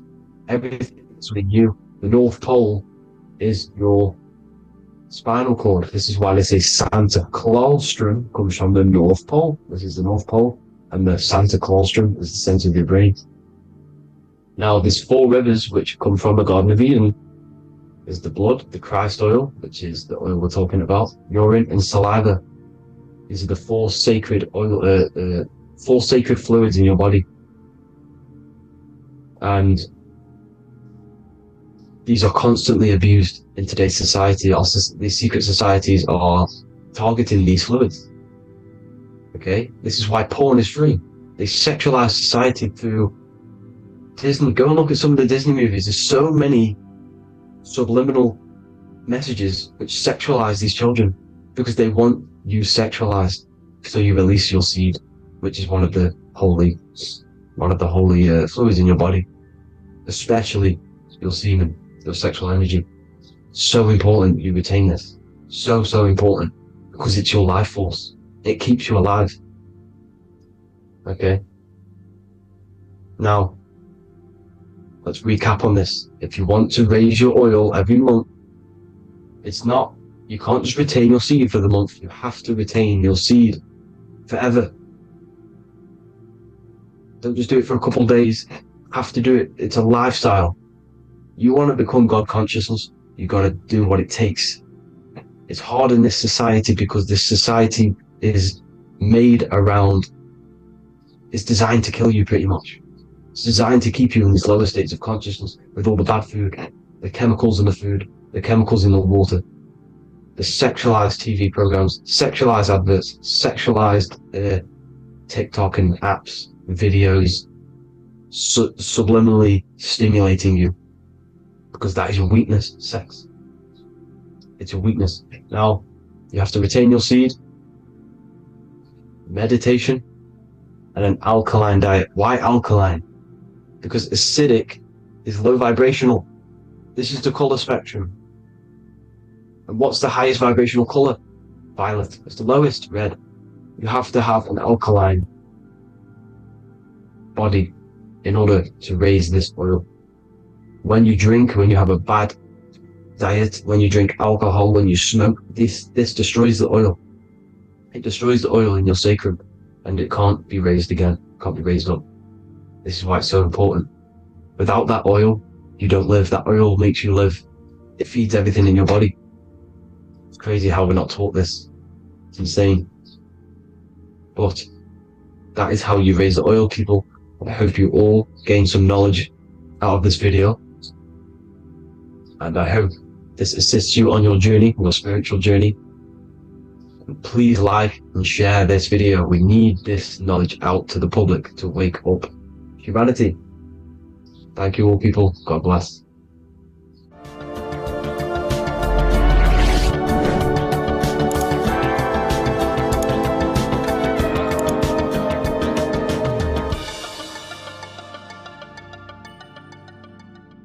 Geometry.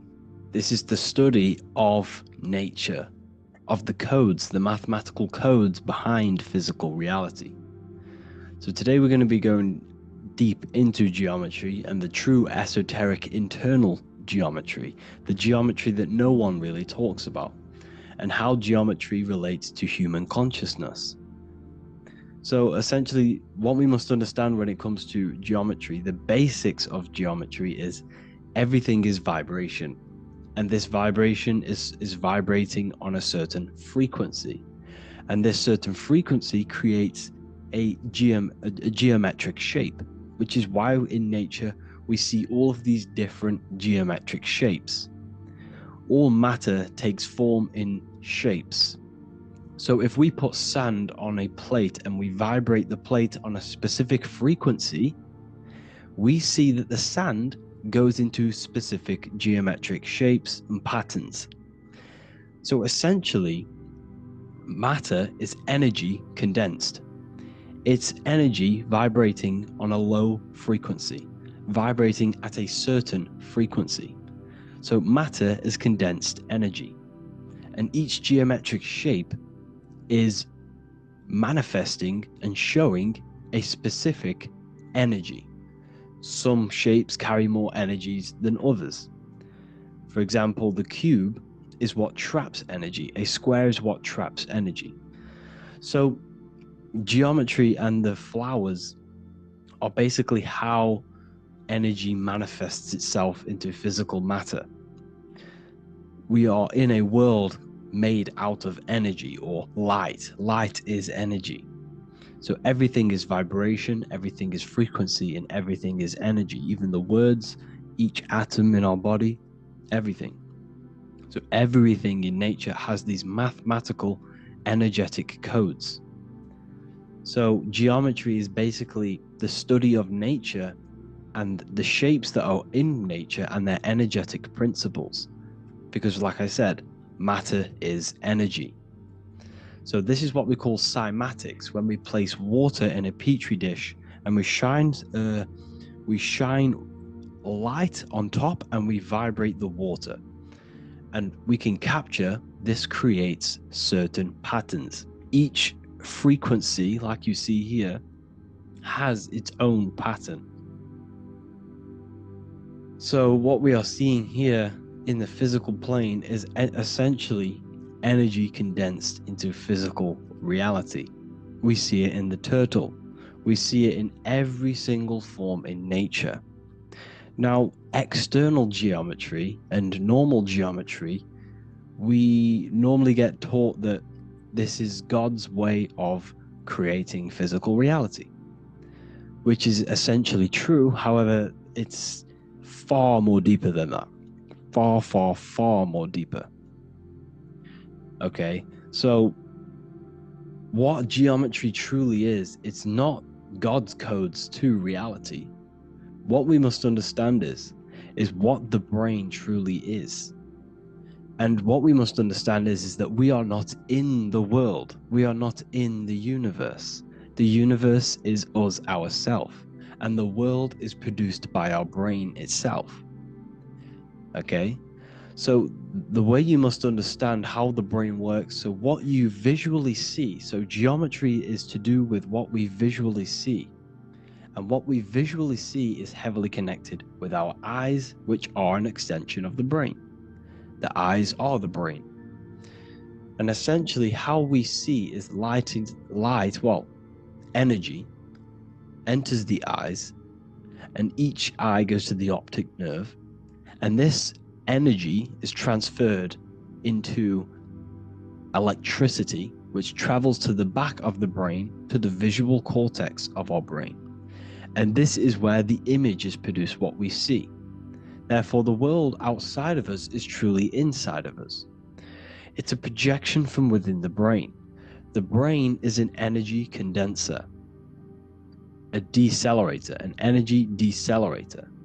Everything outside of us is basically formless energy. It is formless energy vibrating at a certain frequency. So what the brain is, it's sucking in this energy, this light, and turning that frequency, that code, that light code, into a physical reality. It's condensing the energy and turning it into a visual image inside of the brain. Therefore, everything outside of you is not what it looks like. Everything outside of you is basically energy, infinite energy. And our brain is condensing this into a physical reality and projecting it outwardly, which you experience your visual field. Okay? And the ancients knew this. So this is basically called the sigil of Lucifer. Lucifer is known as the light bringer. Lucifer in Latin means to bring the light. This is the sigil of Lucifer, which shows the visual field and the brain. We also see this in the Google Play symbol. It's a powerful symbol showing you the visual field, which is basically a symbol that tells you that reality is inside of the brain. The brain is what produces reality, but consciousness is not produced in the brain.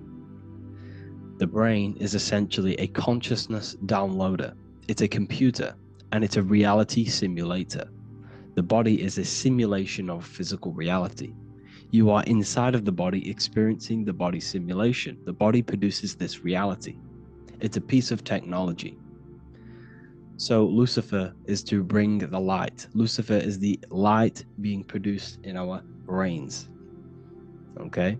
So this is why they say Lucifer can tempt you. Lucifer can be the devil, because it represents physicality.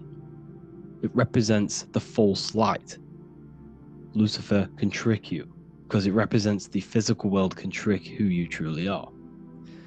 So now that you understand how the brain is basically an energy decelerator and it creates and simulates a reality to your consciousness, you are no longer a person in a universe, you are the universe itself experiencing itself. Therefore, geometry is heavily linked in with the brain. Geometry is essentially how your brain and how your eyes decode energy. So what you are seeing is the mathematical codes of your brain creating reality. So what they teach you is the external is that geometry is God's way of creating this world, and these are the mathematical codes God's created. But now I'm telling you the internal. This is the truth. Geometry is how your brain mathematically condenses energy and light into a physical reality. So therefore, your brain is a computer program.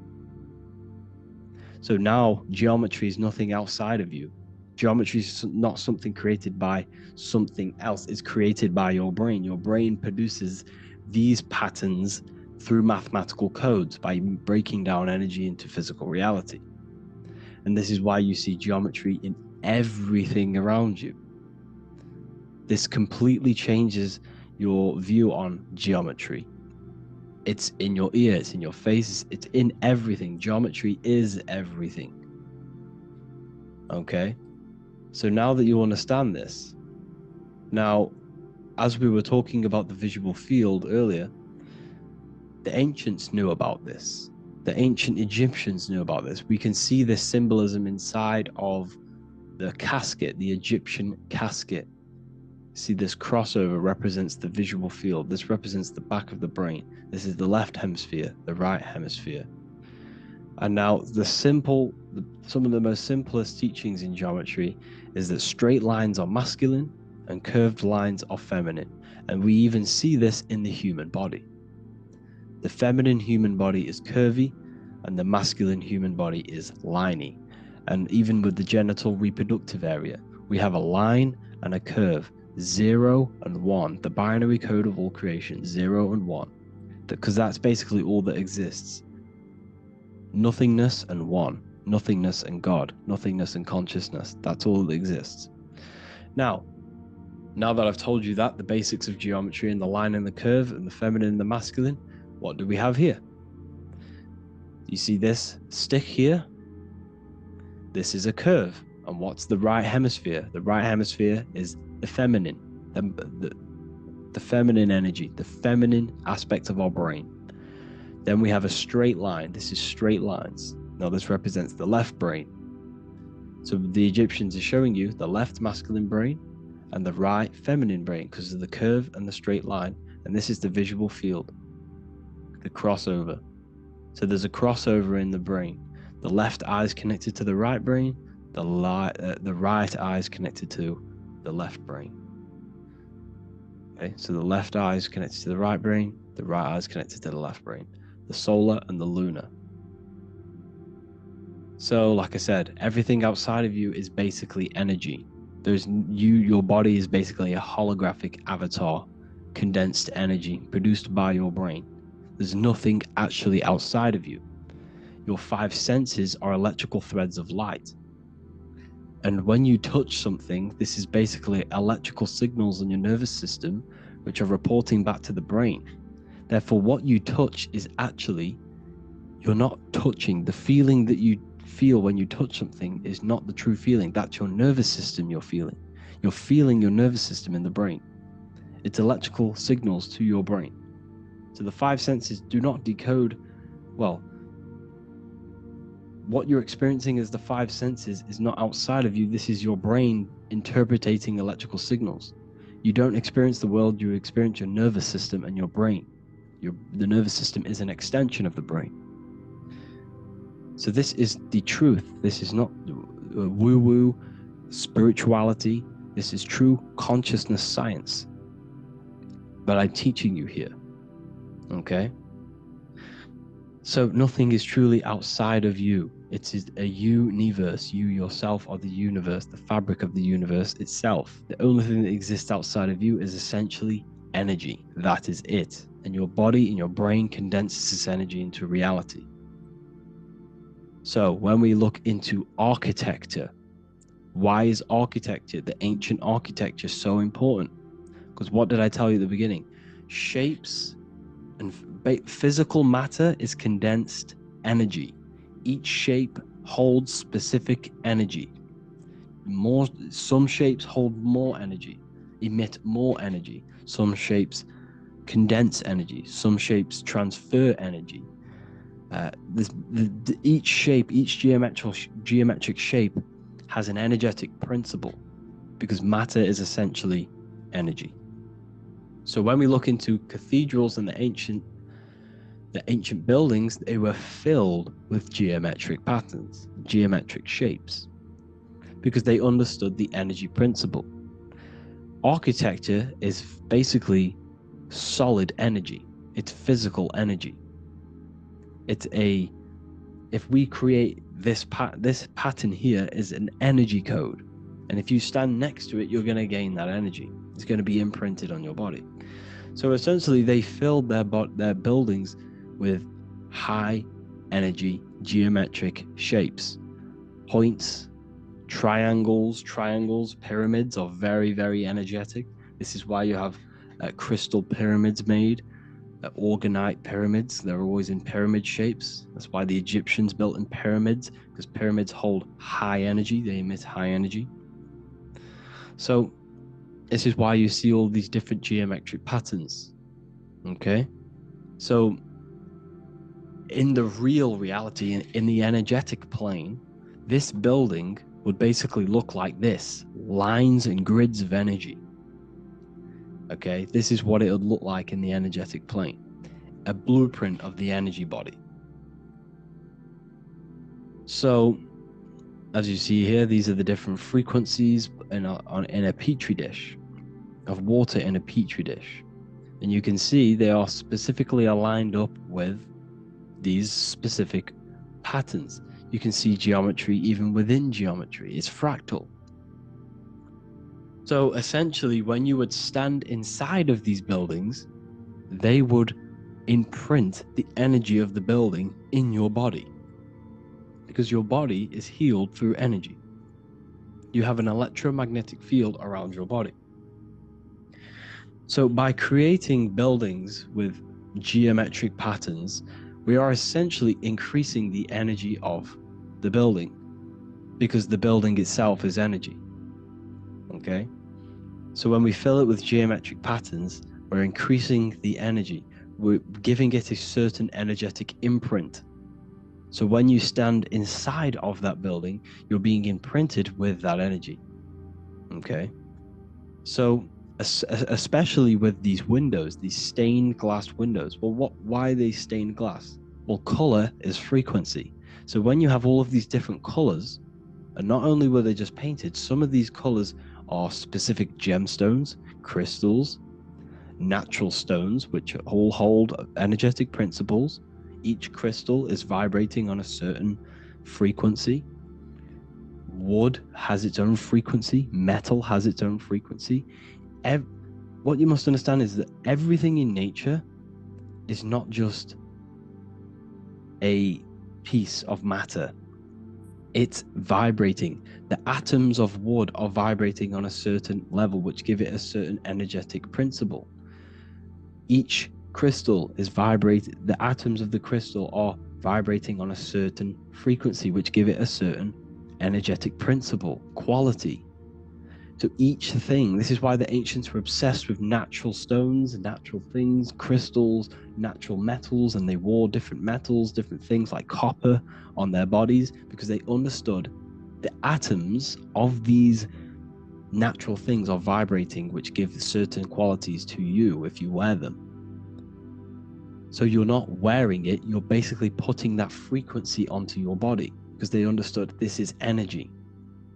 If I put copper on my body, I'm not putting copper on the body, I'm putting the frequency and the energy of the atoms onto my skin, and that frequency of them atoms are going to vibrate my skin, that frequency, and heal my body.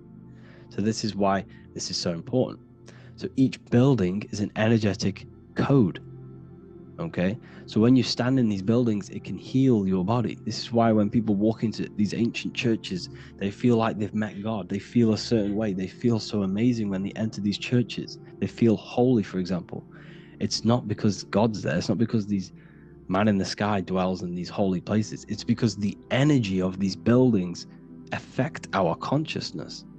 They increase your energy. They raise your vibration.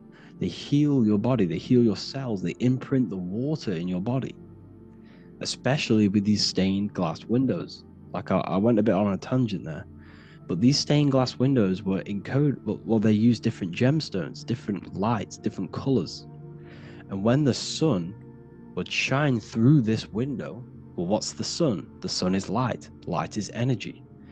The sun's light would go through this filter of the window, of the crystals and the different gemstones and the different colors, and the sun's light would be encoded, imprinted with these crystals, with these colors and these natural glasses which have healing energetic principles. And when you are inside that building, the sun's encoded energy of the window would be imprinted into your body, into your energy field, and it will heal your energy field. And it would heal your body, your cells on a cellular level. Because your body is what? 60 to 70 to 80, some people say 80% water. And water is encoded with vibration. If you say certain things into water, it gives it a specific geometric pattern. Like I broke down in the beginning. If you say love to a water and then freeze it, it will go to this. If you say hate, it will go to a distorted pattern. So when you are in these buildings, you're being imprinted by the energetic codes of these buildings, the energetic principles of the windows, of the structure itself.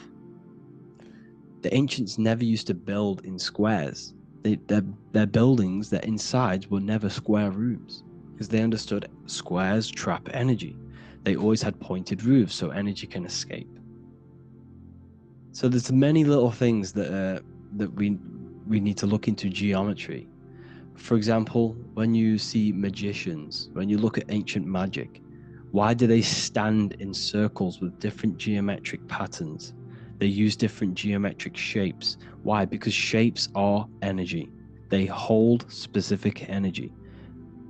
So when the magician stands in a circle with a pentacle, they're working with the energy of that pentacle. You can work with different energies based upon the different geometric shapes that you draw. And you can use this in your structure, in your architecture, in your work, and it can influence everything. So this is the true geometry. I hope you gained a deeper understanding on geometry and how it relates with you and your consciousness.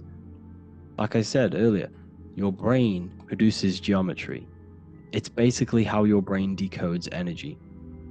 It's not God, how God creates this reality. And now you're in this reality. You are the reality itself. Your body produces the reality. Therefore, geometry is one with you. So therefore, if I play with the geometry of the buildings, for example, like the government have, everything's in squares. If you look outside, everything's a square, everything's a rectangle. You go to a city, every window is a rectangle, every building is a rectangle. You live in a box room, everything is boxed and squared off in this reality, in this modern society. Why? Because they're trapping energy. The box is the cube is the most simple geometric shape, which basically condenses energy and it traps energy. And if you subconsciously see squares all the time, your phone's a square, your TV screen, everything's a square, your keyboard, your desk. Go and look at the ancients. They never used to build in squares and cubes. And if you go into nature, you'll never see squares and cubes. Nature doesn't create squares and cubes. Everything in the modern society is squares and cubes to simple your consciousness down, to dumb your brain down.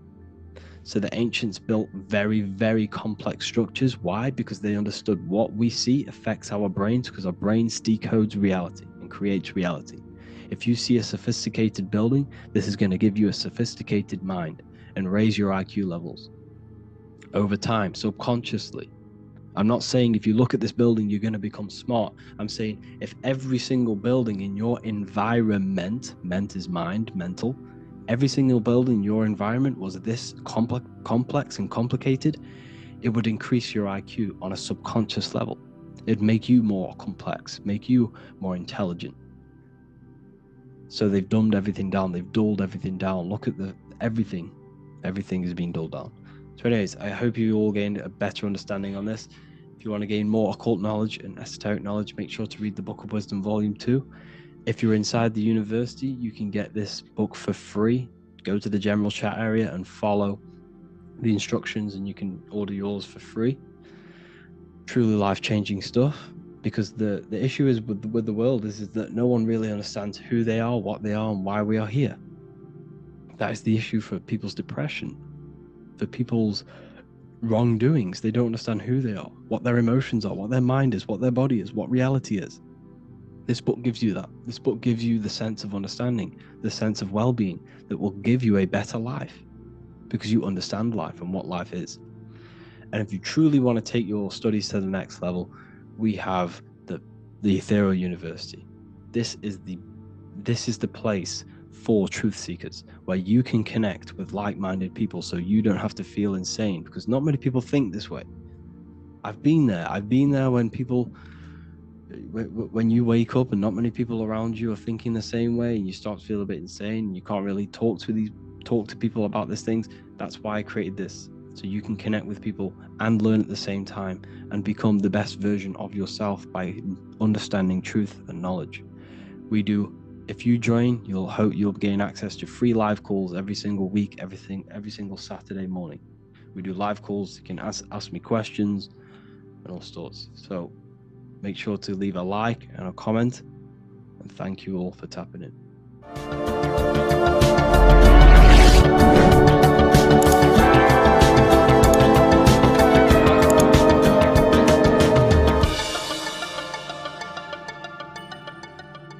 Welcome to Revival of Wisdom.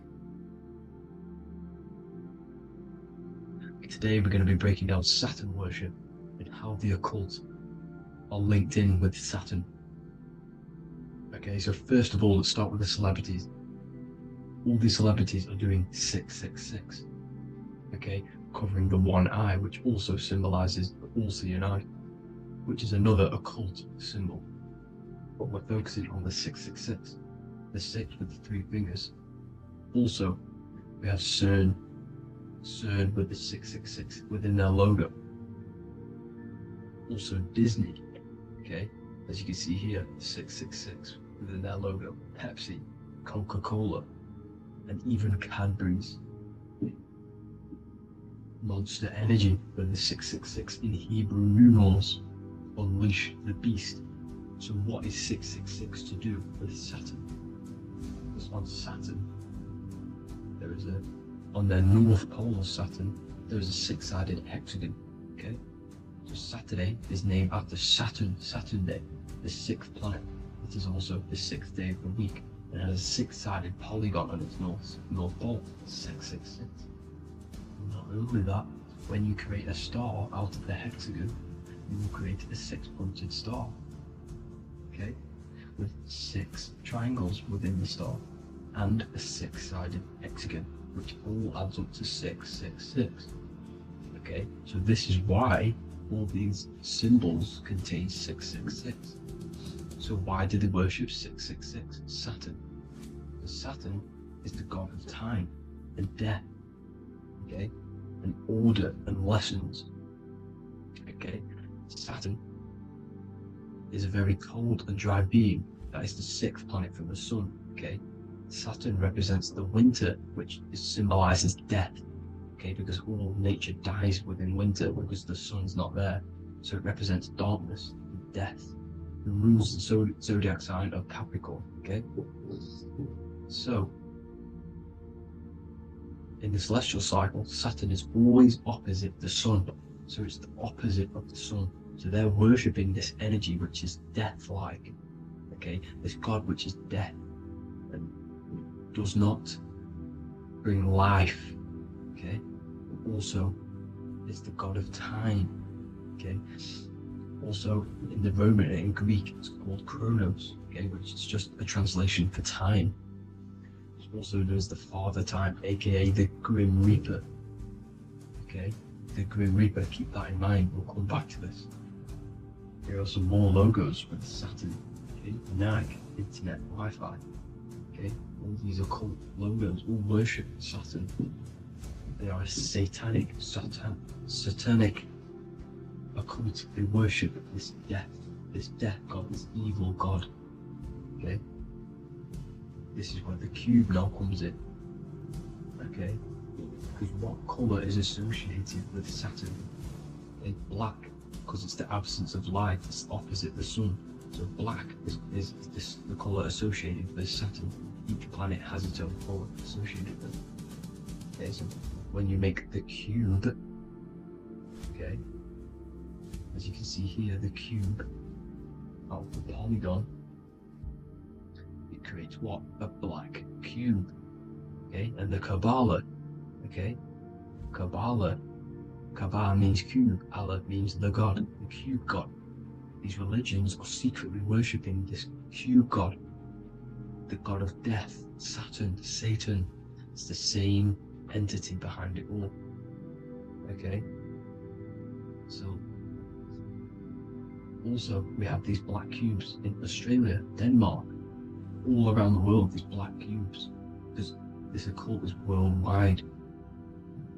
Saturn, Satan taking over this realm.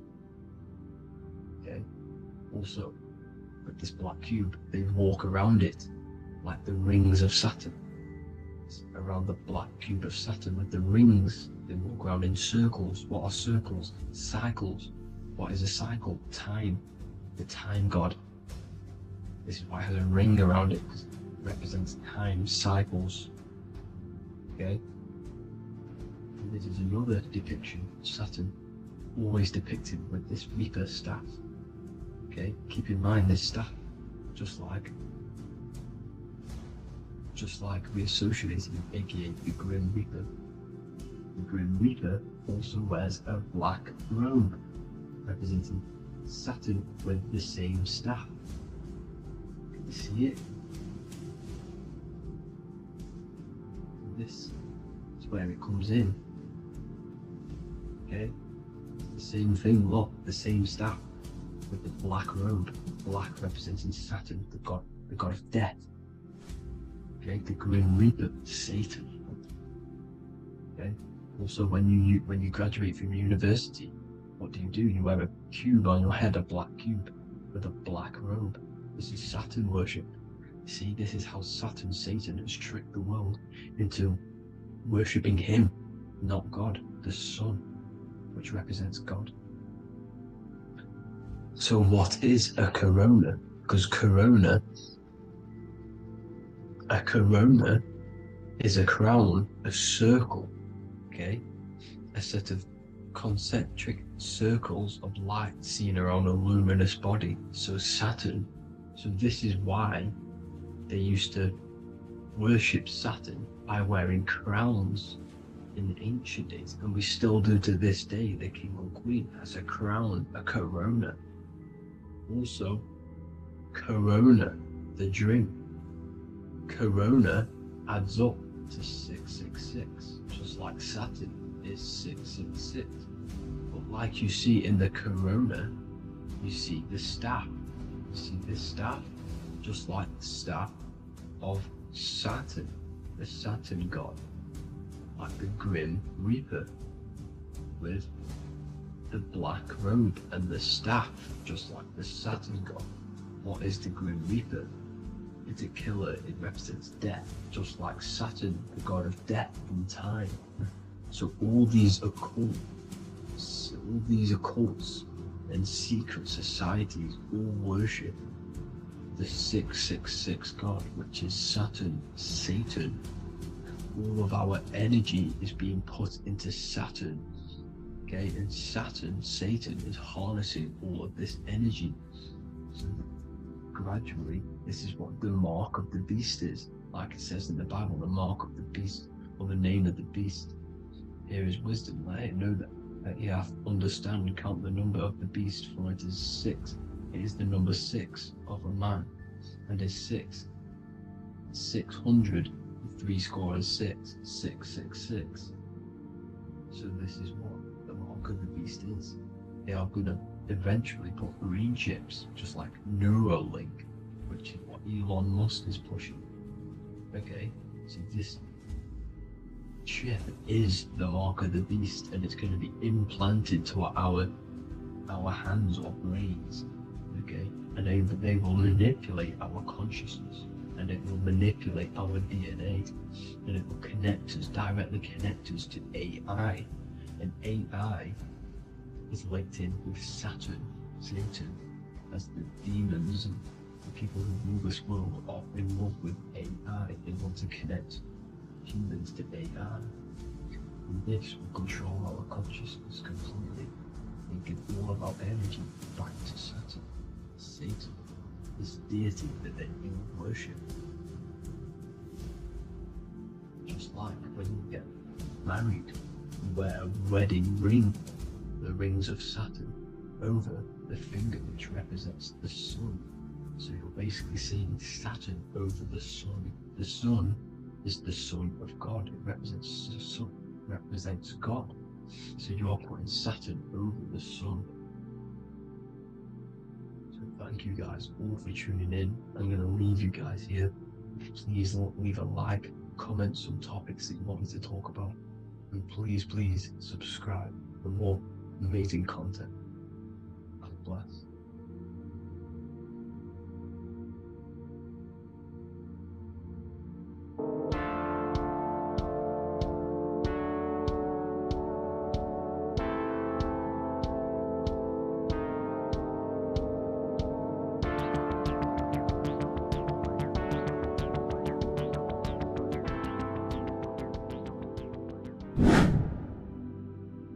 What is good, YouTube? Today we're going to be talking about the astral plane and how the cosmology fits into the astral plane. Okay, so first let's go over the astral plane and go over the different layers of reality so that you can understand reality more. You are a multi-dimensional being. You are not you are in all of these realities at the same time. They all interweave into one big reality. But there are different planes, they are different vibrational dimensions, there are different dimensions of reality. The mind is the root cause of reality. We're living in the mind of God. Everything is being thought into existence from the root cause, from the universal mind. This is why the ancient Egyptians said, all is mind. We're living in the mind of God. And we are a microcosm of this mind. This is why we all have the same mind. This mind is the world of thoughts. Now, this world of thoughts is just the thought alone. For example, it is the thought of a chair. But then when you start to imagine this chair and you start to mentally see the chair, you're now manifesting the thought, the singular thought, into some sort of form. So now you're imagining the chair. You're imagining the form of this chair, which is then manifesting into the astral plane. The astral plane is the world of thought forms manifesting. So when you are imagining something, you are seeing into the astral plane. Okay? Your third eye, it is an eye because it sees the astral plane. It is seeing the other side through imagination, through dreaming. Well, we'll go over dreaming later. So the thought of a chair is a singular thought. The imagination of the chair is the manifestation of the chair. And in the astral plane, it's basically the world of all the chairs that could ever exist. So you're thinking of the chair as a singular thought, which is the mental plane. The astral plane is the imagination of that chair, is the thought, the manifestation of it.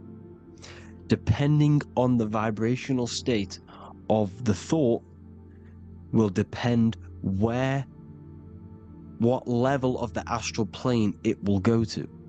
For example, if you're thinking about a chair to torture someone on it, it's going to go on the lower astral plane. Or if you're thinking and imagining happy things, it's going to go to the higher astral plane. So wherever your mindset is, that we call it a mindset because your mind is setting frequencies to certain things. Thoughts are frequencies.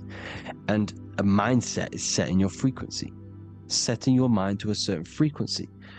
So when you set your mind to a certain frequency and you imagine something in that frequency, you're going to match everything in the astral plane that are on that similar frequency, just like you would in the physical world.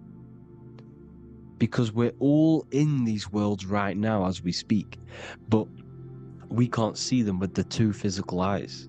We can feel it though.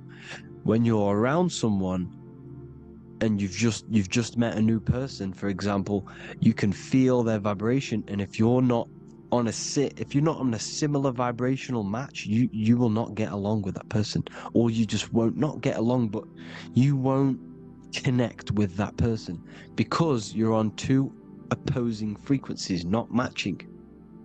And this is something you can't see, you can only feel, because it's the astral plane. It exists within the astral plane. Everything in the astral plane is made out of vibrations. So if you do astral project, and if you already know how to astral project, you will see beings and people and things that are on the same frequency as you. This is why before you astral project, you need to sort your vibration out before you astral project, because you are projecting your consciousness into this. It's the mind. The mind is the bridge. It can move between realities. You are a observer. You are a observing soul which observes different realities. And the mind is the bridge between all of these different realities. The mind can choose. If you want to project into the astral, you set your mind to it, you can. Okay? So let's not get off track. The lower astral plane is where demons are. The higher astral plane is where heavenly beings are. Heaven and hell are kind of a real thing. The etheric plane is a powerful substance, the ether, the fifth element that they don't tell us about. If you type in on Google the 5 elements, they will try to remove it with wood or metal, because they don't want you knowing about the ether. Ether is the energy double behind all physical objects. So the ether is very important. It is the 5th element. It is part of the physical world, but it's also part of the astral world. It is on either side. You see how they're showing you the truth in the language? Ether and either are the same word. The ether has 1 foot in the astral and 1 foot in the physical world. It's a substance that connects the physical to the astral world. It is the either. It's on either side of reality. It's on the other side. Other, either, same word. Ether is connecting the physical to the astral plane. It's the world of frequency. Frequencies, EMFs, torus fields are in the etheric plane. It is the energy plane. It's where energy moves through the ether. Okay? So then you have the physical world, the world of effect. Everything you see in the physical world is the effect of the higher planes. Each plane is a product of the plane above. So, and it melts into each plane. The physical plane is the lowest plane, it's the most densest, and the highest is the most fluid. This is the most fluid, this is the most dense. This is where we get the saying, as above, so below from. As above, so below comes from the different planes of reality. And magicians understand this. This is why magicians always say as above, so below. Because they understand if you manipulate the higher planes of reality, you manipulate the lower planes. Because the astral plane is a direct copy of the physical world, but in the astral plane. It is mirrored. The physical world is mirrored in the astral plane. They are both the same world, but just different vibrational states of the world. Kind of. It's hard to put this in words, people. So just try and understand. The astral plane is the double. It is whatever happens in the astral plane happens in the physical plane. This is why magic works. This is why demons work. This is why spirit communication works. Because if you manipulate the higher planes, you manipulate the lower planes. As above in the astral, so below. Leonardo da Vinci showing you to look up, pointing up. You gotta look up. He's telling you to change the mind, you change the physical world. You change your emotions, you're on the astral plane, you change the physical world. You change your reality by changing the higher planes. This is the Masonic 11. The 2 pillars. This is the 11, also symbolizing the 2 hemispheres of the brain here.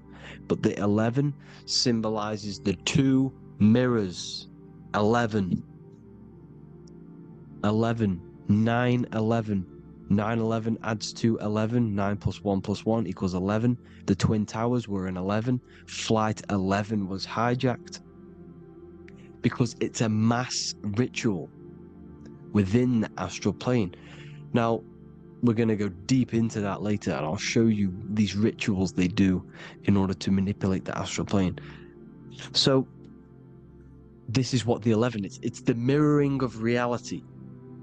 If you contact spirits and conjure spirits, you can either summon or attract demons and spirits. Summoning is creating a spirit. You create demons. Okay? Like I said here, the mind is the root cause of reality. If you think of if you think of a traumatic event that happened in your life over and over and over and over again for years and years and years, where attention goes, energy flows. The mind is the director of energy. If you are directing energy into the specific emotion, the specific thing that is torturing you in your mind, that will manifest as some sort of being in the astral plane, which is called an elemental. And this elemental being that you have created through your thought forms and emotions will latch onto you and feed off this energy. So it's important that you get your mind right, okay? It's important you sort that you file the mind and you discipline the mind. Make sure it's only entertaining positive things, because you are quite literally creating your own demons. The word demon has the word mon in it, and if you've watched my videos to know mon means moon. The moon is your mind, the sun is your soul, the earth is your physical body. Demon is mon means mind, moon is mind. You create demons with your mind, summoning. Now this is where the rituals come in. 9/11 was a ritual because everyone was thinking about this big fearing, the death of 9/11. Everyone was thinking about it, and all of their minds thinking about this horrific thing will manifest and summon a negative energy spirit elemental within the astral plane. That's how all of this works. This is why it was a mass ritual. Okay, Chris Brown, new album name 11/11, release date on the 11/11. This will be my 11th album and contain 11 songs. All of these people know the occult. This is Hermes Trismegistus with the star of Saturn, the six-pointed star, as above, so below. The mirroring of reality, physical and astral, the two Masonic pillars. So as above, so below. What's above us? The stars. The stars are connected to the astral plane. This is why we call them stargates. When we dream, we are experiencing these different realities. And what are stars? They tell in the Bible, it says Genesis 1:14. And God said, "Let there be lights in the firmament of the heaven to divide the day from the night, and let them be for signs." Signs translates to things to come. Why things to come? The stars tell the future. Why? And why do we say as above, so below? As above us is the astral plane and the etheric plane. As above, so below. Whatever happens in the stars happens on Earth. The stars are connected to the astral plane. Above us is the astral plane.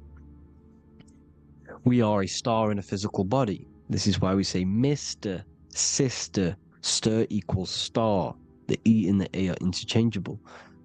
We are stars, and the stars are the start of our incarnation. We start in the stars, same root word, and we descend through the seven energies, which are our seven chakras. Then we enter the heart of the soul system.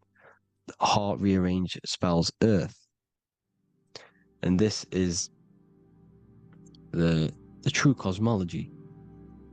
Here's the Masonic cosmology. This is Masonic now. Here's the firmament. Let there be a firmament in the midst of the waters to divide the waters from above from the waters that below. Genesis 1:6. The firmament, firmament comes from the word firma, Latin, I'm pretty sure. Which means firm. When something is firm, meaning it's stable, it does not move, it is firm. The firmament is firm. So is the firmament. Genesis 1:6. What does he say? Genesis 1:3, sorry. Let there be light. This is before the sun and the moon was created. Let there be light. Before the sun and the moon was created, light was appeared. So what's that tell you? This is a holographic projection from some sort of light being, some sort of projector. And that projector is the all-seeing eye you see in the Masonic cosmology. This is the all-seeing eye projecting the light beams. Let there be light. Everything is made out of light. The universe is created out of light waves. The torus field is one unit of light. The light projecting this reality is Polaris. Okay, the famous all-seeing eye. Now, what else? Then we have, after let there be light in Genesis 1:16, and God made the two great lights. This is the sun and the moon, electromagnetic, male and female. Then we have the Masonic checkerboard, the black and white symbolizing dualities within the dualistic reality we're in, spirit and matter, light and matter, rest and motion, positive and negative, good and evil. Everything's dualistic here. Okay? And it's a dance. The universe is a dance between flickering of white and black light, which is the torus field. We're not going to go over that, but this is all connected to the astral plane. This is the true cosmology. The astral plane cannot work on a spinning monkey ball in the middle of space. Does not work. Cannot work. It's impossible. Okay? Impossible. So, even in the Quran, it says, Allah has made the earth for you as a carpet, flat. Quran 15:19. And the earth we have spread out like a carpet, set there on mountains, firm and immovable. It is immovable. In the Quran, it also says 65:12, it is Allah who has created the seven heavens of the earth. The seven heavens meaning the seven layers of heaven, the seven planets. And Psalms 104:5, he set the earth on its foundations and it can never be moved. Never. So here you see in Isaiah 40:22, he sits enthroned above the circle of the earth and its people are like grasshoppers. He stretches out the heavens like a canopy and spreads them out like a tent to live in. We live in a tent. This is the tent. The projection of light. Here you see an ancient picture here. Here you see the ethereal barrier, meaning the firmament, the etheric barrier. And here you see his head popping out. Why is his head popping out? Because your head is heaven. Your heel is hell. Your head has access to the astral plane. This is why your head is heaven. The pineal gland, when stimulated, has access to project itself, project consciousness into the astral plane. Here you see another ancient picture here with the Masonic Royal Arch, with the Zodiac here, the Zodiac on the top, arching, because there's a firmament above us. Here's God in the brain. Consciousness is God. Here you see the Masonic Royal Arch, symbolizing the firmament. George Washington above the Masonic Royal Arch. These are the stars. This is Polaris projecting reality. Here's ancient churches with the dome. Polaris projecting reality with Jesus. Disney World is under the dome. The seven layers of heaven, ancient paintings, all depict if you go and look at the ancient paintings, they'll all depict the firmament, the arch above us. This is where we get interesting. The Masonic Royal Arch has the 6-9, which is Cancer. The constellation Cancer, which is 6-9 is associated with portals, because CERN is the 6-9. Okay, CERN is opening portals. They're trying to create a portal to the other side.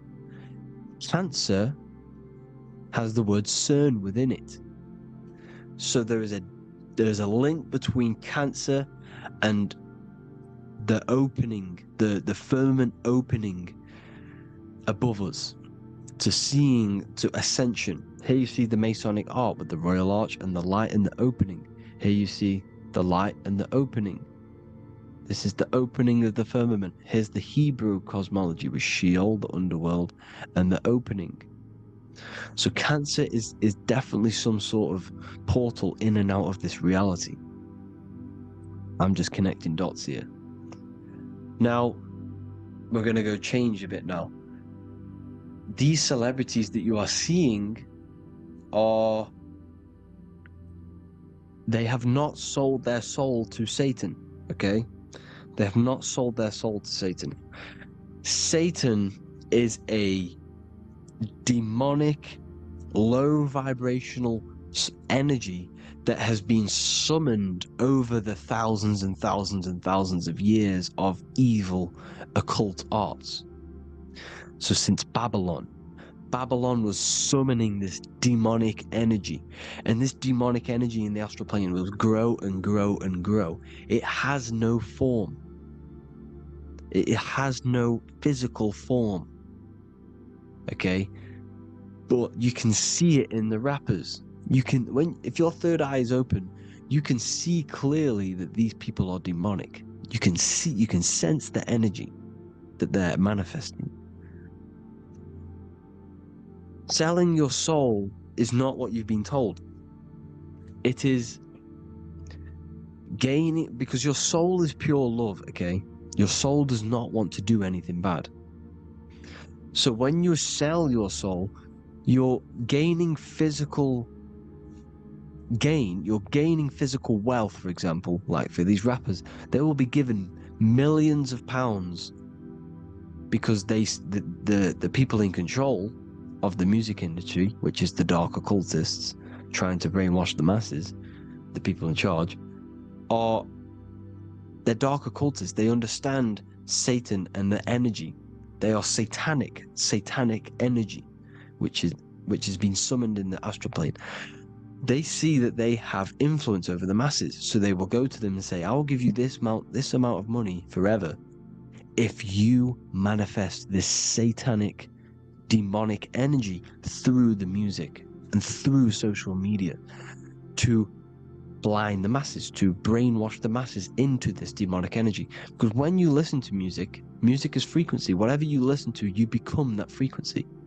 So if you're listening to these people, they're throwing energy, this demonic, satanic energy that they sold out to. Sold, soul, same word. When you sold something, you've got your soul involved. They have exchanged money, physical gain, so that they manifest this satanic energy within the astral plane and through the music, through the videos, through social media, to keep us in this vibrational frequency, in this low state of consciousness. This is what it actually is. It's not, you're not selling your soul to some sort of devil. This satanic energy has no physical form it is formless in the astral plane. It's a summoned energy. Now, the root chakra is red. This is why the devil is red, because it symbolizes the animal nature of man. When you are operating off your root chakra, you will kill, you will fight, you will do anything to survive, because it's all about survival mode in the root chakra. They want you keeping in that fighting mode, that surviving mode, so that you are manifesting this low vibrational frequency, this satanic energy, this demonic red energy. This is why the devil is red. And the devil has a tail with the red arrow pointing down, because it symbolizes your light body. This is your Merkaba. Your Merkaba is your light body. Mer equals light, Ka equals spirit, Ba equals body. Merkaba, this is the devil's tail pointing down, the descension, your heel, up to your heel, hell. Ascension to heaven, head. You see? This is the all-seeing eye with the illumination coming off it, your head, when you're illuminated. The Merkaba is your celestial sphere to portray different planes of reality. It is the vehicle of ascension. It's your light body. It's in the word Kabbalah. Kabbalah. Ka, spirit, Ba, body, La, light. Same thing. Kabbalah. Merkaba. Same thing. It's all about the light body. This light body sees different realities. So when you see the goat in the music industry, it's this satanic summoned energy that's been summoning for thousands of years within the astral plane. When it becomes to the physical plane, it will manifest through different things. A goat, an owl, Satan, Moloch, Baal, same deity, same demonic energy that's been summoning in the astral plane. And this is why the Baphomet has a goat head. Drake's new album is the goat. The Polo G, the Masonic G, with the goat. And here's Rylo Rodriguez in the mirror, with the goat in the mirror and him in his physical body. It symbolizes, the mirror symbolizes the astral plane, because he's manifesting the goat, the demonic energy. He's sold out to the demonic energy, and in the physical plane, he's his physical body. The mirroring, the Masonic 11, the mirroring of reality, the astral and the physical. And what do you call them when they're an amazing rapper, the best rapper? You call them the goat, because the goat, you're the goat because you're manifesting the goat energy, this satanic, demonic energy within the astral plane.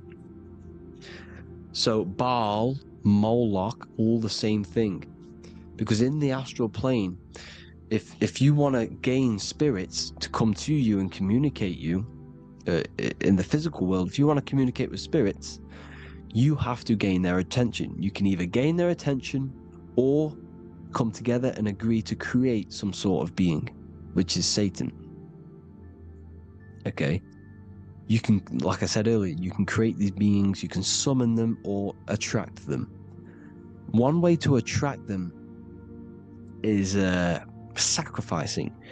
In order for you to become God, man, to turn to God, you have to sacrifice your life. You have to sacrifice, not drinking, not doing things, not doing anything demonic, not doing anything bad, not eating meat. You have to sacrifice yourself to become the light.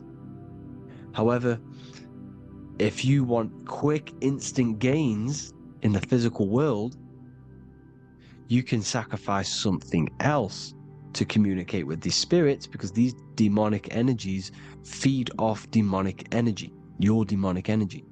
So these dark occultists will give away babies, they'll sacrifice, torture babies so that they gain, so that they can communicate with these spirits for physical exchange. Yes, you can do this. These powerful spirits, these powerful demons can give you powers. They can give you certain things. And this is what they are doing. They're summoning and attracting these demonic energy. This is why, trafficking is one of the most, Balenciaga. Baal is the demonic energy in the astral plane, which requires child sacrifice for his presence. Balenciaga, and they were trafficking children. They were trafficking, killing them, and offering them to the spirits. This is what they are doing. Balenciaga. It's in the name. Here you see, you can see here a stick man with two horns. The goat, obviously, it's all the same deity. Baal, the goat. Moloch, here's Moloch, the owl, the Egyptian owl, because it comes from the owl of Moloch, which is Baal, which is Satan, all the same demonic energy. And it's on the dollar bill, a tiny dollar bill, tiny, on the $1 bill. All the same thing. Bohemian Grove, they worship the big owl, Moloch. It's all the same thing. It's all one big demonic energy which has been summoning in the astral plane. And it's trying to take over Earth, the physical plane. That's what it's doing. So I hope you all gained a deeper understanding of the astral plane and what's actually going on in the world. Please leave a comment if you can to help the algorithm. Drop a like if you like this content. And hope you all learned something today. And God bless you all. Thank you all.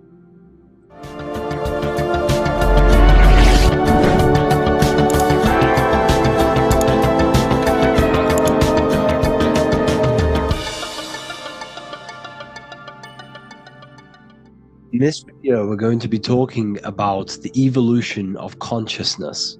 You are born human, however, you possess consciousness, which is the awareness behind your being, the awareness behind your thoughts, the experiencer behind your five senses, the experiencer, the observer behind your thought, emotions, and senses. You are an eye, an invisible consciousness looking through a lens, which is your body. Your body produces this physical world that you experience. Your brain produces this world. Your brain and body is a technological computer. However, you are an infinite, ever-expanding consciousness behind this physical body.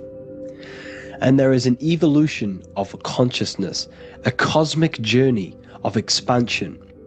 And this is why we see so much pyramid symbolism in the occult and esoteric world, and especially within Freemasonry. Because the pyramid represents climbing, an evolution, a raising state of consciousness, a journey. Steps symbolize a journey upwards. This is the raising and the evolution of consciousness, our inner world. The transmutation of our inner selves, of our souls and consciousness and our minds. So when we see this pyramid, we're seeing a evolution, a way up to source consciousness. And the eye in the pyramid represents your source consciousness. It represents illumination. It represents divine guidance through this evolution of consciousness. This is why we see the ladder. Consciousness is ever expanding on an infinite journey of evolution. Each individual is a part of this cosmic process, contributing towards the ongoing expansion of both mind and awareness. As we evolve, we collectively explore deeper levels of existence, expanding the boundaries of thought and consciousness. The mind has the ability to expand infinitely into new realms of thought, into new dimensions of mind. The mind cannot be filled up. It is not a physical substance. The body can be filled up because it is a physical thing, but you cannot fill the mind. Therefore, the mind is constantly expanding, ever expanding into new fields of thought. So what we see in Freemasonry, the ladder, is again a journey, an elevation of consciousness. When we are born with an infant consciousness, and as we gain older, we gain an adult consciousness. Our inner world, our inner mind, and our emotional intellect changes and evolves. We are significantly different from when we were very young as an infant. It's because our consciousness evolutes, it changes, it alters like water. So just like this evolution of your own consciousness as growing up, there is consciousness of beings existing in cycles beyond our own. And their consciousness is unimaginably different from ours. They operate on a higher level of understanding and knowing, experiencing reality in ways that transcend our current comprehension. Our minds right now cannot comprehend the highest states of consciousness.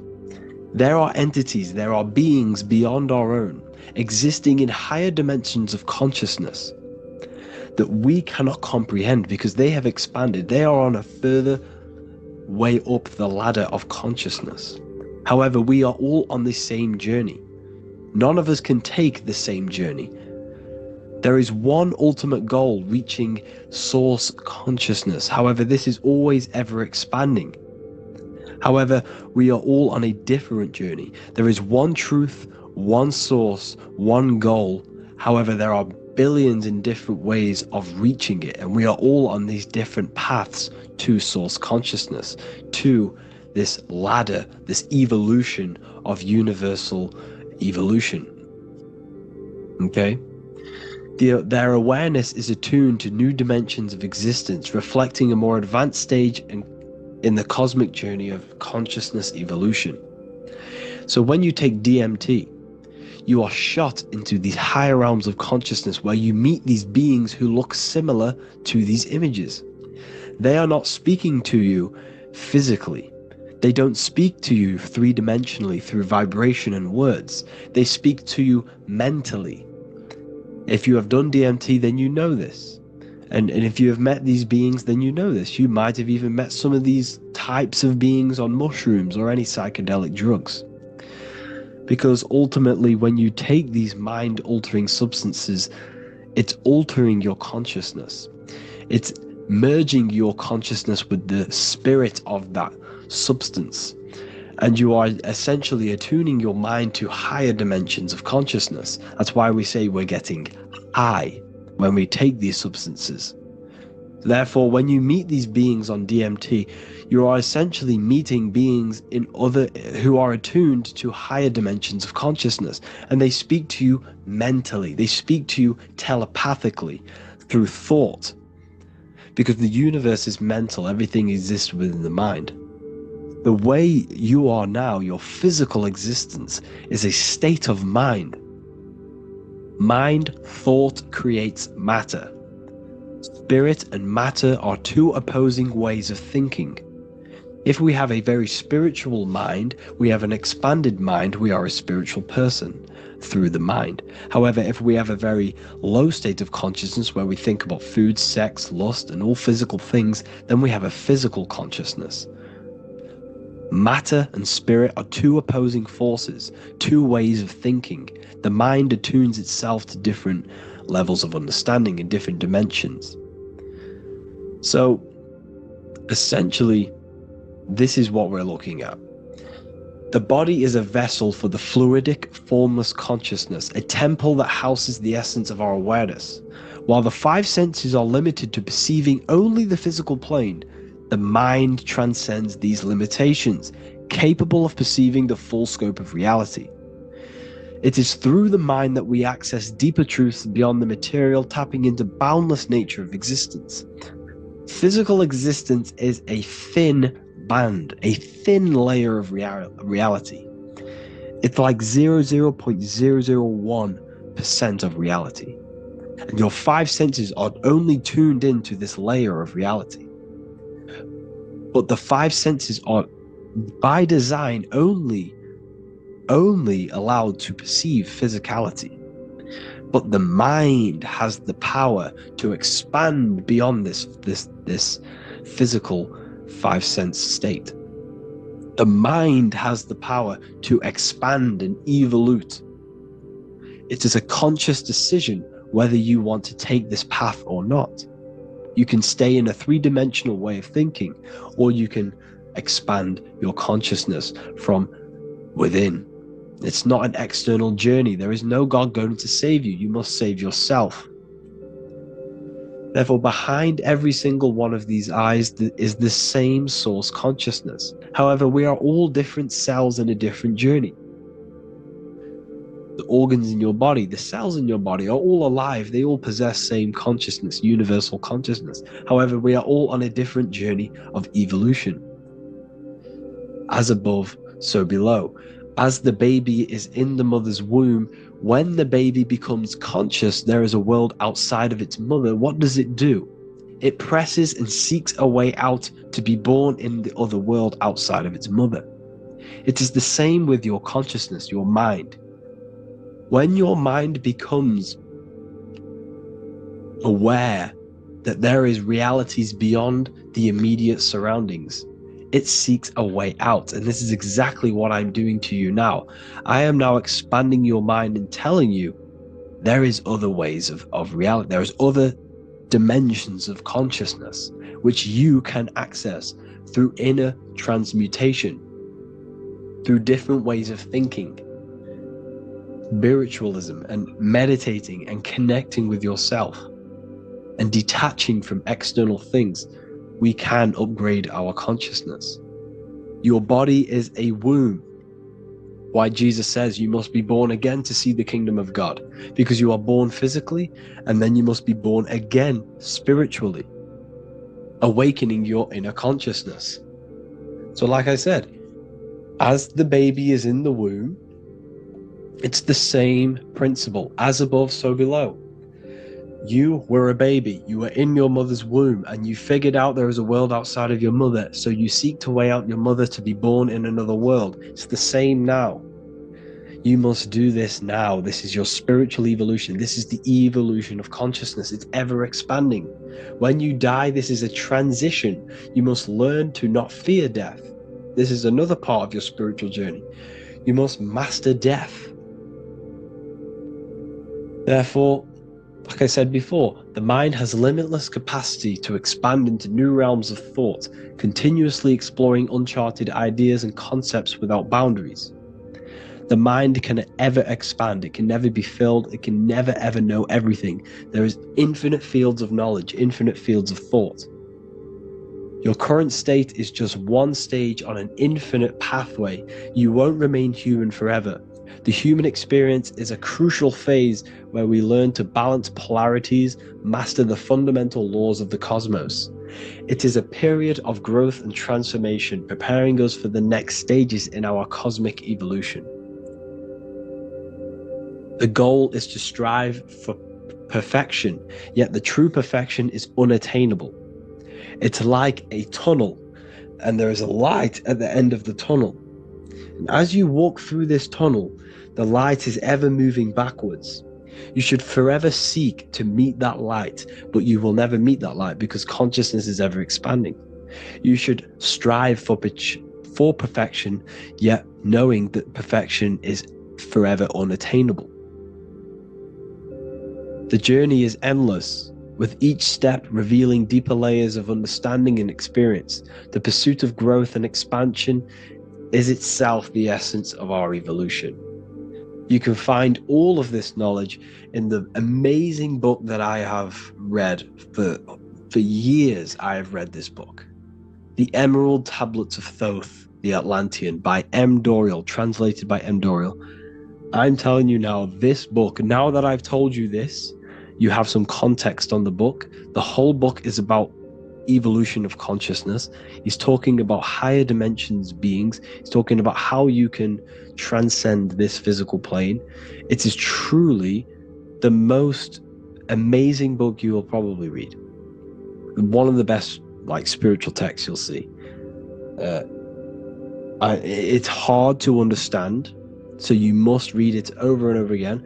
And the more your mind progresses, like for me, I read this every couple months, and the more I learn about consciousness, the more I expand my own consciousness. And every time I read this book, I pick out something new that just completely blows my mind, because you can only understand this book to your level of consciousness, to your level of understanding. So now that I've told you all this information, go and read this book and it will absolutely blow your mind. And so will the Book of Wisdom Volume 2, which is now available. I released it the other day. I'm just going to read a page out now. This page is called Spirit and Matter. The Earth is not merely a dense, lifeless rock drifting through space. It possesses spirit, a living essence that animates its form. But what do we mean by spirit? Spirit in esoteric terms refers to the energy, the life force, animating the principles infused in matter. So essentially, what this page is talking about is how everything has spirit, consciousness within it. You are the middle, you are spirit and matter. You have the ability to expand your mind to the God self and raise above our animal instinct, our material self, and know the divine and expand. Animals cannot do this. Animals are not self-aware. Humans possess self-awareness. We can observe our consciousness. We can say, why do I exist? We can look in the mirror and know that we need growth. And this is what Anunnaki means. Anu means above. Anu was the supreme god of the sky, which is a metaphor. He represents spirit above, heaven. Anu came down to earth and married Ki, the goddess of the earth, which represents matter. It's a myth, it's an allegory. Anu married Ki and gave birth to the Anunnaki. Spirit came down and infused with matter and gave birth to the human, which is you. You are spirit infused in matter, Anu and Ki, Anunnaki. You are the Anunnaki. And this is just one of the teachings in my book. Honestly, this book is absolutely amazing. If you truly, truly want to expand your consciousness, give this book a read. And obviously, if you're inside the university, I give you this book for free. a paperback version. If you join the university for general chat, you'll be able to download this book, or sorry, not download it, order a paperback for free. All you have to do is pay for the shipping. You'll also gain amazing knowledge inside of my library, where your mind will just be overblown with the amount of esoteric books. There's over 45 rare occult books, plus you get a PDF of the Volume 1 and Human Health Guide. You get reoccurring updates where I expand on symbolism, occultism, where you will just feel absolutely amazing once you understand esotericism in yourself. You'll also learn how to create the dream reality that you want with the Manifestation Mastery course, where I teach you how your consciousness creates reality. You'll have a real lectures where I post lectures on symbolism, occultism, esotericism. There's a conscious community and live calls and Q&A where you can ask me questions and I'll answer your questions. I just want to say thank you to everyone who has joined the university. Thank you for even liking and watching this video. Any support I just appreciate every single one of you. Please, if you can, leave a comment and a like on this video and let me know any videos you want me to make in the future. And I will start uploading a lot more to the YouTube. So yeah, thank you all for tuning in today. Have an amazing day.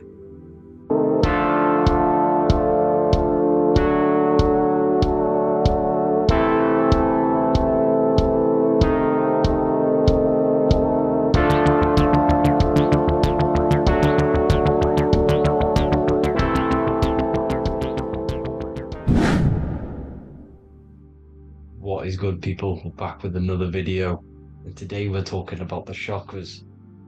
Let's jump straight into this because I know there's been a lot of requests for this video. So let's jump straight into this.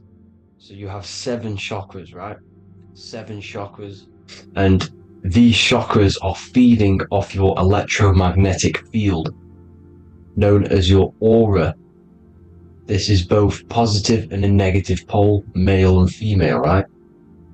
This electromagnetic field is made out of electric and magnetism, and together they come as electromagnetic. Now, your chakras, the word chakra just means wheel, spinning wheel, because that's what they are. They are spinning wheels of energy. They do not exist on this physical plane. They exist on the etheric plane. Okay. Now, these energy centers are known to regulate your emotions, and each energy center controls the organs and cells in that particular area of the body. So, for example, your sacral chakra will control the cells and organs of your sexual reproduction area. Okay, the navel chakra or solar plexus will control the digestion in your body. Same with the heart, same with the throat, right? So they are like mini brains for each center of your body. They run along up the spine, but notice the crown chakra exists outside the body. It's just above the head. Now, this process of the chakras is obviously the 7 colors of the rainbow, starting from red, which is the lowest vibrational color, all the way to violet, which is the highest vibrational color. This, like I said, these energy centers are feeding off your electromagnetic field. So if these chakras are unbalanced, they are taking too much energy from your electromagnetic field, making it weaker.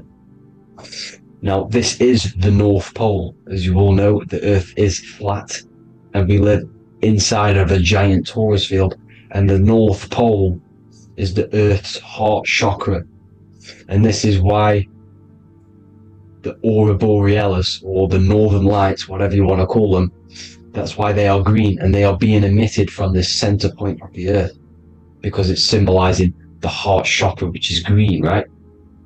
Now, you do work your way up to these. However, this is a torus field. You are a torus field. You have different layers of this torus field, right? And you need to balance all of these chakras, but you can't move up these chakras until you open the one below it. So it's like a It's like a stairway. You can't go to your solar plexus without going through your sacral. You see? So you have to work up these. However, you have to work up these and then live from the heart, because the heart is the center of the torus field. It's the balance between male and female poles, positive and negative poles. So you have to balance all of these chakras and then bring them all into one, which is the heart chakra. Now, they exist on the etheric plane. They exist on the etheric plane, and the etheric plane is a layer of the material plane. It's the one higher than the material plane, and then after the etheric plane, it melts into the astral plane. So they exist just between the physical and the astral aspect. Now, this is the yin and yang matter, which is the lowest root chakra, physical matter, and then to spirit, because high vibrational matter turns into spirit, low vibrational spirit turns into matter. So they're interchangeable. This is the yin and yang. Now, when you see ancient paintings with the halos, you see this is like a toroidal field coming out the top of his head, you see, with a halo. This was symbolizing in the old days, in the ancient days, that they've aligned their chakra, they've reached Christ consciousness, which is God consciousness, right? Now, this electromagnetic field is the apple that we bit out of in the Bible, because you see the apple is a torus field. So they were metaphorically or personifying the torus field. That's what the Bible is. It's a massive personification. It's all metaphors. You have to read it properly. It's got a greater meaning behind it. Now, when we bit from the apple, we ate from the tree of knowledge, which is good and evil. Our lower mind took over, so we materialized to feed our physical bodies. We materialized through Saturn. That's what Saturn does. Now, if you don't understand that, go and watch the video previous to this one called Occult Secrets of Saturn, and that will show you how Saturn is the materializer. Now, this is one of the secrets behind the Masonic compass: electric and magnetic, male and female, duality, positive and negative. Now, like I said, they teach you about the torus field, about a magnet in school, but they don't teach you about your electromagnetic field. Everything alive has a torus field. It is the building block of this creation. Absolutely everything has a torus field. There's not one thing without it. And as you can see here at the center of the apple, that's where the seed is. That's where the life is. The reproduction of that organism. As you see, this is where the most electromagnetic energy is stored, in the center, because this is where the two duality, this is where the field meets at the very center. This is why the seed is at the very center. Now, your spine is a elongation of the brain. The brain is heaven, and the bottom of the spine is hell. So this is Saturn, which is the root chakra. The 7 planets are associated with each chakra. Moon equals mind.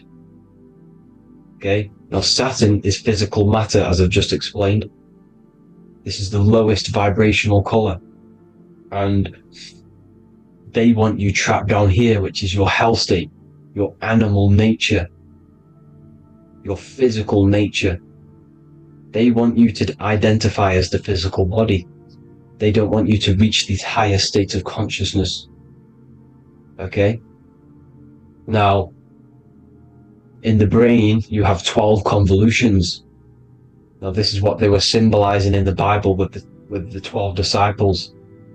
And obviously in the Bible, it says the upper room where Jesus met with his disciples. This is heaven, the brain, the higher states of consciousness.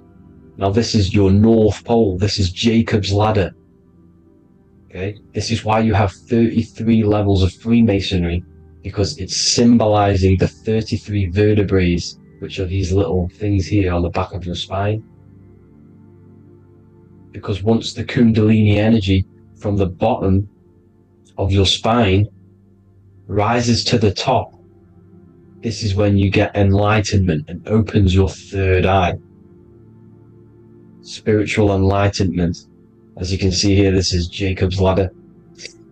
This is the Kundalini symbol, right? And they're even showing you this in the medical symbol. They're putting it in your face.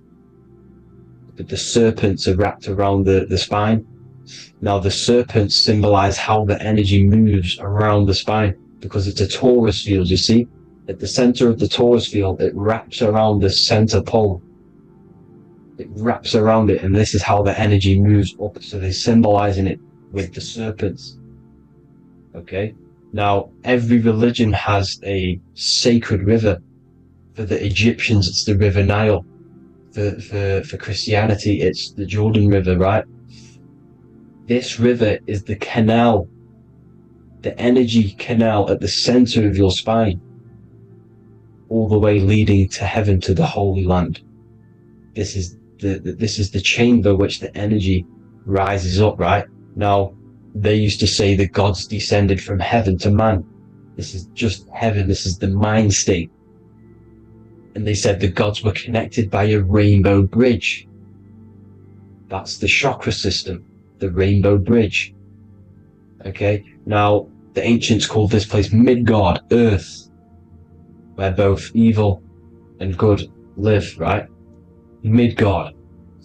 But you can go to heaven, which is a pure mind state, because once you're in heaven, nothing negative can ever bother you. That's completeness, pure Christ consciousness. Now this is why Jesus dies at 33. He didn't actually die, but it's symbolizing the death of the physical body. Not the death of the physical body, but his consciousness rising above the physical body to, as I said here, matter to spirit. Matter died off and he came spirit consciousness. This is symbolized by the 33 vertebrae, which is obviously the 33 levels of Freemasonry. And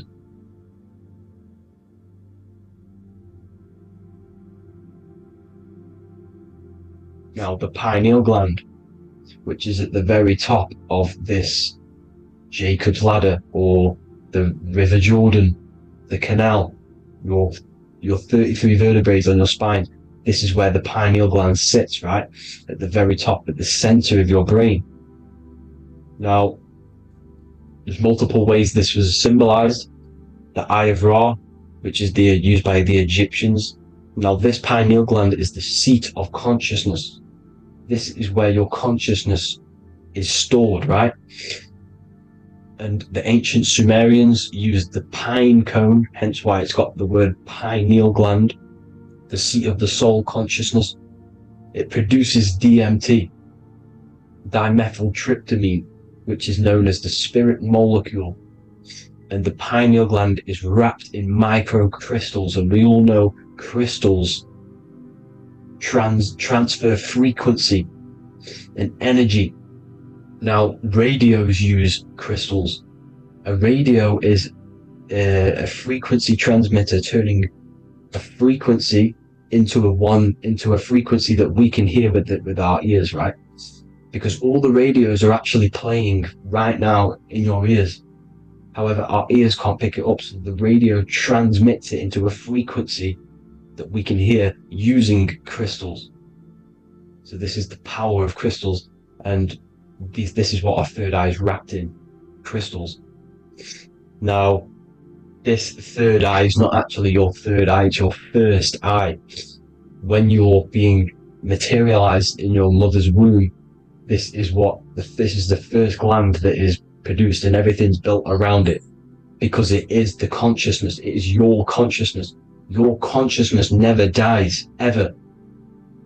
It's an eternal essence. It lives forever. You never actually die. Only the mortal body dies. Now that's what we call life. Life is abided by time, and time is change. And change is what we call life, because everything's constantly moving and transforming into different things, right? Now let's not get off track. The pine cone is obviously, this is in the Vatican here. The pine cone is symbolized as the pineal gland, pine, and this is the opened pine cone. The opened pine cone means or symbolizes the awakened man, the awakened third eye. But the ones here which the Sumerian gods are holding, these are shut pine cones, symbolizing the unawakened man. But let's not get confused, people. These gods were not gods. They are human beings just like you. They reached Christ consciousness. They are nothing more special than you. They just had the ability to reach Christ consciousness. And obviously their knowledge was far more intelligent than ours, far more advanced than ours. They knew the truth about this reality to the depths. Now, the ancient Hindus had a goddess called Kundalini, which is said that she descended by the means of a ladder or a cord from heaven, which is symbolizing the spinal cord. Now, this is what hickory hickory dock, the mouse went up the clock and came back down. This is all these stories, like Santa as well. Santa comes up and then down the chimney. This is symbolizing the Christ oil. There's an oil which is produced in your pineal gland, right? And this oil travels down the spine. And once it's down on the spine, you must have to raise your consciousness, just like I said, with the chakras.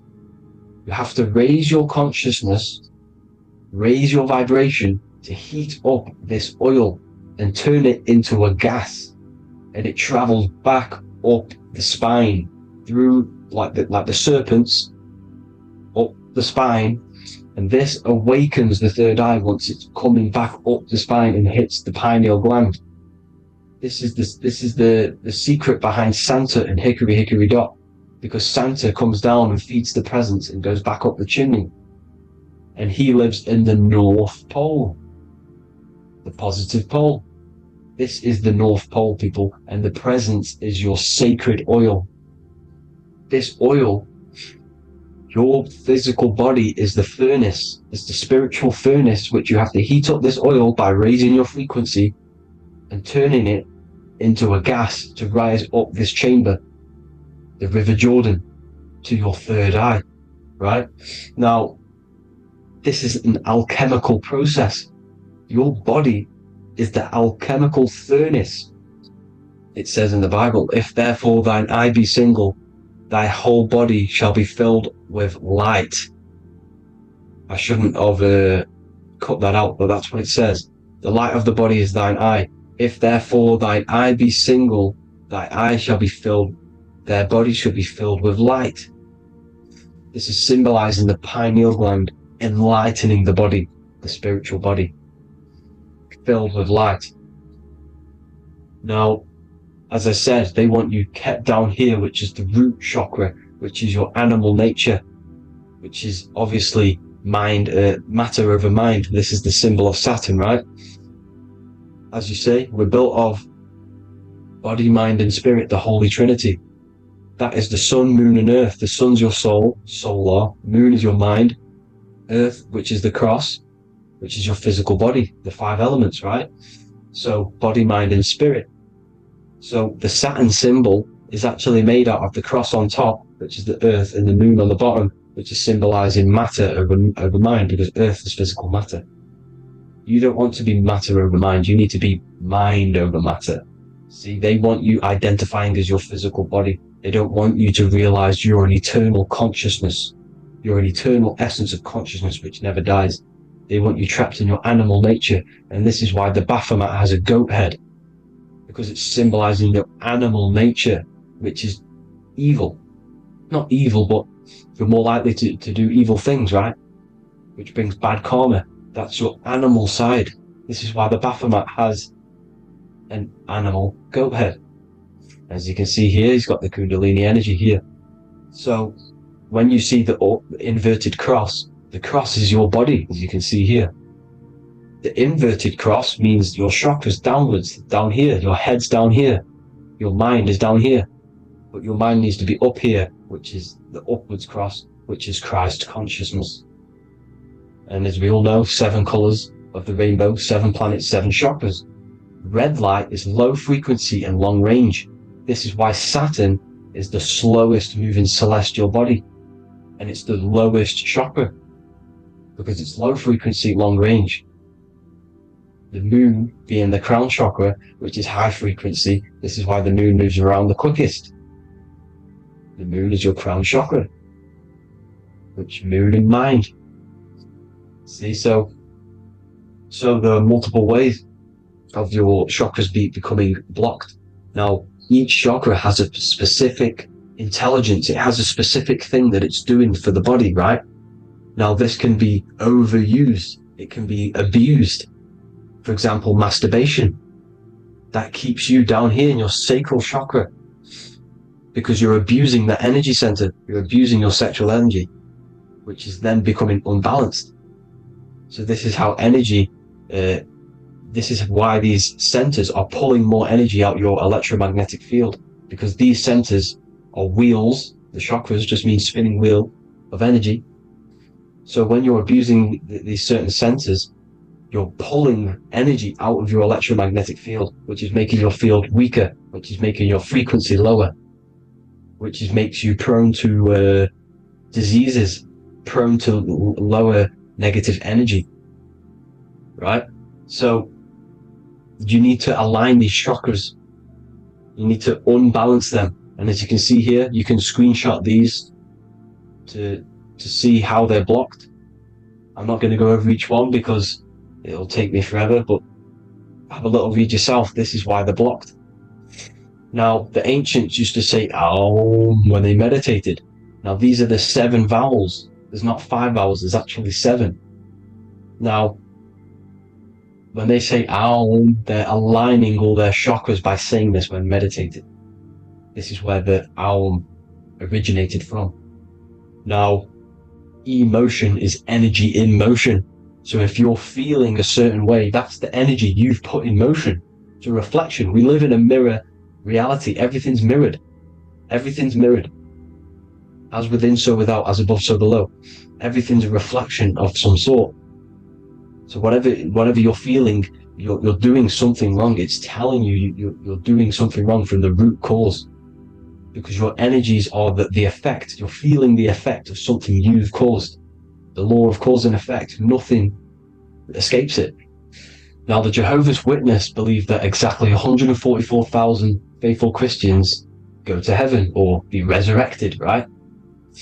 This is not true. This is symbolic. 144,000 go to heaven. Now, the petals on the chakras, this is the root chakra, this is the crown chakra. Now, if you add up the first 5 chakras, the petals, add up the petals on the first 5 chakras, you get 48. And then you get to the third eye, which has 2 petals. 48 times 2 equals 96. 96 plus 48, which you got from here, equals 144. The last chakra has 1,000 petals. Times 144 times 1,000, you get 144,000. This is a frequency. This frequency is the frequency of the ascension up your chakras. This frequency is a high frequency which turns that oil into gas, which rises up the spine, activating your third eye. Right? So this is all the religions are all symbolic for this sacred secret of Christ consciousness. As it says in the Bible, the kingdom of God is within. It's not out there, people. You must look within yourself. You are God. You are a spark of His consciousness. Infinite consciousness, right? So 144,000 is a frequency, and you must achieve this. Like I said, these people in the past, they're not gods, people. These were just humans. Nothing special. They just reach Christ consciousness. Now, they keep you in these lower vibrational states with the food, right? And as you can see here, all of these fast food restaurants are mainly are red and yellow, which are these lower states, these lower 2 chakras, lower vibrational colors, because they want you trapped down here in matter. And these foods are so low vibrational They will keep you down here because your gut produces, I think it's like 80% of melatonin. Melatonin is your feel-good hormone. These foods will not make you feel good. This is very low vibrational. Meat. It's not meat, it's raw flesh. These animals are stripped from their family, put on a conveyor belt, watch their friends be tortured, and then get slaughtered in a slaughterhouse. Think of all the fear that's running through their blood, all the hormones, all the fear, and you're going to go and eat that very low vibrational energy. As you can see here, this is the light photons within fruit. You can see the light, the life force in this fruit. You must think, feel, and do positive to raise your vibration. As you can see, earth equals heart. If you rearrange it, everything in nature is green, right? The aurora borealis is green. You must align all these chakras and then live from the heart, because the heart's the center of the torus field. You must become the consciousness in the center. So that's it for this video, people. Thank you all. God bless.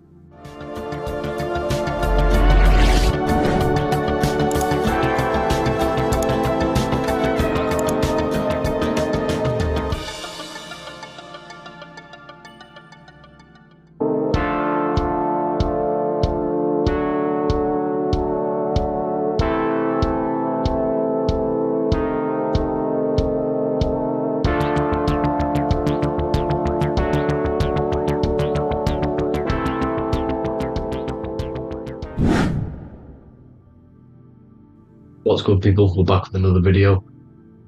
This is going to just be a quick video. Manifestation, magic, bending reality. So let's jump straight into this. So you have a conscious and a subconscious part of your mind. The conscious is what you're conscious of, what you're actually doing, where you can choose or not. However, the subconscious is the part of your brain which is automatic. So all of the systems in your body, like the digestive system, your heartbeat, these are automatically being ran. And you do not have to tell these systems to do anything. You do not have to consciously tell your heart to beat. It's automatically doing it. And this is what the subconscious mind is controlling. It's like the dark aspect of your brain or your mind. It is the way bigger aspect of your mind. Okay, it controls all the systems in your body.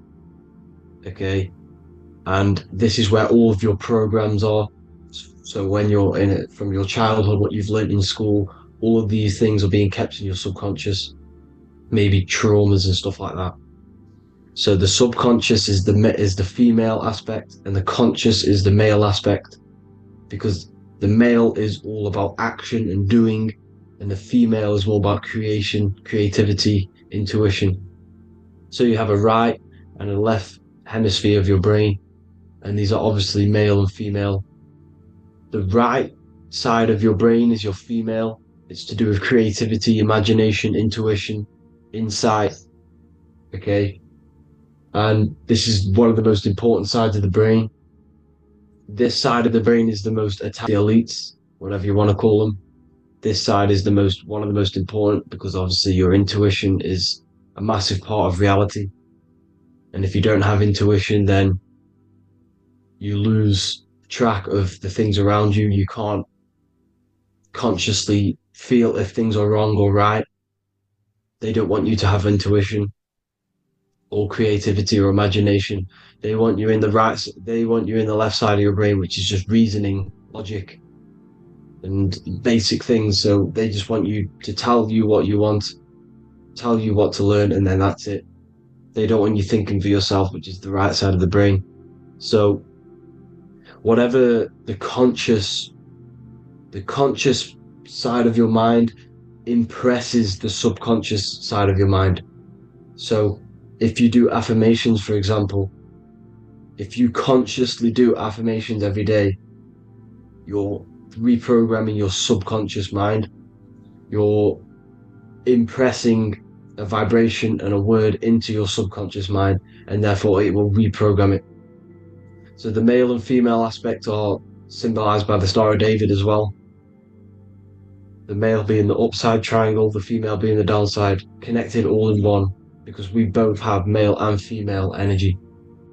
So every thoughts are electric, which is the male aspect. Emotions are magnetic, which is the female. Each thought creates a wave of vibration in all directions. So think of it like a water drop in a pool, but it going out in every single direction. It's not just flat. And these thoughts have a certain frequency, has a certain vibration. That vibration has a certain frequency. And this affects your aura. Every thought, every emotion directly impacts your aura and the strength of your aura. So if you're angry all the time, your aura in the astral plane will look red. However, if you're happy, it'll be more like blue and green. So it's very important. Your electromagnetic field is created out of your emotions and thoughts. And that affects reality.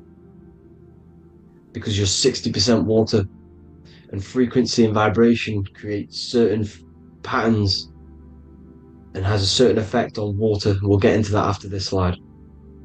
So each thought that people are thinking around you, you are actually subconsciously picking up these thoughts because it's emitting this vibration in all directions. So this is why you can pick up thoughts of other people on the odd occasion.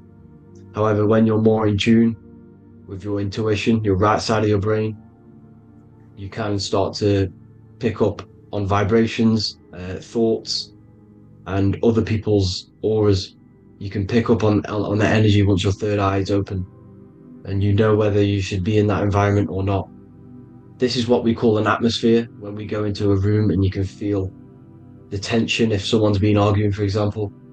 This is the atmosphere, this is the vibrations, these are people's auras emitting these certain frequencies and vibrations. Okay, so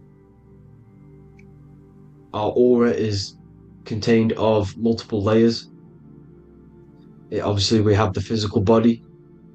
This is the electromagnetic layer. However, you have the different planes of existence, the spirit, mental, astral, etheric, and then physical.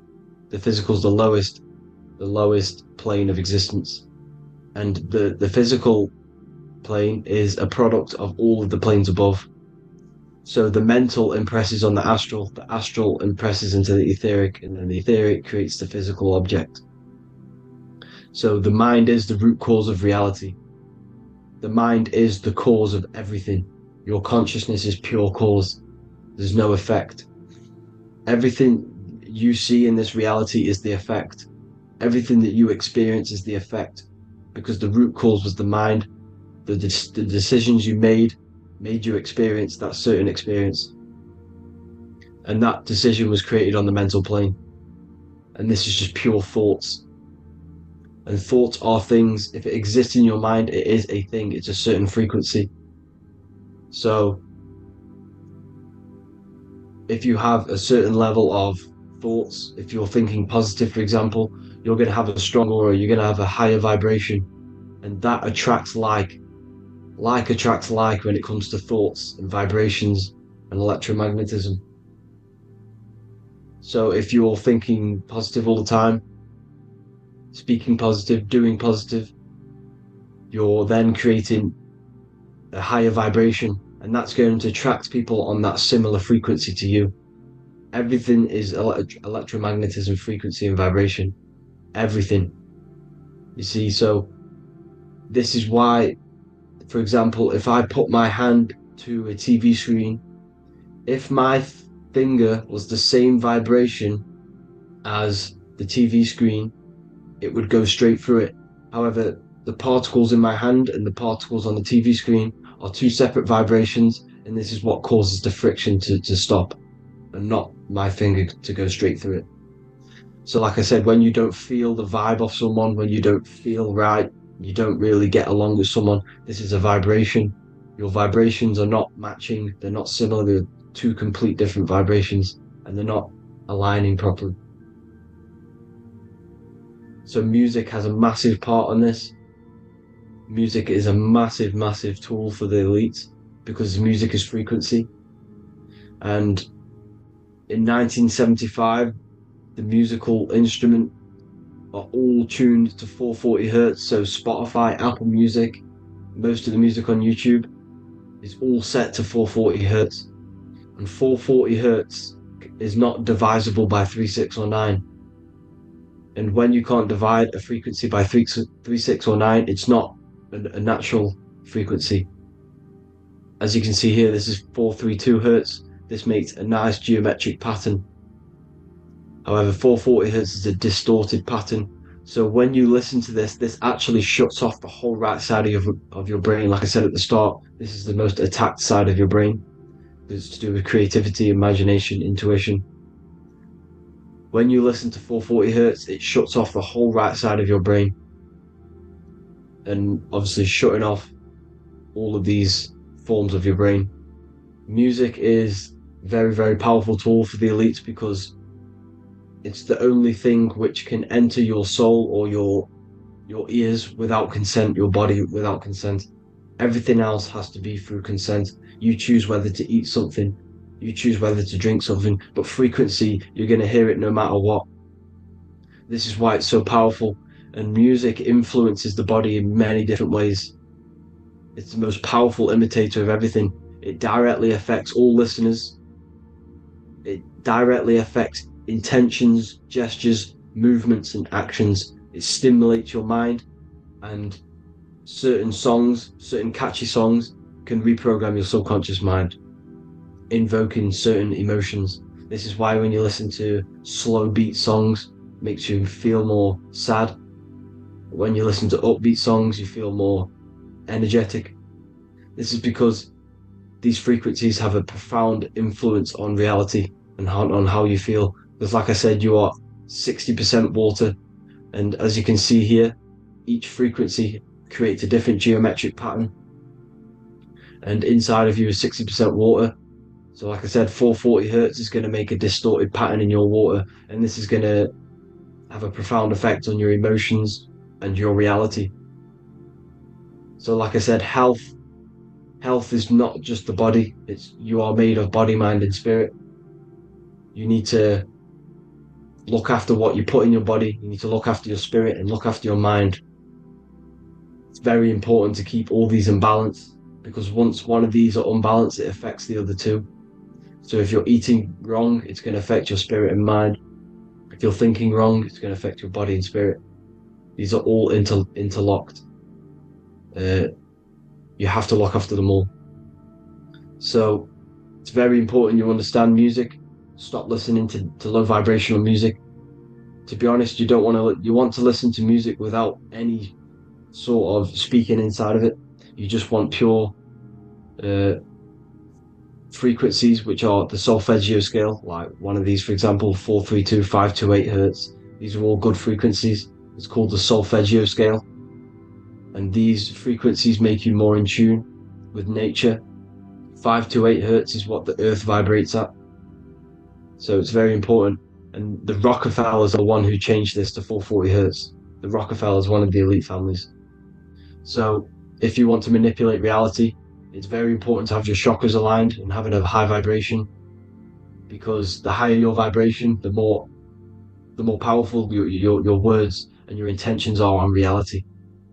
So the lower your vibration, the harder it is to affect reality, because you're on a lower state of consciousness.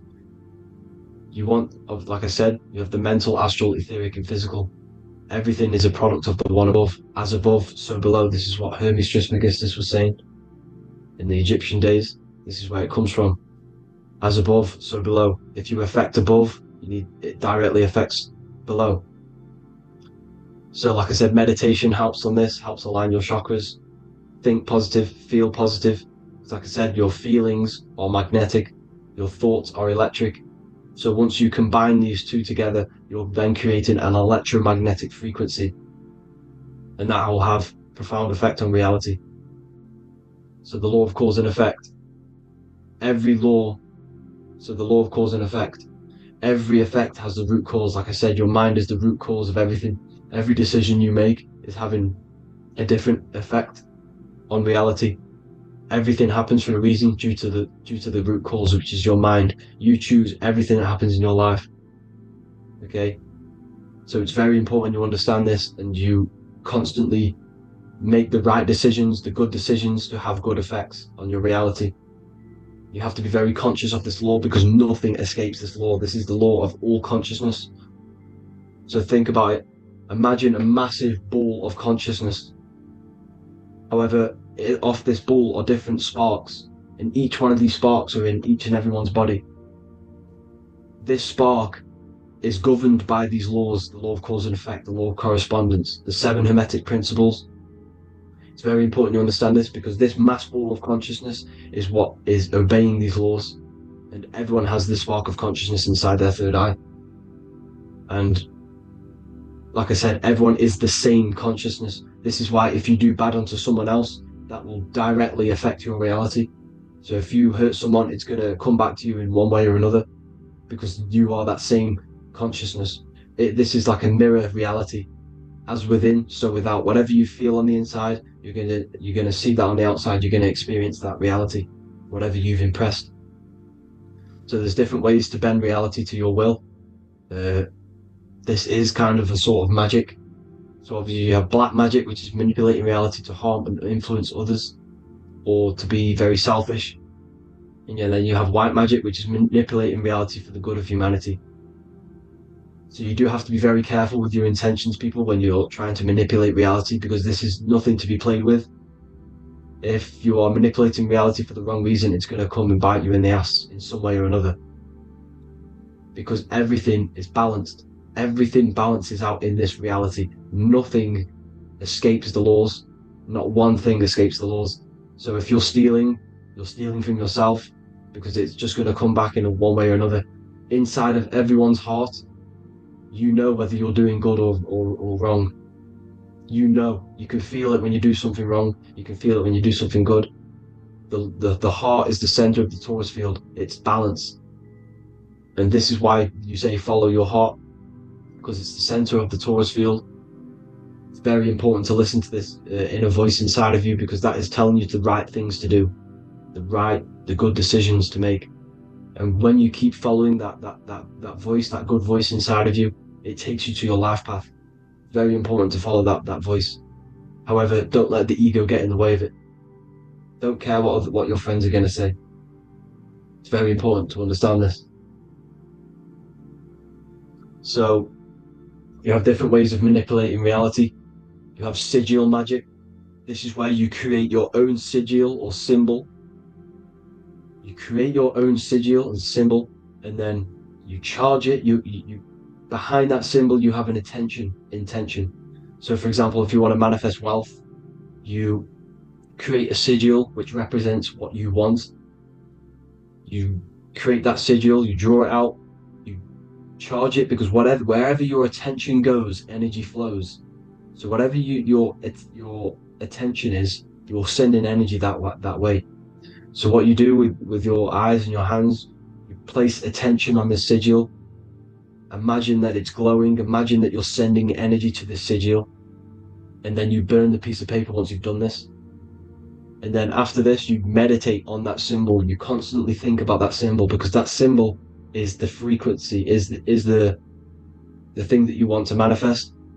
So that's one way. Or you can just meditate on your reality. So imagine yourself having already what you have.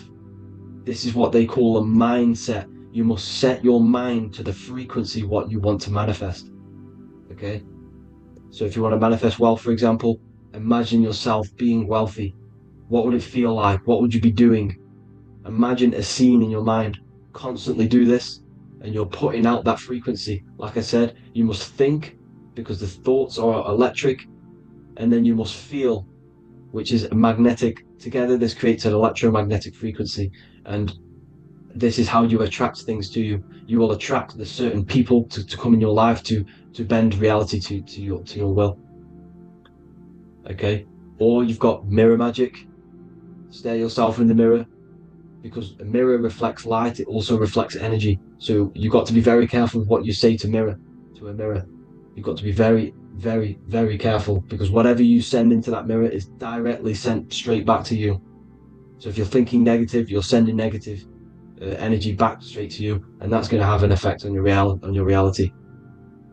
Affirmations are very important, because your words are frequency, your words are vibrations, and each word you say has a certain frequency. If it's positively charged, it's going to affect you positively. If it's negatively charged, because like I say, your brain and your mind is like the director of energy. That's what your brain is, and it directs energy into certain things. You can either positively charge it or negatively charge it, and this brain is creating your reality constantly. It's manifesting your reality constantly in the present moment. So this is what the government knows. The government know your mind is the root cause of reality. This is why they call themselves a government. The New World Order is not being manifested by them. They are controlling the information. They are controlling your perception of this reality. And they know the mind is the root cause of reality. Therefore, if they control your perception of reality and your information, what you believe, you're going to manifest that information, that perception. So we, the people, as a collective consciousness, are the ones manifesting this New World Order. You see, so this isn't black magic. They're actually tricking us into manifesting their own their plans, this New World Order. You see, this is how smart these people are. They know how to get around the laws of reality. They know how to bend reality to their will without facing the consequences. They're getting humanity to do it. You see, there is a collective consciousness. As like I said, we all have that same spark of consciousness, right? So as a collective consciousness, we are on a very low vibration at the moment. However, we are waking up rapidly. There are more and more people waking up at the moment, and light always chases away the shadow. Light is a lot more powerful than darkness, you see. So one person waking up has a massive effect than one person being asleep. It has a profound effect, because like I say, the light always chases away the darkness. It's more powerful. The light is always more powerful. High vibrations are more powerful than lower. So that's it for this, people. I hope you all enjoyed. This is a short, quick video. God bless you all.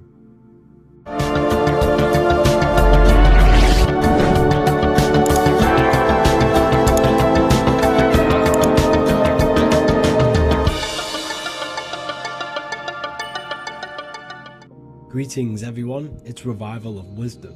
I facilitate human enlightenment through occult and esoteric teachings. I hope this video expands your mind into a new field of thought. In this video, we're going to be discovering the true esoteric meaning of the 7 planetary energies. So let's jump straight into this. In order to fully understand this, you must understand the esoteric teaching of as above, so below, and as within, so without. Our inner world is mirrored into our external material reality. We have a physical voice, which you are hearing right now, and I also have an inner voice, which no one else can hear. The inner world is invisible, and the external world is visible. In other words, the inner world is the spiritual world, and the outer world is the material world. The inner world of ourselves reflects and projects our outer world, which means everything in our external reality is a somewhat reflection of our internal self. You are made in the image and likeness of God. You yourself are the universe experiencing itself in a 3-dimensional physical form. The Newtonian science has programmed you to believe that you are a physical being inside of a physical universe. They did this to limit your mind to only believing there is a physical universe and that you are separate from the universe or God. But you yourself are the divine essence of the universe, experiencing itself in a physical plane, which means everything you see is inside of you, including the stars, the planets, and the elements. As above, so below. As within, so without. An example of this is the 4 physical elements: fire, earth, water, and air. In the external world, these are physical elements. In our internal world, they represent the 4 bodies of consciousness. We have 4 different bodies. We have a material body, we have a spiritual body, an emotional body, and a mental body. The mind is not made out of the same substance as the body. The emotions is not made out of the same substance of the mind and the body. These bodies exist in 4 different dimensions, 4 layers of consciousness. With that being said, the 4 physical elements are inside of us. The earth is our material physical body. Fire represents our spiritual astral light body. Water represents our transformative and emotional body. Air represents the mental body, the communicative and thinking body.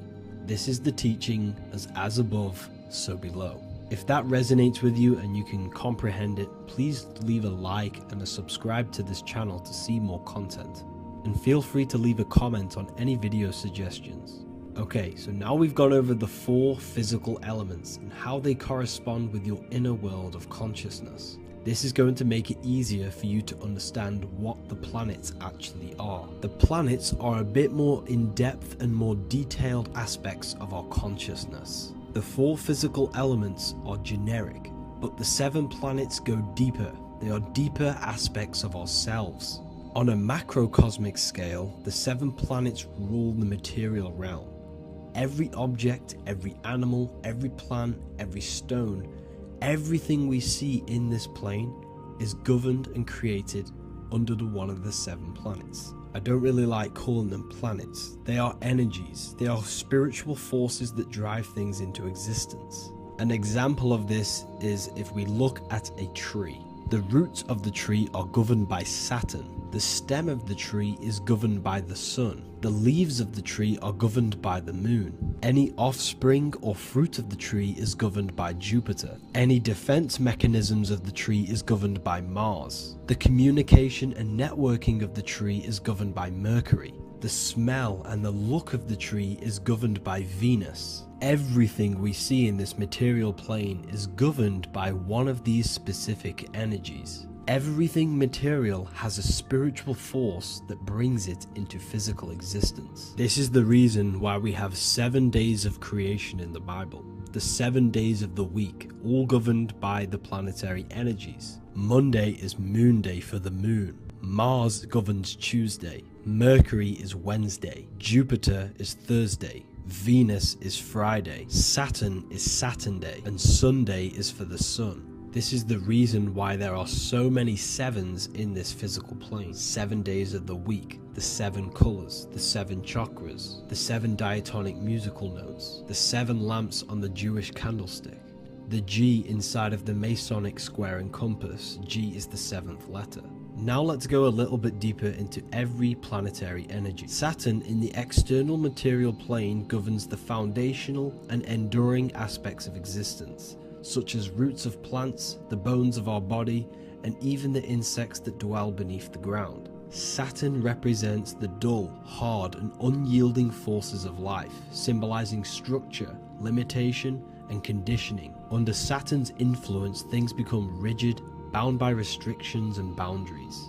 This is the reason why Saturn is known as Father Time, because Saturn rules anything that is a restriction and a limitation, which is time. The whole of this material plane is governed by time. You will be born and you will die. This explains why there is so much Saturn symbology in this material plane. Saturn is one of the most important planetary energies. You are a spiritual being in a physical body. Your light, your consciousness is bound to the physical body until you learn how to escape the physical body. The body is a limitation for our infinite minds and spiritual bodies. Our infinite mind is stuck in this material body, governed by Saturn's limitation of time, matter, and space. Now let's dive into what Saturn means to our consciousness within our internal world. We've gone over what Saturn means in the external world. What does it mean to our consciousness? Internally, Saturn embodies the conditioning within our consciousness. When the Saturnian aspect of our consciousness dominates, we become overly rigid, fixated, and restricted in our thinking and actions. For example, Saturn's influence is strongly felt in today's world, where many people's minds are confined to societal norms and conditioned responses. Saturn is the aspect of our consciousness, our minds, such as limiting belief systems and limiting thoughts and emotions. This is the negative thought that you can't get rid of, that's holding you back. This is a Saturn aspect of our consciousness. However, this is not a negative thing. The Saturnian aspect of our consciousness is a great teacher, guiding us through difficult life lessons that ultimately lead us to growth and expansion. Saturn's energy allows us to experience and overcome fears and limitations so our minds can expand into new fields of thought, into new life. Although Saturn's energy is harsh and often challenging, it helps us develop resilience, discipline, and wisdom. However, in the modern day, this Saturnian energy has overpowered the minds of the masses, fostering excessive rigidity and limitation. This is why we see so much Saturn symbolism. It's literally everywhere because our minds are being dominated by the Saturnian limiting aspect of our consciousness. Now, let's move on to the moon. The moon, or lunar energy, in the external material macrocosm plane governs the elements of water, influencing the natural cycles such as the ocean tides, which rise and fall in harmony with the moon's phases. Beyond water, the moon also guides instinctual behaviors such as animal migrations.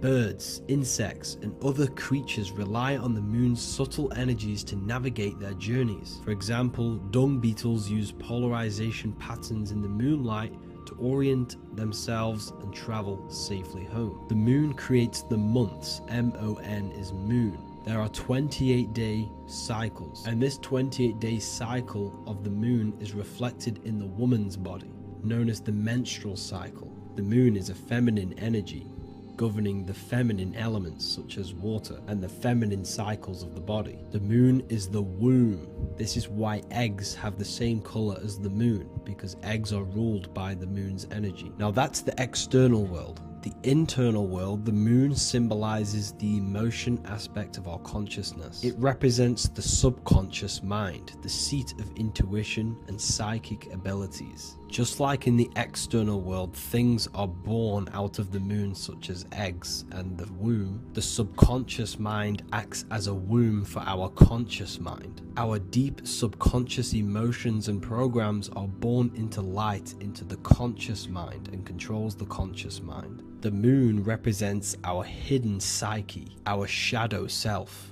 Now let's go on to the sun. The sun represents the life force. In the material external world, the sun is ruling over pretty much all life. The sun gives life to all things. Without the sun, animals could not exist, the human body could not work, and plants would not grow. The sun is the life force. It's the soul of the world. Now, in our internal world of consciousness, the sun represents our passion, our drive, our conscious mind. The aspect of our internal world that wants to drive things and give life to physical manifestation. Now we go on to Mars energy. Mars is well known for being the god of war. Mars energy manifests into the material plane through anything that seeks to protect or defend itself. For example, the holly tree. The holly tree leaves are very sharp and they defend itself. Anything that is protective in the material world has Mars energy and is governed by this specific aspect of consciousness. For example, any predators or animals such as hedgehogs with spines on their backs for protection. Mars represents all things that is driven by conflict, aggression, and defense. Now, internally, inside of our inner world, Mars symbolizes the aspect of our consciousness that is focused on self-preservation and protection. Mars governs our ego, the instinctual urges of anger or maintaining reputation. Mars is not evil, it's necessary. Sometimes it's necessary for us to protect ourselves. Mars is the aspect of our consciousness that is anger, rage, the desire to fight or conquer. When this energy is activated within our consciousness, we become defensive, assertive, and even combative.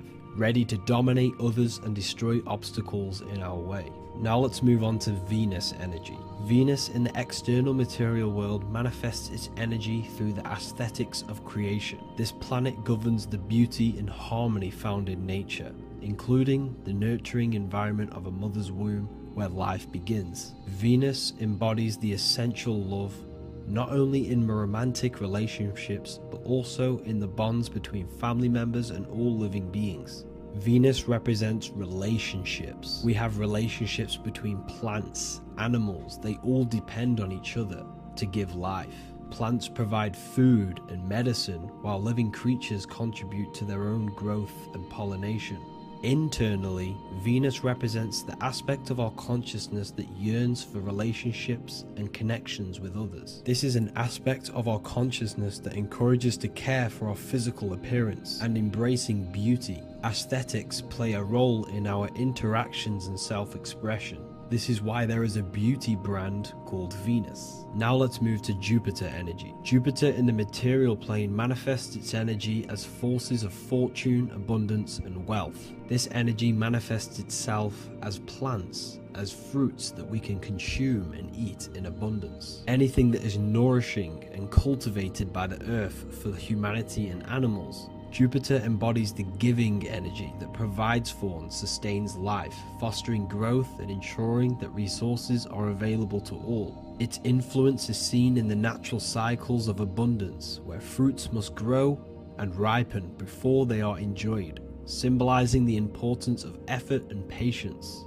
Internally, in our spiritual world, Jupiter represents the aspect of our consciousness that yearns for abundance and seeks growth in various aspects of our lives, including wealth, knowledge, and personal development of the mind, spirit, and the soul. This is the aspect of our consciousness that wants to gain wealth, that wants to gain expansion and abundance in our lives. However, when Jupiter's energy dominates our consciousness excessively, it can lead to feelings of stinginess and greed. It represents material possession.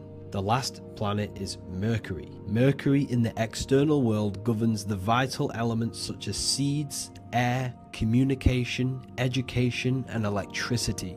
Known as the messenger of the gods, Mercury rules over intellect, communication, and the transmission of knowledge. Mercury's state of consciousness manifests itself in the material plane as the network between trees and plants, how they all communicate together. It represents the intelligence behind all physical things. It's the intelligence behind the seed that allows it to grow into a plant. Mercury's creative energy is manifested in the nervous system of the human body and all living animals. The intricate messenger that transmits signals from the body to the brain and then to the mind. This intelligence within us allows us to facilitate thought and movement. Internally, in our spiritual aspects of consciousness, Mercury is the state of consciousness that seeks knowledge, understanding, and intellectual growth and expansion. This part of us is curious, eager to learn, and driven to communicate ideas and information. It represents our mental body. The Roman god Mercury is often depicting flying because this symbolizes the air. Air represents our mental body. When the Mercury aspect of our consciousness dominates, we become highly intellectual, constantly seeking information, analyzing situation, and communicating our ideas. While this can enhance our understanding and ability to interact with the world, an excess of Mercury's influence can lead to overthinking, excessive analysis, and focus on intellect over emotions or intuition. Okay, so they are the 7 planetary energies in the external world and your internal world of consciousness. These energies are manifested in the Roman mythology as human beings. They are depicted as human beings, but this is nothing but symbolism. These gods never existed physically. They represent aspects of our consciousness and spiritual forces that govern the material plane. Every material object, every intelligence, every piece of life in this universe is governed and brought into existence by one of these spiritual forces. Now I hope this video has expanded your mind into a new realm of thought. Make sure to leave a like, a comment, and subscribe to the channel for more occult and esoteric information. You can read more about this topic and many more occult and esoteric teachings inside of my books, the Book of Wisdom Volume 1 and the Book of Wisdom Volume 2. I honestly advise that not everyone reads these books. These are books which will completely transform your view on reality. You will feel a lot better reading these books because you will find a connection with yourself and the universe. Understanding truth and knowing thyself gives you a sense of well-being. Like I said, this is not just a book. This is a beginning of your journey of expansion and growth. Reading them can be life-changing. Inside my university, I host live calls where you can ask me questions, and you can watch all the pre-recorded live calls. You also gain the ability to manifest your own reality through the Manifestation Mastery course. There is also a library with all of the PDFs that I've read in the past of occultism, symbolism, and esotericism that you can gain access to. There is a whole lecture section where you can watch all of my occult lectures. This is a place of transformation. The price of the university will be going up very soon. If you join now, you will gain a free sexual alchemy course which will teach you how to transmute sexual energy into creativity. I'll leave all the links in the description for the university and also my website where you can get my books. I hope you enjoyed this video. Take care.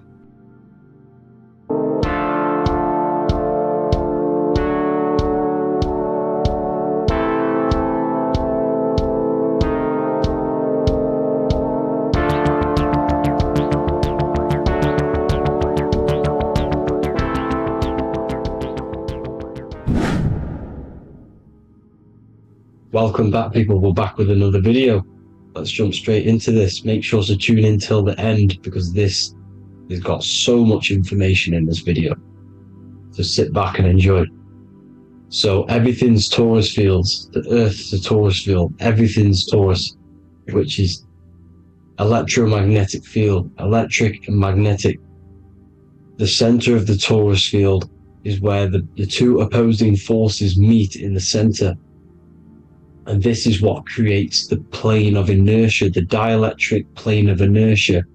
Okay? You got red shift, blue shift, positive, negative, south and north pole, right?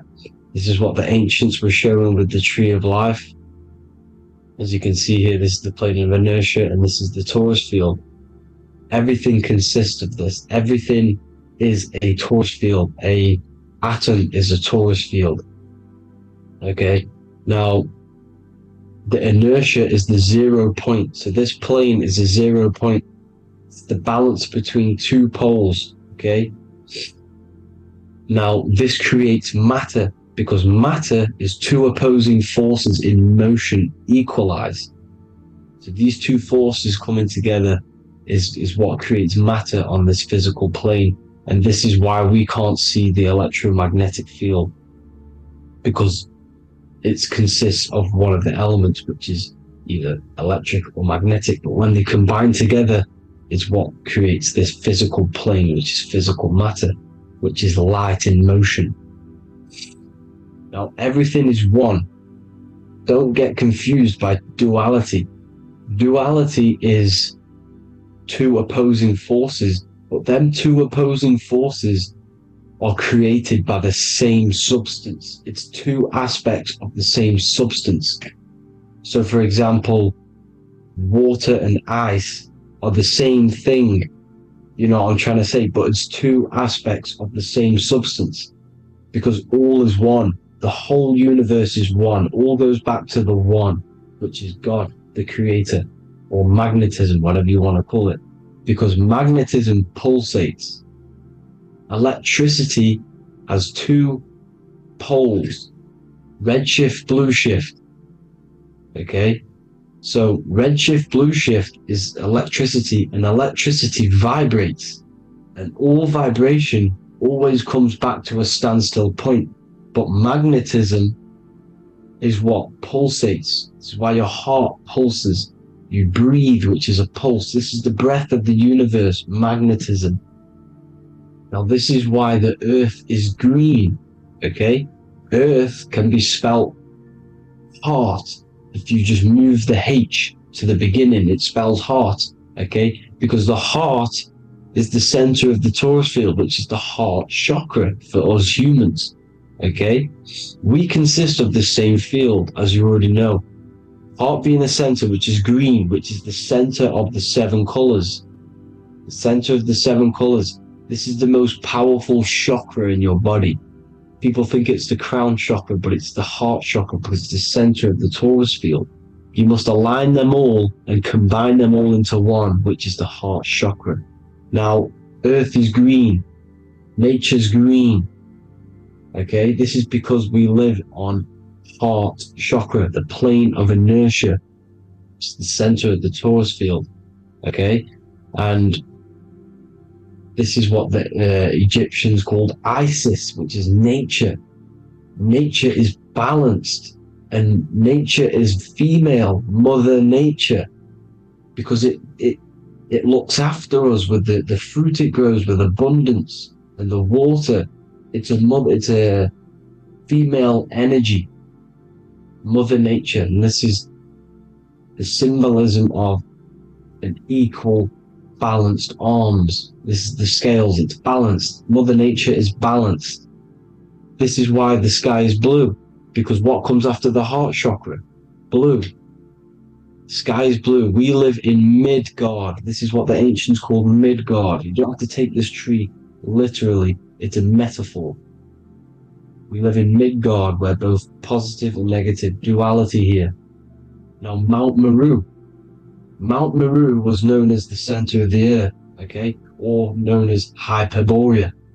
And this is the North Pole, the electromagnetic North Pole. But when I say Mount Meru, it's not an actual mountain. They weren't saying there was a real mountain in the center of the earth, a magnetic rock. No. The plane of inertia, okay, there's something called a hyperboloid. That's what it's called, a hyperboloid. And this is the center of the torus field. And this hyperboloid is what is in the shape of a mountain, you see? So if I go to this next one, they say Hyperborea on this map. Why did they call it Hyperborea? Because this is the hyperboloid in the center of the torus field. And this is the electromagnetic mountain, a metaphor. Mountain, what they're metaphorically saying, this is the electromagnetic mountain at the center. The double vortex, the center of the torus field, which is the North Pole. Pole of electromagnetic energy. So this is why they call it Hyperborea. It comes from the word hyperboloid.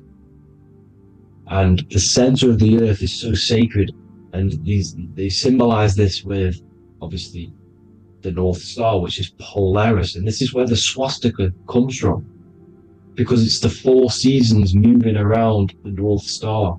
This is the Big Dipper constellation moving around the North Star, which is Polaris. There's that pole again. Pole. Magnetic pole of the torus field. And this is where the green, emerald green, aurora borealis comes from. It comes from this center hyperboloid at the center of the earth, where the most electromagnetic energy is stored. The center of the plane of inertia. The center of a plane of inertia. This is the all-seeing eye as well. As you can see, they got the sun, the moon. This is the Masonic cosmos, the sun, the moon, and the all-seeing eye, because the eye is Polaris, the eye of the stars. It's all the big eye. Now, the eye means a lot more as well. It's not just that. There's different ways you can interpret symbols. Now, this is the emerald tablets. Deep in Earth's heart lies the flower, the source of the spirit that binds all in its form. Okay?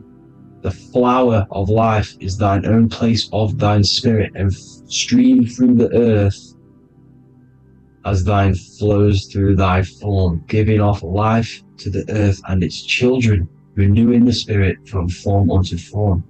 This is the North Pole. This is what he's talking about. He's talking about the aurora borealis. Aurora borealis. It's the Earth's aura. Emerald green. Heart chakra. Plane of inertia. Green. Earth. Heart. You see? All related. Now, there's many symbolism of this. So much symbolism of the ancients. The 7 layers of heaven. 7 layers of heaven, which are the 7 planets. Okay? These planets are the solar system. It's the solar system because we are the soul. We are the sun, the soul. And we're inside of a solar system, which is the 7 planets. That's why there's 7 layers of heaven. Okay? The rings of Saturn, the rings of the planets are moving around us. Okay? So, this is what the ancients were depicting in their cosmology. Now, this is the Hebrew cosmology of the earth. This is the Mayan cosmology of the earth.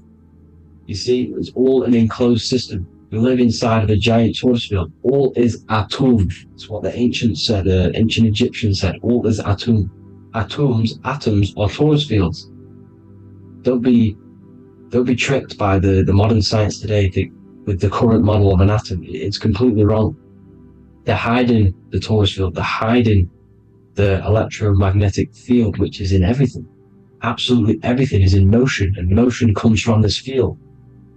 And you see, this is upside down, but this is I think it's pretty sure it's candles, but the 7 candles, the 7 planets, the 7 Elohim.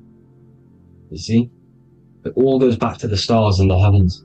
Now, this is how the earth really works, with the stars on the outside of the cosmic egg, and then the torus field spinning around the sun and the moon, the positive and the negative charge. The sun gives you energy, the moon takes your energy. The moon controls monthly cycles. Moon is mon. This is etymology. Mon, month, money, demon, monster. Stir is star, moon star. We are all stars. Youngster, minister, superstar, Hollywood star. We're all stars. We come from the stars, which is heaven. Our soul comes from the stars. You see? We are the universe, the image of man is made in the universe. We are a microcosm of the universe. The universe is a macro, we are micro. We consist of everything. The body, mind and spirit. The sun, the soul. Moon, the mind. Earth, the body, mind and spirit. We have 12 systems in the body, which are governed by the 12 Zodiac signs. Starting at the Aries, which is the ram of God, all the way down to Pisces. And Capricorn, kneecap. It all goes back to the stars. We are the stars. We are the universe. Everything is inside of us. Everything. Or they say the Temple of Solomon, the Temple of the soul and man. The soul, the temple is the body. The soul is the soul, and the man is the mind. The temple of the soul and the mind. Body, mind, and spirit. We consist of the 5 elements. Air, spirit, water, earth, and fire. We consist of everything. We are the universe. We're made in God's image, which is the universe. You see? Now, everything goes back to the stars. The ancients worship the stars because the stars govern everything. They govern the systems in the body. They govern your life. This is why your zodiac is so important, your sign.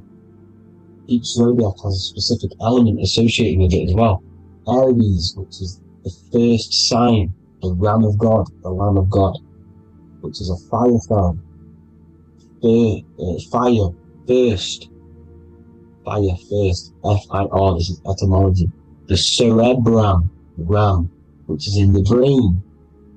Aries, the ram, controls the head, the face, and the nose upwards. So it controls the cerebrum. The Torah, which is, I'm pretty sure it's the Hebrew Bible, which is the torus. Tornado comes from the torus field. You see? Everything's inside of you. It all goes back to the torus field, and the torus field is everything. Now, like I said, 12 zodiac signs, 12 systems, 12 cranial nerves in the brain, the 12 disciples of the Bible. All symbolic. You have to read the Bible properly. Now, this center, at the center of the earth, right? This is what's stirring the ether.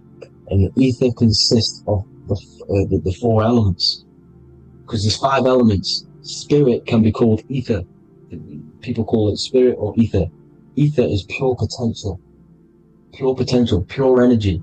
It's what connects the astral to the physical. it's the dimension between the physical realm which we're on and the astral. So it has pure potential, it's pure energy.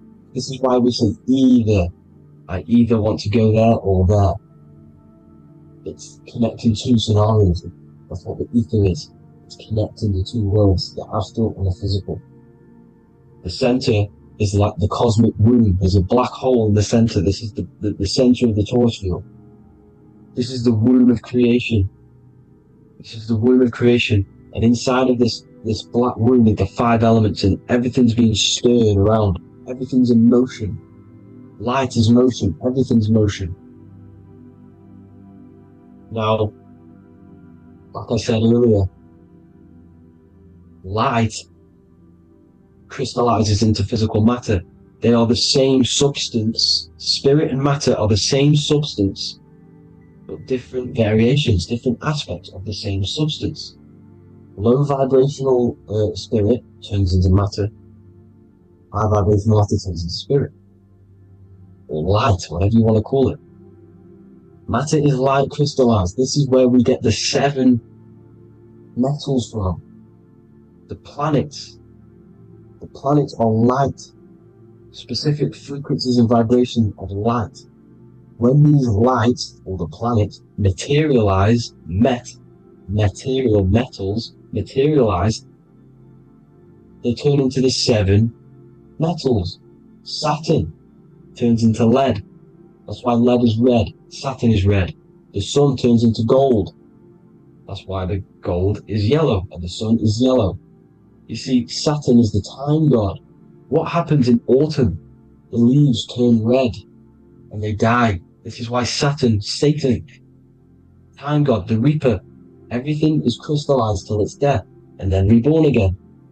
You see, rust. When things rust, it turns to red. Because it's Saturn. Saturn crystallizes everything. He's the reaper who comes around in winter. You see? He's Satan. Jesus and Satan, the sun and Saturn.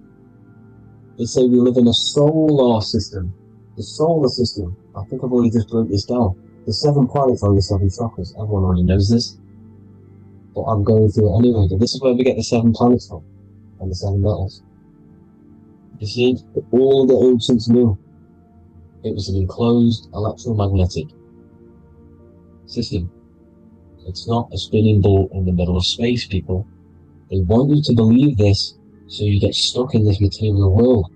Because if you believe everything's material, you can never affect this plane effectively.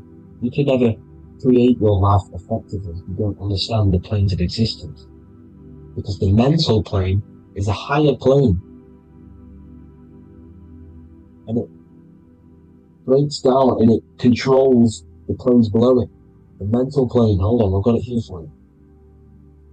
The mental, the astral, etheric, then physical. Etheric connects the physical to the astral, but the mental is what's above them all. You see? Now, it's important to understand this. It's important. However, the ancients always talked about the enclosed system. Only NASA, which is introduced around the Roman times, not NASA, but the globe Earth was introduced around the Roman times. Okay? By these Masons. These Masons introduced this because they wanted to take over the minds of the masses and control them. These people worship the physical realm. They know how it works. They know the ins and outs of it. They know how to do the magic. They know how to do it all. They understand it all. That's why Masonry have to take the oath. The oath of not speaking. You're not allowed to speak about anything you learn about in Masonry. Because they're discovering the truth about your mind and how it creates reality and stuff like that. So, this is the Masonic cosmology. The 5-pointed star, the 5 elements. The checkerboard for duality, positive and negative. The 2 aspects of every substance. This is another ancient painting depicting the firmament. The stars inside the firmament. The sun. You see, the ancients worshipped the sun because it's so important for sustaining our life. So the only reason we're alive is because of the sun. But then people think it gives you cancer today. They brainwash you to think the sun gives you cancer when it's the #1 source of all life. They want you to believe it's a big, spinning, dangerous ball in space. It's not. It's here to give us life. It's God's Son. That's why Jesus is known as God's Son. It is the Son of God. God created that to sustain us. You see? So it's important you understand the true cosmology of where you are, because if you don't know where you are depleted of all of your morals. You're depleted. You're demoralized. You're lost. You don't know where you are. You don't know where you exist. Okay? Once you accept the globe model, the heliocentric model, you will subconsciously think that you come from nothing. This is why they implemented the evolution theory just after the globe model was introduced by Charles Darwin. Charles Darwin came in after the globe model. He's a Mason, he was another Freemason, and implemented evolution where we came from monkeys, because they want you thinking less of yourself so they can manipulate your mind. You see? They want to manipulate your mind, and they have done since you got here. Since you came through that portal, you were manipulated from that day to believe this, believe that. The true cosmology, the truth will set you free. You will understand things better. You will feel better in yourself when you know the sun is here for you. You'll feel better in yourself that you know that you didn't come from a monkey. You were created as a human, a manifester, a creator. You're so intelligent. Your mind is amazing. It can manipulate matter, mind over matter. See? Thank you all people for tuning in. Tap in with yourself. Love yourself. Find the truth. Spread the truth. Nothing dies. Nothing in this creation dies. Everything's energy. Everything's light. Light can never die. You're a light being. That's why it says Hu. Hu man. Hu is light in Hebrew. Or Latin. Either one of the two. You are light. You're a light being. You never die. Ever, ever, ever die. Ever. Stop thinking you're going to die. This body will die because it contains electricity. And electricity always goes back to a standstill point because of vibration. Electricity vibrates. You are pure light. You will never ever die. Thank you all people. God bless. Make sure to like, subscribe and share.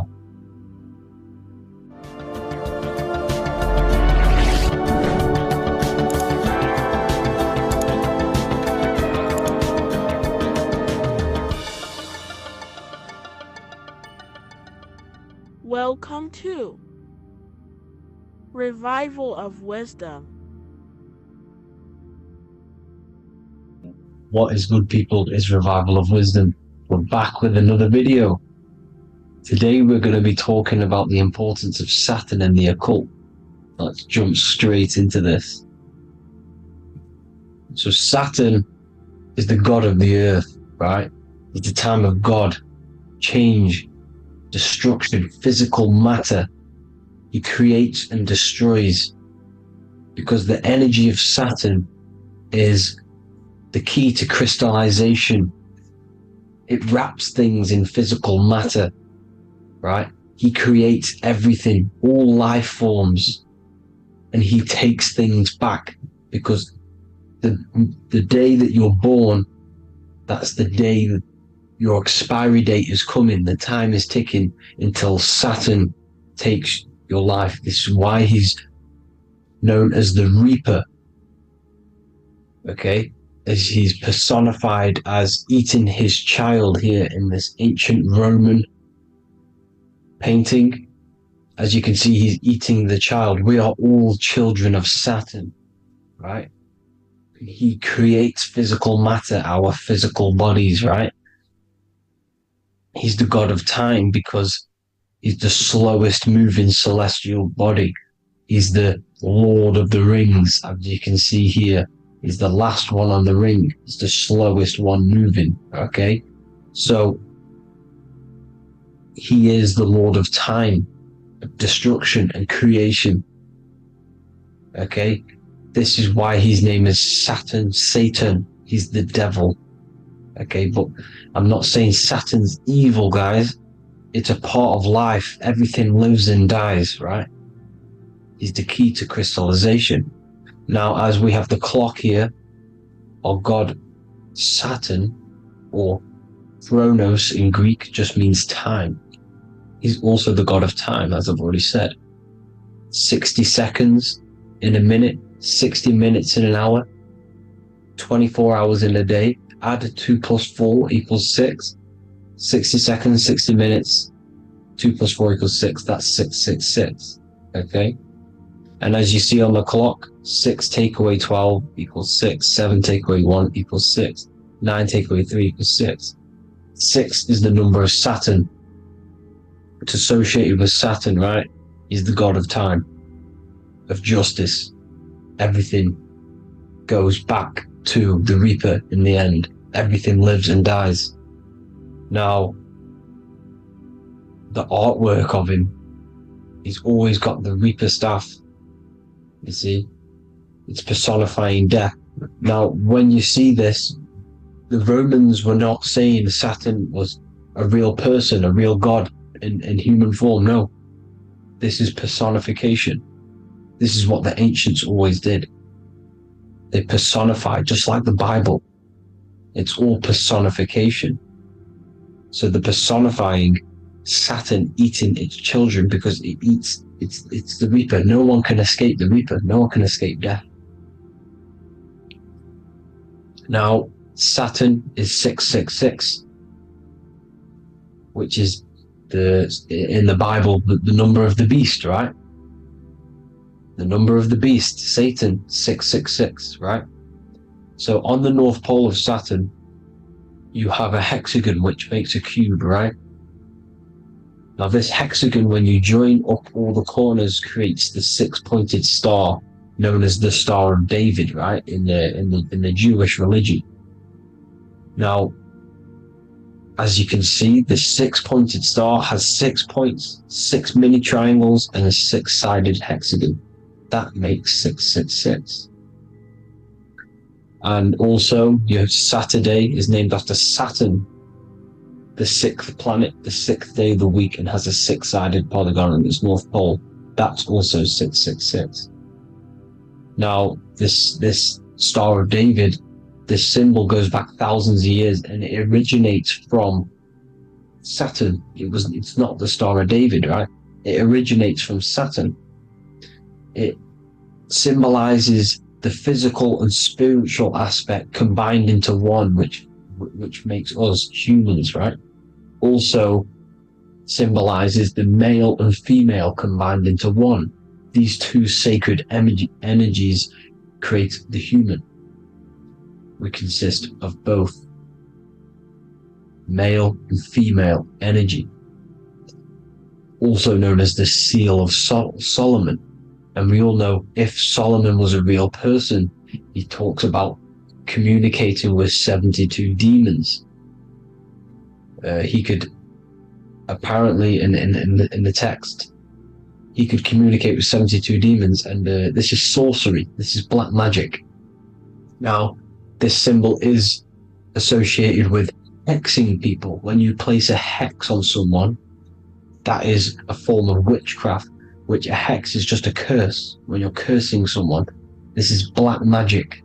Now, the black magician would stand in the middle of the symbol and cast his spells onto other people. Now, this symbol is obviously on the $1 bill, twice on the $1 bill. And it's very, very ancient symbol, and it originates from Saturn. And let's keep going. So the cube. So I've just said how you see the cube on the North Pole of Saturn, right? The cube is limited. It's a 3D shape. It symbolizes limitations to the physical 3D dimension, the third dimension, the physical realm which we are in. Now, as you can see, the color associated with Saturn is black, right? Black is infinite potential. Black is the creation of all things. Before there was light. Light is born out of blackness, darkness, okay? Now, black is physical matter. And as you can see, the black cube, black symbolizing physical matter, the cube being limited, as the physical realm that we are in is limited. It's not like the fourth dimension where everything can exist in a thought. The third dimension is limited, right? And this is what Saturn is. It limits you to the 3D 666. Your body limits you to your physical body. Now these black cubes are placed everywhere, as you can see: Australia, Denmark, Manhattan. There's one in New York. As you can see, the Apple have a cube.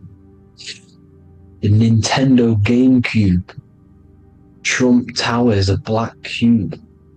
This is worshipping the energy of Saturn, the god Saturn.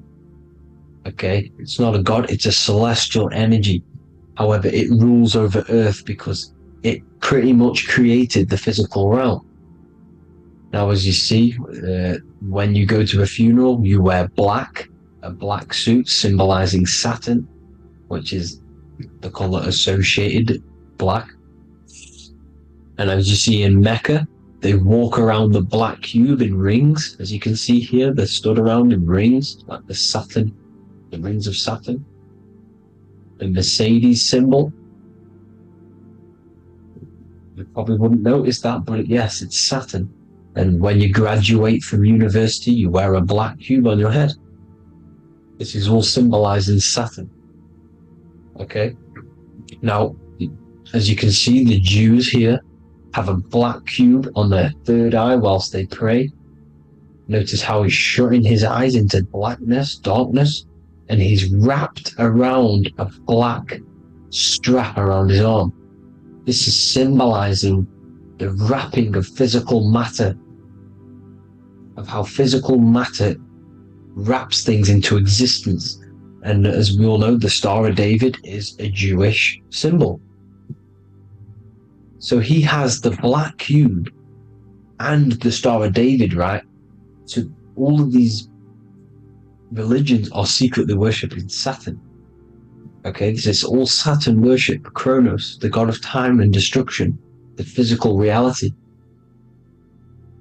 Now,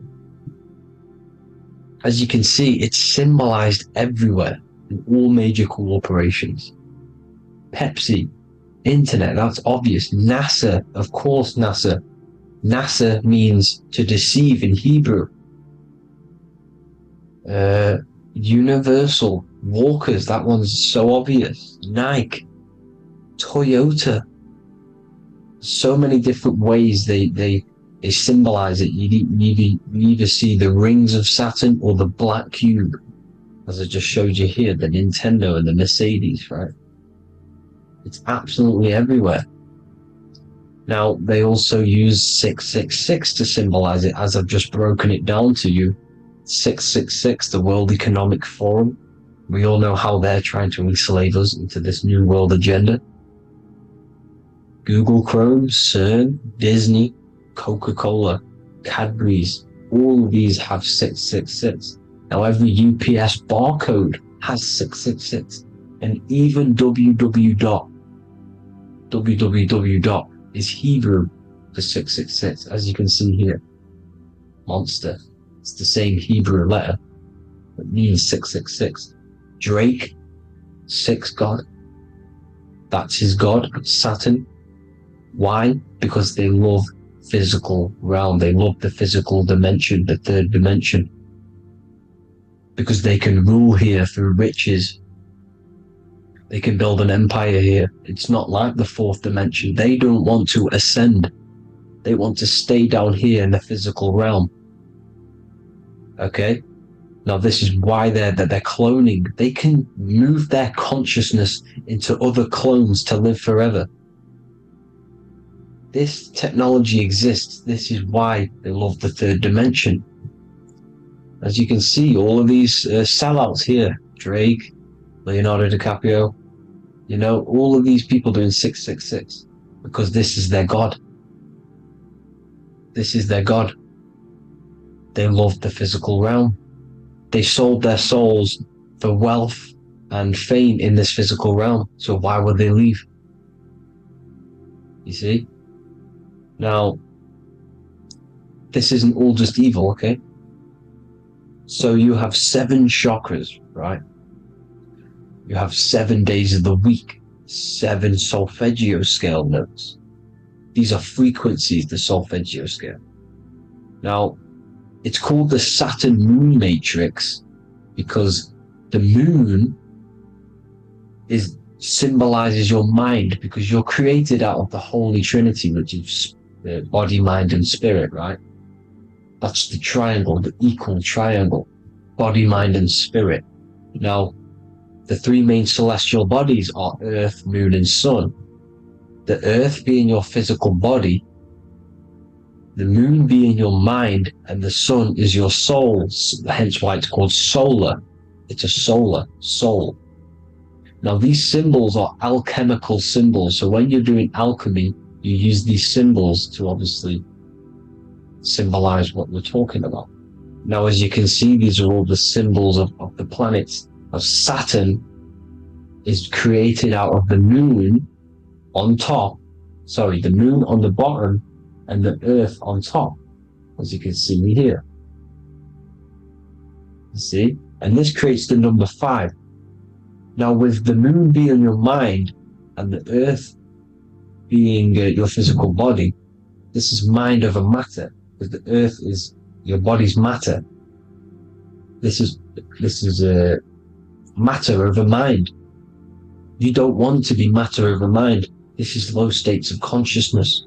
You won't be mind over matter. You see, to manipulate matter, to create your own reality. Now, obviously, we all know Saturn is associated with the lowest chakra, which is the root chakra. This is to deal with your animal instincts. When you're down here, you identify as the physical body. You don't know anything spiritual. You're you have a pure physical mind. You don't believe in anything spiritual. This is survival mode, consumption. They want you trapped down here, which is matter over mind. They don't want you to create your own reality, which is mind over matter. You see? Now, that's what Jupiter is. Saturn is the moon on the bottom and the earth on top. But Jupiter is the moon on top with the earth on the bottom. That's mind over matter, you see? So, these chakras are an ascension process from matter, physical matter to spiritual. This is the ascension. This is the stairway to heaven. This is Jacob's ladder. You see? Now, the number 5, which is obviously associated with Saturn as well, which create the symbol for Saturn, created the number 5.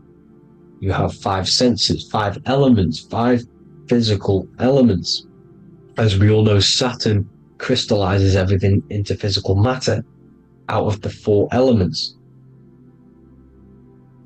5 fingers and toes, 5 points of man.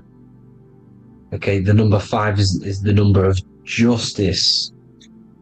Saturn holds things back. He restrains things from you, makes you learn the lesson. Now, 666 is not all evil. 666 is the atomic structure of the carbon atom. 6 protons, 6 electrons, 6 neutrons, right? We are carbon-based life forms. All life forms are based on the bonding properties of the element carbon. Because Saturn crystallizes everything into physical matter. Now, the Masons symbolize this with the checkered boards. They have the black square, which is obviously matter. As I just said, the black cube. And spirit is the white square, because white is eternal light. White and light, you see. Black is physical matter. Now this is what we are. The point of our soul is to transmute from matter to spirit, but these are interchangeable. This is the constant cycle between spirit and matter, spirit and matter. High vibrational matter turns into spirit. Low vibrational spirit turns into physical matter. You see? Now, we are carbon-based life forms. This is what 666 is, the number of the beast. Well, when I say we, the physical body is the beast. It's the animal. It's the carbon suit to operate in this physical dimension, in this physical realm. See? It's the vehicle used to operate in this physical realm. But your mind isn't from this physical realm, you see? The brain is the physical manifestation of the soul. Okay? So, as you can see here, the spine is an extension of the brain. Everything goes back to the brain. This is literally what your physical body is. You see, this is the nervous system, and everything reports back to the brain, and everything's controlled from this control center. And this spinal column, at the top of the spinal column, is your third eye, which is known as the pineal gland. And this is the seat of consciousness. It's the center of consciousness. That is your true self, pure consciousness. This body is just a physical body. This body is mortal. This body runs out, but your consciousness lives forever. They don't want you knowing this. This is why they keep you down here in your lower chakra. They want you to believe everything is just physical. They don't want you to believe in the spiritual side of reality. Because this way they can manipulate you, right?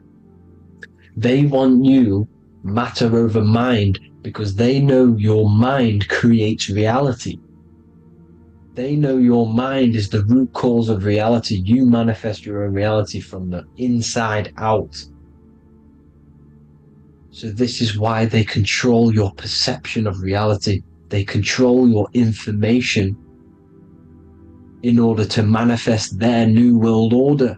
You, who are ignorant to knowledge and wisdom, you who are ignorant are manifesting their agenda because you accept their information and their perception of this reality. Now, this is why they tell you the globe model, the heliocentric model, to trap you into physical matter. Now, if you understood about this true form of this realm, you'd understand that there's a spiritual side behind everything. The spiritual side, something has to exist. The root cause of reality is higher planes of existence. It happens in the mind before it happens on the physical plane. You see? They don't want you knowing this. They want you matter over mind, which is the symbol for Saturn. Moon over Earth. The Holy Trinity.